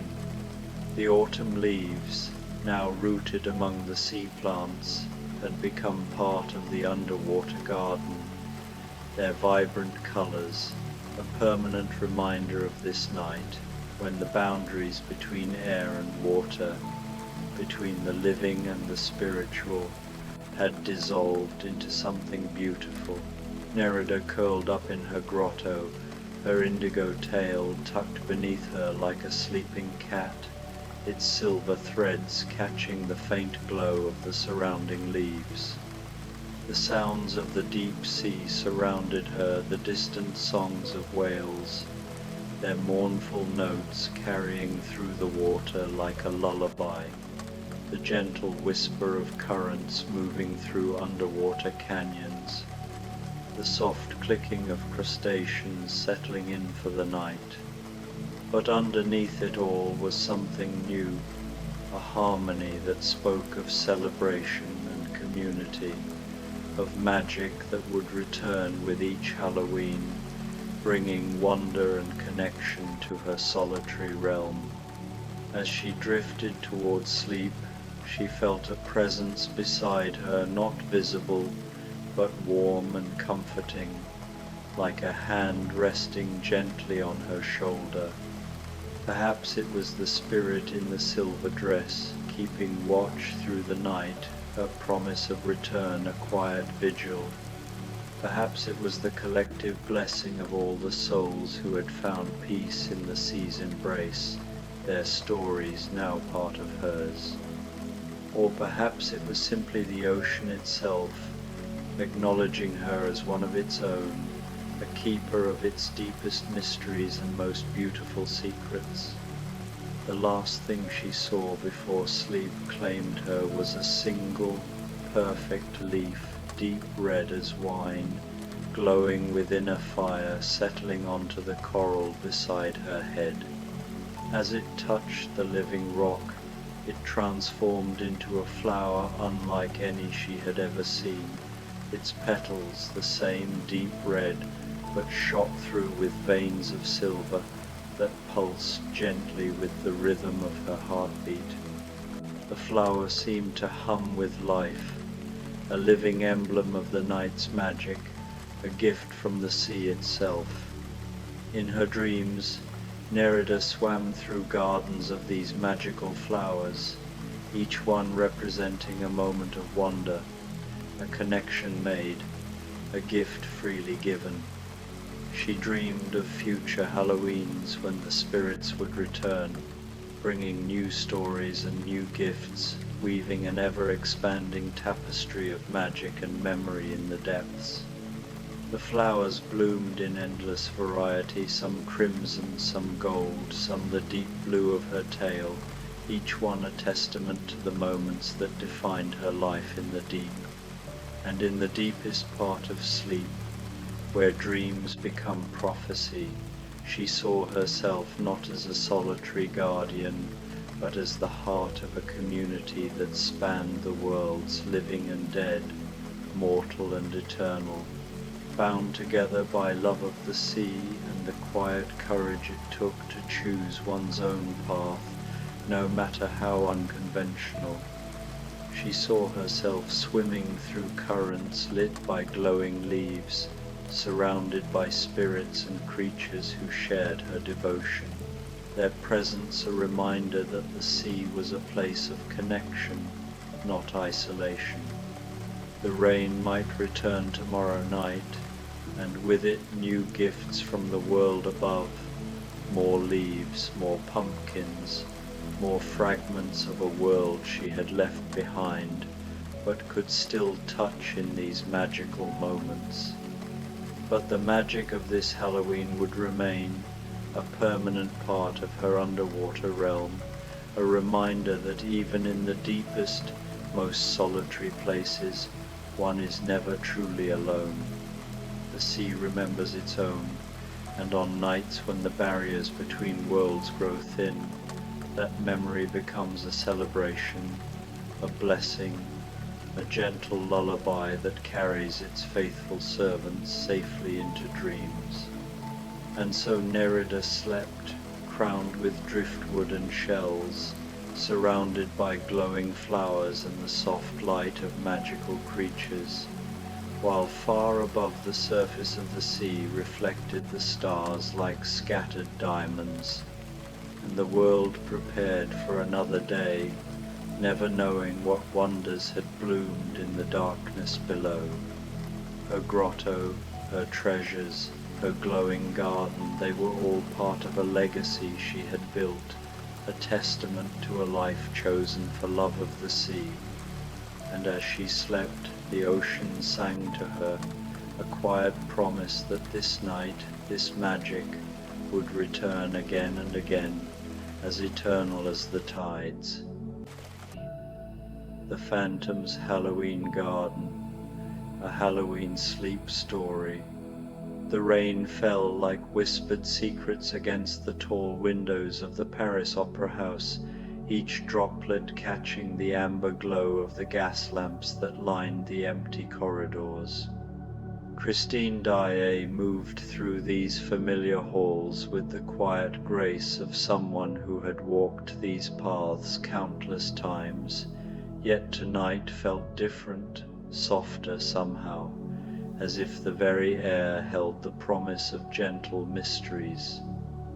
October 31st had always been her favorite night of the year, when the veil between worlds grew thin and magic seemed to dance just at the edge of perception. The opera house, usually bustling with rehearsals and performances, had settled into peaceful slumber for the evening. Most of the company had departed for Halloween festivities throughout Paris, leaving Christine alone with the building's ancient whispers and the steady rhythm of rain against stone. She paused at one of the arched windows, watching the rainfall transform the courtyard below into a shimmering mirror. The droplets traced lazy paths down the glass, creating patterns that reminded her of musical notation, nature's own composition playing out before her eyes. A gentle smile touched her lips as she pressed her palm against the cool window pane, feeling the subtle vibration of each raindrop's impact. The corridors stretched before her, lit by the warm, flickering light of oil lamps that cast dancing shadows on the ornate walls. Gilt-framed portraits of long-departed opera singers seemed to watch her passage with knowing eyes, as if they too understood the magic that Halloween night could bring. Christine's soft-soled shoes made barely a whisper against the polished marble floors as she made her way deeper into the building's heart. She had intended to spend the evening in her dressing room, perhaps reading by candlelight or practicing scales in the peaceful solitude. But something called to her tonight, a gentle pull that she couldn't quite name, drawing her toward the lower levels of the opera house where few dared to venture. The rain continued its soothing percussion against the windows above, following her as she descended the grand staircase with its sweeping banister worn smooth by countless hands over the decades. The air grew cooler as she moved deeper into the building, carrying with it the faint scent of aged wood and old velvet, mixed with something else, something that reminded her of autumn leaves and wood smoke, though she couldn't imagine where such fragrances might originate in these underground chambers.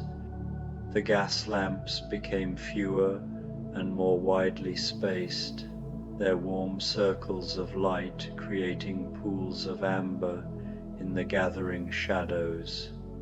Christine paused at a junction of corridors, one hand trailing along the carved stone wall. She had explored much of the opera house during her years here, but tonight she felt drawn toward a passage she had never noticed before, or perhaps it was simply that the Halloween evening had revealed pathways that usually remained hidden. The walls here were different, older somehow, with stones that seemed to hold centuries of music and secrets within their weathered surfaces. As she followed this new corridor, the sound of rain from above gradually faded, replaced by something even more soothing, the distant murmur of flowing water. Underground streams ran beneath Paris like hidden arteries she knew, carrying the city's secrets through darkness older than memory. The gentle sound grew stronger as she walked, accompanied now by something else that made her heart skip with quiet wonder. Music. Not the grand, dramatic compositions that usually fill the opera house, but something softer, more intimate, a melody that seemed to drift through the very stones, played on an instrument she couldn't quite identify. The notes were warm and golden, like liquid honey poured over velvet, and they seemed to welcome her forward rather than warning her away. Christine found herself humming along unconsciously, her voice blending with the mysterious music in perfect harmony. The corridor opened suddenly into a chamber she had never seen before, and Christine's breath caught in gentle amazement. Before her stretched what could only be described as an underground garden, though unlike any garden that existed in the world above. The space was vast and circular, its domed ceiling lost in shadows high overhead. But it was the sight at the garden's heart that made her eyes widen in wonder. Dozens of pumpkins glowed softly throughout the space, their warm orange light emanating not from candles within, but from some source that seemed to pulse gently from the pumpkins themselves. They ranged in size from small, delicate specimens no larger than apples to massive gourds that stood nearly as tall as Christine herself, each one carved with intricate patterns that cast dancing shadows on the surrounding vegetation, not the frightening faces of traditional jack-o'-lanterns, but delicate designs of leaves and vines, musical notes, and flowing script in languages she couldn't read, but somehow understood, spoke of beauty and peace. Between the glowing pumpkins grew the most extraordinary plants Christine had ever seen, trailing vines heavy with deep purple grapes that seemed to shimmer with their own inner light, wound around trellises carved from what looked like black marble, veined with silver. Fruit trees bore offerings she couldn't name, some like golden apples that glowed softly, others resembling pears but with skin that shifted between deep burgundy and warm amber in the pumpkin light. The air here was warm and sweet, carrying the scent of harvest time and autumn evenings, of wood smoke and spiced cider, honey and aged wine. Christine breathed deeply, feeling a peaceful drowsiness begin to settle over her like a comfortable blanket. The mysterious music continued to drift through the air, and now she could see its source partially hidden among the glowing pumpkins and flowering vines. Someone sat at what appeared to be a harpsichord, though its case gleamed with an opalescent sheen that suggested it was carved from some material far more precious than wood. She couldn't see the musician clearly in the gentle, shifting light, only the suggestion of a tall, lean figure whose fingers moved across the keys with practiced grace. The melody that emerged was unlike anything she had heard before, simultaneously complex and simple, ancient and new, familiar and strange. It reminded her of lullabies her father had sung when she was small, of folk songs heard in distant lands, of prayers offered in quiet churches at twilight. Christine moved deeper into the garden, her wonder growing with each step.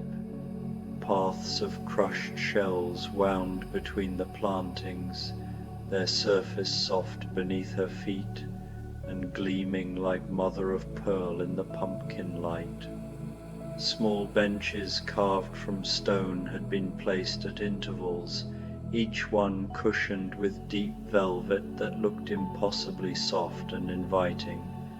Everything about this place spoke of peace and welcome, of gentle mysteries and autumn magic. As she drew closer to the harpsichord, the musician's hands paused for a moment, though he didn't turn toward her. The silence hung in the air, delicate and expectant, like the moment before a sunrise. When the music resumed, it had changed subtly. The melody now included variations that seemed written specifically for her voice, invitations for her to join in harmony. Each note felt like a personal call, a gentle beckoning crafted to resonate with the timbre of her soul. The harpsichord's tones, bright and crystalline, wove intricate patterns that seemed to anticipate her voice, leaving spaces where her soprano could soar or soften, as if the instrument and the musician had known her forever. Without conscious thought, Christine began to sing, her voice blending with the instrument's golden notes in a song that had no words but spoke directly to the heart. Her voice flowed effortlessly, a stream of sound that merged with the harpsichord's melody like two rivers meeting, creating a current of pure emotion that filled the garden with warmth and light.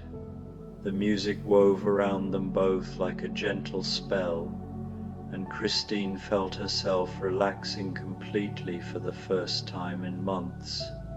The constant pressures of performance, the demands of her career, the complicated emotions that usually filled her days, all of it faded away, leaving only this moment of perfect peace in a magical garden that existed outside of ordinary time.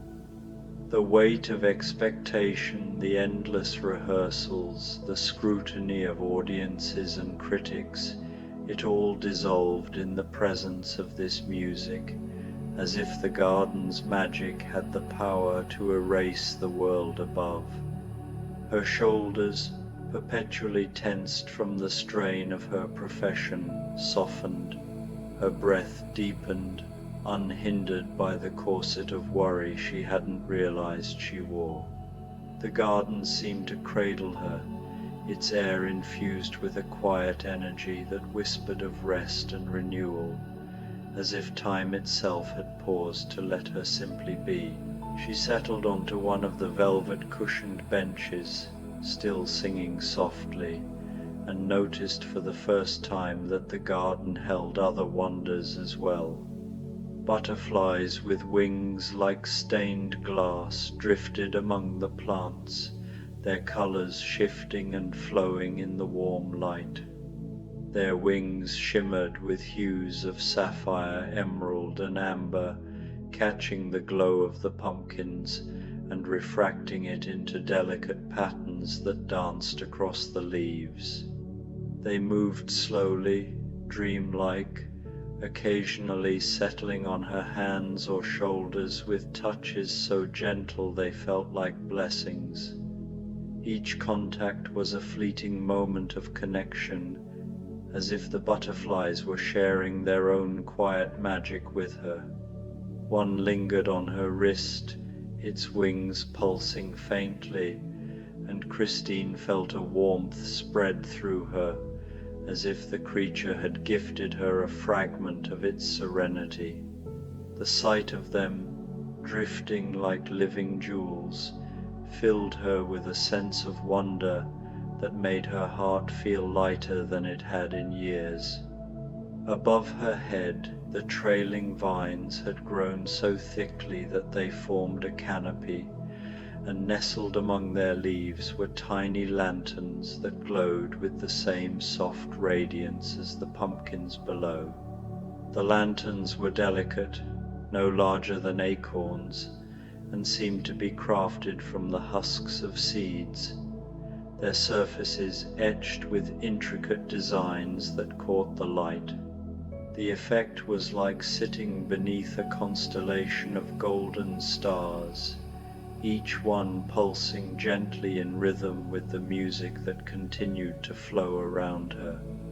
The lanterns swayed slightly, as if moved by an unseen breeze, their glow casting soft shadows that danced across the stone walls of the chamber. The interplay of light and shadow created a sense of depth and movement, as if the garden were alive with its own quiet heartbeat, synchronized with the melody that filled the air. The musician, though she still couldn't see his face, clearly began a new melody, one that seemed to tell a story without words. Christine found herself seeing images in her mind as the music played: autumn forests where golden leaves fell like rain, cozy cottages with warm lights glowing in their windows, harvest celebrations where people danced around bonfires under star-filled skies. The music painted pictures of peace and contentment, of home and belonging, of magic that blessed rather than frightened.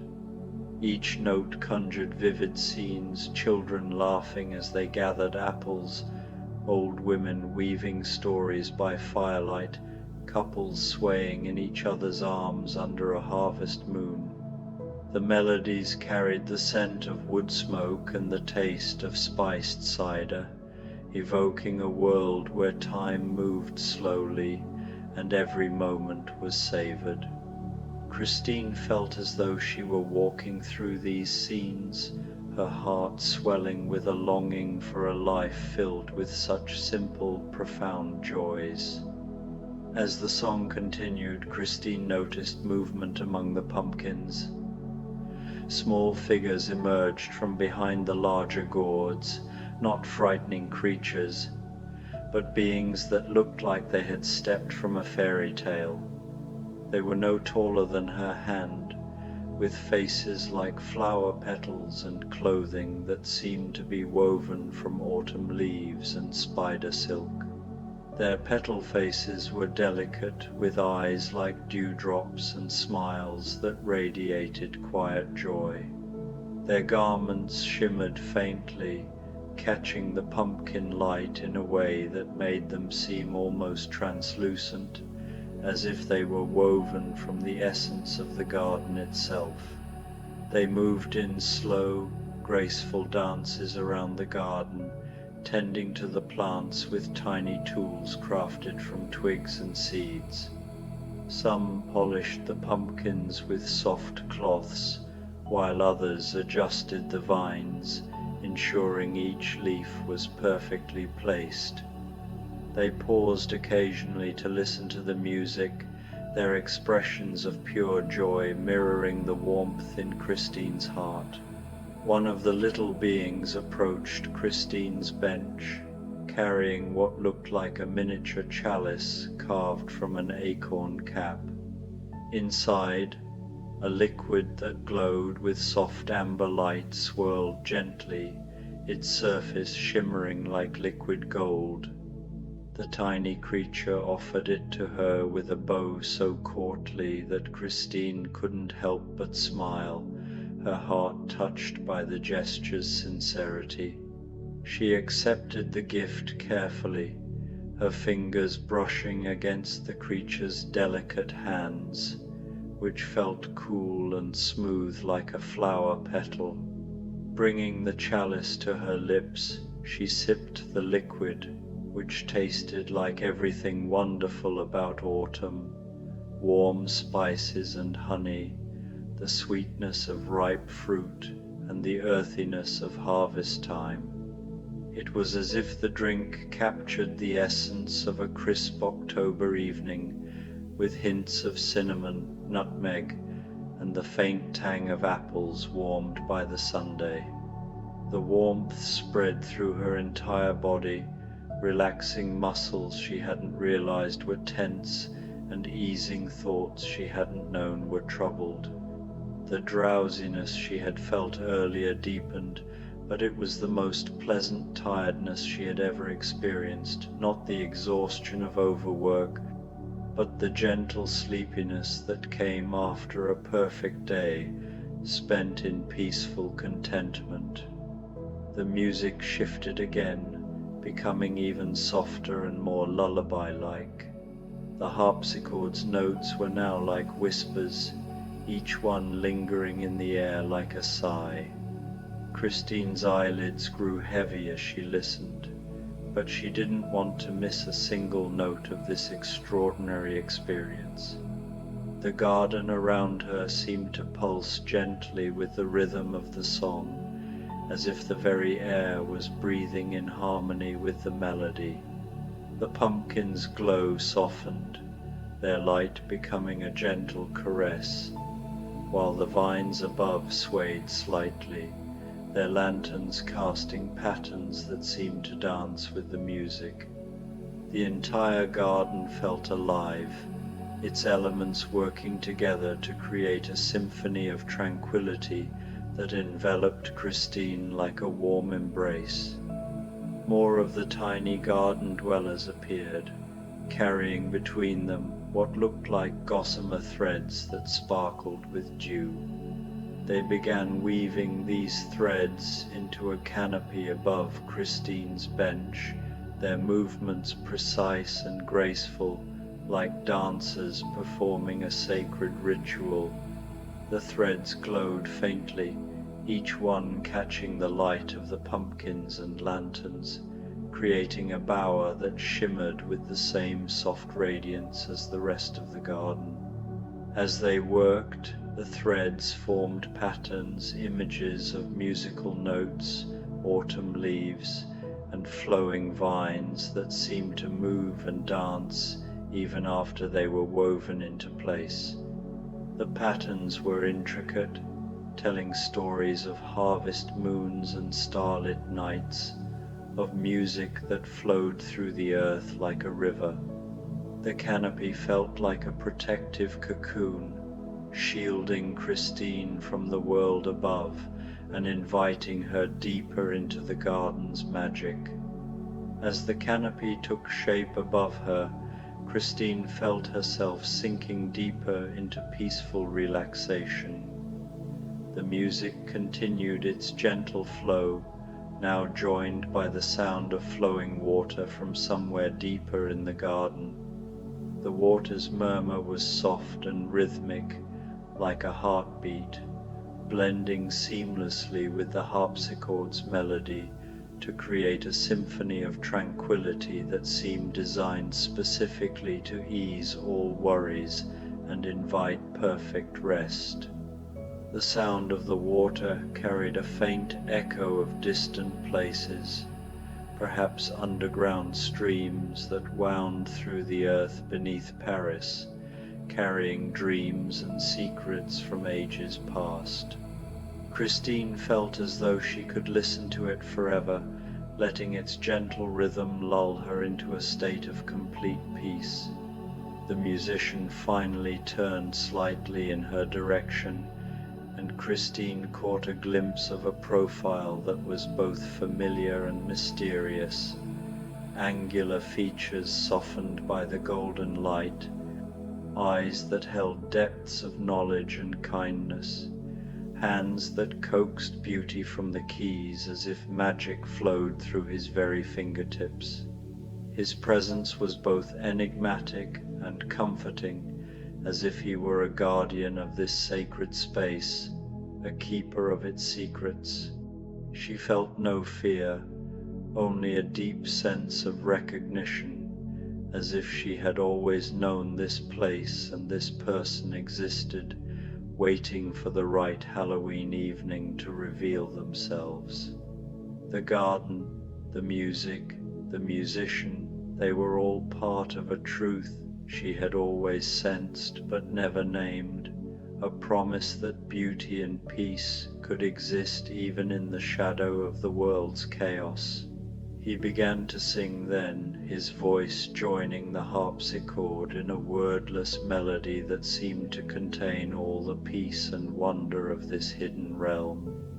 His voice was rich and warm, completely different from the dramatic tenor that usually filled the opera house above. This was intimate music, personal and gentle, meant for an audience of one in a garden that existed outside of ordinary reality. The notes flowed like a soft breeze through autumn leaves, carrying with them the scent of earth and the quiet magic of a world untouched by the chaos above. Each phrase seemed to weave a tapestry of emotion, threading together joy, serenity, and a hint of ancient mystery, as if the song itself had been born in this garden long before the city of Paris was even a dream. The harpsichord's delicate crystalline tones danced beneath his voice, their interplay creating a sound so pure it felt like a physical presence, wrapping Christine in a cocoon of warmth and wonder. Christine's own voice joined his in harmony, creating music that seemed to make the very air shimmer with contentment.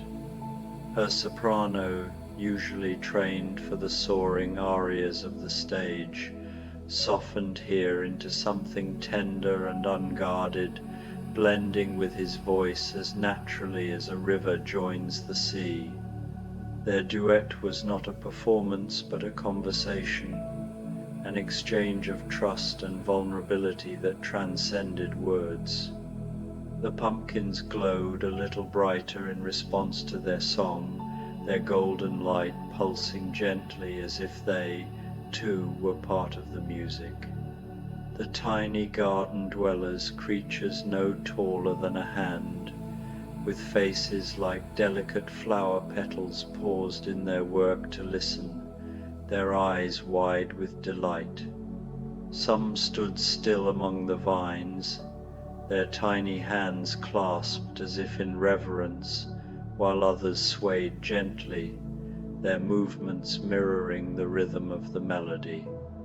The garden itself seemed to breathe in time with the song, its vines curling slightly, its leaves rustling as though whispering their approval.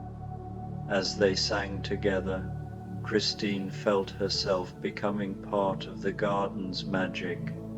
The boundaries between herself and the music, between her voice and his, between the glowing plants and the warm air, all seemed to dissolve into one perfect moment of harmony.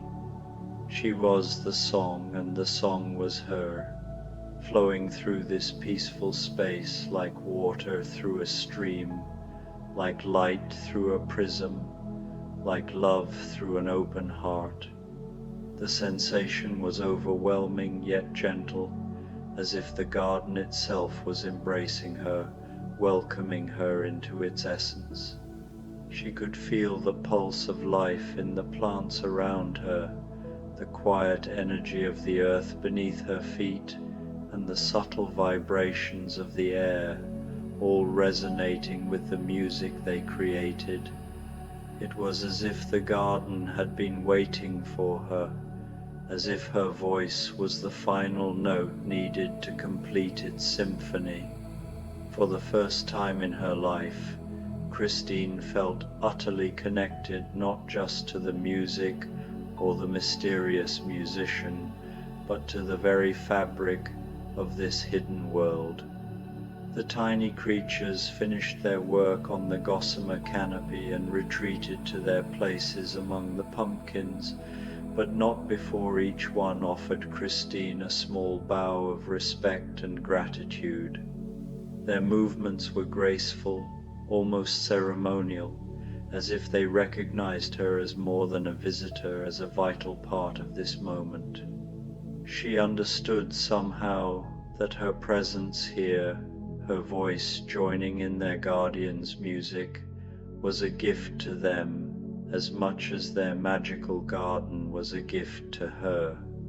The creatures' petal-like faces glowed faintly in the pumpkin light, their expressions radiating a quiet joy that seemed to say, "You belong here, with us."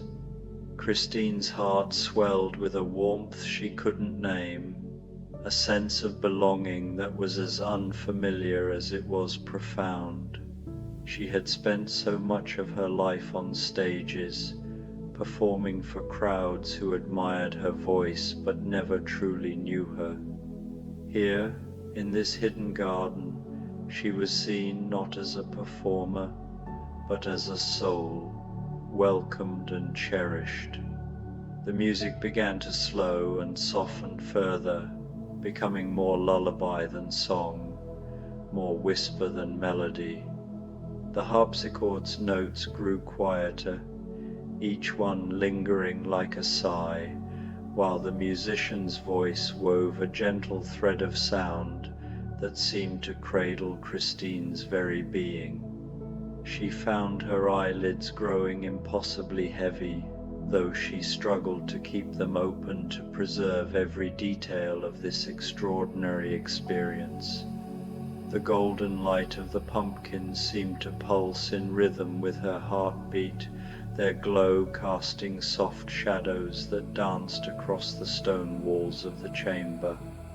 The gossamer canopy above her head sparkled like captured starlight, its delicate threads catching the light and refracting it into 1,000 tiny prisms that shimmered like a sky full of stars.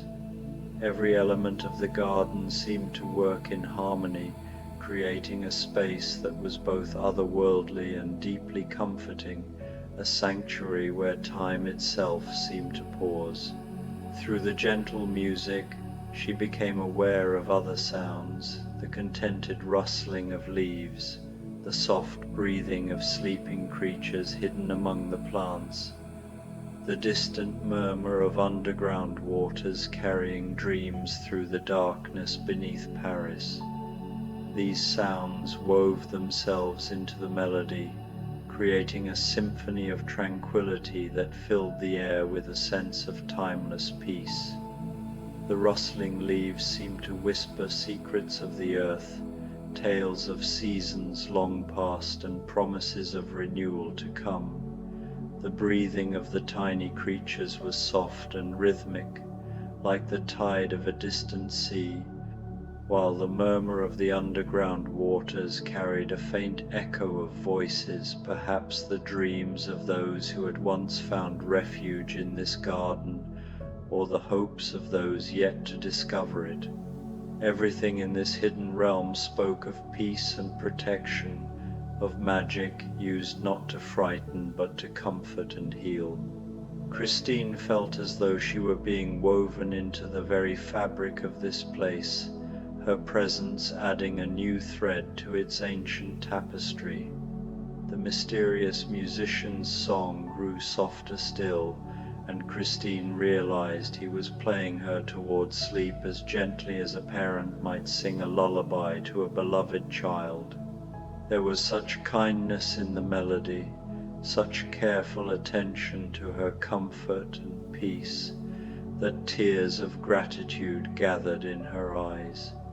When had anyone last cared for her with such gentle thoughtfulness? On the stage above, she was a star, admired and applauded, but rarely seen for who she truly was. Here, in this hidden garden, the musician's song seemed to know her, her fears, her hopes, her unspoken longing for a place where she could simply be. His voice, now barely more than a whisper, carried a tenderness that felt like a hand gently brushing her cheek, guiding her toward rest. The harpsichord's notes were like soft ripples on a pond, each one spreading outward to touch every corner of the garden, filling it with a warmth that seemed to emanate from the musician's very soul. The butterflies with their stained glass wings settled on the gossamer canopy above her, their slow, graceful movements creating patterns of colored light that danced across her closing eyelids. Each butterfly was a masterpiece of delicate beauty, their wings painted with hues of sapphire, emerald, and ruby, glowing faintly in the pumpkin light. As they moved, their wings cast fleeting patterns of color across the canopy, like sunlight filtering through a cathedral window. The effect was mesmerizing, lulling Christine further into a state of peace. The tiny garden dwellers had curled up among the pumpkin vines like sleeping flowers, their petal faces serene in slumber, their soft breathing adding a gentle counterpoint to the music. Some of the creatures clutched tiny tools, miniature spades and rakes, crafted from twigs and leaves as if they had fallen asleep mid-task, their dedication to the garden evident even in rest. As Christine's consciousness began to drift toward sleep, she felt the bench beneath her transforming. The stone grew softer and warmer, its surface yielding like the finest down mattress, while the velvet cushions adjusted to cradle her body in perfect comfort.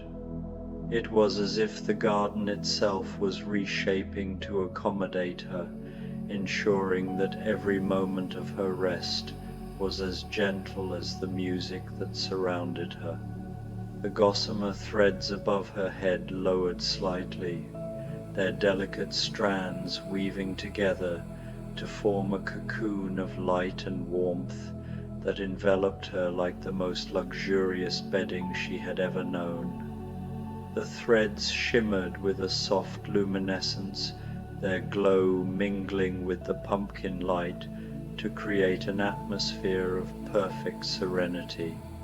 Christine felt as though she were floating in a sea of light, her body weightless, her mind unburdened by the worries of the world above. The music continued, but now it seemed to come from everywhere at once, from the pumpkins and the plants, from the flowing water and the breathing earth, from the very stones of the ancient chamber. It was the song of the garden itself, a lullaby composed of autumn magic and Halloween wonder, played on instruments made of starlight and dreams. The pumpkins' glow seemed to hum with a faint resonance, their light pulsing in time with the melody. The vines rustled softly, their leaves brushing against one another like the strings of a harp, while the underground waters added a low, soothing undertone that seemed to carry the weight of centuries. The stones themselves, worn smooth by time, seemed to vibrate with the memory of countless songs sung in this sacred space. It was a symphony of the earth, a melody that spoke of life and love and the quiet beauty of hidden places. In her growing drowsiness, Christine understood that this place existed specifically for moments like this, when the world above became too harsh or demanding, when the soul needed refuge and gentle healing. The garden was a sanctuary, a place where magic served love instead of power, where music was medicine and light was hope made visible. She could sense the history of this place, the countless souls who had found solace here over the centuries. Perhaps they had been artists like her, weary from the demands of performance, or wanderers seeking a moment of peace in a turbulent world. The garden welcomed them all, offering its magic freely, asking only that they rest and be renewed. Christine felt a profound gratitude for this gift, for the chance to be part of something so pure and timeless. The mysterious musicians playing grew so soft now that it was barely audible, just the suggestion of melody drifting through the warm air like a whispered blessing. Each note was a caress, a promise of safety and care that wrapped around Christine like a warm embrace. Her breathing slowed to match the gentle rhythm of the song, her heartbeat synchronizing with the pulse. Sleeping Beauty's enchanted pumpkin garden, a Halloween sleep story. The soft patter of rain against the tall windows of the castle filled the evening air with nature's gentlest lullaby. Princess Aurora stood at her chamber window, her breath fogging the glass as she watched droplets trace lazy paths down the panes, like tiny silver streams catching the last amber light of dusk. October had painted the world in shades of copper and gold, and tonight, on this peaceful Halloween evening, the air carried the sweet scent of wood smoke, the earthy richness of fallen leaves, and a faint whisper of something wilder, something ancient and alive. The castle, with its ancient stones and towering spires, seemed to hum softly, as if it too sensed the subtle magic weaving through the twilight. Aurora had awakened from her famous enchanted sleep many seasons ago, but she had never quite lost her appreciation for the magic that dwelt in quiet moments. Those years of slumber had gifted her a unique sensitivity to the world's hidden wonders, a way of seeing beauty in the smallest details, a dew-kissed spider web, the flicker of a candle, or the way the wind seemed to carry secrets on certain nights. Tonight felt different, somehow charged with a gentle energy that made her fingertips tingle with curiosity and her heart quicken with anticipation. The rain created a soft curtain around the castle, and beyond her window she could see the gardens shrouded in a mysterious, silvery mist that seemed to pulse with a life of its own. She wrapped her favorite shawl around her shoulders, a gift woven from threads that seemed to hold the colors of autumn itself, deep burgundy, warm amber, and the softest bronze. The fabric felt like a whispered embrace, its warmth grounding her as she moved away from the window. Her bare feet made no sound on the cool stone floors as she glided through the castle's corridors, her steps guided by an instinct she couldn't quite name. The torches along the walls flickered gently, casting dancing shadows that seemed to beckon her forward, their golden light painting fleeting murals of forgotten stories on the ancient stone. The castle was alive tonight, its halls whispering with the promise of something extraordinary waiting just beyond her reach. As Aurora descended the winding staircase that led to the castle's rear gardens, she noticed something unusual. Soft, warm light was filtering through the tall windows that faced the eastern grounds, a light that seemed too golden and too gentle to be coming from any ordinary source. It shimmered like liquid sunlight, weaving through the raindrops that clung to the glass, creating a kaleidoscope of soft colors that danced in her vision. The rain continued its peaceful drumming, but rather than dampening her curiosity, it seemed to enhance the sense of mystery that hung in the air like a delicate perfume, sweet and intoxicating. She paused at the heavy wooden door that led to the gardens. her hand resting on the iron handle, which was surprisingly warm to the touch, as if it had been kissed by the same golden light. Taking a deep breath of the cool, rain-sweetened air, Aurora gently pushed the door open and stepped into the misty evening, her heart pounding with a mix of excitement and reverence. What she discovered beyond the threshold took her breath away in the most wonderful way. Where once had been the familiar herb garden behind the castle's eastern wing, there now stretched an enchanted pumpkin garden unlike anything she had ever imagined. Rows upon rows of pumpkins in every size and hue extended into the gentle mist, some small as her palm and glowing like captured moonbeams, others large as carriage wheels and radiating a warm, honey-colored light from within. The rain fell softly on the scene, creating tiny diamonds of light on every surface and filling the air with the sweetest, most comforting fragrance.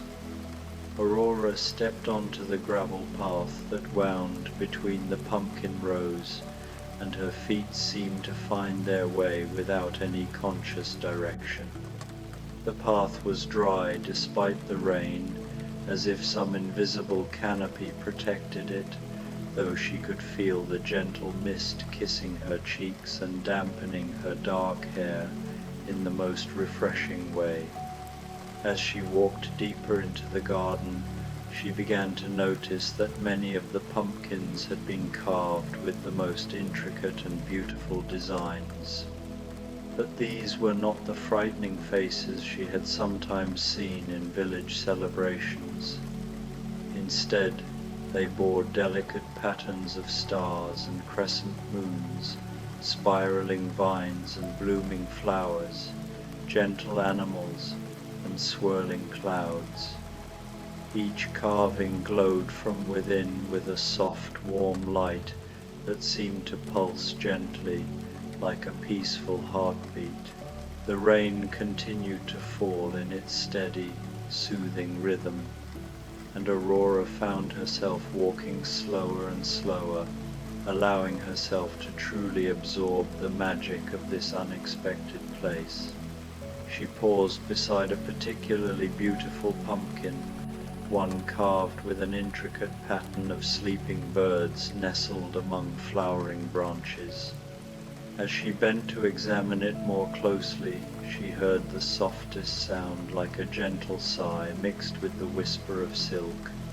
Turning, she saw a figure approaching through the mist, and her heart filled with wonder rather than fear. It was an elderly woman, but her form seemed to shimmer slightly, as if she were made partially of moonlight and shadow. She wore robes that appeared to be woven from the very essence of autumn fabrics that shifted between deep orange and rich brown, golden yellow and dusky purple. Her hair was silver white and seemed to float around her face like morning fog, and her eyes held the kindness of countless gentle dreams. "Good evening, dear princess," the woman said, her voice carrying the same soothing quality as the falling rain, each word laced with a timeless warmth that seemed to echo through the misty air. "I am the keeper of this garden, though I suspect you might know me by another name." Aurora felt recognition bloom in her heart like a flower opening to the sun, its petals unfurling with a quiet certainty. You're one of the good fairies, aren't you? But different somehow, as if touched by the essence of this enchanted night." The keeper smiled, and her expression was like watching dawn break over a peaceful meadow, radiant and serene, casting light into every shadowed corner of Aurora's soul. "I am what your fairy godmother becomes during the season when the veil between worlds grows thin. On nights like this, when Halloween magic fills the air and gentle souls seek wonder, I tend this special garden that appears only when it is needed most, a haven for those who seek solace in beauty. She gestured gracefully toward the glowing pumpkins that surrounded them, and Aurora noticed that more lights seemed to be appearing among them, soft, floating orbs of warm radiance that danced just above the ground like captured stars, their gentle glow weaving through the mist. The rain continued to fall gently around them, but it felt like a blessing rather than an inconvenience, each drop sparkling with reflected light, adding to the dreamlike quality of the scene. "Would you like to help me with tonight's work?" the keeper asked, extending a hand that seemed to glow with its own inner light, as if it held the essence of countless autumn evenings. The spirits of those who have loved and been loved visit on this night, and they enjoy seeing beautiful lights to guide their way as they explore the world they once knew, their memories kindled by the warmth of our creations.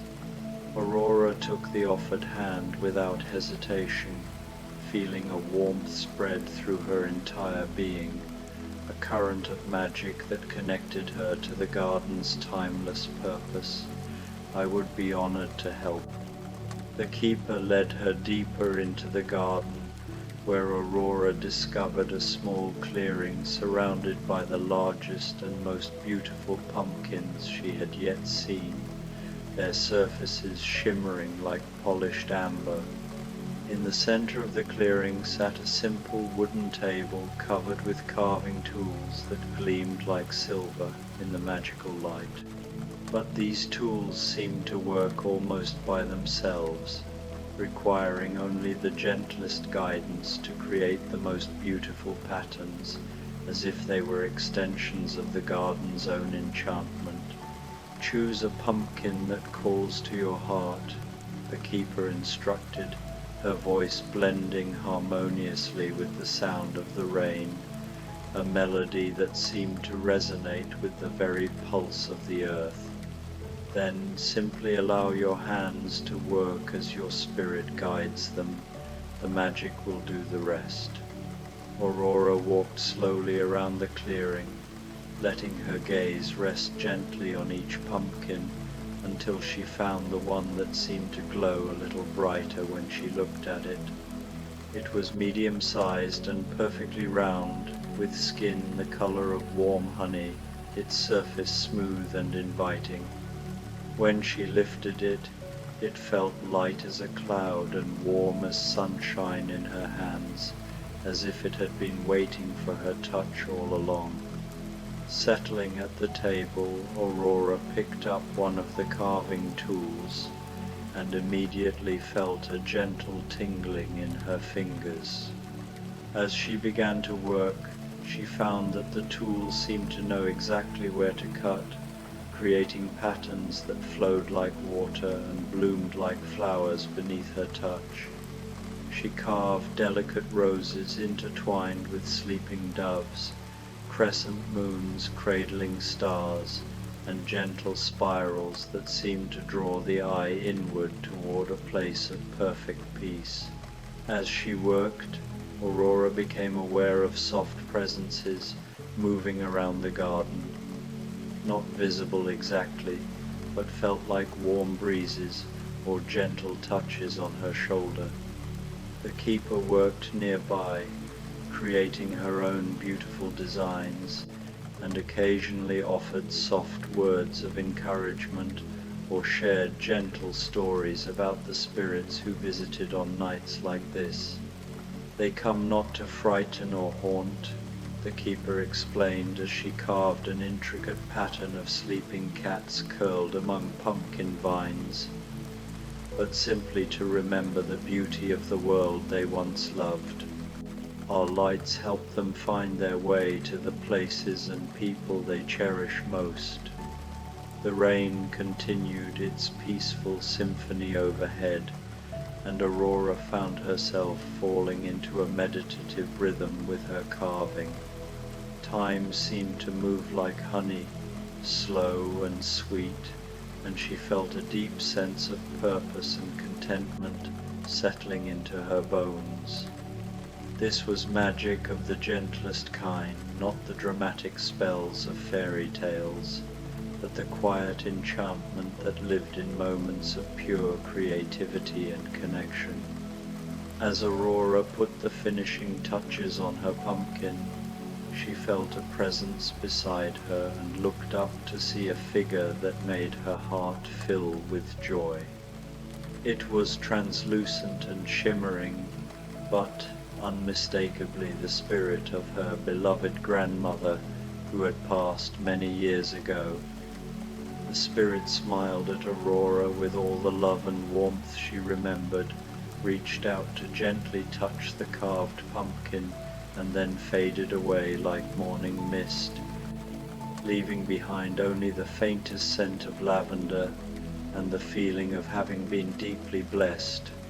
"She is proud of the woman you have become," the keeper said softly, and Aurora felt tears of happiness rather than sadness fill her eyes. They worked together in comfortable silence for a while longer, creating pumpkin after beautiful pumpkin, each one unique and glowing with its own special light. The garden around them seemed to respond to their work, growing brighter and more magical with each new creation. More gentle spirits moved among the lights, some pausing to admire their work, others simply drifting peacefully through the space, like living memories made of starlight. As the night deepened and the rain settled into its most gentle whisper, the keeper led Aurora to a small gazebo she hadn't noticed before, nestled among the tallest pumpkins at the garden's heart. The structure was made of weathered wood that seemed to glow with its own inner warmth, and inside were comfortable cushions arranged around a small table, bearing a tea service that steamed invitingly despite the cool night air. "This is where I rest between my work," the keeper explained, settling gracefully onto one of the cushions and gesturing for Aurora to join her. "The tea is made from herbs that grow only in moonlight and sweetened with honey gathered by bees that visit only the gentlest flowers." Aurora sank into the impossibly soft cushions and accepted a cup of the magical tea.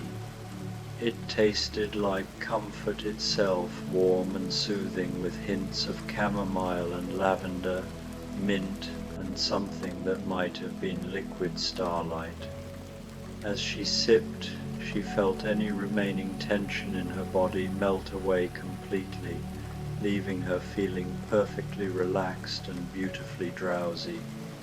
Around them, the garden had transformed into something even more magical than before. The carved pumpkins glowed with increasing brilliance, their lights creating a warm golden aurora that danced gently above the misty ground. The spirits had grown more numerous but remained just as peaceful, moving among the lights like graceful dancers in some celestial celebration. The rain had softened to barely more than a whisper, creating the perfect backdrop for this most unusual and wonderful Halloween night. "Every year," the keeper explained, her voice growing softer as the night deepened, "I create this garden for those who need to remember that magic can be gentle, that wonder can be peaceful, and that even on the night when spirits walk the earth, there is nothing to fear when love is the force that guides them." Aurora nodded, understanding completely.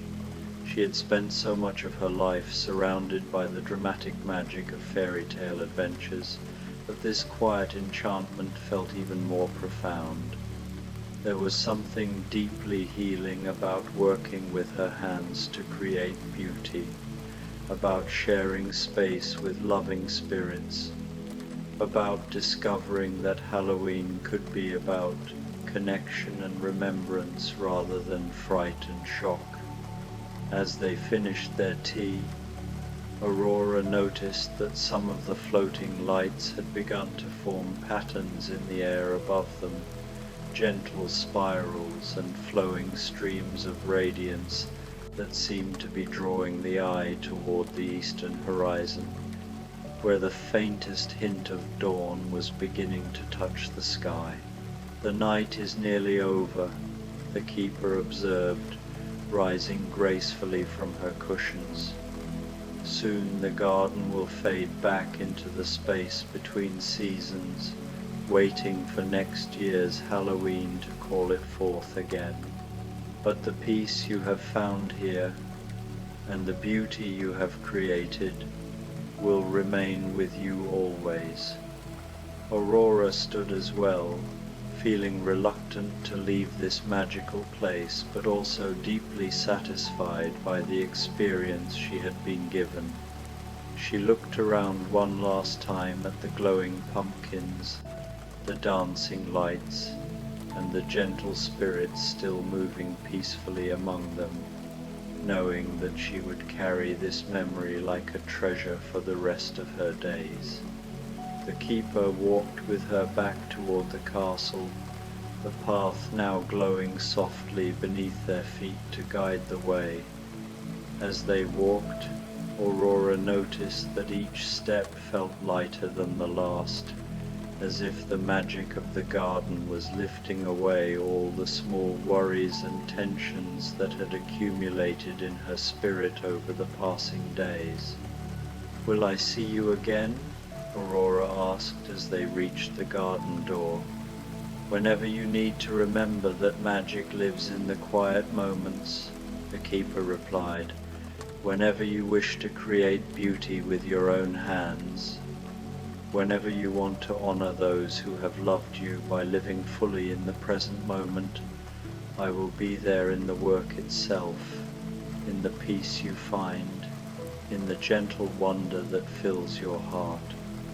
With that, she pressed something small and warm into Aurora's palm, a tiny carved pumpkin no larger than a walnut that glowed with the softest imaginable light.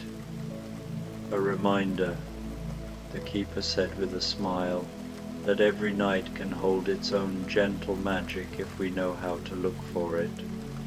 Aurora closed her fingers around the gift and felt its warmth spread through her entire being. When she looked up again, the keeper was gone, and through the doorway behind her, she could see that the garden had returned to its usual appearance, just ordinary herbs and sleeping flower beds touched by the gentle rain. But the tiny pumpkin in her hand continued to glow, and the sense of deep peace that had settled into her bones remained as strong as ever. Aurora climbed the stairs back to her chambers, moving slowly and mindfully, savoring the way the magic seemed to linger in the very air around her. In her room, she placed the glowing pumpkin on her windowsill, where its gentle light joined the first rays of dawn that were beginning to filter through the glass. The rain had stopped completely now, and the world outside looked fresh and new, as if it too had been touched by the gentle magic of the night. Aurora settled into her bed, pulling her soft blankets around her like a cocoon of comfort. Her body felt perfectly relaxed, her mind clear and peaceful, her heart full of gratitude for the unexpected gift she had been given. The tiny pumpkin's light seemed to pulse gently in rhythm with her breathing, and she found her eyes growing heavy as the most wonderful drowsiness settled over her.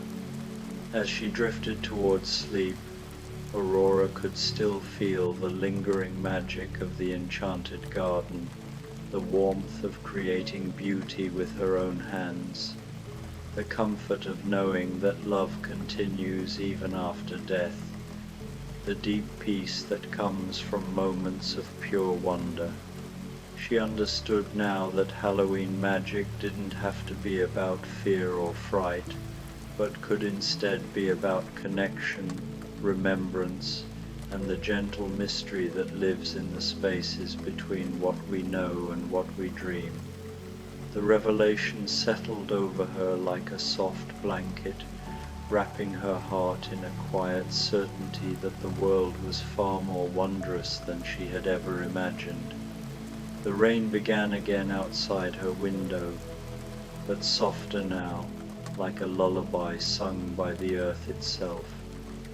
Each drop seemed to carry a note of serenity, a delicate patter that wove itself into the fabric of the night.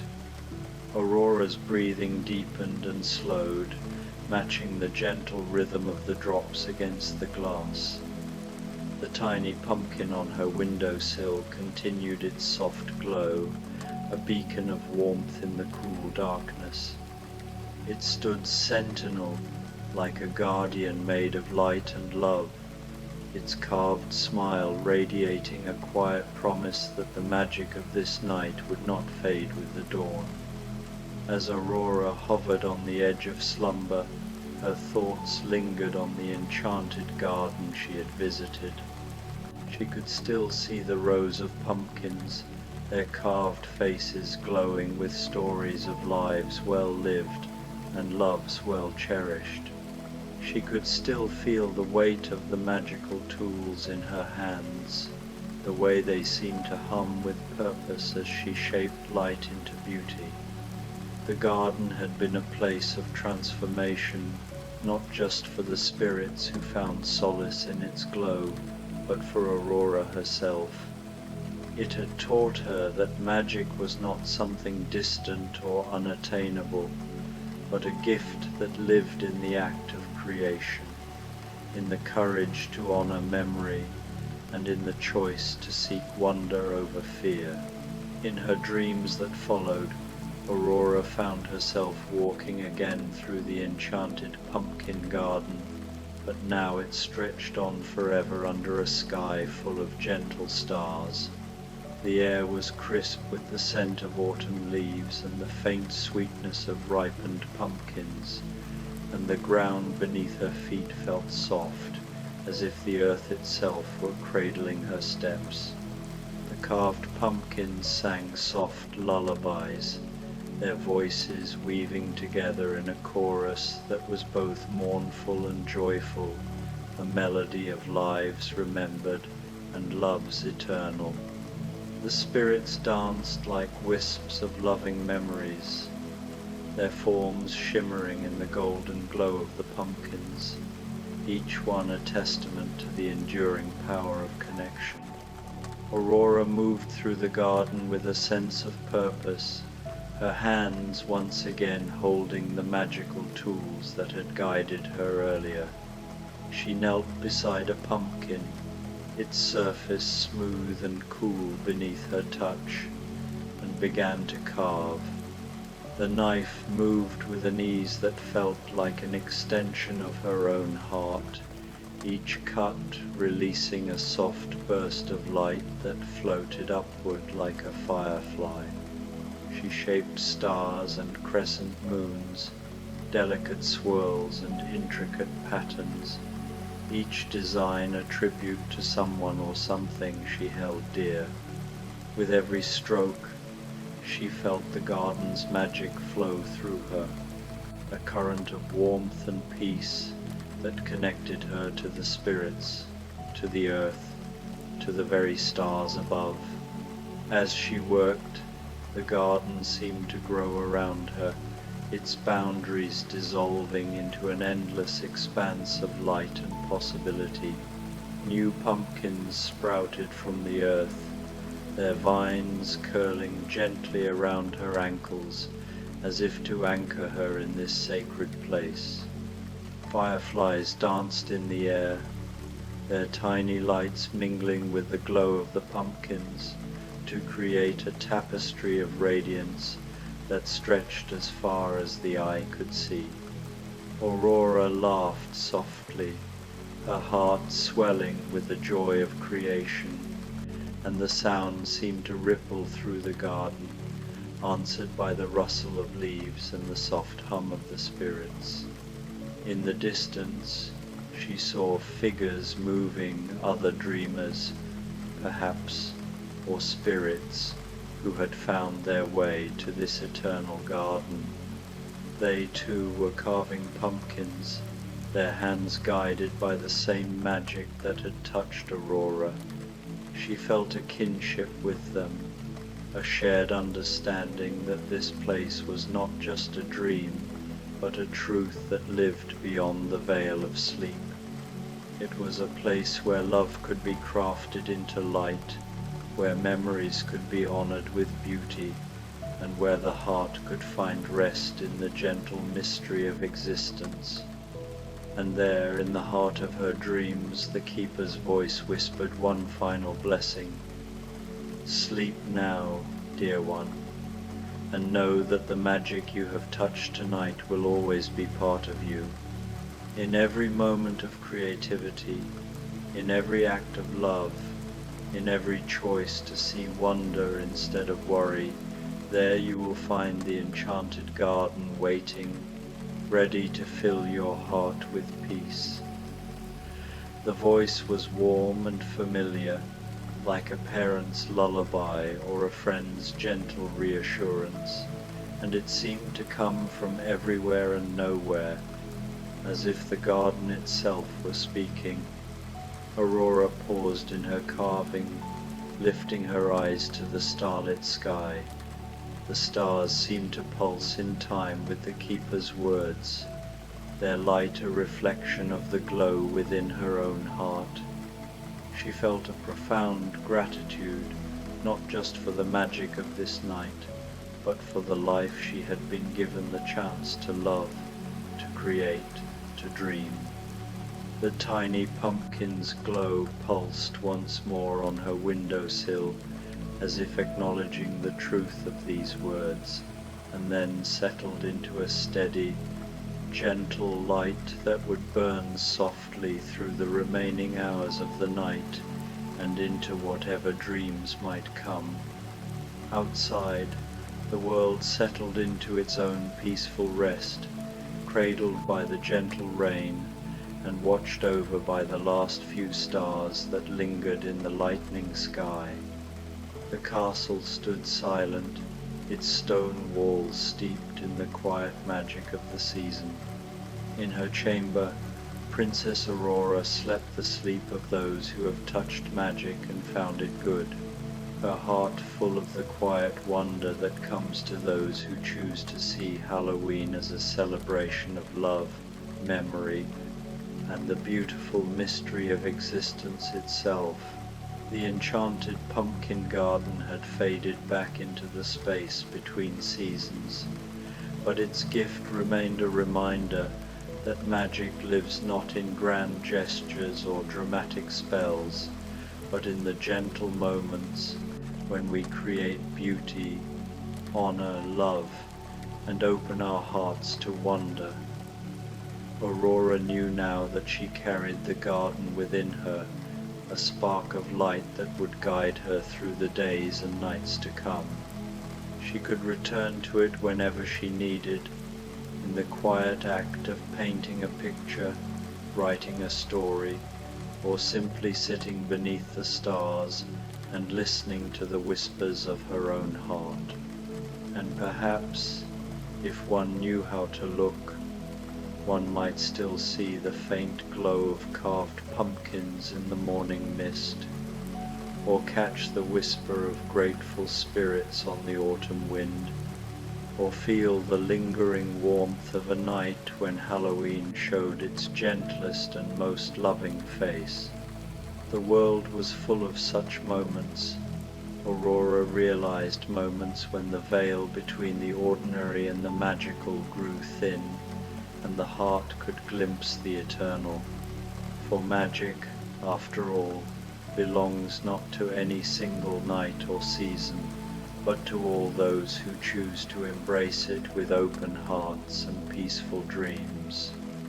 And as Aurora slept, the tiny pumpkin on her windowsill glowed on a silent promise that the enchanted garden would always be there, waiting for her to return, ready to welcome her with light, love, and the endless possibility of wonder.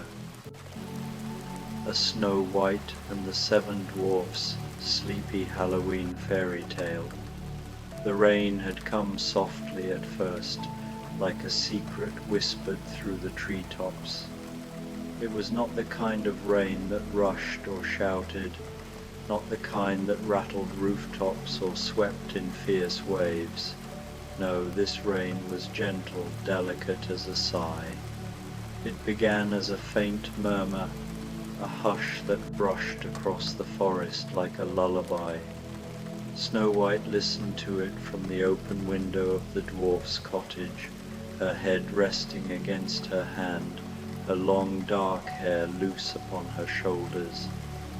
She let the cool air drift against her cheeks, welcoming the scent of pine and rain-soaked leaves. Each droplet seemed to carry its own small song, some falling quick and light, others slow and heavy, tumbling like pearls through the grey autumn sky. Together they created a rhythm that seemed older than memory, 1,000 tiny lullabies stitched into one. The forest outside had shifted into a world of silver and shadow. The bright colors of fallen leaves glistened where they lay, scattered across the earth, each one edged in rain, shining in tones of amber, copper, and crimson. Their curled tips hinted at the season's change, the gentle turning of time. A thin veil of mist had gathered among the trees, winding itself gracefully around the branches, softening every outline as though painted in watercolors. The smell of damp earth and moss filled the air, rich and grounding, as if the forest itself had drawn a deep breath. Snow White did not mind the rain. She had never minded it, even as a child. Where others hurried for shelter, she lingered, watching the way raindrops slid down petals or gathered in the hollows of leaves. She thought of the rain as a companion, a kind, patient visitor who asked nothing but presence. Tonight, its voice was in harmony with her own breath, rising and falling in an unhurried pattern that seemed to whisper, "Slow down, be still, rest." The window frame was cool beneath her fingers as she leaned against it, her eyes traveling beyond the garden to where the forest pressed close. Water beaded on the pumpkins she had set out earlier that day, their round orange shapes glistening like lanterns beneath the drizzle. The path that wound from the door into the woods was darkened now, every stone polished by the sheen of rain, yet nothing about it seemed bleak. The forest, she thought, was never more beautiful than when it was wet and hushed, when every sound was softened, and every movement seemed wrapped in grace. Behind her, the cottage glowed warmly, its little windows lit with a steady golden firelight. The smell of supper still lingered in the air. A pot of pumpkin soup simmered lazily on the stove, filling the room with its comforting aroma of nutmeg, cinnamon, and sweetness. The dwarfs had eaten heartily, as they always did after a day's work in the hills, their laughter echoing around the wooden beams until weariness carried them off to bed. Now the cottage was quiet, save for the fire's low crackle and the steady chorus of snores rising from the loft above. They were not unpleasant sounds. To Snow White, they were as reassuring as the sound of the rain itself. Each snore seemed steady and strong, like the slow breathing of a mountain, grounding her, reminding her she was safe. She smiled faintly at the thought of each of her companions bundled snug beneath their quilts, their worries dissolved in dreams. Snow White cherished these hours after the house had grown still, when the weight of the day gave way to gentleness. The world outside seemed to pause. Every moment stretched longer, softer, more tender. The rain, the firelight, the warmth of the soup, the breath of her friends, all of it seemed woven together in a tapestry of calm. And tonight, the calm felt deeper, as though touched by something more. Tonight was special. Tonight was Halloween. The word carried no sharpness for her, no shadows, no fear. Instead, it was wrapped in memory and wonder, in lanterns glowing against the dark, in pumpkins shining with rain, in the sense that the world was holding its breath, waiting quietly for something unseen. Halloween, she thought, was a night when the ordinary softened into mystery, not frightening but full of gentle possibility. She lingered at the window a while longer, listening, breathing, watching. The rain tapped its patient rhythm against the roof, against the earth, against the leaves of the trees. It was steady, soothing, and unending, like the promise of sleep.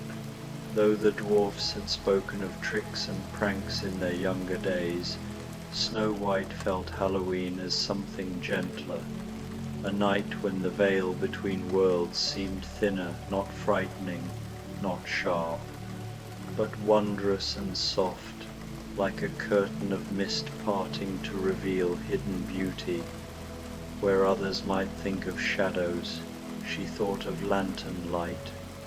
Where others whispered of spooks, she imagined whispers of kindness drifting from beyond, joining the living for one quiet night of company. On this evening she had placed little carved pumpkins upon each windowsill of the cottage. Their faces were not fierce or grinning with mischief, but serene, shaped into expressions of peace. One had half-closed eyes, as though it were drifting into slumber. Another bore a gentle smile, as if amused by the patter of rain. Each pumpkin cradled a candle within, its flame glowing softly through the damp night. Even as the rain fell, the light remained steady, glowing through the carved features like embers of welcome. Beside each pumpkin, Snow White had set a lantern. Their frames were of brass and iron, their glass panes blurred slightly by moisture, but their flames burned calm and golden. They did not flare or sputter. Instead, they glowed as though they understood the stillness of the night, shining patiently despite the weather. The lanterns seemed to watch the raindrops fall, their light catching in the droplets, breaking into tiny halos that shimmered and danced upon the wet stone path leading into the forest. Each step of the path was marked by this faint golden shimmer, as if inviting the night itself to walk with her. Snow White pulled her cloak around her shoulders and stepped quietly outside. The door closed gently behind her, muffling the soft snores of her friends within.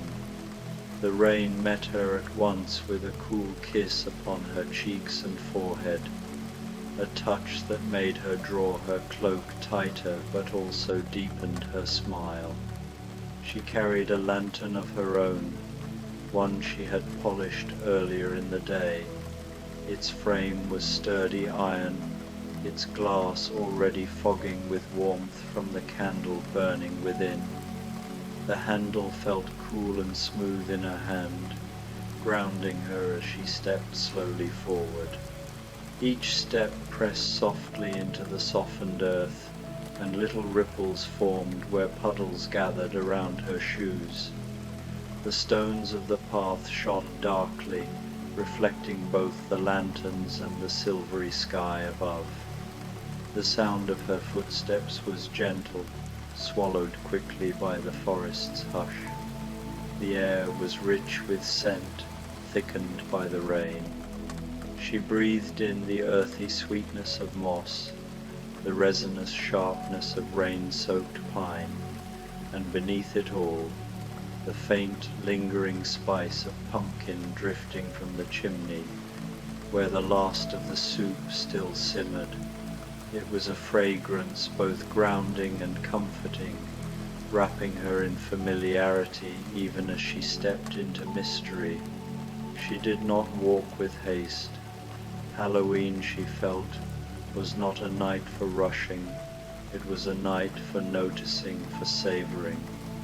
Her eyes lingered on the details, a raindrop trembling delicately on the dark green needles of a fir tree before slipping free, the silver outline of a spider's web strung between branches, each strand jeweled with water, the faint glow of moss that seemed to shimmer at the roots of trees.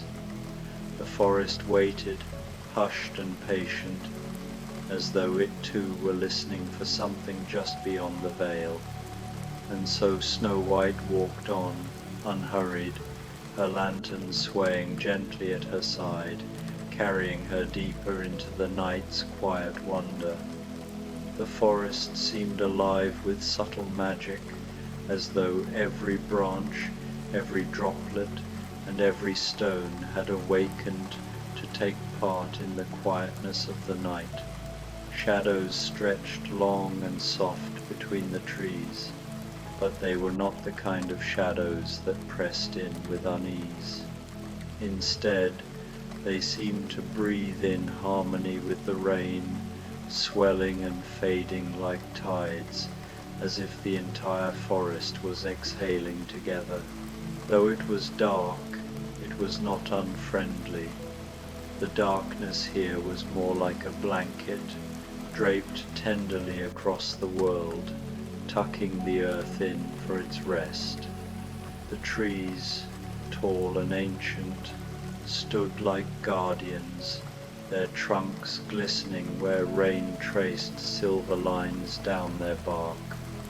Their branches bent gently beneath the weight of water, their needles and leaves whispering softly as the breeze moved among them. It felt less like a storm and more like a lullaby. At the bases of the trees, mushrooms had gathered in little families, rising from the damp earth. Their caps caught the glow of Snow White's lantern and shone faintly, as though polished smooth by invisible hands. Some gave off their own pale light, glowing like tiny moons resting in the moss, so soft one might miss them without pausing to look closely. She smiled at the sight of them, for they seemed to her like the lanterns of woodland folk, hidden away yet willing to share their glow with a passer-by. Snow White lifted her lantern higher, and the circle of light spread gently through the mist. The air caught the flame in 1,000 fragments, scattering it among the raindrops. Instead of dimming the lantern, the rain seemed to deepen its beauty, every droplet catching a glimmer as though each one carried a piece of starlight. She watched them fall, entranced by the way they shimmered for just a breath before dissolving into the earth.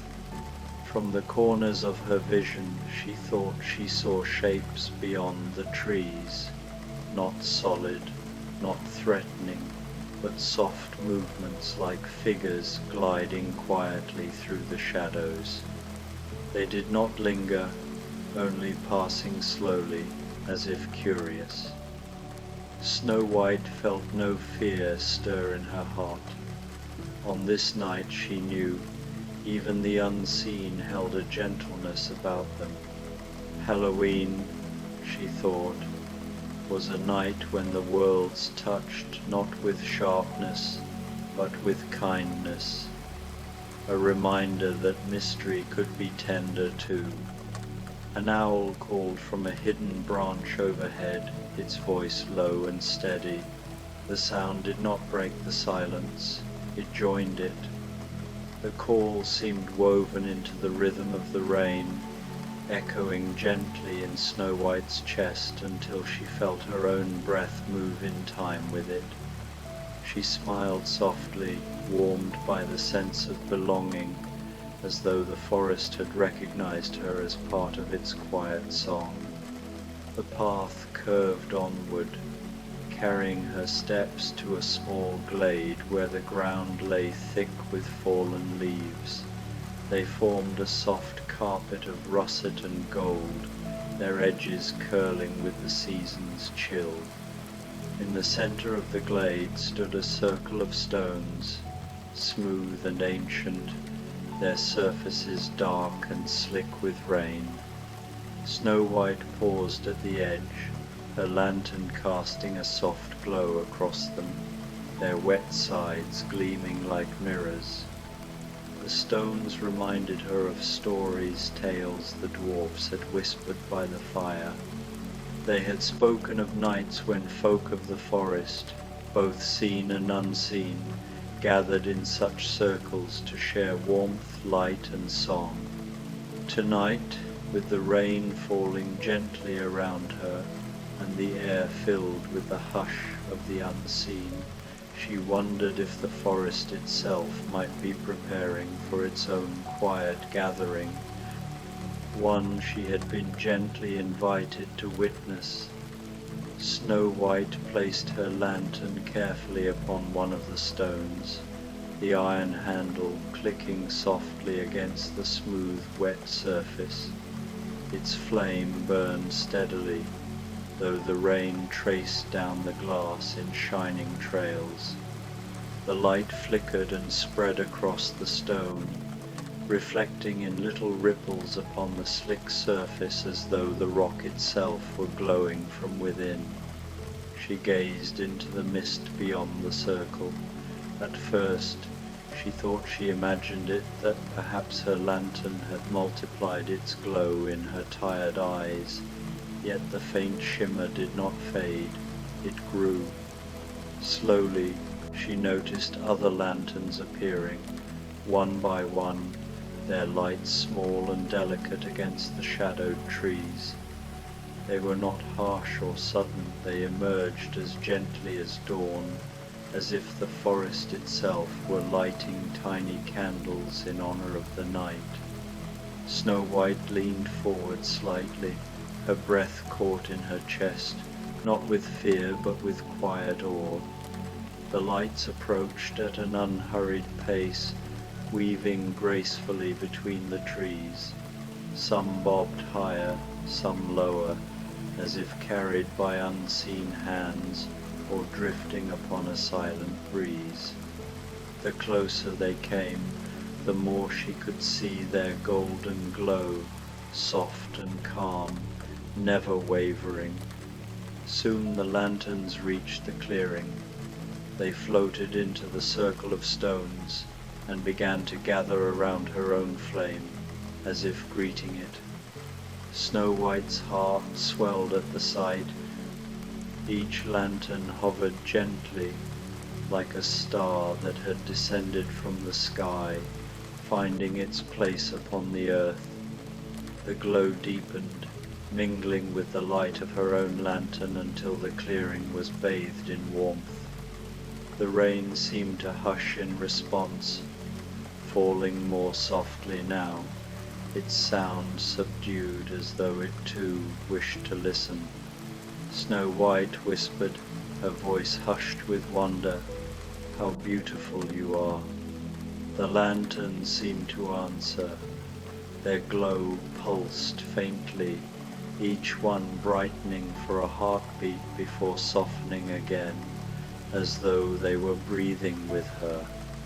Then, with the rhythm of a slow dance, they drifted together, weaving in patterns, first a spiral, then a circle, flowing gracefully through the mist as if performing for her alone. Snow White drew her cloak close and sat upon one of the ancient stones. Around her the forest had become a cathedral of rain and light, the trees arching overhead like pillars, the lanterns moving as if in prayer. The silence was no longer empty but alive, filled with the patter of water, the slow pulse of lanterns, and the hum of unseen life, wrapping her in peace. As the lanterns drifted and swayed in their gentle dance, Snow White thought she saw something more within them.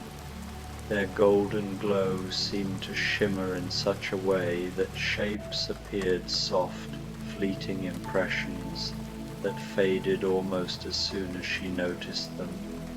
A pair of kind eyes, deep and full of warmth, lingered in the glow of one lantern.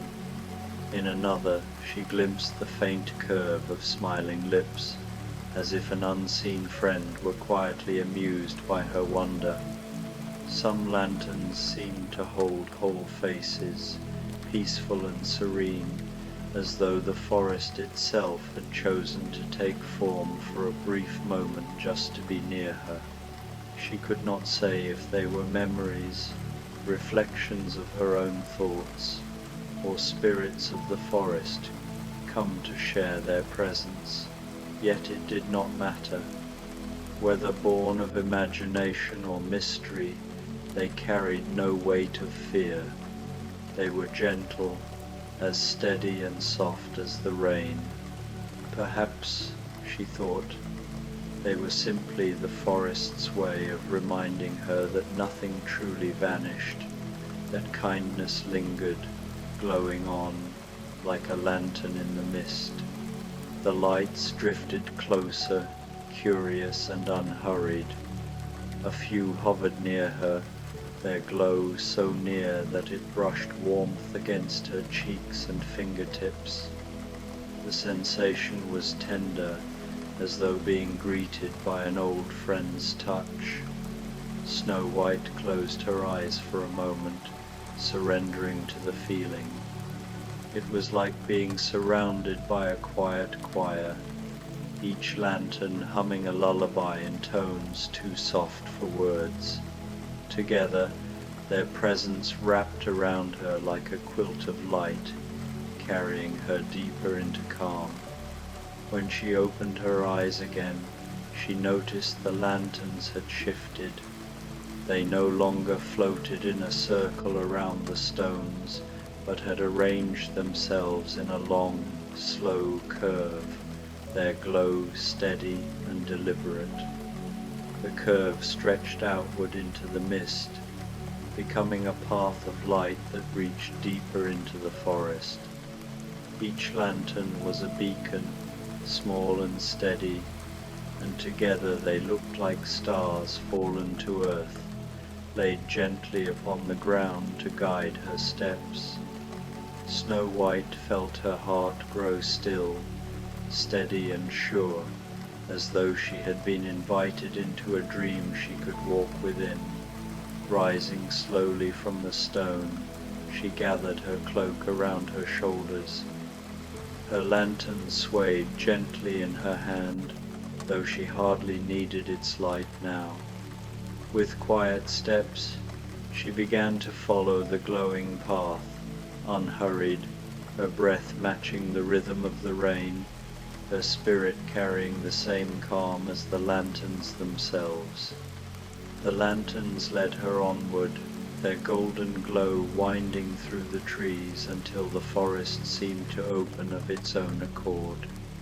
Before Snow White stretched a hollow, quiet and hidden, cradled by roots and moss, as though the earth itself had shaped it with care. Rainwater had gathered in the dip of the land, forming a shallow pool that shimmered like glass. It reflected the glow of the hovering lanterns above, so that for a moment it seemed the sky itself had descended, resting softly upon the forest floor. Snow White paused at the edge, her breath catching in quiet awe. The pool was alive with light, every ripple, every trembling thread of rain that touched its surface sent stars shivering across the water. It was as though she gazed into another world, a mirror realm where earth and sky had mingled together, bound by magic. Around the hollow, mushrooms glowed with their own faint luminescence. Their rounded caps glistened in the rain, shining like tiny lanterns that answered the floating lights above. Some were pale ivory, some tinged with the softest green or blue, all of them casting a gentle radiance that made the air itself seem enchanted. Snow White thought they looked like a gathering of quiet companions, watching in silence, their glow an unspoken welcome. Above the pool, fireflies drifted slowly, unhurried in their dance. Their golden flickers rose and fell in a rhythm as soft as breathing, mingling with the reflection of the floating lanterns, so that it was impossible to tell where Earth's creatures ended and magic began. The air was damp but sweet, carrying the scent of moss and rain, and every breath filled her with a quiet joy she could not name. The rain seemed softer here, its patter delicate and hushed, as if the forest itself had chosen to speak more gently in this place. Each droplet landed like a note of silver, spreading ripples across the pool that shimmered and faded in endless rhythm. It reminded Snow White of a lullaby, the kind the dwarfs sometimes hummed by the fire when they thought she was already asleep. Standing there, lantern in hand, she felt a calm unlike any she had known. It was deeper than rest, deeper even than sleep, a peace that touched her heart and filled her bones with warmth. This was no place of shadows, no realm of fear. It was something else entirely, the very heart of Halloween's magic, revealed not in fright, but in stillness, in remembrance, in wonder. Here, the night was not about haunting, but about holding close what had been lost, about light meeting darkness with kindness. Snow White felt as though she was standing in a memory that belonged to the forest itself, a sacred space where the living and the unseen might pause together in harmony. And in that moment, with the rain falling softly and the lanterns glowing like stars, she felt utterly at home. Snow White lowered herself gently onto a mossy stone at the edge of the hollow. The surface was damp and cool beneath her, yet the cloak around her shoulders held the chill at bay. She set her lantern beside her, and at once the others drifted closer, as though responding to her presence. Their glow gathered protectively, encircling her in a gentle ring of light. It was not the brilliance of day, nor the sharp flame of fire, but a tender, steady warmth that seemed to hum with comfort. The forest around her had gone utterly still, save for the rain's quiet song. Each drop tapped against leaf and stone, a soft percussion that blended with the misty hush of the air. Snow White felt her eyelids growing heavy, lulled by the rhythm. It was as though the entire forest had slowed its breathing, inviting her to do the same. She inhaled deeply, and the sense of wet moss, rain-darkened bark, and the faint sweetness of glowing mushrooms filled her lungs. Her thoughts drifted, tender and unhurried, to the little cottage she now called home. She pictured the dwarfs, all bundled in their quilts, their snores rising and falling in the same gentle rhythm as the rain. She imagined the carved pumpkins on the windowsills, their serene faces glowing kindly through the storm, casting their watchful light across the threshold. The image filled her heart with a sense of belonging, of safety, as if the warmth of that home had stretched all the way here to the hollow. And then her mind turned back to the forest itself. Tonight it had welcomed her in ways she had never expected: lanterns that appeared out of mist, mushrooms that glowed like stars, a pool that held the sky within its surface. She felt honored, as though she had been invited to a secret gathering, a celebration known only to the woods and its hidden folk. Not once had she felt fear. Instead, there was a deep assurance, as if the forest were reminding her that she was not alone, even in its darkest hours. Her breath slowed, falling into perfect harmony with the rain. Each exhale softened her, easing her deeper into calm. Her lantern, warm in her hand, flickered once as if acknowledging her drowsiness, then steadied its glow. She thought, in her half-dreaming state, that perhaps it wished to stand guard while she rested. Snow White leaned back against the mossy stone, the cloak drawn close around her like a gentle embrace. The lanterns hovered patiently, their golden halos casting ripples across the pool. She let her eyes fall half shut, watching as the water mirrored their light. The lanterns seemed like constellations, stars that had descended from the heavens to keep vigil beside her. The last thing she saw before sleep claimed her was that shimmering reflection stars cradled in water, light circling her like a promise. She drifted into dreams under their watch, safe in the forest's embrace, the magic of Halloween wrapping her in its quiet glow. When Snow White woke, the world was hushed with the tender stillness of dawn. The air held the coolness of night, yet carried with it the first promise of morning. The rain had softened to nothing more than a mist, delicate as breath, clinging to the edges of leaves and stones. Every branch glistened with droplets, catching the pale light that spread softly through the trees. It was as though the forest had been wrapped in silver lace. She sat up slowly, her cloak damp with dew, and for a moment she simply lingered in the hollow, listening. The pool before her was calm, its glassy surface unbroken, reflecting the faint brightness of the waking sky. The lanterns that had circled her the night before were gone.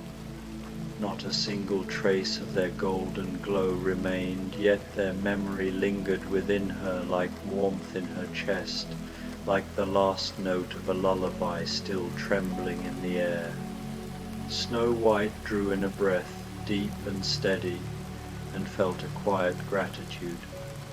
The forest had given her something she could not name, something beyond sight or sound.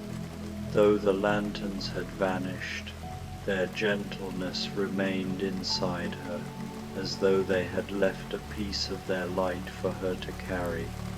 Rising from the mossy stone, She brushed the droplets from her cloak. Her body felt refreshed, as if she had slept not only through the night, but through every weariness of the year. She took her lantern in hand, its glass sides gleaming faintly with dew. Though its flame was gone, it seemed somehow brighter in the pale morning, reflecting the soft wash of light that filtered through the mist. She walked slowly back along the forest path. Each step pressed into damp earth that released the fragrance of moss and pine. The trees, their branches heavy with rain, seemed to bow gently as she passed, and the mist curled lazily around her feet, drifting like a companion. She thought again of the lanterns that had guided her the night before, their patient light leading her through shadows. Though the forest was different now, clearer, quieter, touched by morning, it still seemed to remember. When at last she reached the cottage, its roof glistened with raindrops, and smoke rose faintly from the chimney, where embers still glowed from the night's fire. The carved pumpkins smiled from the window-sills, their candlelight extinguished, but their faces still kind. Snow White lifted her lantern and placed it beside them. Its glass caught the new day's brightness, scattering it in tiny reflections across the sill. She thought it looked content there, as if it had returned home after a long journey. The dwarfs were still asleep, their gentle snores drifting from behind closed doors, warm and steady as ever. Snow White moved quietly through the cottage, her steps soft upon the wooden floor. She set aside her damp cloak and slipped beneath her quilt, the fabric cool at first, then swiftly warming around her. Her body sank into the comfort of her bed, as though it had been waiting just for her. She closed her eyes, letting herself drift once more towards sleep. The images of the night returned to her easily, the forest shimmering with rain, the lanterns hovering like stars, the pool that had held the sky. She thought of the pumpkins glowing kindly in the storm, of the dwarfs wrapped safe in their quilts, of the forest's gentle magic that seemed to cradle all who entered. And in that hazy place between waking and dreaming, Snow White knew with a certainty as soft as breath that Halloween, in its quiet way, would always be a night of peace. You are in a candlelit pumpkin patch, a cozy sleep story. You step onto a narrow path just as the sky begins to soften into evening.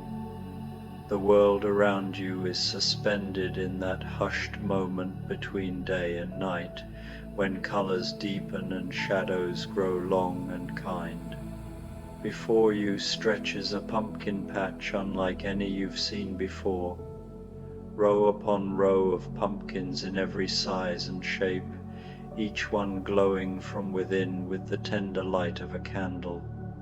The air is cool against your face, carrying the scent of earth and autumn leaves, of wood smoke drifting from somewhere far away. You breathe in slowly, and the air fills your lungs with a cleanness that seems to wash through you, releasing the weight you've been carrying. Your shoulders drop a little, your jaw unclenches. Already you can feel yourself beginning to soften. The path beneath your feet is made of smooth, worn stones that have been walked upon for years, maybe centuries. They're cool through the soles of your shoes, and each step you take makes the quietest sound a soft tap that joins the peaceful rhythm of this place. On either side of the path, The pumpkins glow with their warm, golden light, casting gentle shadows that dance and sway in the gathering dusk. You walk slowly, with no hurry and no destination. There is nowhere you need to be but here. Nothing you need to do but breathe and walk, and let yourself be held by this peaceful evening. The stones guide you forward, each one placed perfectly, as if the path itself knows where you need to go. As you move deeper into the pumpkin patch, you notice how each pumpkin seems to have its own personality. Some are perfectly round and smooth, their surfaces catching the candlelight like polished amber. Others are tall and ridged, their flames flickering behind carved windows shaped like crescent moons and sleeping stars. A few are small and clustered together in families, their combined glow creating pools of light along the path. Some pumpkins are pale as cream, others deep orange, and still others have taken on shades of blue-gray and sage green, all of them holding their candles like precious secrets. The candles inside each pumpkin burn steadily, protected from any breeze by their hollow guardians. The light they cast is the color of honey, of sunrise, of warmth itself. It doesn't glare or harsh against your eyes, it simply glows, soft and constant, like a promise of comfort kept. You can see the flames dancing gently inside their carved homes, never flickering too wildly, never threatening to go out, just burning with that perfect, peaceful steadiness. Above you the sky has deepened to a rich purple blue, the color of twilight at its most beautiful. The first stars are beginning to appear, faint pinpricks of silver light scattered across the vast expanse. You pause for a moment to look up, tilting your head back, letting your gaze lose itself in that endless space. The stars seem to pulse gently, as if breathing in time with you, as if the whole universe is breathing together in perfect harmony. And then you feel it, the first drop of rain. It touches your forehead, cool and light as a whisper, then another on your cheek, another on your hand. The rain begins to fall, soft and steady, each drop so gentle it feels like the sky is offering you a blessing. The sound it makes is barely audible at first, a quiet pattering on the pumpkin leaves, a soft rustle through the dried cornstalks standing at the edges of the patch. You expected rain might send you seeking shelter, but instead you find yourself walking deeper into the pumpkin patch, toward a small covered pavilion you can see in the distance. The rain feels right somehow, necessary, like it's washing away more than just the dust of the day. With each drop that touches your skin, you feel a little lighter, a little more at peace. The rain is not cold, not uncomfortable, it's gentle, almost warm, like the touch of someone who cares for you. The rain falls more steadily now, creating a gentle rhythm all around you. It taps softly on the pumpkins, each one becoming a small drum in nature's quiet orchestra. The sound is hypnotic, not loud enough to startle, but present enough to fill the air with its soothing pattern. Tap, tap, tap, soft and endless, you find your breathing beginning to match its rhythm. In with the falling drops, out with the gentle splash as they meet the earth. The candlelight inside the pumpkins seems even warmer now, seen through the veil of rain. The flames flicker but don't go out, protected and safe, their golden glow creating a path of light through the falling water. Steam begins to rise gently from some of the larger pumpkins, warmed by the candles within, and the effect is magical, soft wisps of vapor, curling up into the rainy twilight, like dreams taking form, like wishes being released into the night. You continue walking, and the rain continues falling, and somehow the two rhythms, your steps and the rainfall, begin to synchronize. Each footfall matches the pattern of drops, and you become part of the evening's music, part of the song that the pumpkin patch is singing. The path leads you between rows of glowing gourds, some as small as your fist, others as large as barrels, all of them emanating that same gentle, welcoming light.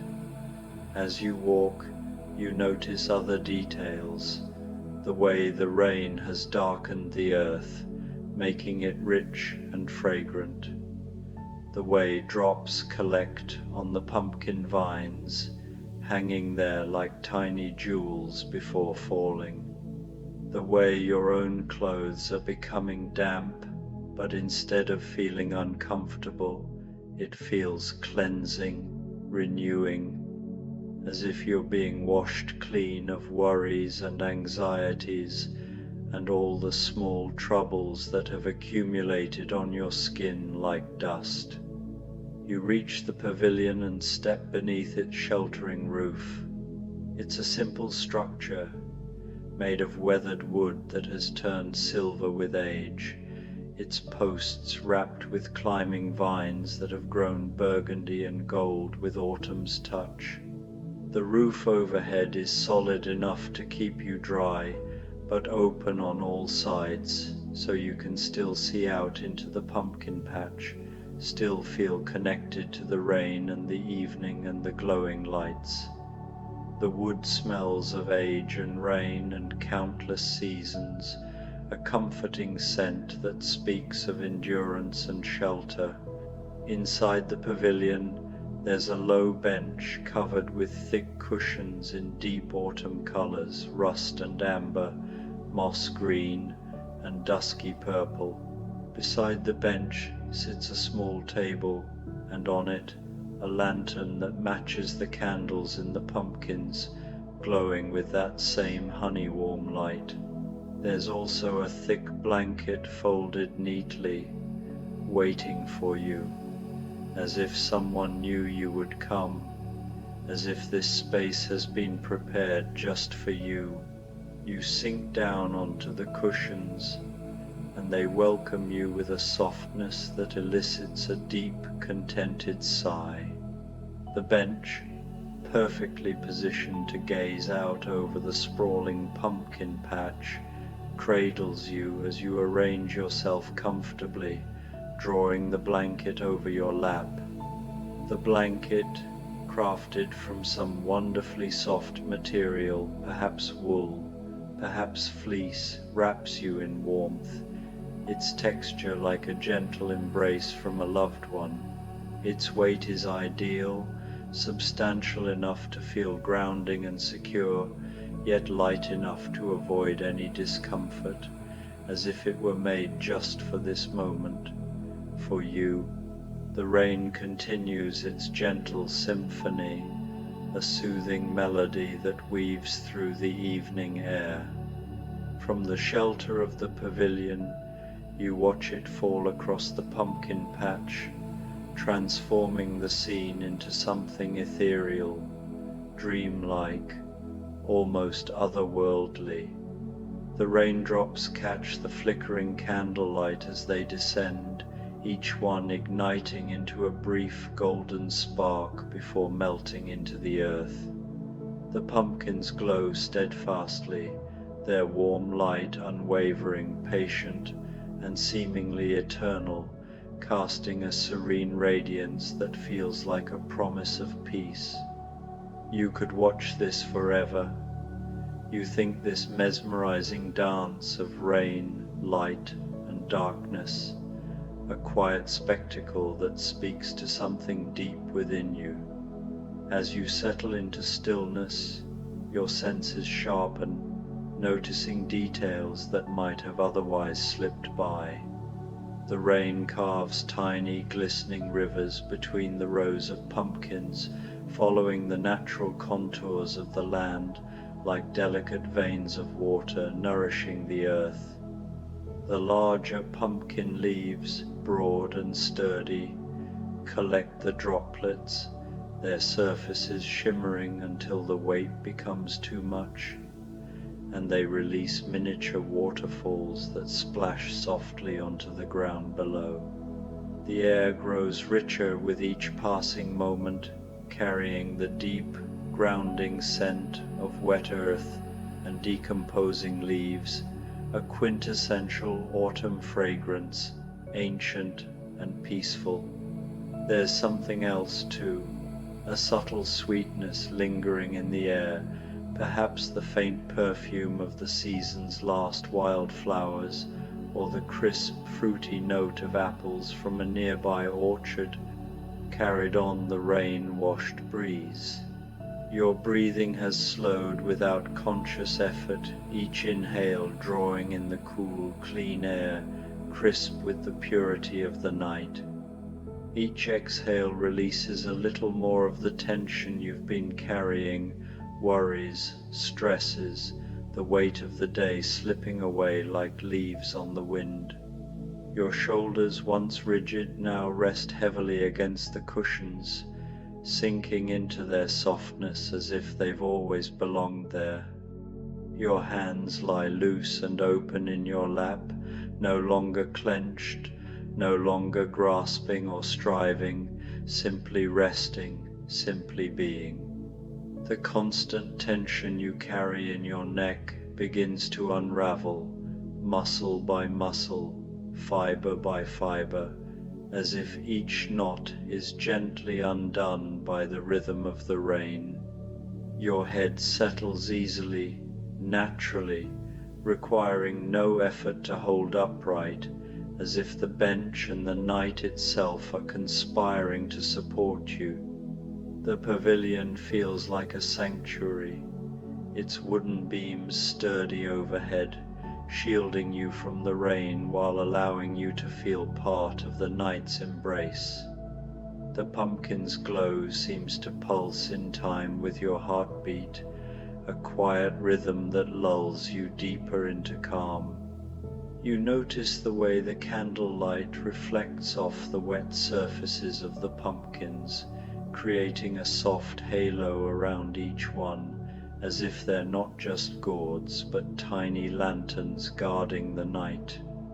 The sound of the rain becomes a lullaby, its steady patter blending with the occasional drip from the pavilion's eaves, each sound a gentle nudge toward rest.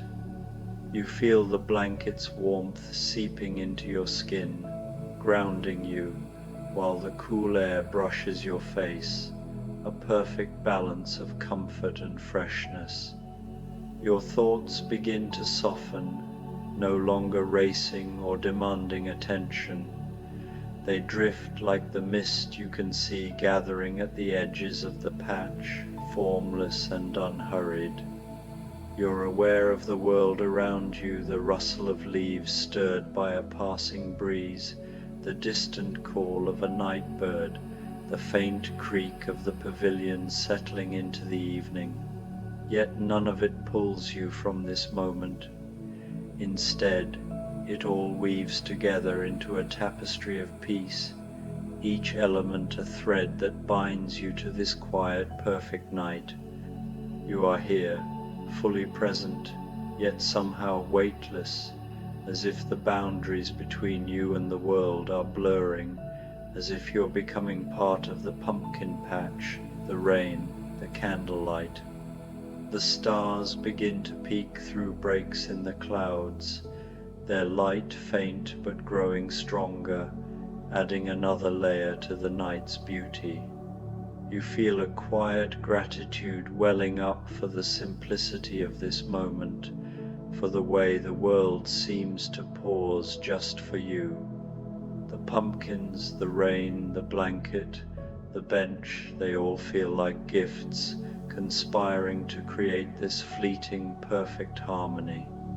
And as you rest here, wrapped in warmth and surrounded by light, you know that this is enough.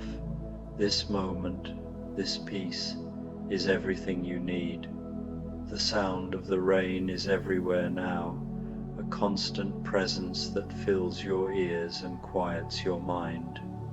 It's the kind of sound that doesn't require thought, that simply exists, washing over and through you. You find that your thoughts are beginning to slow, to stretch out like honey, each one taking longer to form, becoming less important, fading before they can fully complete themselves. The usual chatter of your mind grows quieter, dimmer, like someone is slowly turning down the volume. In the distance, you see movement. A fox appears between the pumpkin rows, its rust-colored fur darkened by the rain. It moves with that particular grace that wild things have, each step deliberate and silent. The fox pauses beside a particularly large pumpkin, sitting down as if to rest, unbothered by the rain.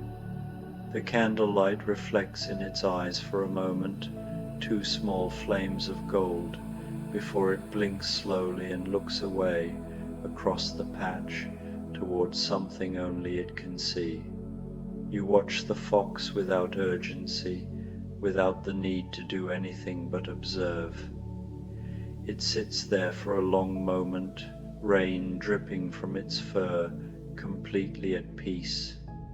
Then it turns its head and seems to look directly at you, and for that brief moment you feel a connection, another living being, sheltering in the rain, finding peace in this glowing evening.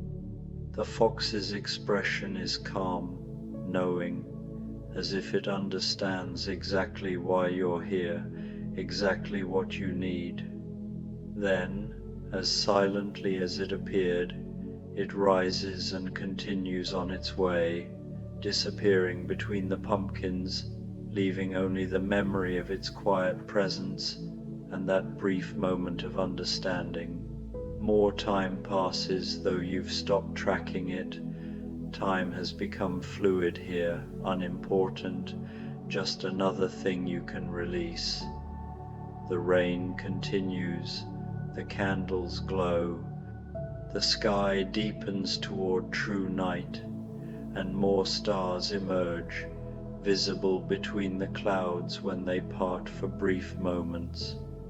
You find yourself noticing smaller things, the way a single raindrop travels down the pavilion post, following the grain of the wood with perfect precision, the way your breath makes the softest sound as it leaves your lips, the way your eyelids have grown heavier, requiring more effort to open each time you blink, the way the blanket has warmed to your body temperature, becoming almost indistinguishable from your own warmth.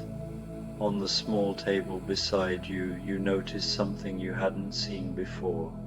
A cup, simple and ceramic, warm to the touch when you reach for it.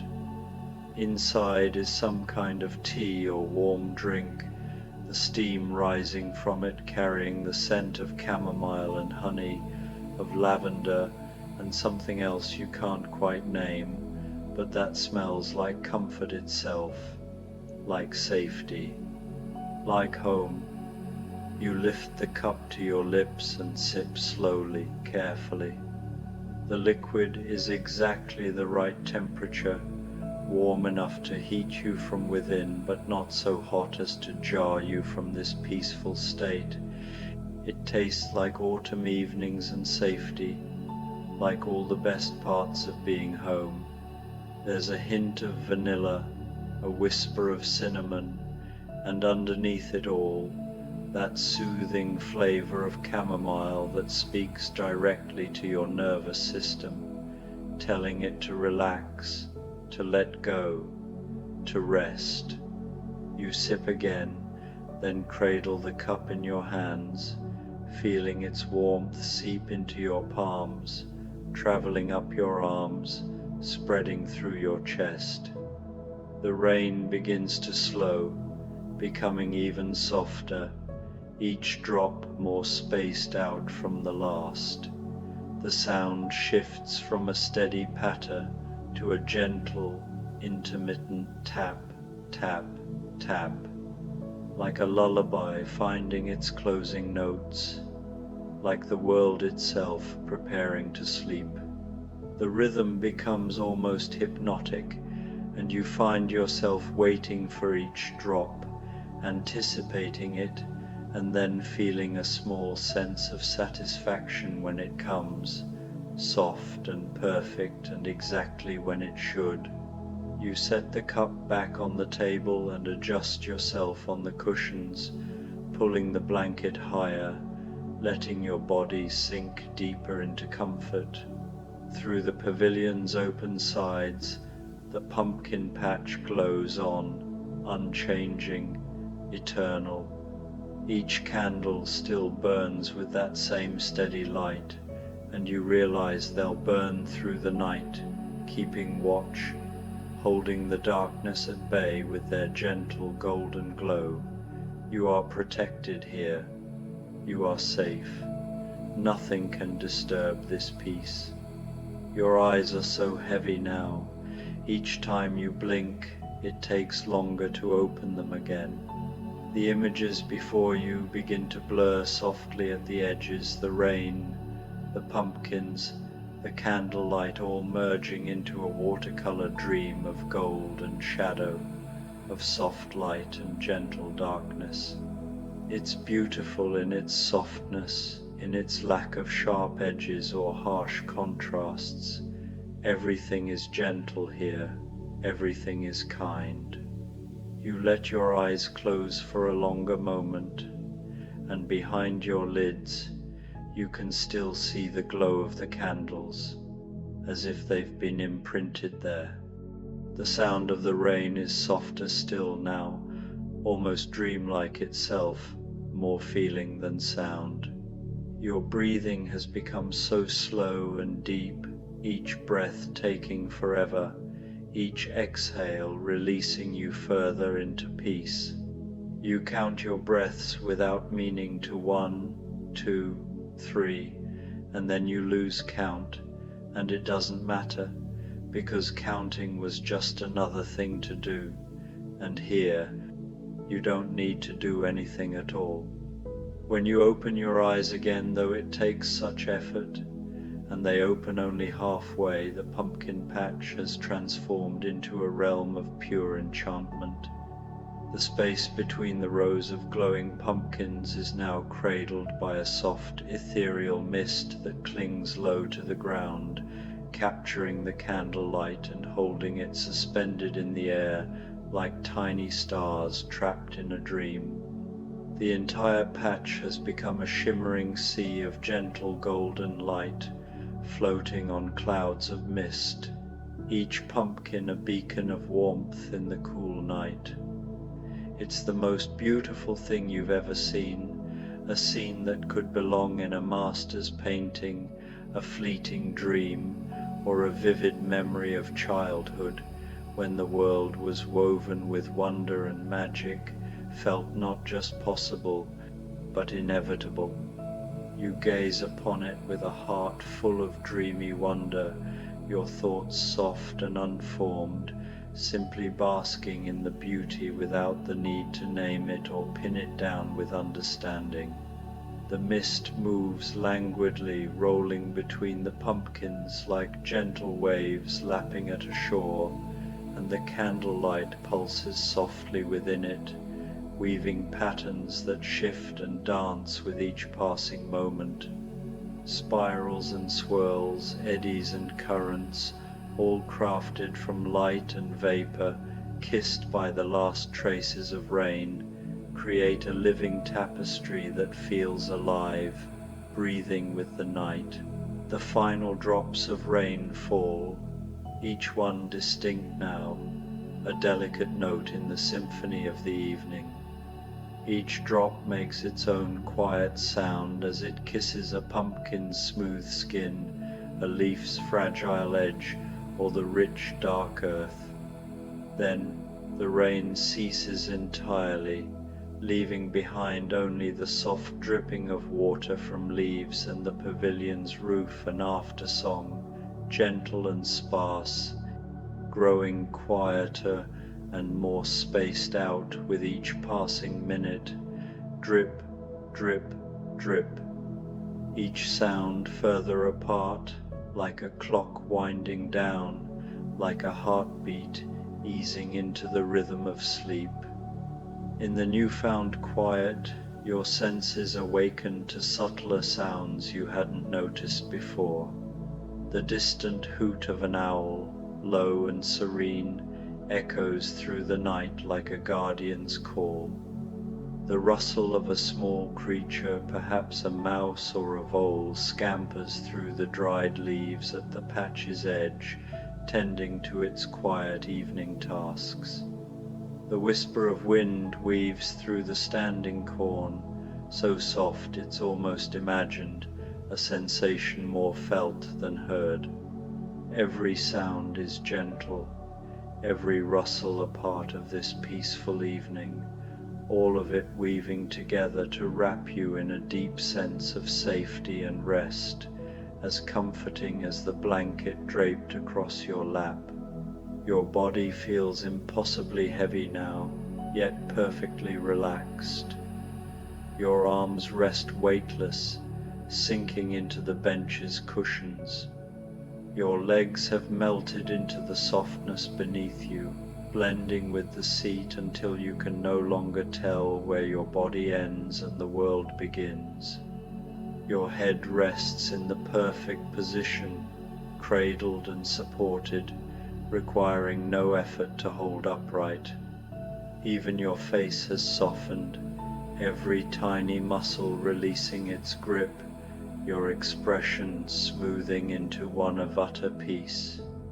Your forehead is unwrinkled, your jaw slightly slack, your tongue resting gently in your mouth.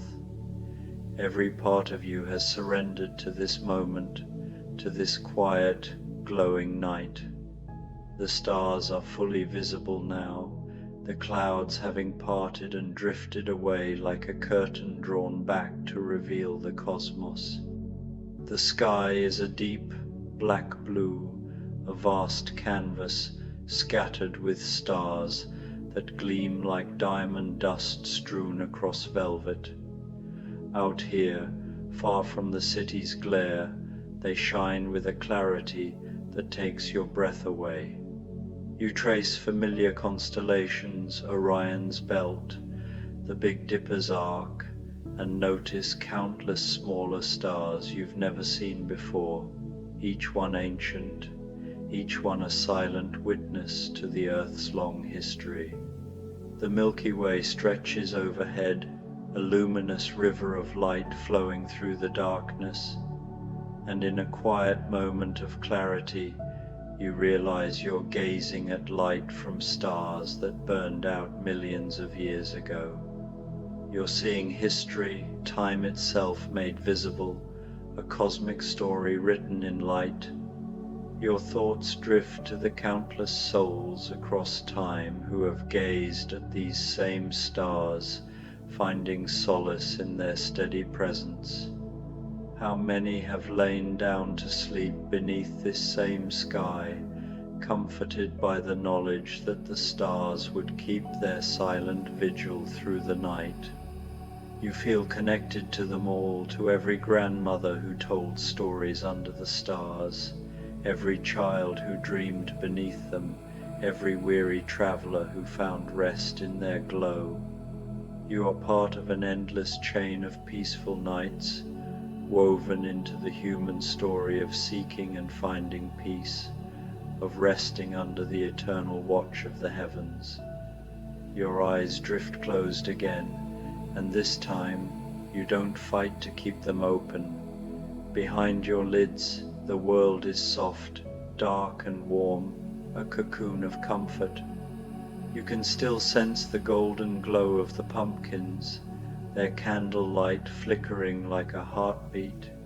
You can still hear the last drips of water falling, each one a gentle note in the night's lullaby. You feel the cushions beneath you, the blanket over you, the cool night air brushing your face. Everything is perfect, exactly as it should be, a moment crafted for rest. Your breathing slows to a rhythm so deep, so unhurried, that each breath feels like an eternity. In, the air fills you with peace, expanding your lungs with the scent of rain-soaked earth and candle wax. Out, you release every lingering worry, every tension, every thought that tugs you away from this moment. In, you draw in the essence of the night, the quiet beauty of the patch. Out, you let go of everything you've been carrying, everything that's kept you from this perfect rest.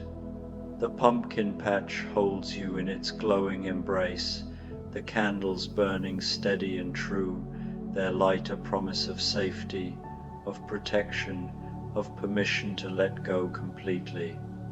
The earth beneath the pavilion is solid and unwavering, having cradled countless others before you, ready to hold you through this night and into the peace of deep sleep. The earth remembers every soul who has rested here, and it welcomes you into that memory, into that long line of sleepers and dreamers who have found solace in its embrace. Somewhere in the distance, so faint it might be imagined, you hear the sound of new rain approaching, not the rain that passed, but a softer, mist-like rain, barely more than a whisper. It falls with the gentlest of sounds, like breath, like heartbeat, like the pulse of the earth itself. It blends with the last drips from the leaves, with the sigh of the wind, with the owl's distant call, creating a lullaby so natural, so perfect, that your entire being responds. Your heart slows to match its rhythm, your breathing deepens, your body releases its final holdings, surrendering completely to sleep. The mist rain is so fine you can barely hear it, but you feel it in the air, sense it refreshing the earth, hear it in the tiniest whisper of drops so small they seem to dissolve into the night. It's the breath of the world, exhaling slowly into darkness and rest, and you exhale with it, releasing, letting go, sinking deeper.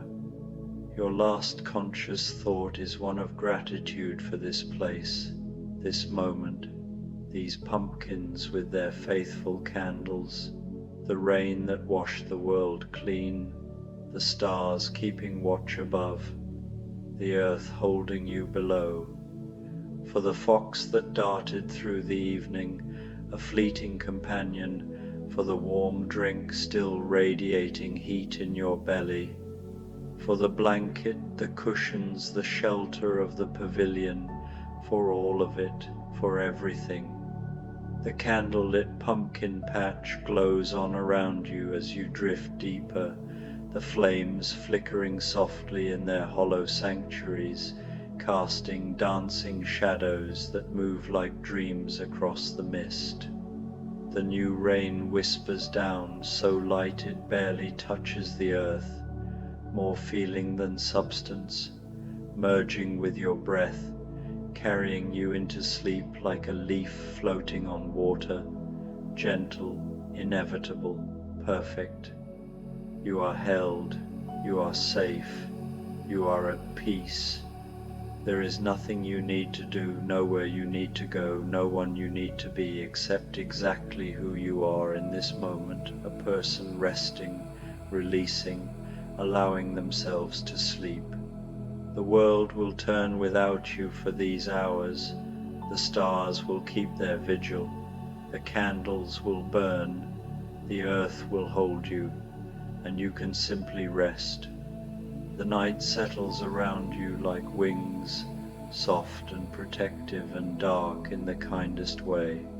The last thing you sense before sleep claims you is the warm, golden glow of 1,000 candles, burning steady through the darkness, lighting your way into dreams, keeping watch over your rest, glowing on and on, into the gentle dark where thoughts dissolve and worries fade, and only peace remains, into the peaceful quiet where your breath is the only sound, growing softer and softer, into sleep, deep and dreamless and complete, into rest, into dark, into nothing, into everything, into sleep, a Zen Halloween tale of the curious rabbit.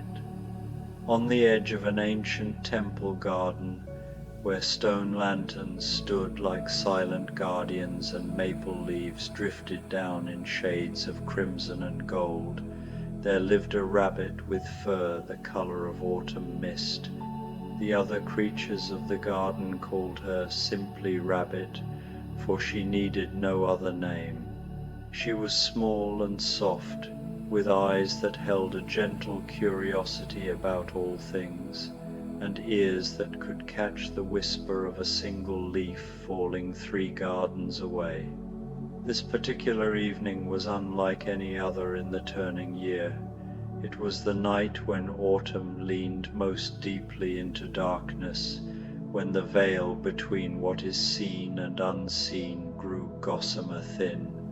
The humans in the distant village called it Halloween, and even here in this quiet corner of the world, where temple bells marked the hours and stone Buddhas smiled beneath blankets of moss, the air held something different, not frightening, but strange, softly strange, like a familiar room glimpsed by candlelight.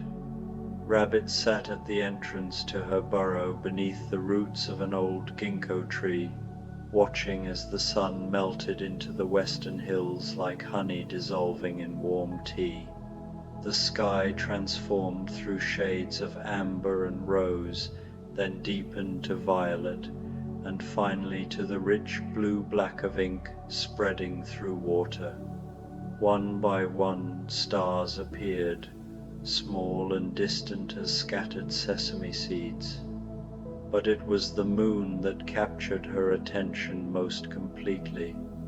Tonight, the moon rose full and enormous, the color of a ripe persimmon, hanging low over the garden wall like a great paper lantern lit from within. Its light spilled across the raked gravel paths, turning them silver white, and transformed the pond into a mirror of liquid mercury. In this light, every stone, every pine needle, every fallen petal took on an otherworldly quality, as if the garden itself were dreaming. Rabbit's nose twitched. The air carried unusual fragrances this evening. Beneath the familiar scents of damp earth and pine resin, she detected something else, the sweet, waxy smell of candles burning inside carved gourds, drifting from the village below.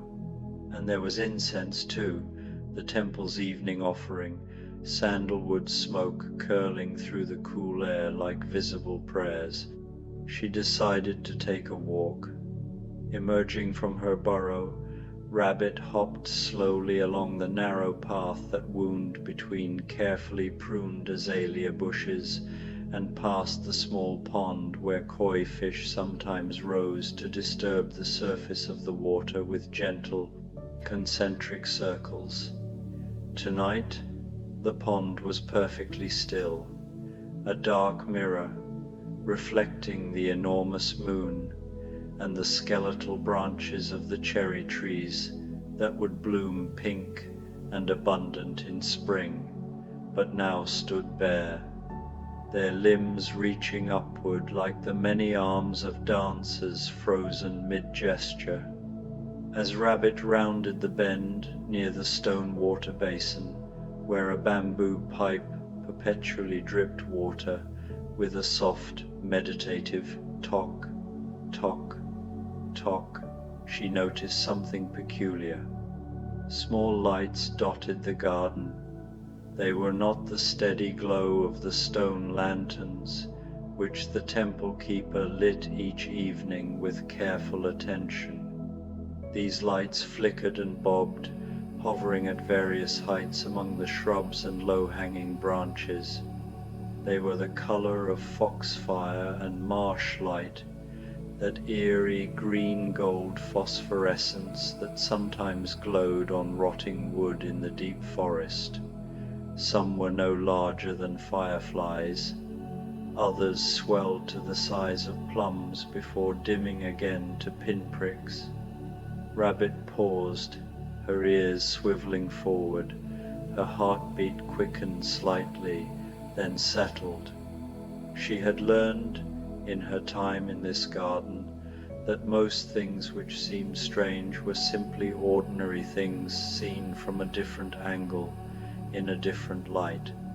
These floating orbs, whatever they were, moved with gentleness. They did not rush or dart aggressively, they simply drifted, like seeds of dandelion fluff caught in an imperceptible breeze. She continued forward, and the lights seemed to part before her, creating a path. Curious, she thought. The gravel crunched softly beneath her paws, a sound like rice being poured into a wooden bowl. Ahead, the garden's main path led toward the temple's meditation hall, and beyond that, to the cemetery where stone markers stood in neat rows, each carved with names and dates, each decorated with offerings of flowers, incense, and occasionally small cups of sake or tea. On Halloween night, she had heard, the boundary between this world and the next grew thin.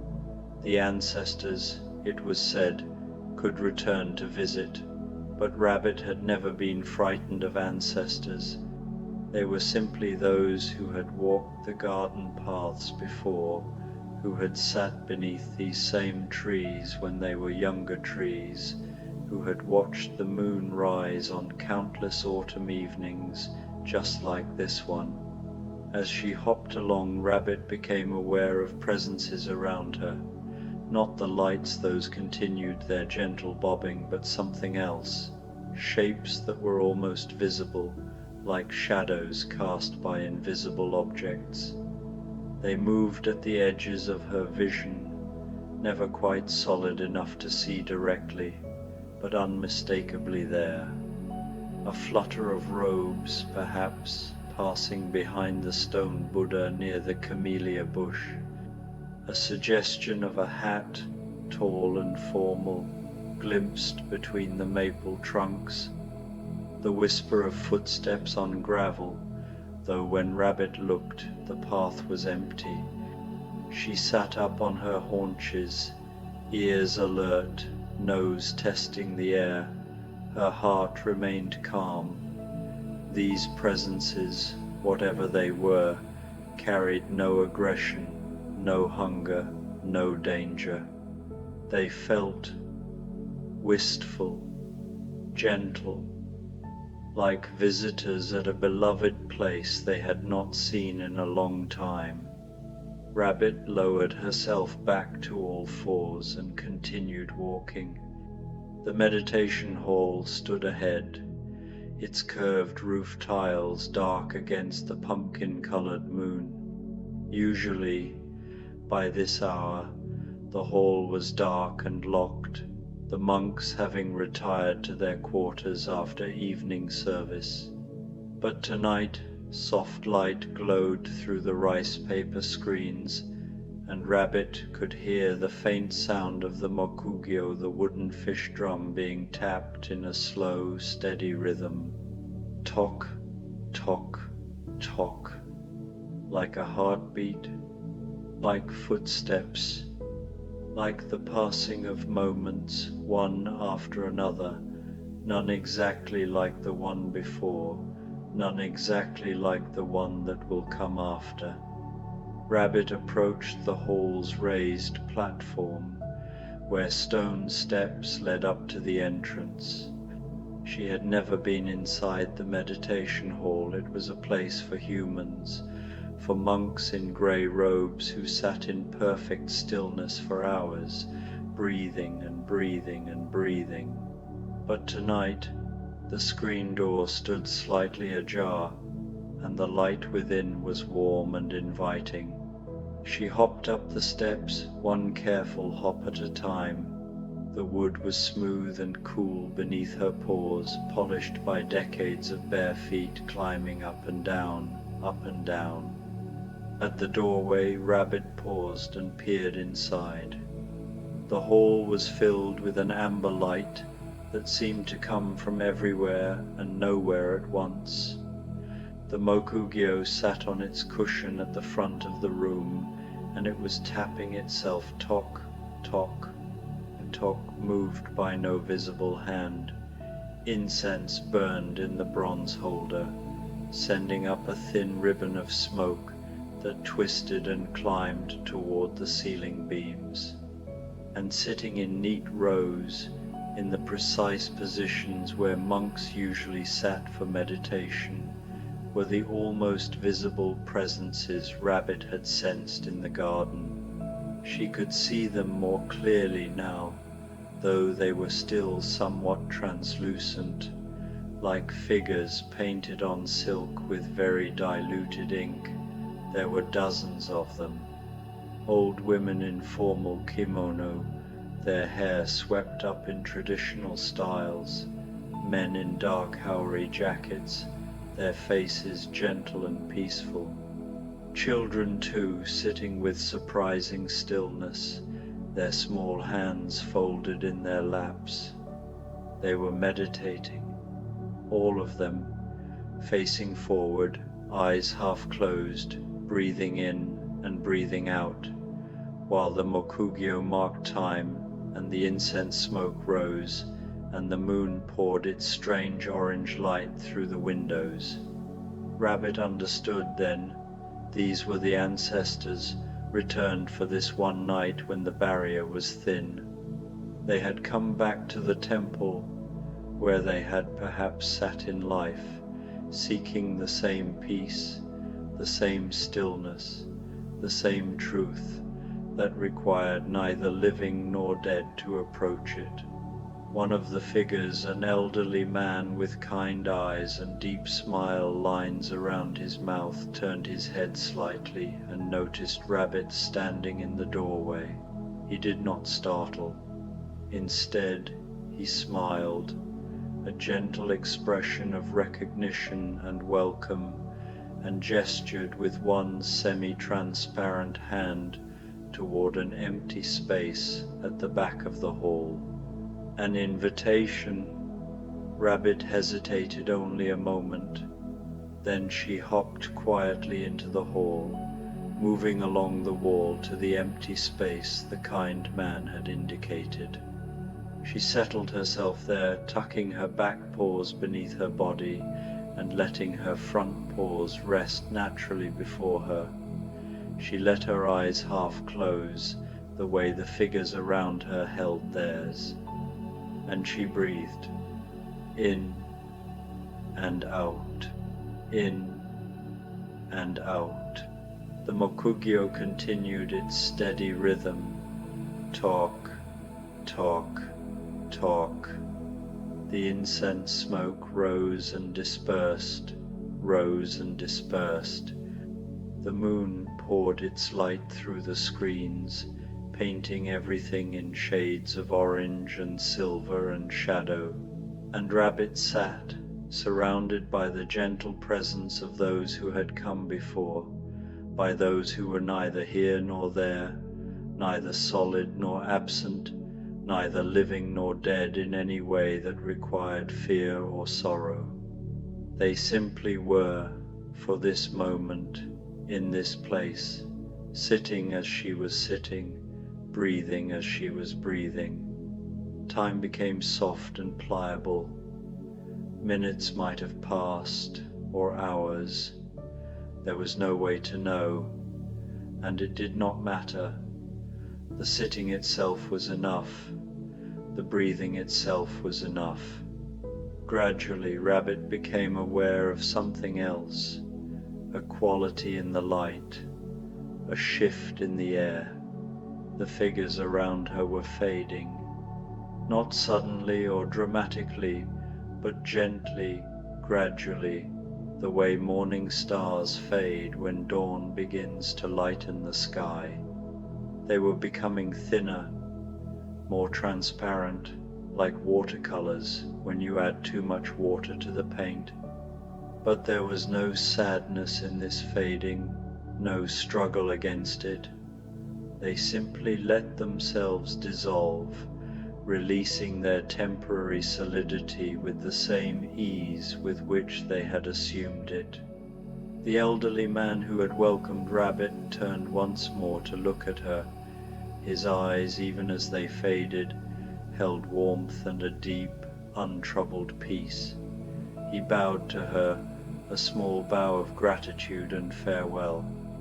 Rabbit lowered her head in return, a gesture of respect and acknowledgement.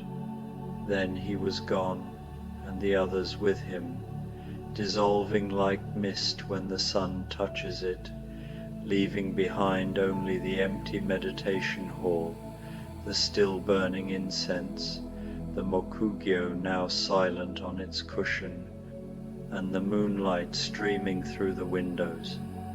Rabbit sat alone in the hall for a few moments longer. Her breath continued, in and out, in and out.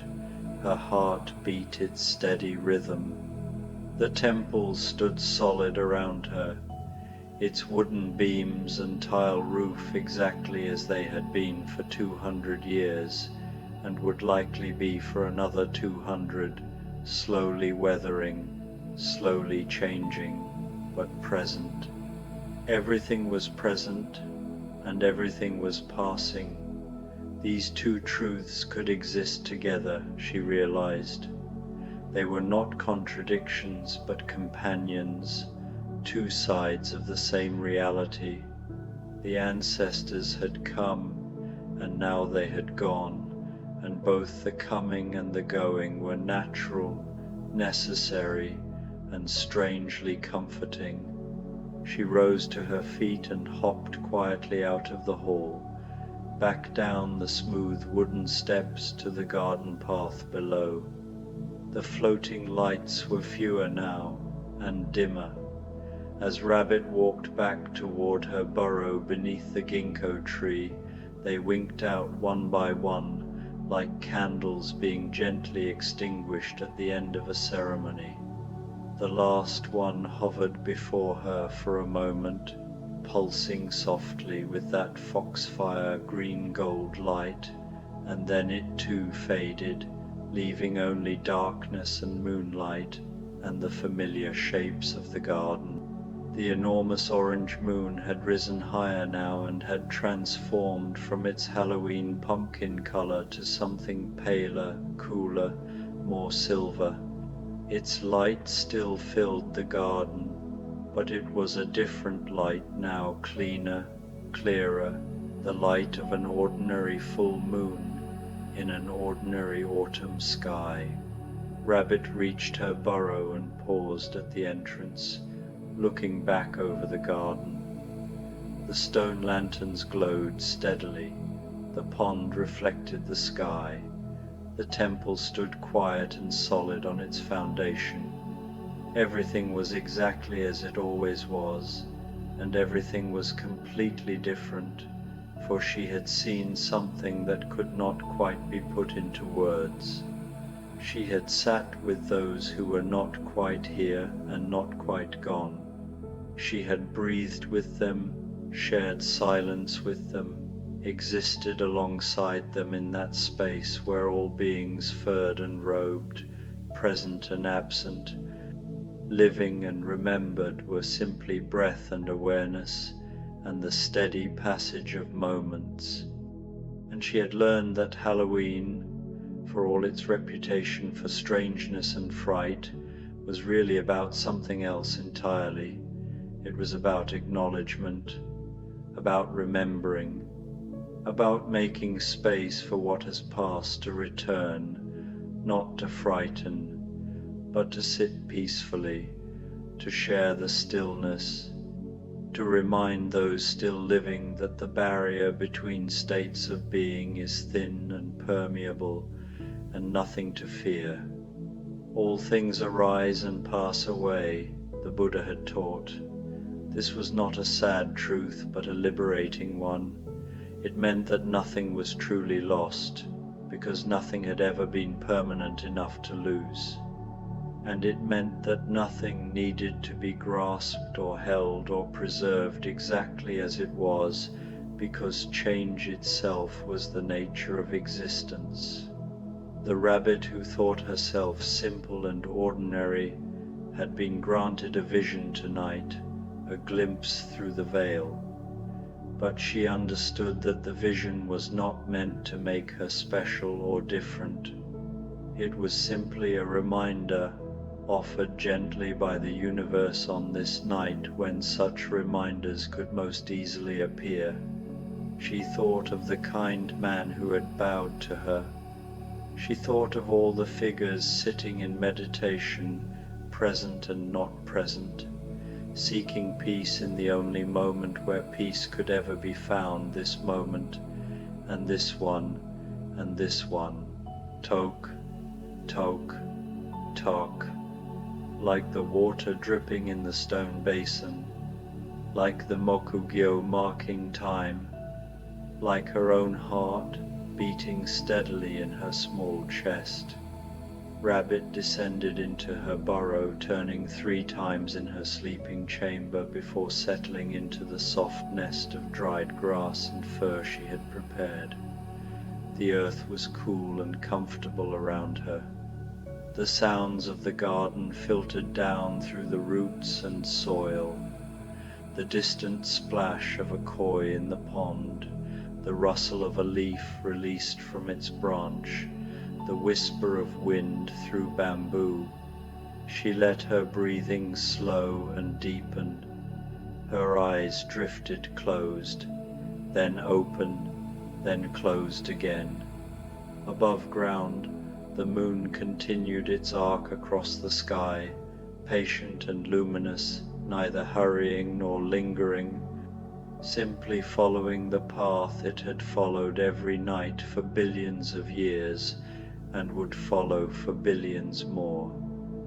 The stars turned slowly overhead. Somewhere in the distance, the temple bell rang once, a single deep note that resonated through the valleys and hills before fading to silence. Halloween night drew toward its close, and the barrier between worlds, which had grown so thin and permeable at dusk, began to thicken again. What had been visible became invisible. What had returned began the journey back. But the peace that had filled the meditation hall, the gentle acknowledgement that had passed between the rabbit and the ancestors, remained. It settled into the stones of the garden. It soaked into the wood of the temple. It became part of the place, a memory held not in any single mind, but in the air itself, in the way moonlight fell on the raked gravel, in the patient posture of the stone Buddhas who smiled beneath their blankets of moss. and deep in her burrow, surrounded by earth and roots, and the profound darkness that has nothing to do with fear and everything to do with rest, Rabbit slept. But sleep, on this night, was not quite the usual descent into unknowing. Her dreams carried the weight of the evening's revelations, transforming them into something softer, something that moved like water over smooth stones. She dreamed she was sitting again in the meditation hall, but now it was filled with a different kind of presence. The spaces between the wooden pillars held doorways she had never noticed before. Not physical doors, but openings in the air itself, shimmering like heat rising from summer stones. Through each opening she could see other gardens, other temples, other nights stretching backward and forward through time.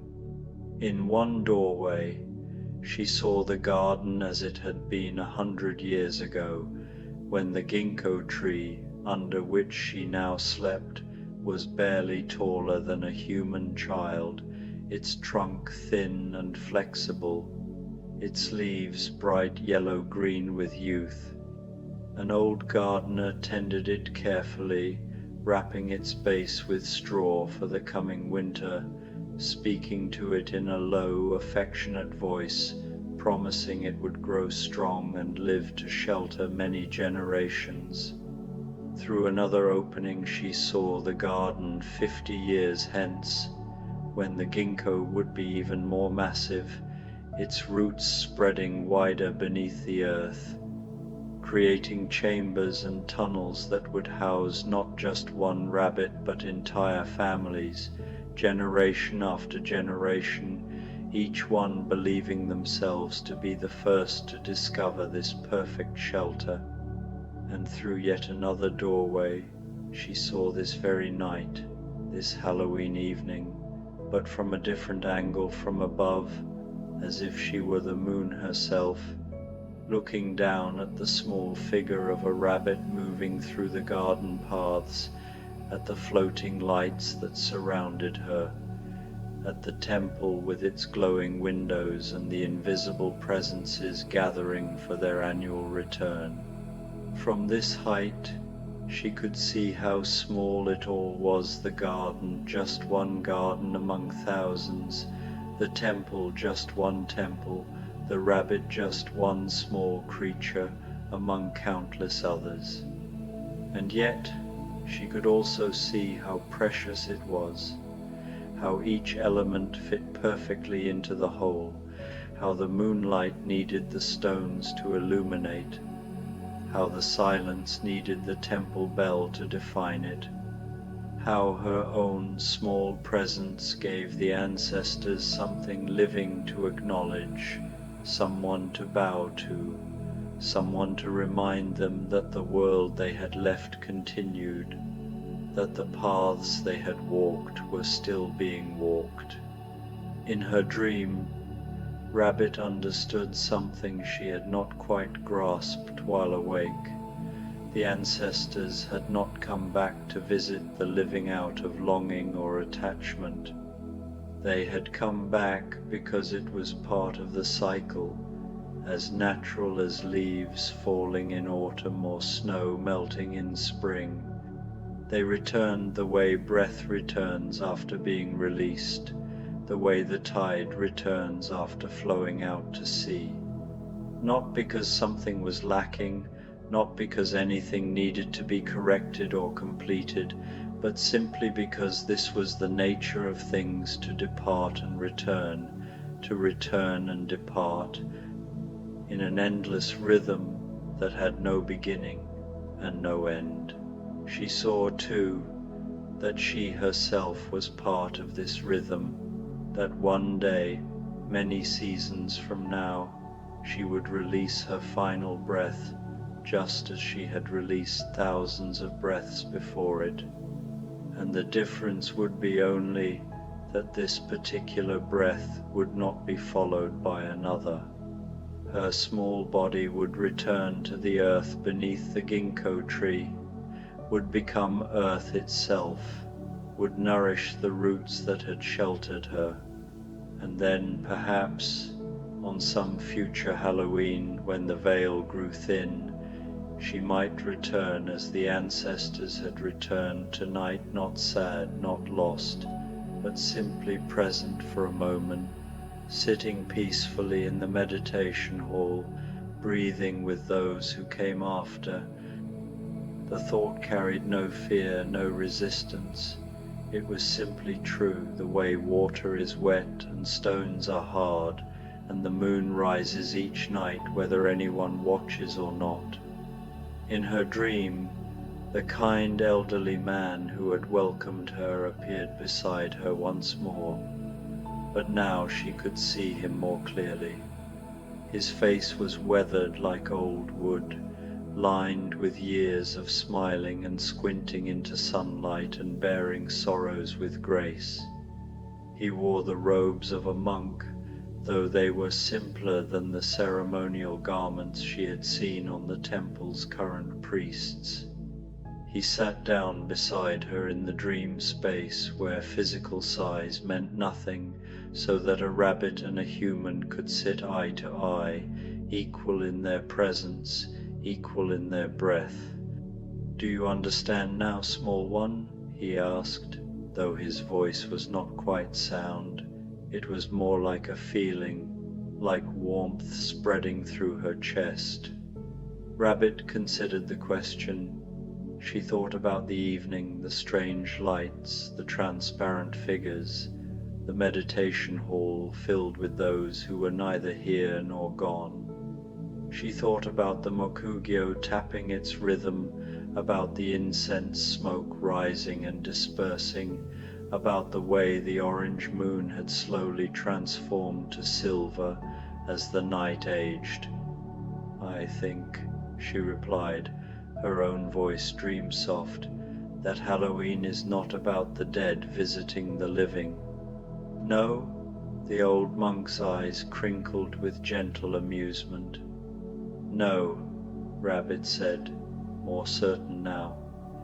"It is about remembering that there is no real separation, that what we call living and what we call dead are just different ways of being, different forms of the same breath."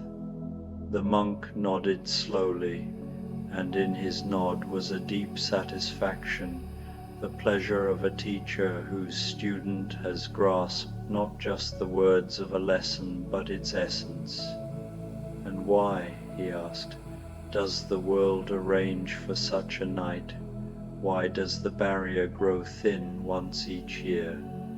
Rabbit thought about this. In her dream, she could feel the ginkgo tree's roots above her, could sense the slow circulation of sap even in this late season, could hear the patient waiting of the seeds that would not sprout until spring. "Because," she said slowly, "we forget. Those of us who walk in bodies, who feel hunger and cold and the beating of our hearts, we forget that these things are temporary. We begin to think they are permanent, that we are permanent. And so once a year, the universe reminds us, gently, without force. It parts the curtain just a little and says, 'Look, see, those who came before you are not lost, and you, when you depart, will not be lost either. All of it is part of the same dance.'" "Yes," the monk said, and his voice held something like joy. "Yes, small one, you have understood." He reached out a hand, and though it was translucent, though she knew in some part of her sleeping mind that this was a dream, she could feel his palm rest gently on her head, between her ears, a gesture of blessing and affirmation. "The living need Halloween," he continued, "because they must work hard to survive, to eat and seek shelter and protect themselves from cold and danger. This work is important, but it can make them forget the larger truth. Halloween says, yes, do your work, live your lives, but remember you are not only this body, this moment, this single breath. You are part of something vast and ongoing, and nothing you love is ever truly lost. Rabbit felt something release in her chest, a tightness she had not known she was carrying. How many times had she watched the seasons change, seen leaves fall and die, seen baby birds tumble from nests before they learned to fly, seen the old koi in the pond float belly up one morning, gone still and silent. She had always felt a small sorrow at these passings, a sense that something precious had been lost forever. But now she understood. Nothing was lost.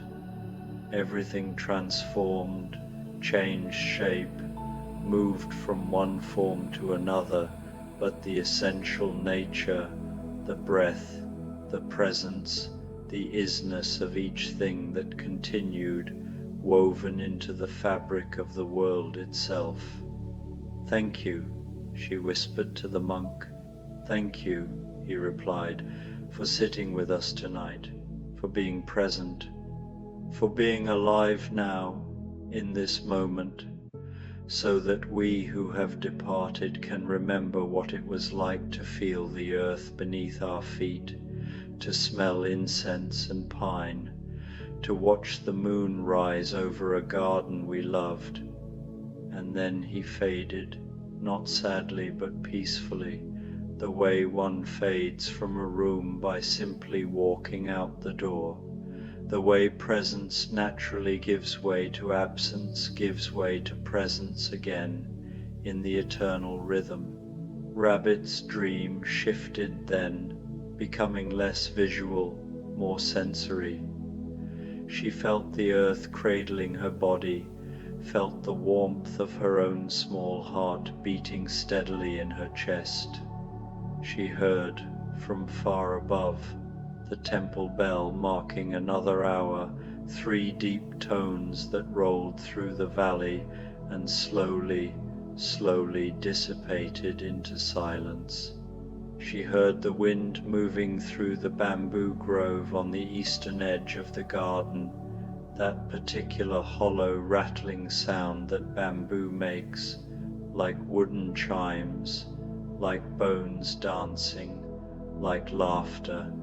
She felt her breathing slow even further, matching the rhythm of the earth itself, that vast patient breathing that takes place over decades and centuries, the breathing of mountains settling, of forests growing, of rivers carving their paths through stone. And she understood, in this place beyond words, that she was not a rabbit having a dream. She was the dream itself, temporarily wearing the form of a rabbit, experiencing what it was like to be small and furred and alive in an autumn garden on Halloween night. And when this dream ended, as all dreams must, she would not disappear, but would simply become the next dream, and the next, each one different, each one the same. In and out, in and out. And the breathing was all of existence, hers and the ancestors and the trees and the moons and the earths, all breathing together, all rising and falling, all arising and passing away, moment by moment by moment, in the great rhythm that needs no drum to mark it, that plays itself, that is both the music and the silence between the notes.